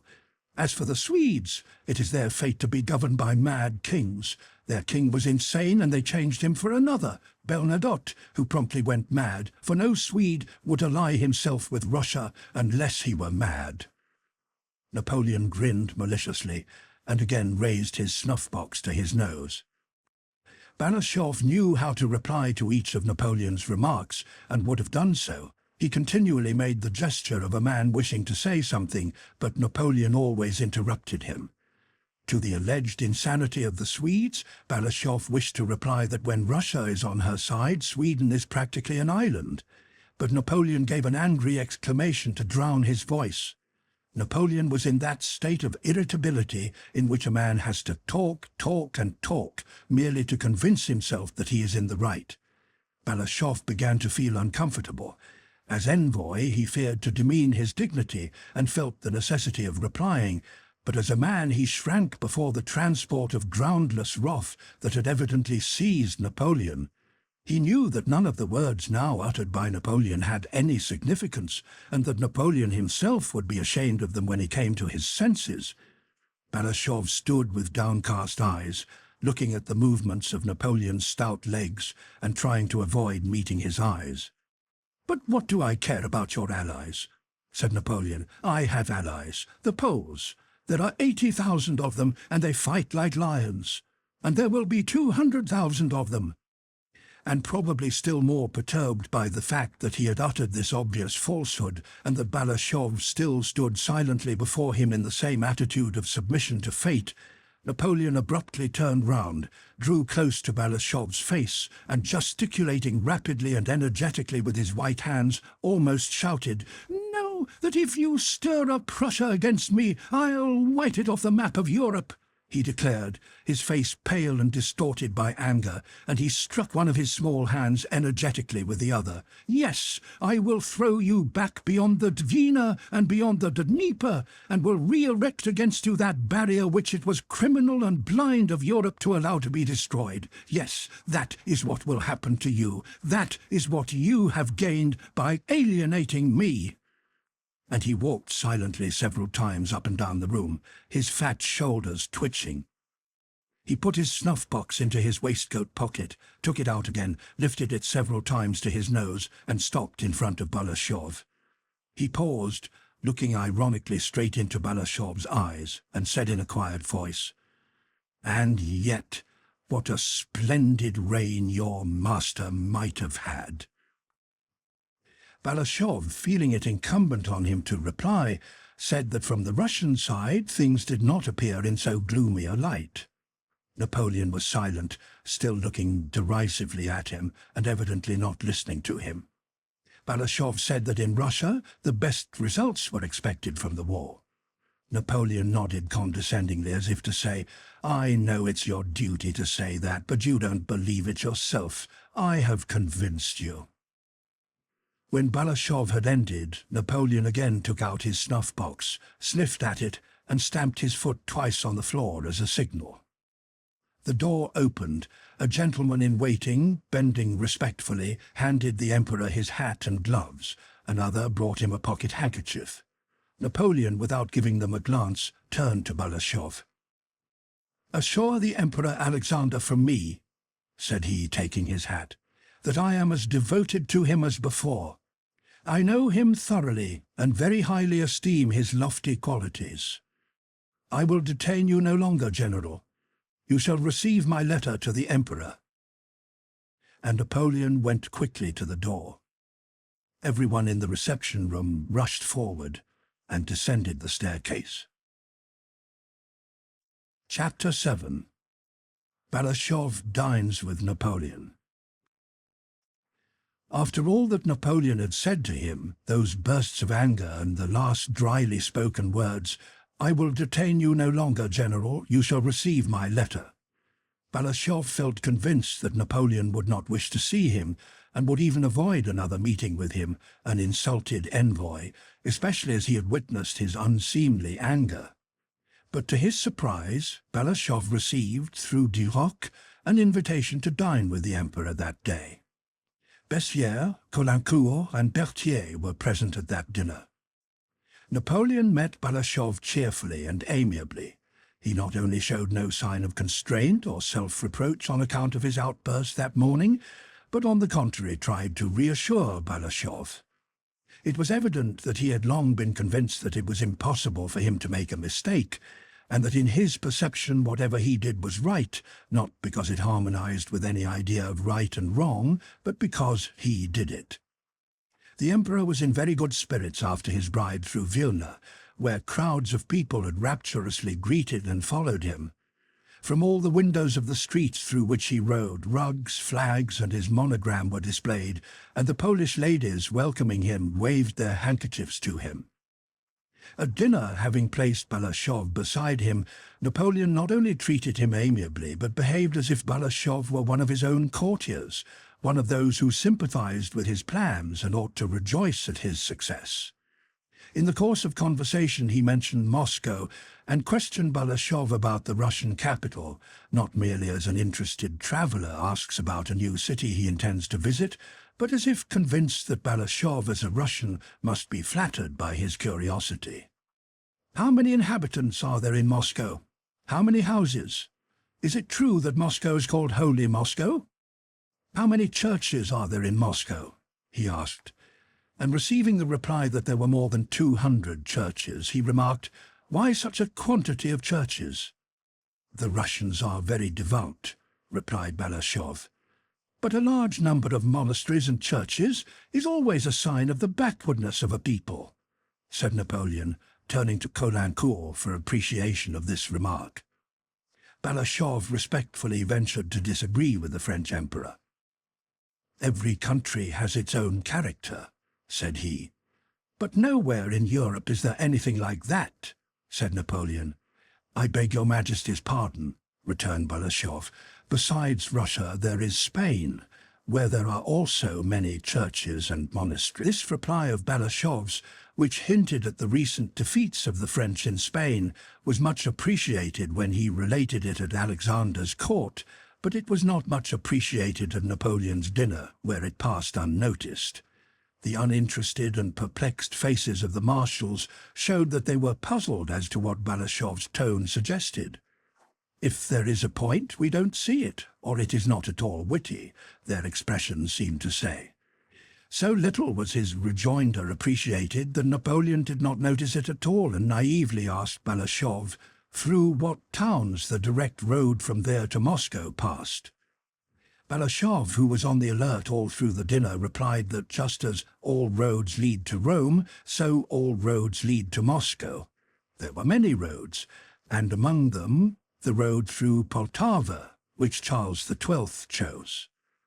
Balashov involuntarily flushed with pleasure at the aptitude of this reply, but hardly had he uttered the word Poltava before Caulaincourt began speaking of the badness of the road from Petersburg to Moscow and of his Petersburg reminiscences. After dinner they went to drink coffee in Napoleon's study, which 4 days previously had been that of the Emperor Alexander. Napoleon sat down, toying with his Sèvres coffee cup, and motioned Balashov to a chair beside him. Napoleon was in that well-known after-dinner mood which, more than any reasoned cause, makes a man contented with himself and disposed to consider everyone his friend. It seemed to him that he was surrounded by men who adored him, and he felt convinced that after his dinner Balashov too was his friend and worshipper. Napoleon turned to him with a pleasant, though slightly ironic, smile. "They tell me this is the room the Emperor Alexander occupied. Strange, isn't it, General?" he said, evidently not doubting that this remark would be agreeable to his hearer, since it went to prove his, Napoleon's, superiority to Alexander. Balashov made no reply, and bowed his head in silence. "Yes, 4 days ago in this room, Wintzingerode and Stein were deliberating," continued Napoleon, with the same derisive and self-confident smile.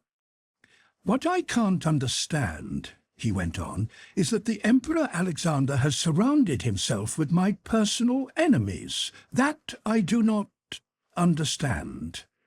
Has he not thought that I may do the same?" And he turned inquiringly to Balashov, and evidently this thought turned him back onto the track of his morning's anger, which was still fresh in him. "And let him know that I will do so," said Napoleon, rising and pushing his cup away with his hand. "I'll drive all his Württemberg, Baden and Weimar relations out of Germany. Yes, I'll drive them out. Let him prepare an asylum for them in Russia." Balashov bowed his head with an air indicating that he would like to make his bow and leave, and only listened because he could not help hearing what was said to him. Napoleon did not notice this expression. He treated Balashov not as an envoy from his enemy, but as a man now fully devoted to him, and who must rejoice at his former master's humiliation. "And why has the Emperor Alexander taken command of the armies? What is the good of that? War is my profession, but his business is to reign and not to command armies. Why has he taken on himself such a responsibility?" Again Napoleon brought out his snuff-box, paced several times up and down the room in silence, and then suddenly and unexpectedly went up to Balashov and with a slight smile, as confidently, quickly and simply as if he were doing something not merely important but pleasing to Balashov, he raised his hand to the 40-year-old Russian general's face and, taking him by the ear, pulled it gently, smiling with his lips only. To have one's ear pulled by the emperor was considered the greatest honor and mark of favor at the French court. "Well, adorer and courtier of the Emperor Alexander, why don't you say anything?"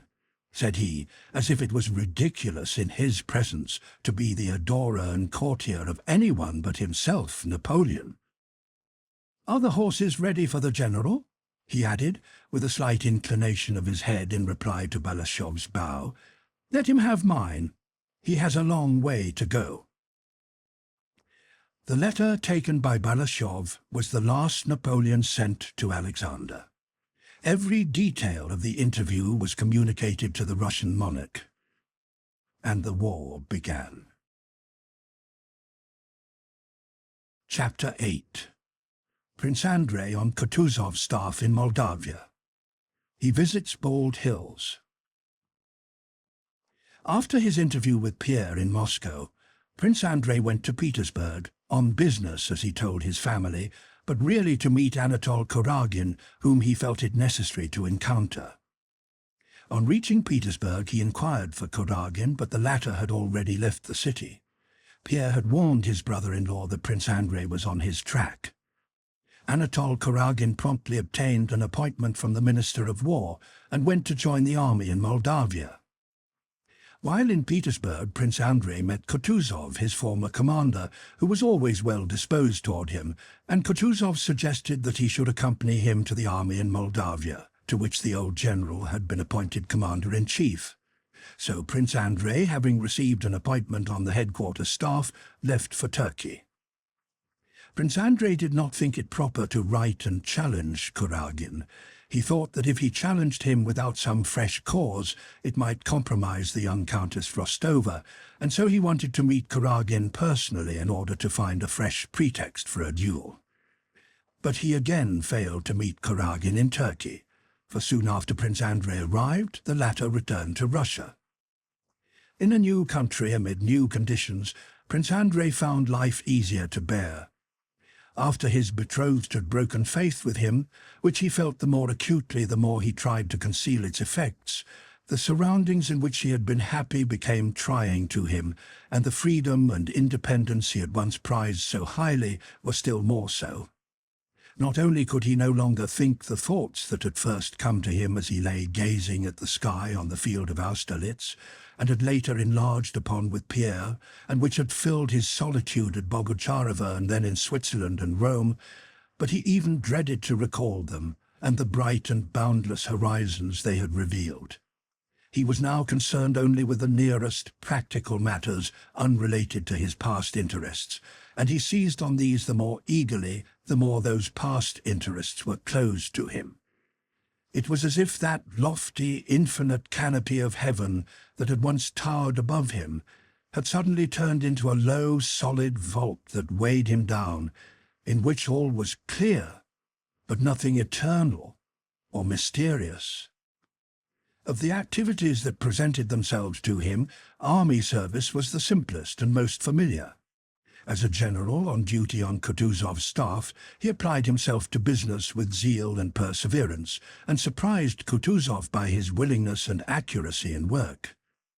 Not having found Kuragin in Turkey, Prince Andrei did not think it necessary to rush back to Russia after him, but all the same he knew that however long it might be before he met Kuragin, despite his contempt for him and despite all the proofs he deduced to convince himself that it was not worth stooping to a conflict with him, he knew that when he did meet him, he would not be able to resist calling him out, any more than a ravenous man can help snatching at food. and the consciousness that the insult was not yet avenged, that his rancour was still unspent, weighed on his heart and poisoned the artificial tranquillity which he managed to obtain in Turkey by means of restless, plodding, and rather vainglorious and ambitious activity. In the year 1812, when the news of the war with Napoleon reached Bucharest, where Kutuzov had been living for 2 months, passing his days and nights with a Wallachian woman, Prince Andrei asked Kutuzov to transfer him to the Western Army. Kutuzov, who was already weary of Bolkonskys' activity, which seemed to reproach his own idleness, very readily let him go and gave him a mission to Barclay-de-Tolly. Before joining the Western Army, which was then in May encamped at Drissa, Prince Andrei visited Bald Hills, which was directly on his way, being only 2 miles off the Smolensk high road. During the last 3 years there had been so many changes in his life. He had thought, felt and seen so much, having travelled both in the east and the west, that on reaching Bald Hills it struck him as strange and unexpected to find the way of life there unchanged and still the same in every detail.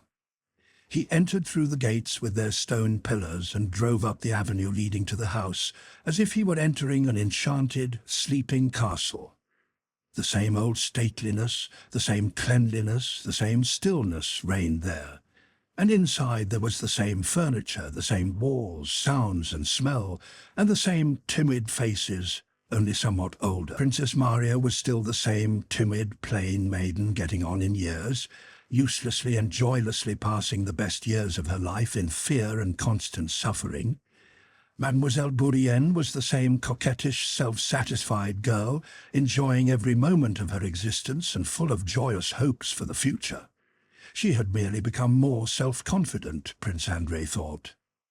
De Salle, the tutor he had brought from Switzerland, was wearing a coat of Russian cut and talking broken Russian to the servants, but was still the same narrowly intelligent, conscientious and pedantic preceptor.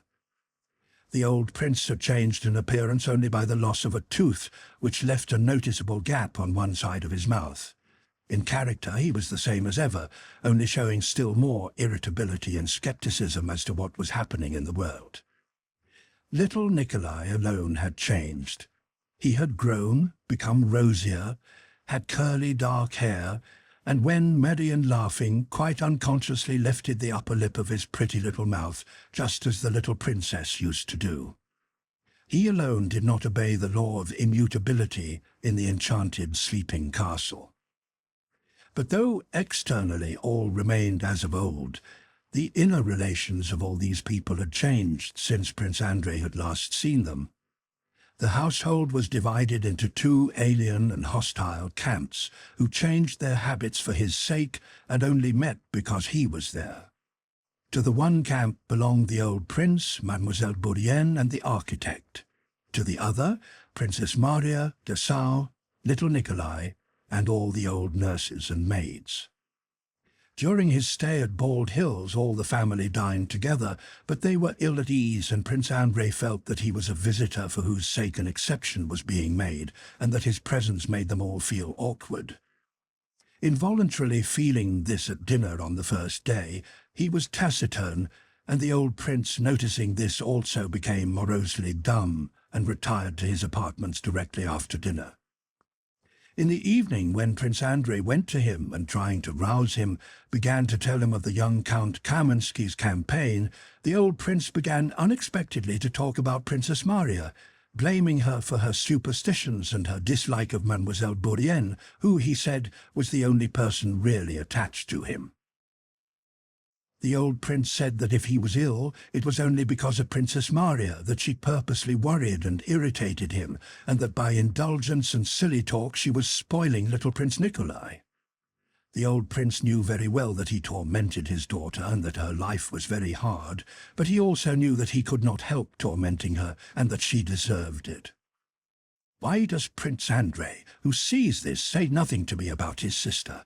Does he think me a scoundrel or an old fool, who without any reason keeps his own daughter at a distance and attaches this Frenchwoman to himself? He doesn't understand, so I must explain it, and he must hear me out, thought the old prince. and he began explaining why he could not put up with his daughter's unreasonable character. "If you ask me," said Prince Andrei, without looking up, he was censuring his father for the first time in his life, "I did not wish to speak about it, but as you asked me, I will give you my frank opinion. If there is any misunderstanding and discord between you and Maria, I can't blame her for it at all. I know how she loves and respects you. Since you asked me," continued Prince Andrei, becoming irritable, as he was always liable to do of late, "I can only say that if there are any misunderstandings, they are caused by that worthless woman who is not fit to be my sister's companion." The old man at first stared fixedly at his son, and an unnatural smile disclosed the fresh gap between his teeth to which Prince Andrei could not get accustomed. "What companion, my dear boy, eh? You've already been talking it over, eh?" "Father, I did not want to judge," said Prince Andrei in a hard and bitter tone, "but you challenged me.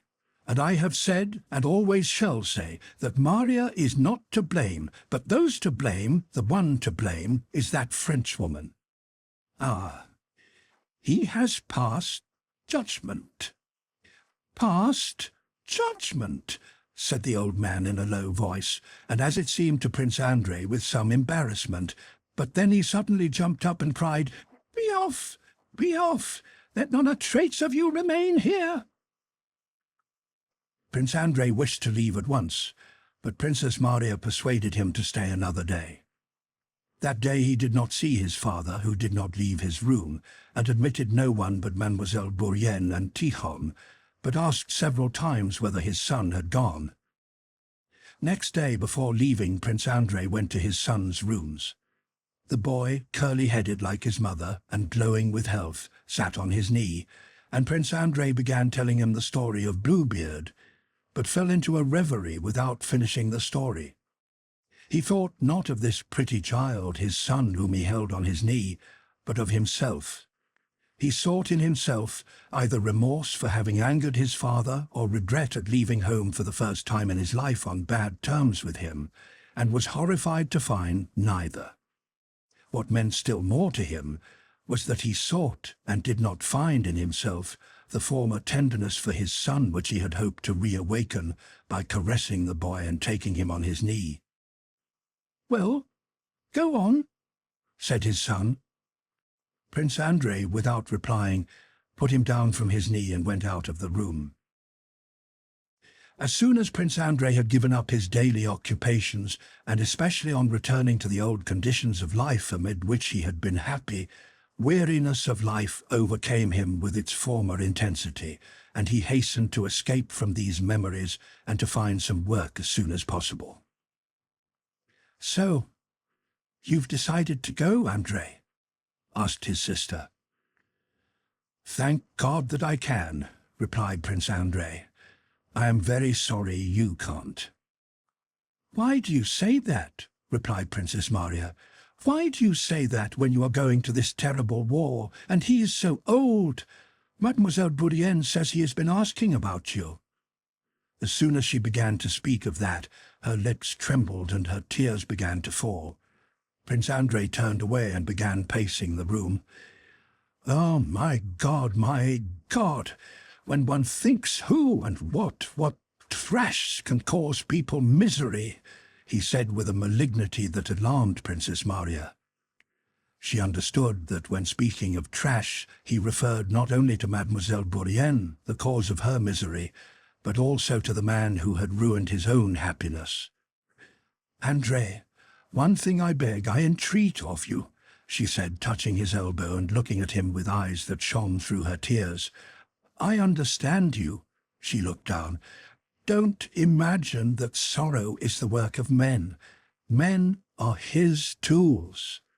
She looked a little above Prince Andrei's head, with the confident, accustomed look with which one looks at the place where a familiar portrait hangs. "Sorrow is sent by him, not by men. Men are his instruments. They are not to blame. If you think someone has wronged you, forget it and forgive. We have no right to punish. and then you will know the happiness of forgiving. If I were a woman, I would do so, Maria. That is a woman's virtue. But a man should not and cannot forgive and forget, he replied, and though till that moment he had not been thinking of Kuragin, all his unexpended anger suddenly swelled up in his heart. If Maria is already persuading me to forgive, it means that I ought long ago to have punished him, he thought, and giving her no further reply, he began thinking of the glad, vindictive moment when he would meet Kuragin, who he knew was now in the army. Princess Maria begged him to stay one more day, saying that she knew how unhappy her father would be if Andrei left without being reconciled to him. But Prince Andrei replied that he would probably soon be back again from the army, and would certainly write to his father, but that the longer he stayed now, the more embittered their differences would become.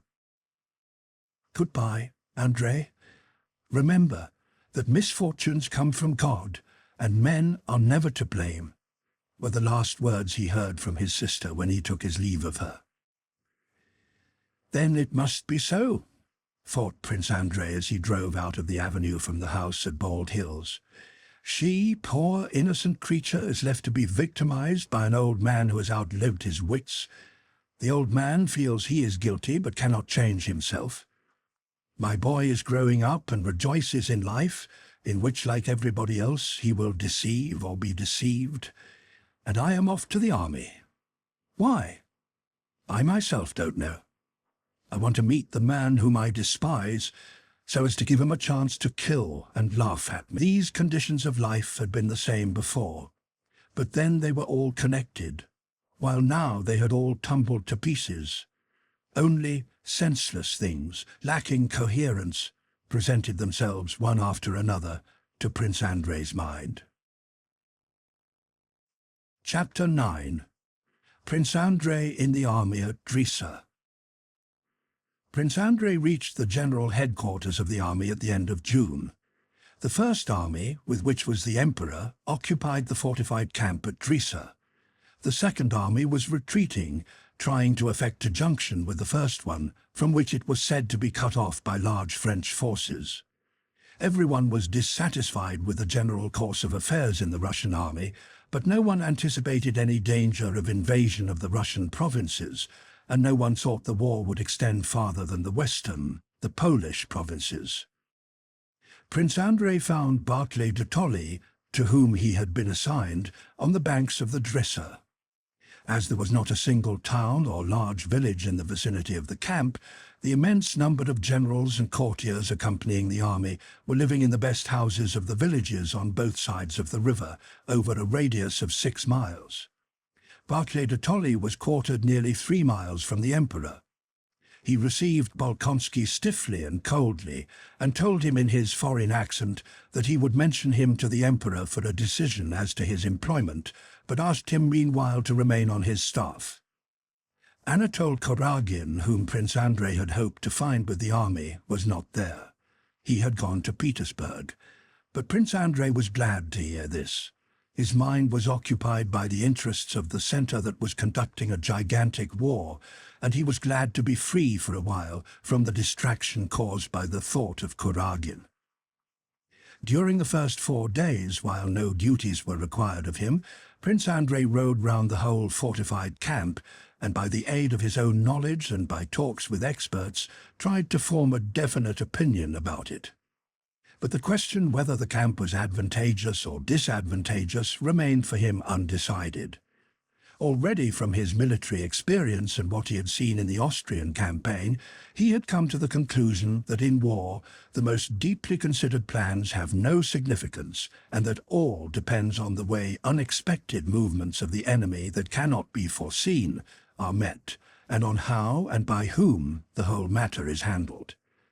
To clear up this last point for himself, Prince Andrei, utilizing his position and acquaintances, tried to fathom the character of the control of the army and of the men and parties engaged in it, and he deduced for himself the following of the state of affairs. While the Emperor had still been at Vilna, the forces had been divided into 3 armies. First, the army under Barclay de Tolly. Secondly, the army under Bagration, and thirdly, the one commanded by Tormasov. The emperor was with the first army, but not as commander-in-chief. In the orders issued, it was stated not that the emperor would take command, but only that he would be with the army.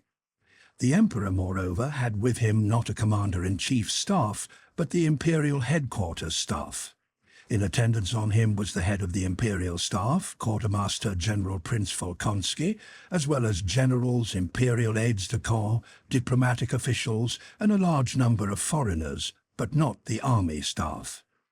Besides these, there were in attendance on the emperor, without any definite appointments, Arakcheyev, the ex-minister of war, Count Bennigsen, the senior general in rank, the Grand Duke Tsarevich Konstantin Pavlovich, Count Rumyantsev, the chancellor, Stein, a former Prussian minister, Armfeldt, a Swedish general, Fruel, the chief author of the plan of campaign, Paulucci, an adjutant general and Sardinian émigré, Voltsogen, and many others.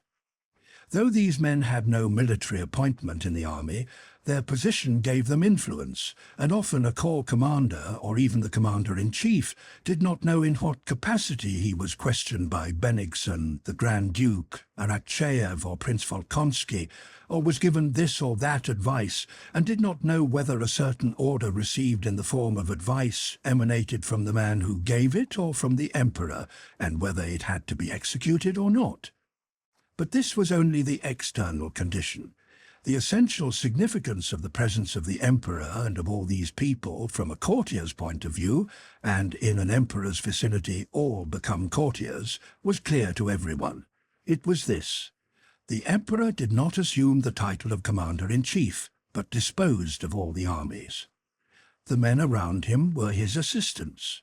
Arakcheyev was a faithful custodian to enforce order and acted as the sovereign's bodyguard. Bennigsen was a landlord in the Vilna province who appeared to be doing the honors of the district, but was in reality a good general, useful as an advisor and ready at hand to replace Barclay. The Grand Duke was there because it suited him to be. The ex-minister Stein was there because his advice was useful, and the Emperor Alexander held him in high esteem personally. Armfeldt virulently hated Napoleon and was a general full of self-confidence, a quality that always influenced Alexander. Paulucci was there because he was bold and decided in speech. The adjutants general were there because they always accompanied the emperor, and lastly and chiefly, Fruel was there because he had drawn up the plan of campaign against Napoleon, and having induced Alexander to believe in the efficacy of that plan, was directing the whole business of the war. With Fruel was Voltsogen, who expressed Fruel's thoughts in a more comprehensible way than Fruel himself, who was a harsh, bookish theorist, self-confident to the point of despising everyone else, was able to do. Besides these Russians and foreigners who propounded new and unexpected ideas every day, especially the foreigners, who did so with a boldness characteristic of people employed in a country not their own, there were many secondary personages accompanying the army because their principles were there. Among the opinions and voices in this immense, restless, brilliant and proud sphere, Prince Andrei noticed the following sharply defined subdivisions of tendencies and parties. The first party consisted of Fruel and his adherents, military theorists who believed in a science of war with immutable laws, laws of oblique movements, outflankings, and so forth. Fruel and his adherents demanded a retirement into the depths of the country, in accordance with precise laws defined by a pseudo-theory of war, and they saw only barbarism, ignorance, or evil intention in every deviation from that theory. To this party belonged the foreign nobles, Voltsogen, Finsingerode, and others, chiefly Germans. The second party was directly opposed to the first. One extreme, as always happens, was met by representatives of the other. The members of this party were those who had demanded an advance from Vilna into Poland and freedom from all prearranged plans. Besides being advocates of bold action, this section also represented nationalism, which made them still more one-sided in the dispute. They were Russians, Bagration, Ermolov, who was beginning to come to the front, and others. At that time a famous joke of Ermolov's was being circulated, that as a great favour he had petitioned the emperor to make him a German. The men of that party, remembering Suvorov, said that what one had to do was not to reason or stick pins into maps, but to fight, beat the enemy, keep him out of Russia, and not let the army get discouraged. To the third party, in which the emperor had most confidence, belonged the courtiers, who tried to arrange compromises between the other two. The members of this party, chiefly civilians, and to whom Arakcheyev belonged, thought and said what men who have no convictions but wish to seem to have some generally say. They said that undoubtedly war, particularly against such a genius as Bonaparte, they called him Bonaparte now, needs most deeply devised plans and profound scientific knowledge, and in that respect Fuel was a genius. But at the same time it had to be acknowledged that the theorists are often one-sided, and therefore one should not trust them absolutely, but should also listen to what Fuel's opponents and practical men of experience in warfare had to say, and then choose a middle course. They insisted on the retention of the camp at Drissa, according to Fuel's plan, but on changing the movements of the other armies. Though by this course neither one aim nor the other could be attained, yet it seemed best to the adherents of this third party. Of a fourth opinion, the most conspicuous representative was the Tsarevich, who could not forget his disillusionment at Austerlitz, where he had ridden out at the head of the guards in his casqued and cavalry uniform as to a review, expecting to crush the French gallantly, but unexpectedly finding himself in the front line, had narrowly escaped amid the general confusion. The men of this party had both the quality and the defect of frankness in their opinions. They feared Napoleon, recognized his strength and their own weakness, and frankly said so. They said, "Nothing but sorrow, shame, and ruin will come of all this. We have abandoned Vilna and Vitebsk, and shall abandon Drissa. The only reasonable thing left to do is to conclude peace as soon as possible before we are turned out of Petersburg." This view was very general in the upper army circles, and found support also in Petersburg and from the Chancellor, Rumyantsev, who, for other reasons of state, was in favour of peace. The fifth party consisted of those who were adherents of Barclay de Tolly, not so much as a man, but as a minister of war and commander-in-chief. Be he what he may, they always began like that. He is an honest, practical man, and we have nobody better. Give him real power, for war cannot be conducted successfully without unity of command, and he will show what he can do, as he did in Finland. If our army is well organized and strong, and has withdrawn to Drissa without suffering any defeats, we owe this entirely to Barclay. If Barclay is now to be superseded by Bennigsen, all will be lost, for Bennigsen showed his incapacity already in 1807. The sixth party, the Bennigsenites, said on the contrary, that at any rate there was no one more active and experienced than Bennigsen, and twist about as you may, you will have to come to Bennigsen eventually. Let the others make mistakes now, said they, arguing that our retirement to Drissa was a most shameful reverse and an unbroken series of blunders. The more mistakes that are made, the better. It will at any rate be understood all the sooner that things cannot go on like this.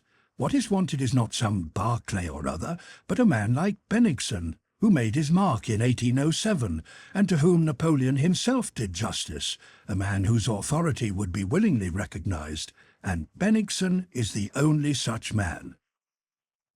The seventh party consisted of the sort of people who are always to be found, especially around young sovereigns, and of whom there were particularly many round Alexander, generals and imperial aides-de-camp, passionately devoted to the emperor, not merely as a monarch but as a man, adoring him sincerely and disinterestedly, as Rostov had done in 1805, and who saw in him not only all the virtues but all human capabilities as well.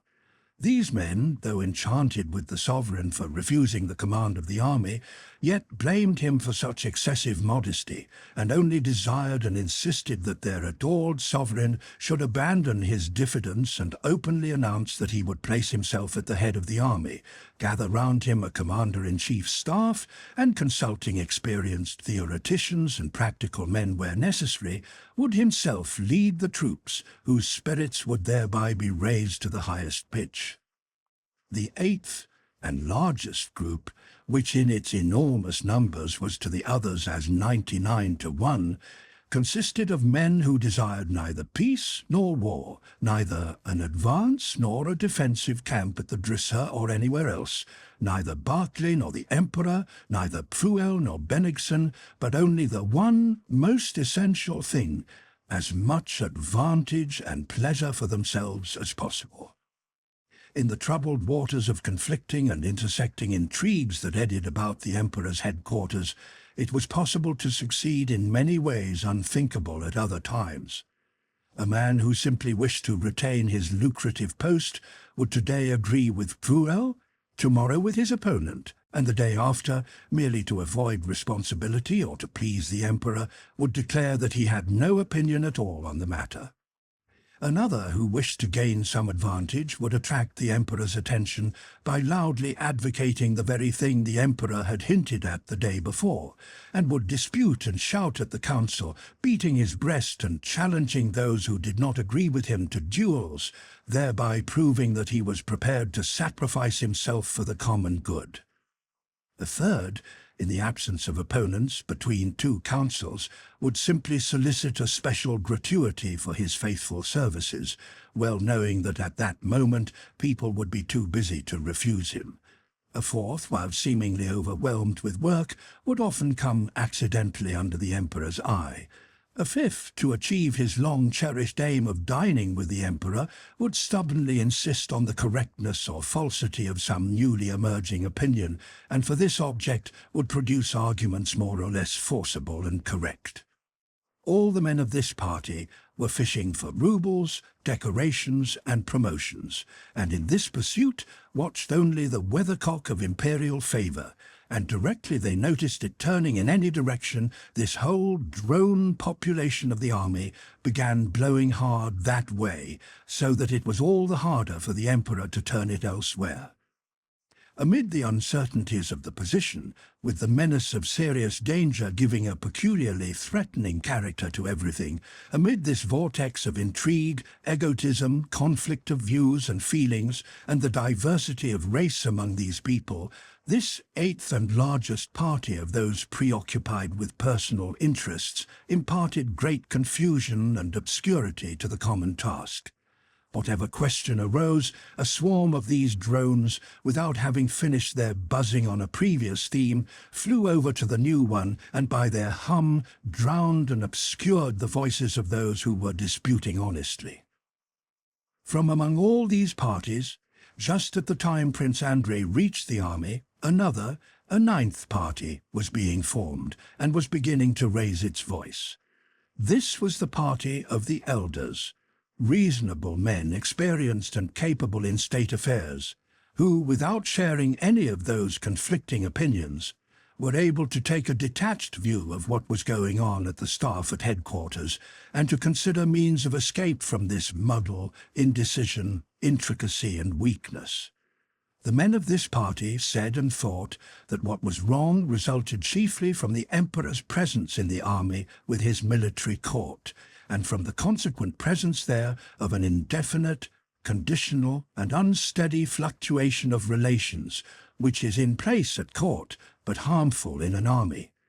That a sovereign should reign, but not command the army, and that the only way out of the position would be for the Emperor and his court to leave the army, that the mere presence of the Emperor paralyzed the action of 50,000 men required to secure his personal safety, and that the worst commander-in-chief, if independent, would be better than the very best one, trammelled by the presence and authority of the monarch.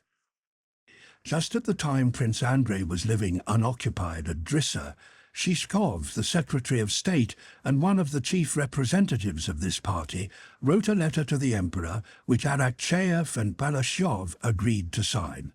In this letter, availing himself of permission given him by the emperor to discuss the general course of affairs, he respectfully suggested, on a plea that it was necessary for the sovereign to arouse a warlike spirit in the people of the capital, that the emperor should leave the army. That arousing of the people by their sovereign and his call to them to defend their country, the very incitement which was the chief cause of Russia's triumph, insofar as it was produced by the Tsar's personal presence in Moscow, was suggested to the emperor and accepted by him as a pretext for his quitting the army. Chapter 10. Prince Andrei is introduced to Pfuel. This letter had not yet been presented to the emperor when Barclay, one day at dinner, informed Bolkonsky that the sovereign wished to see him personally, to question him about Turkey, and that Prince Andrei was to present himself at Bennigsen's quarters at 6 that evening. News was received at the emperor's quarters that very day of a fresh movement by Napoleon which might endanger the army. News subsequently found to be false. And that morning Colonel Michaud had ridden round the Drissa fortifications with the emperor and had pointed out to him that this fortified camp constructed by Pfuel, until then considered a chef-d'oeuvre of tactical science which would ensure Napoleon's destruction, was an absurdity, threatening the destruction of the Russian army. Prince Andrei arrived at Bennigsen's quarters, a country gentleman's house of moderate size, situated on the very banks of the river.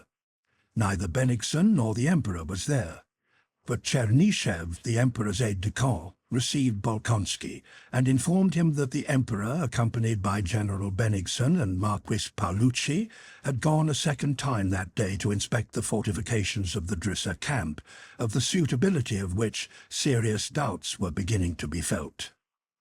Chernyshev was sitting at a window in the first room with a French novel in his hand.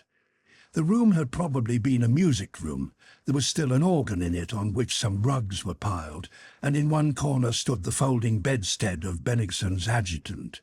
This adjutant was also there, and sat dozing on the rolled-up bedding, evidently exhausted by work or by feasting. 2 doors led from the room, one straight on into what had been the drawing-room, and another on the right to the study. Through the first door came the sound of voices conversing in German and occasionally in French. In that drawing-room were gathered, by the emperor's wish, not a military council, the emperor preferred indefiniteness, but certain persons whose opinions he wished to know in view of the impending difficulties. It was not a council of war, but, as it were, a council to elucidate certain questions for the emperor personally. To this semi-council had been invited the Swedish General Armfeldt, Adjutant General Volksogen, Vinsingerode, whom Napoleon had referred to as a renegade French subject, Michaud, Toll, Count Stein, who was not a military man at all, and Pfuel himself, who, as Prince Andrei had heard, was the mainspring of the whole affair. Prince Andrei had an opportunity of getting a good look at him, for Pfuel arrived soon after himself, and in passing through the drawing-room stopped a minute to speak to Chernyshev. At first sight, Pfuel, in his ill-made uniform of a Russian general, which fitted him badly like a fancy costume, seemed familiar to Prince Andrei, though he saw him now for the first time. There was about him something of Weyrother, Mack and Schmidt, and many other German theorist generals whom Prince Andrei had seen in 1805, but he was more typical than any of them. Prince Andrei had never yet seen a German theorist in whom all the characteristics of those others were united to such an extent. Pfuel was short and very thin but broad-boned, of course, robust build, broad in the hips and with prominent shoulder blades.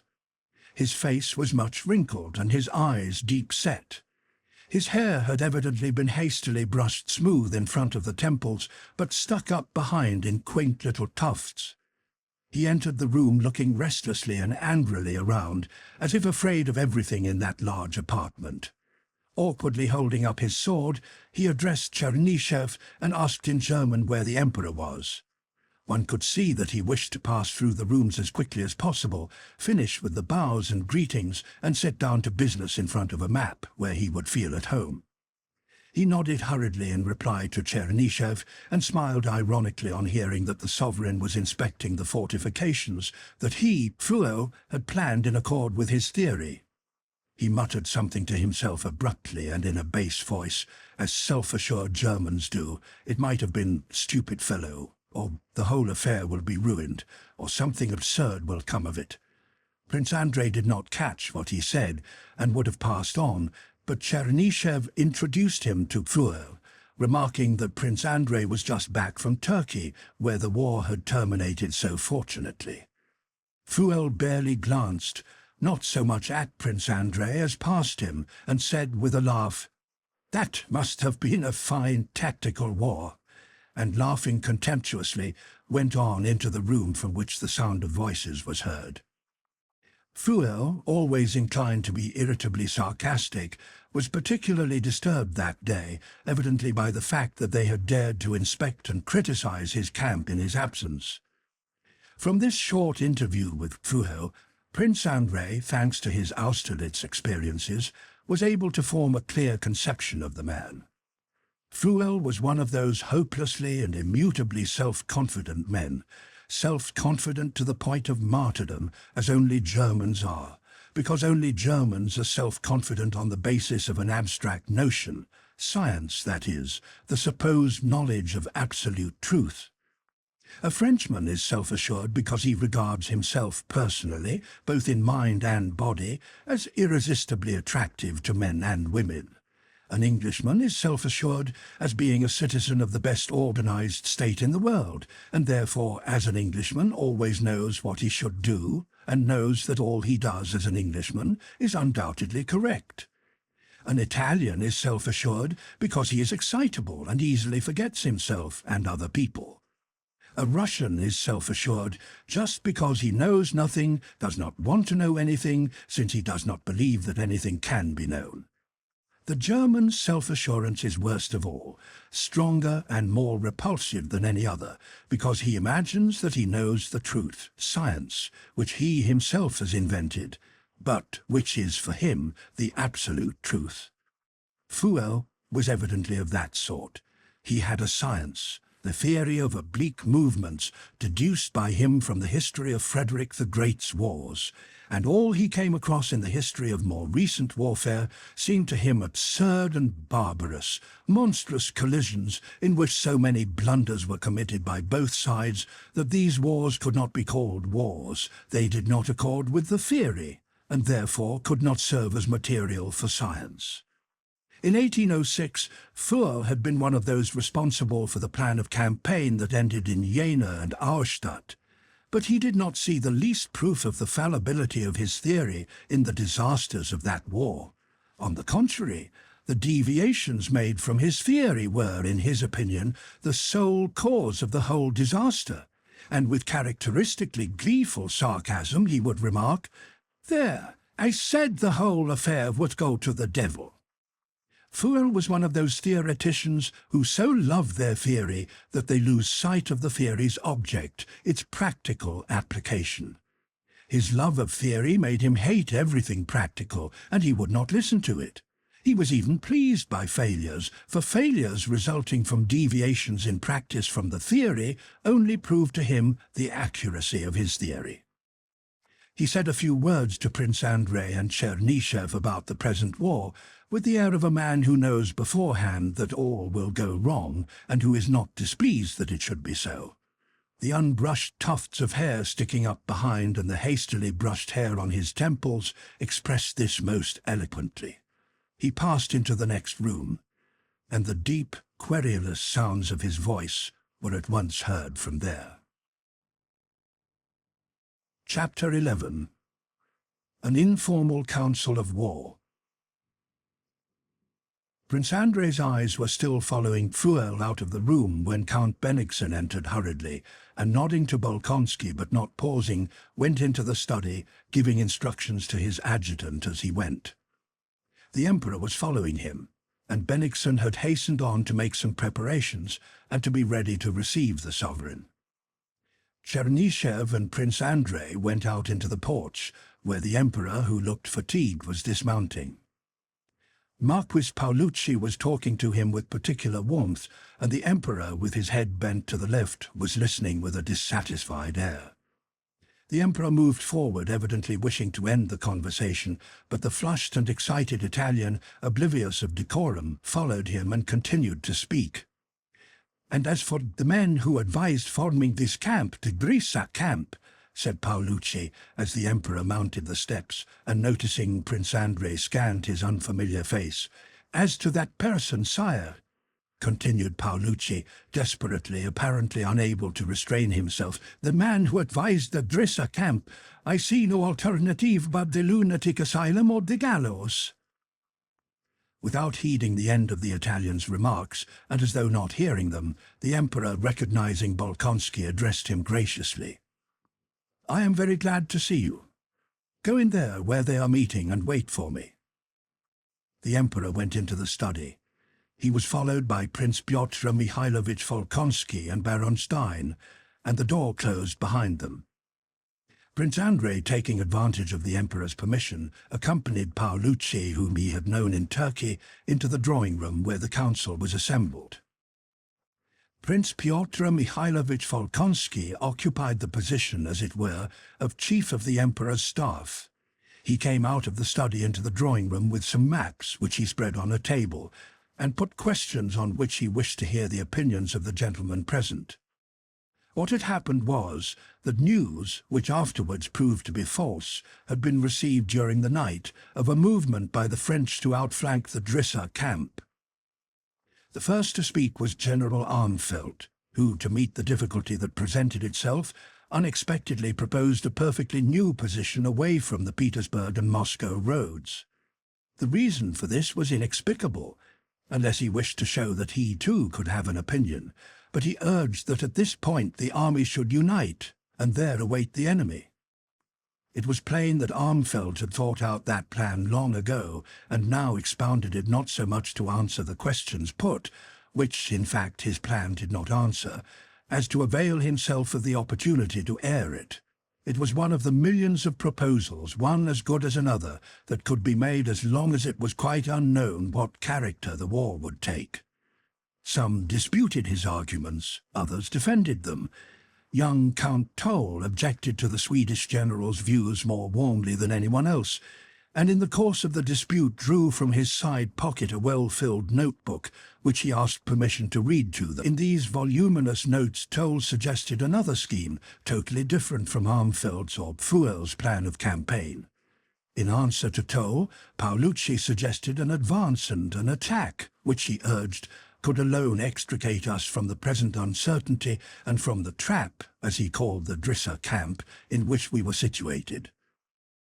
During all these discussions, Pfuel and his interpreter Voltsogen, his bridge in court relations, were silent. Pfuel only snorted contemptuously and turned away, to show that he would never demean himself by replying to such nonsense as he was now hearing. So when Prince Bolkonsky, who was in the chair, called on him to give his opinion, he merely said, "Why ask me? General Armfeldt has proposed a splendid position with an exposed rear. Or why not this Italian gentleman's attack? Very fine. Or a retreat, also good. Why ask me?" said he. "Why, you yourselves know everything better than I do." But when Bolkonsky said with a frown that it was in the emperor's name that he asked his opinion, Pfuel rose and, suddenly growing animated, began to speak. "Everything has been spoilt, everything muddled. Everybody thought they knew better than I did, and now you come to me. How mend matters? There is nothing to mend. The principles laid down by me must be strictly adhered to," said he, drumming on the table with his bony fingers. "What is the difficulty? Nonsense, childishness."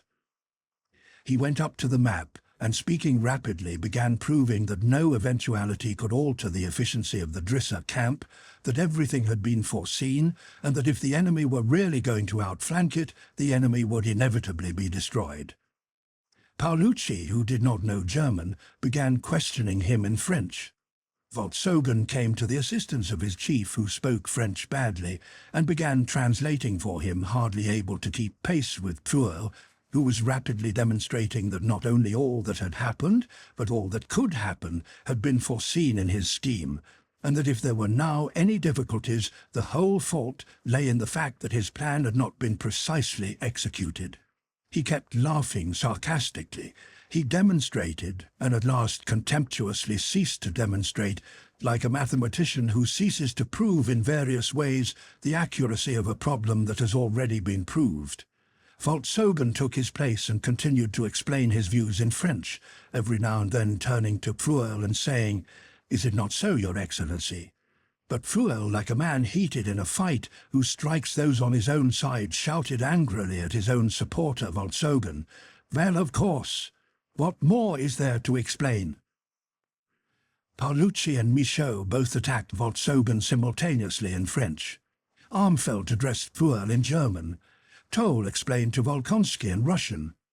Prince Andrei listened and observed in silence.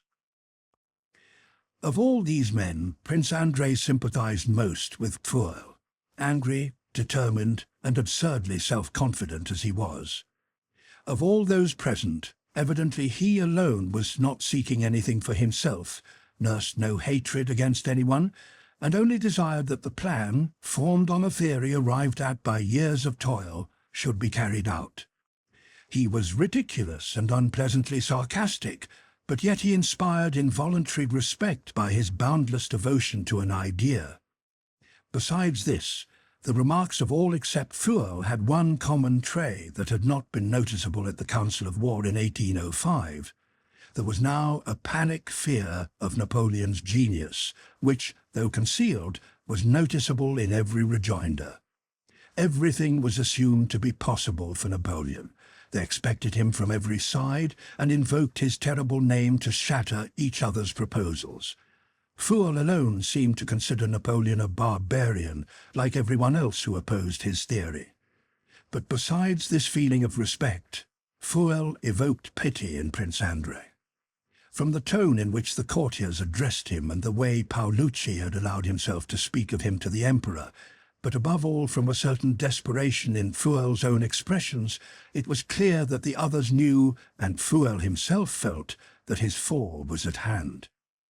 And despite his self-confidence and grumpy German sarcasm, he was pitiable, with his hair smoothly brushed on the temples and sticking up in tufts behind.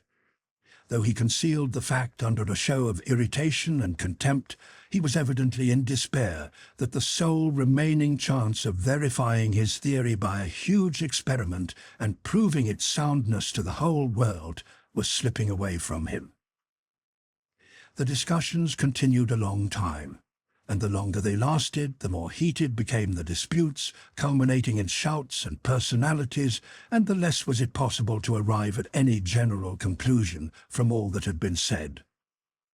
Prince Andrei, listening to this polyglot talk and to these surmises, plans, refutations, and shouts, felt nothing but amazement at what they were saying.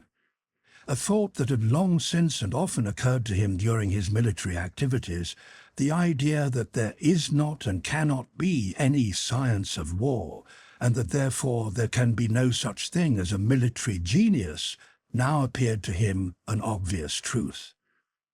What theory and science is possible about a matter the conditions and circumstances of which are unknown and cannot be defined, especially when the strength of the acting forces cannot be ascertained?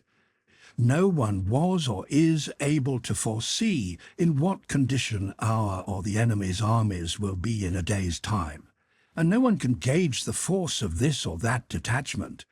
Sometimes, when there is not a coward at the front to shout, "We are cut off," and start running, but a brave and jolly lad who shouts, "Hurrah!" a detachment of 5,000 is worth 30,000, as at Schöngraben, while at times 50,000 run from 8,000, as at Austerlitz. What science can there be in a matter in which, as in all practical matters, nothing can be defined and everything depends on innumerable conditions, the significance of which is determined at a particular moment, which arrives no one knows when? Armfeldt says our army is cut in half, and Paolucci says we've got the French army between two fires. Michaud says that the worthlessness of the Drissa camp lies in having the river behind it, and Fruel says that that is what constitutes its strength. Toll proposes one plan, Armfeldt another, and they are all good and all bad, and the advantages of any suggestions can be seen only at the moment of trial. And why do they all speak of a military genius? Is a man a genius who can order bread to be brought up at the right time and say who is to go to the right and who to the left? It is only because military men are invested with pomp and power, and crowds of sycophants flatter power, attributing to it qualities of genius it does not possess. The best generals I have known were, on the contrary, stupid or absent-minded men. Bagration was the best. Napoleon himself admitted that. And of Bonaparte himself, I remember his limited, self-satisfied face on the field at Austerlitz.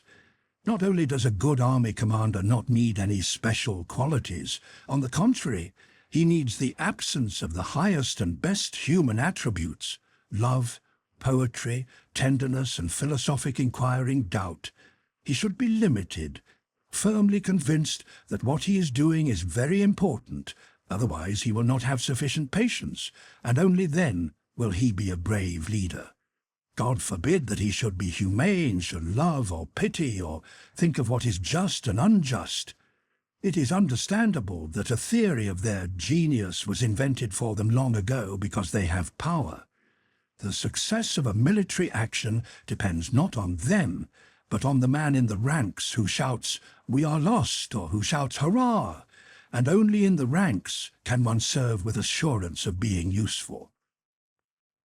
So thought Prince Andrei as he listened to the talking, and he roused himself only when Paolucci called him and everyone was leaving. At the review next day, the Emperor asked Prince Andrei where he would like to serve, and Prince Andrei lost his standing in court circles forever by not asking to remain attached to the sovereign's person, but for permission to serve in the army. Chapter 12. Nikolai writes to Sonia. Before the beginning of the campaign, Rostov had received a letter from his parents in which they told him briefly of Natasha's illness and the breaking off of her engagement to Prince Andrei, which they explained by Natasha's having rejected him, and again asked Nikolai to retire from the army and return home. On receiving this letter, Nikolai did not even make any attempt to get leave of absence or to retire from the army, but wrote to his parents that he was sorry Natasha was ill and her engagement broken off, and that he would do all he could to meet their wishes. To Sonia he wrote separately. "Adored friend of my soul," he wrote, "nothing but honor could keep me from returning to the country, but now, at the commencement of the campaign, I should feel dishonored, not only in my comrades' eyes, but in my own, if I preferred my own happiness to my love and duty to the fatherland. But this shall be our last separation. Believe me, directly the war is over, if I am still alive and still loved by you, I will throw up everything and fly to you, to press you forever to my ardent breast." It was, in fact, only the commencement of the campaign that prevented Rostov from returning home as he had promised and marrying Sonia. The autumn in Otradnoye with the hunting and the winter with the Christmas holidays and Sonia's love had opened out to him a vista of tranquil rural joys and peace such as he had never known before and which now inured him. A splendid wife, children, a good pack of hounds, a dozen leashes of smart bourgeois, agriculture, neighbours, service by election, thought he. But now the campaign was beginning, and he had to remain with his regiment. And since it had to be so, Nikolai Rostov, as was natural to him, felt contented with the life he led in the regiment, and was able to find pleasure in that life. On his return from his furlough, Nikolai, having been joyfully welcomed by his comrades, was sent to obtain remounts and brought back from the Ukraine excellent horses which pleased him and earned him commendation from his commanders. During his absence, he had been promoted captain, and when the regiment was put on war footing with an increase in numbers, he was again allotted his old squadron. The campaign began. The regiment was moved into Poland on double pay. New officers arrived, new men and horses, and above all, everybody was infected with the merrily excited mood that goes with the commencement of a war. And Rostov, conscious of his advantageous position in the regiment, devoted himself entirely to the pleasures and interests of military service, though he knew that sooner or later he would have to relinquish them. The troops retired from Vilna for various complicated reasons of state, political and strategic.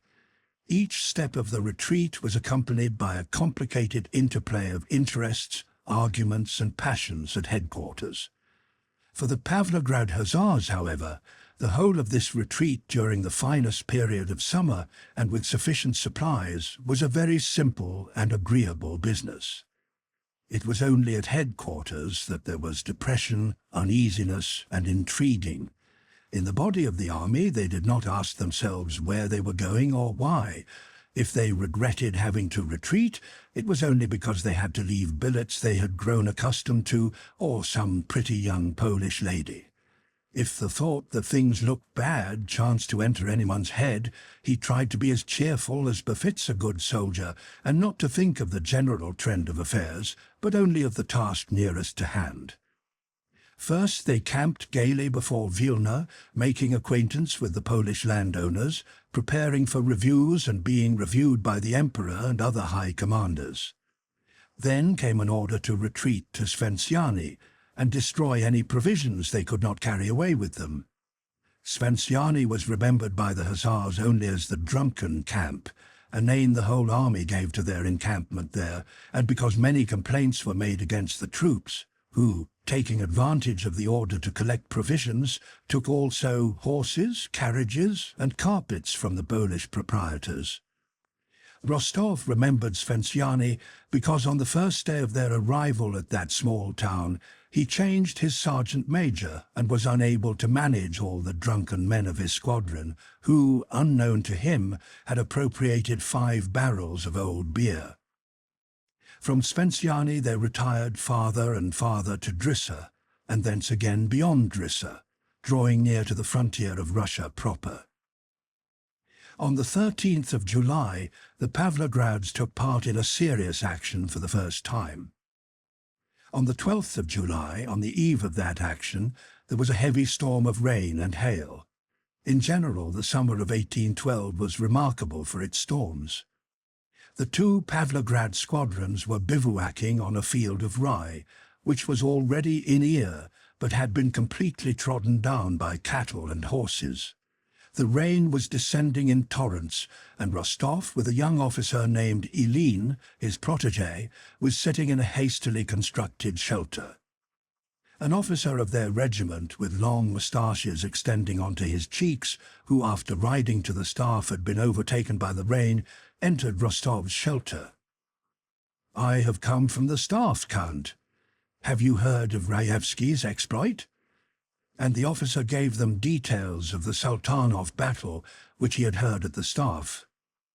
Rostov, smoking his pipe and turning his head about as the water trickled down his neck, listened inattentively, with an occasional glance at Helene, who was pressing close to him. This officer, a lad of 16 who had recently joined the regiment, was now in the same relation to Nikolai that Nikolai had been to Denisov 7 years before.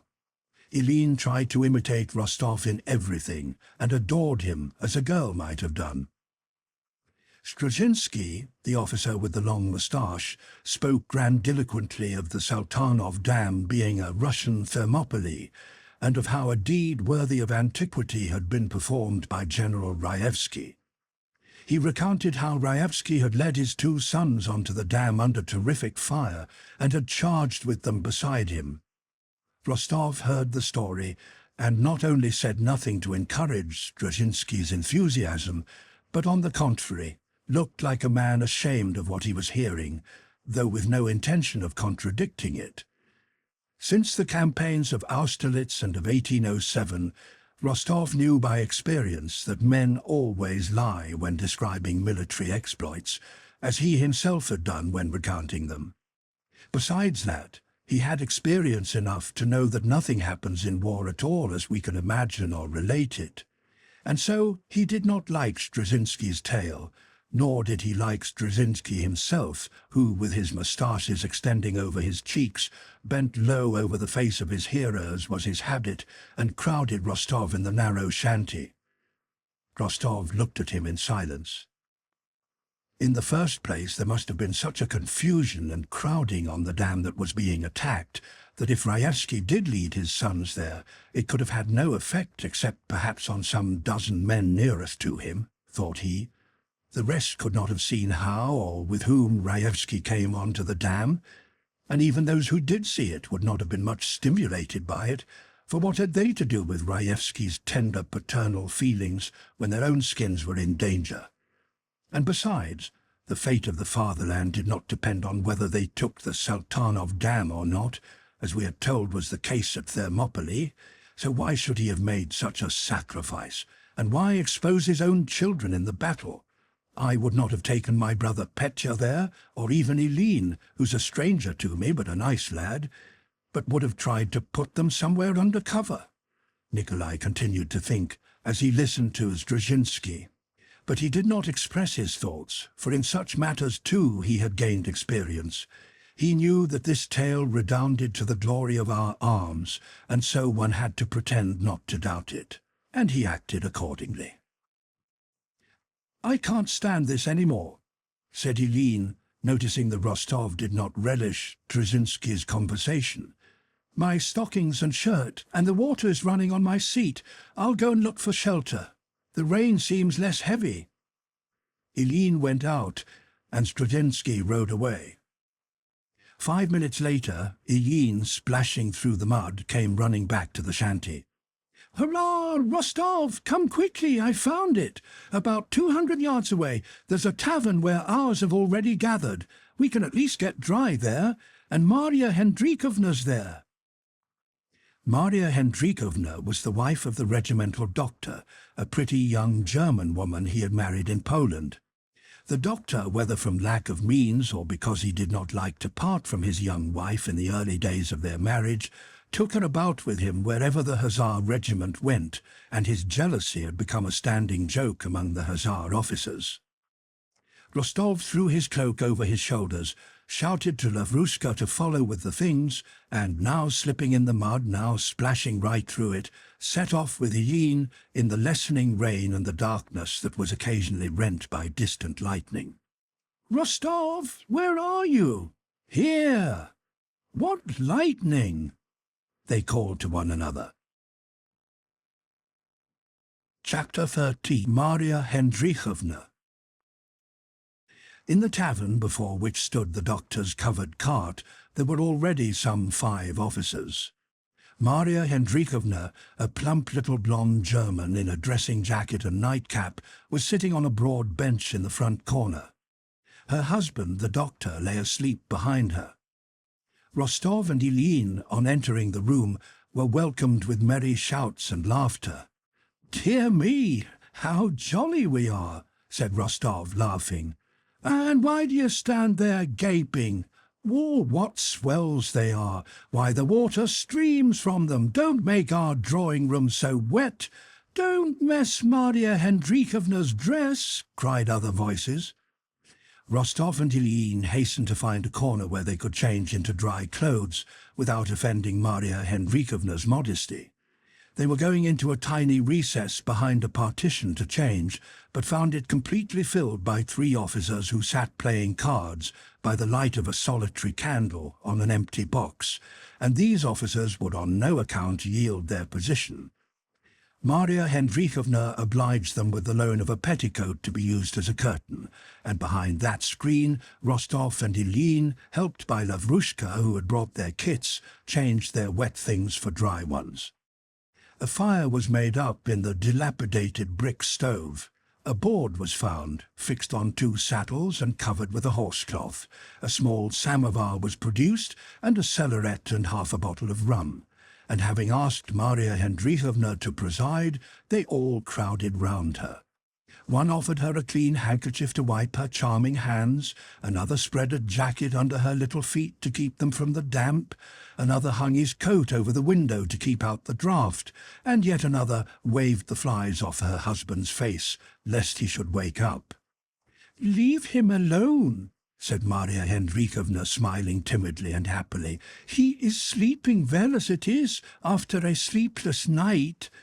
"Oh, no, Maria Hendrikovna," replied the officer. "One must look after the doctor. Perhaps he'll take pity on me some day, when it comes to cutting off a leg or an arm for me." There were only 3 tumblers. The water was so muddy that one couldn't make out whether the tea was strong or weak, and the samovar held only 6 tumblers of water. But this made it all the pleasanter to take turns in order of seniority to receive one's tumbler from Maria Hendrikovna's plump little hands with their short and not over-clean nails. All the officers appeared to be, and really were, in love with her that evening. Even those playing cards behind the partition soon left their game and came over to the samovar, yielding to the general mood of courting Maria Hendrikovna. She, seeing herself surrounded by such brilliant and polite young men, beamed with satisfaction, try as she might to hide it, and perturbed as she evidently was each time her husband moved in his sleep behind her. There was only 1 spoon. Sugar was more plentiful than anything else, but it took too long to dissolve, so it was decided that Maria Hendrikovna should stir the sugar for everyone in turn. Rostov received his tumbler, and adding some rum to it, asked Maria Hendrikovna to stir it. "But you take it without sugar?" she said, smiling all the time, as if everything she said and everything the others said was very amusing and had a double meaning. "It's not the sugar I want, but only that your little hand should stir my tea." Maria Hendrikovna assented and began looking for the spoon which someone meanwhile had pounced on. "Use your finger, Maria Hendrikovna. It will be still nicer," said Rostov. "Too hot?" she replied, blushing with pleasure.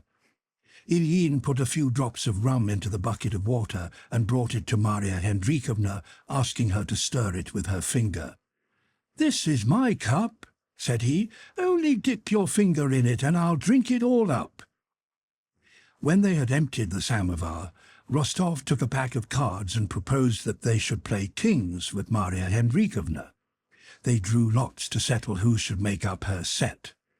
At Rostov's suggestion it was agreed that whoever became king should have the right to kiss Maria Hendrikovna's hand, and that the booby should go to refill and reheat the samovar for the doctor when the latter awoke. "Well, but supposing Maria Hendrikovna is king?" asked Helene. "As it is, she is queen, and her word is law." They had hardly begun to play before the doctor's dishevelled head suddenly appeared from behind Maria Hendrikovna. He had been awake for some time, listening to what was being said, and evidently found nothing entertaining or amusing in what was going on. His face was sad and depressed. Without greeting the officers, he scratched himself and asked to be allowed to pass as they were blocking the way. As soon as he had left the room, all the officers burst into loud laughter, and Maria Hendrikovna blushed till her eyes filled with tears, and thereby became still more attractive to them. Returning from the yard, the doctor told his wife, who had ceased to smile so happily and looked at him in alarm, awaiting her sentence, that the rain had ceased and they must go to sleep in their covered cart, or everything in it would be stolen. "But I'll send an orderly, 2 of them," said Rostov. "What an idea, doctor!" "I'll stand guard on it myself," said Helene. "No, gentlemen, you have had your sleep, but I have not slept for 2 nights, replied the doctor, and he sat down morosely beside his wife, waiting for the game to end. Seeing his gloomy face as he frowned at his wife, the officers grew still merrier, and some of them could not refrain from laughter, for which they hurriedly sought plausible pretexts. When he had gone, taking his wife with him, and had settled down with her in their covered cart, The officers lay down in the tavern, covering themselves with their wet cloaks, but they did not sleep for a long time. Now they exchanged remarks, recalling the doctor's uneasiness and his wife's delight.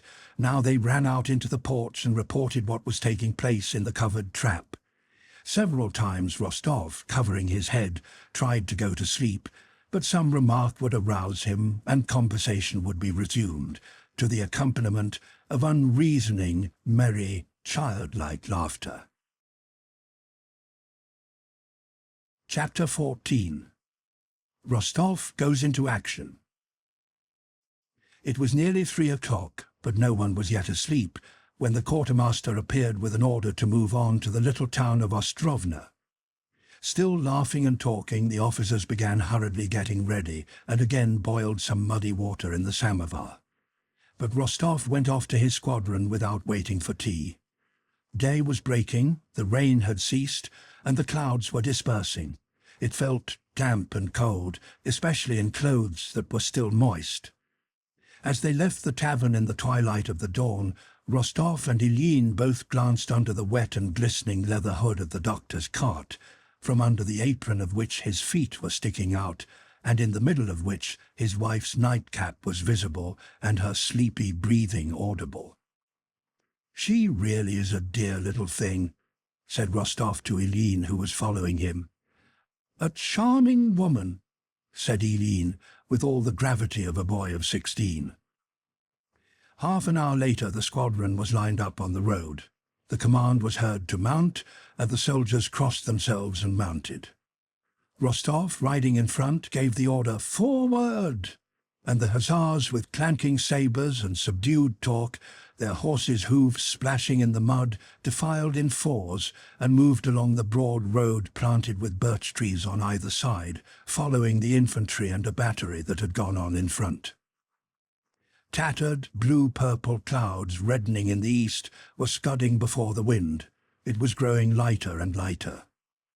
That curly grass which always grows by country roadsides became clearly visible, still wet with the night's rain. The drooping branches of the birches, also wet, swayed in the wind and flung down bright drops of water to one side. The soldiers' faces were more and more clearly visible. Rostov, always closely followed by Helene, rode along the side of the road between 2 rows of birch trees. When campaigning, Rostov allowed himself the indulgence of riding not a regimental but a Cossack horse. A judge of horses and a sportsman, he had lately procured himself a large, fine, mettlesome Donets horse, dun-coloured, with a light mane and tail, and when he rode it no one could out-gallop him. To ride this horse was a pleasure to him, and he thought of the horse, of the morning, of the doctor's wife, but not once of the impending danger. Formerly, when going into action, Rostov had felt afraid. Now he had not the least feeling of fear. He was fearless not because he had grown used to being under fire, one cannot grow used to danger, but because he had learned how to manage his thoughts when in danger. He had grown accustomed, when going into action, to think about anything but what would seem most likely to interest him, the impending danger. During the first period of his service, hard as he tried and much as he reproached himself with cowardice, he had not been able to do this, but with time it had come of itself. Now he rode beside Helene under the birch trees, occasionally plucking leaves from a branch that met his hand, sometimes touching his horse's side with his foot, or, without turning round, handing a pipe he had finished to an hussar riding behind him, with as calm and careless an air as though he were merely out for a ride. He glanced with pity at the excited face of Helene, who talked much and in great agitation. He knew from experience the tormenting expectation of terror and death the cornet was suffering, and he knew that only time could help him. As soon as the sun appeared in a clear strip of sky beneath the clouds, the wind fell, as if it dared not spoil the beauty of the summer morning after the storm. Drops still continued to fall, but vertically now, and all was still. The whole sun appeared on the horizon and disappeared behind a long, narrow cloud that hung above it. A few minutes later it reappeared brighter still from behind the top of the cloud, tearing its edge, everything grew bright and glittered, and with that light, and as if in reply to it, came the sound of guns ahead of them. Before Rostov had had time to consider and determine the distance of that firing, Count Osterman Tolstoy's adjutant came galloping from Vitebsk with orders to advance at a trot along the road. The squadron overtook and passed the infantry and the battery, which had also quickened their pace, rode down a hill, and passing through an empty and deserted village again ascended. The horses began to lather and the men to flush. "Halt! Dress your ranks!" The order of the regimental commander was heard ahead. "Forward by the left! Walk, march!" came the order from in front. And the hussars, passing along the line of troops on the left flank of our position, halted behind our uhlans who were in the front line. To the right stood our infantry in a dense column. They were the reserve. Higher up the hill, on the very horizon, our guns were visible through the wonderfully clear air, brightly illuminated by slanting morning sunbeams. In front, beyond a hollow dale, could be seen the enemy's columns and guns. Our advanced line, already in action, could be heard briskly exchanging shots with the enemy in the dale. At these sounds, long unheard, Rostov's spirits rose, as at the strains of the merriest music. Trat-tat-tat-tat, cracked the shots, now together, now several quickly, one after another. Again all was silent, and then again it sounded as if someone were walking on detonators and exploding them. The hussars remained in the same place for about an hour. A cannonade began. Count Osterman with his suite rode up behind the squadron, halted, spoke to the commander of the regiment, and rode up the hill to the guns. After Osterman had gone, a command rang out to the uhlans. "Form column! Prepare to charge!" The infantry in front of them parted into platoons to allow the cavalry to pass. The uhlans started, the streamers on their spears fluttering, and trotted downhill toward the French cavalry which was seen below to the left. As soon as the uhlans descended the hill, the hussars were ordered up the hill to support the battery. As they took the places vacated by the uhlans, bullets came from the front whining and whistling, but fell spent without taking effect. The sounds which he had not heard for so long had an even more pleasurable and exhilarating effect on Rostov than the previous sounds of firing. Drawing himself up, he viewed the field of battle opening out before him from the hill, and with his whole soul followed the movement of the uhlans. They swooped down close to the French dragoons. Something confused happened there amid the smoke, and 5 minutes later our uhlans were galloping back, not to the place they had occupied, but more to the left, and among the orange-coloured uhlans on chestnut horses, and behind them in a large group, blue French dragoons on grey horses could be seen. Chapter 15. Rostov's hussars charged the French dragoons. Rostov, with his keen sportsman's eye, was one of the first to catch sight of these blue French dragoons pursuing our uhlans. Nearer, nearer in disorderly crowds came the uhlans and the French dragoons pursuing them. He could already see how these men, who looked so small at the foot of the hill, jostled and overtook one another, waving their arms and their sabres in the air. Rostov gazed at what was happening before him as at a hunt. He felt instinctively that if the hussars struck at the French dragoons now, the latter could not withstand them, but if a charge was to be made, it must be done now, at that very moment, or it would be too late. He looked around. A captain, standing beside him, was gazing like himself with eyes fixed on the cavalry below them. "Andrei Sebastianich," said Rostov, "you know, we could crush them."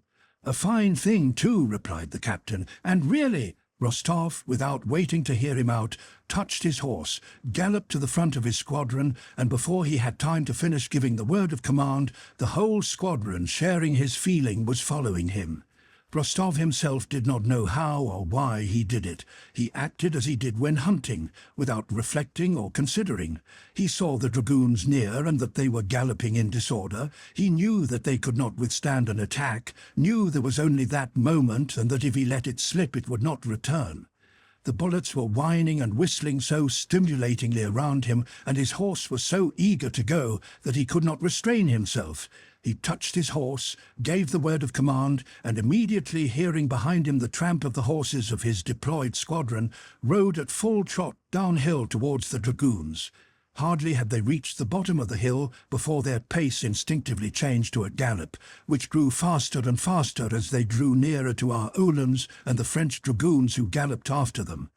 The dragoons were now close at hand. On seeing the hussars, the foremost began to turn, while those behind began to halt. With the same feeling with which he had galloped across the path of a wolf, Rostov gave rein to his Donets horse and galloped to intersect the path of the dragoons' disordered lines. One Uhlan stopped, another who was on foot flung himself to the ground to avoid being knocked over, and a riderless horse fell in among the hussars. Nearly all the French dragoons were galloping back. Rostov, picking out one on a grey horse, dashed after him. On the way he came upon a bush. His gallant horse cleared it, and almost before he had righted himself in his saddle, he saw that he would immediately overtake the enemy he had selected. That Frenchman, by his uniform an officer, was going at a gallop, crouching on his grey horse and urging it on with his sabre. In another moment Rostov's horse dashed its breast against the hindquarters of the officer's horse, almost knocking it over, and at the same instant Rostov, without knowing why, raised his sabre and struck the Frenchman with it.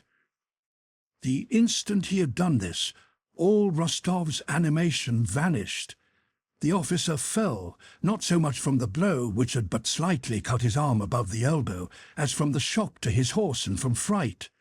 Rostov reined in his horse, and his eyes sought his foe to see whom he had vanquished. The French dragoon officer was hopping with one foot on the ground, the other being caught in the stirrup. His eyes, screwed up with fear as if he every moment expected another blow, gazed up at Rostov with shrinking terror. His pale and mud-stained face, fair and young, with a dimple in the chin and light blue eyes, was not an enemy's face at all suited to a battlefield, but a most ordinary, home-like face. Before Rostov had decided what to do with him, the officer cried, "I surrender!" He hurriedly but vainly tried to get his foot out of the stirrup, and did not remove his frightened blue eyes from Rostov's face. Some hussars who galloped up disengaged his foot and helped him into the saddle. On all sides the hussars were busy with the dragoons. One was wounded, but though his face was bleeding, he would not give up his horse. Another was perched up behind an hussar with his arms round him. A third was being helped by an hussar to mount his horse. In front, the French infantry were firing as they ran. The hussars galloped hastily back with their prisoners. Rostov galloped back with the rest, aware of an unpleasant feeling of depression in his heart. Something vague and confused, which he could not at all account for, had come over him with the capture of that officer and the blow he had dealt him.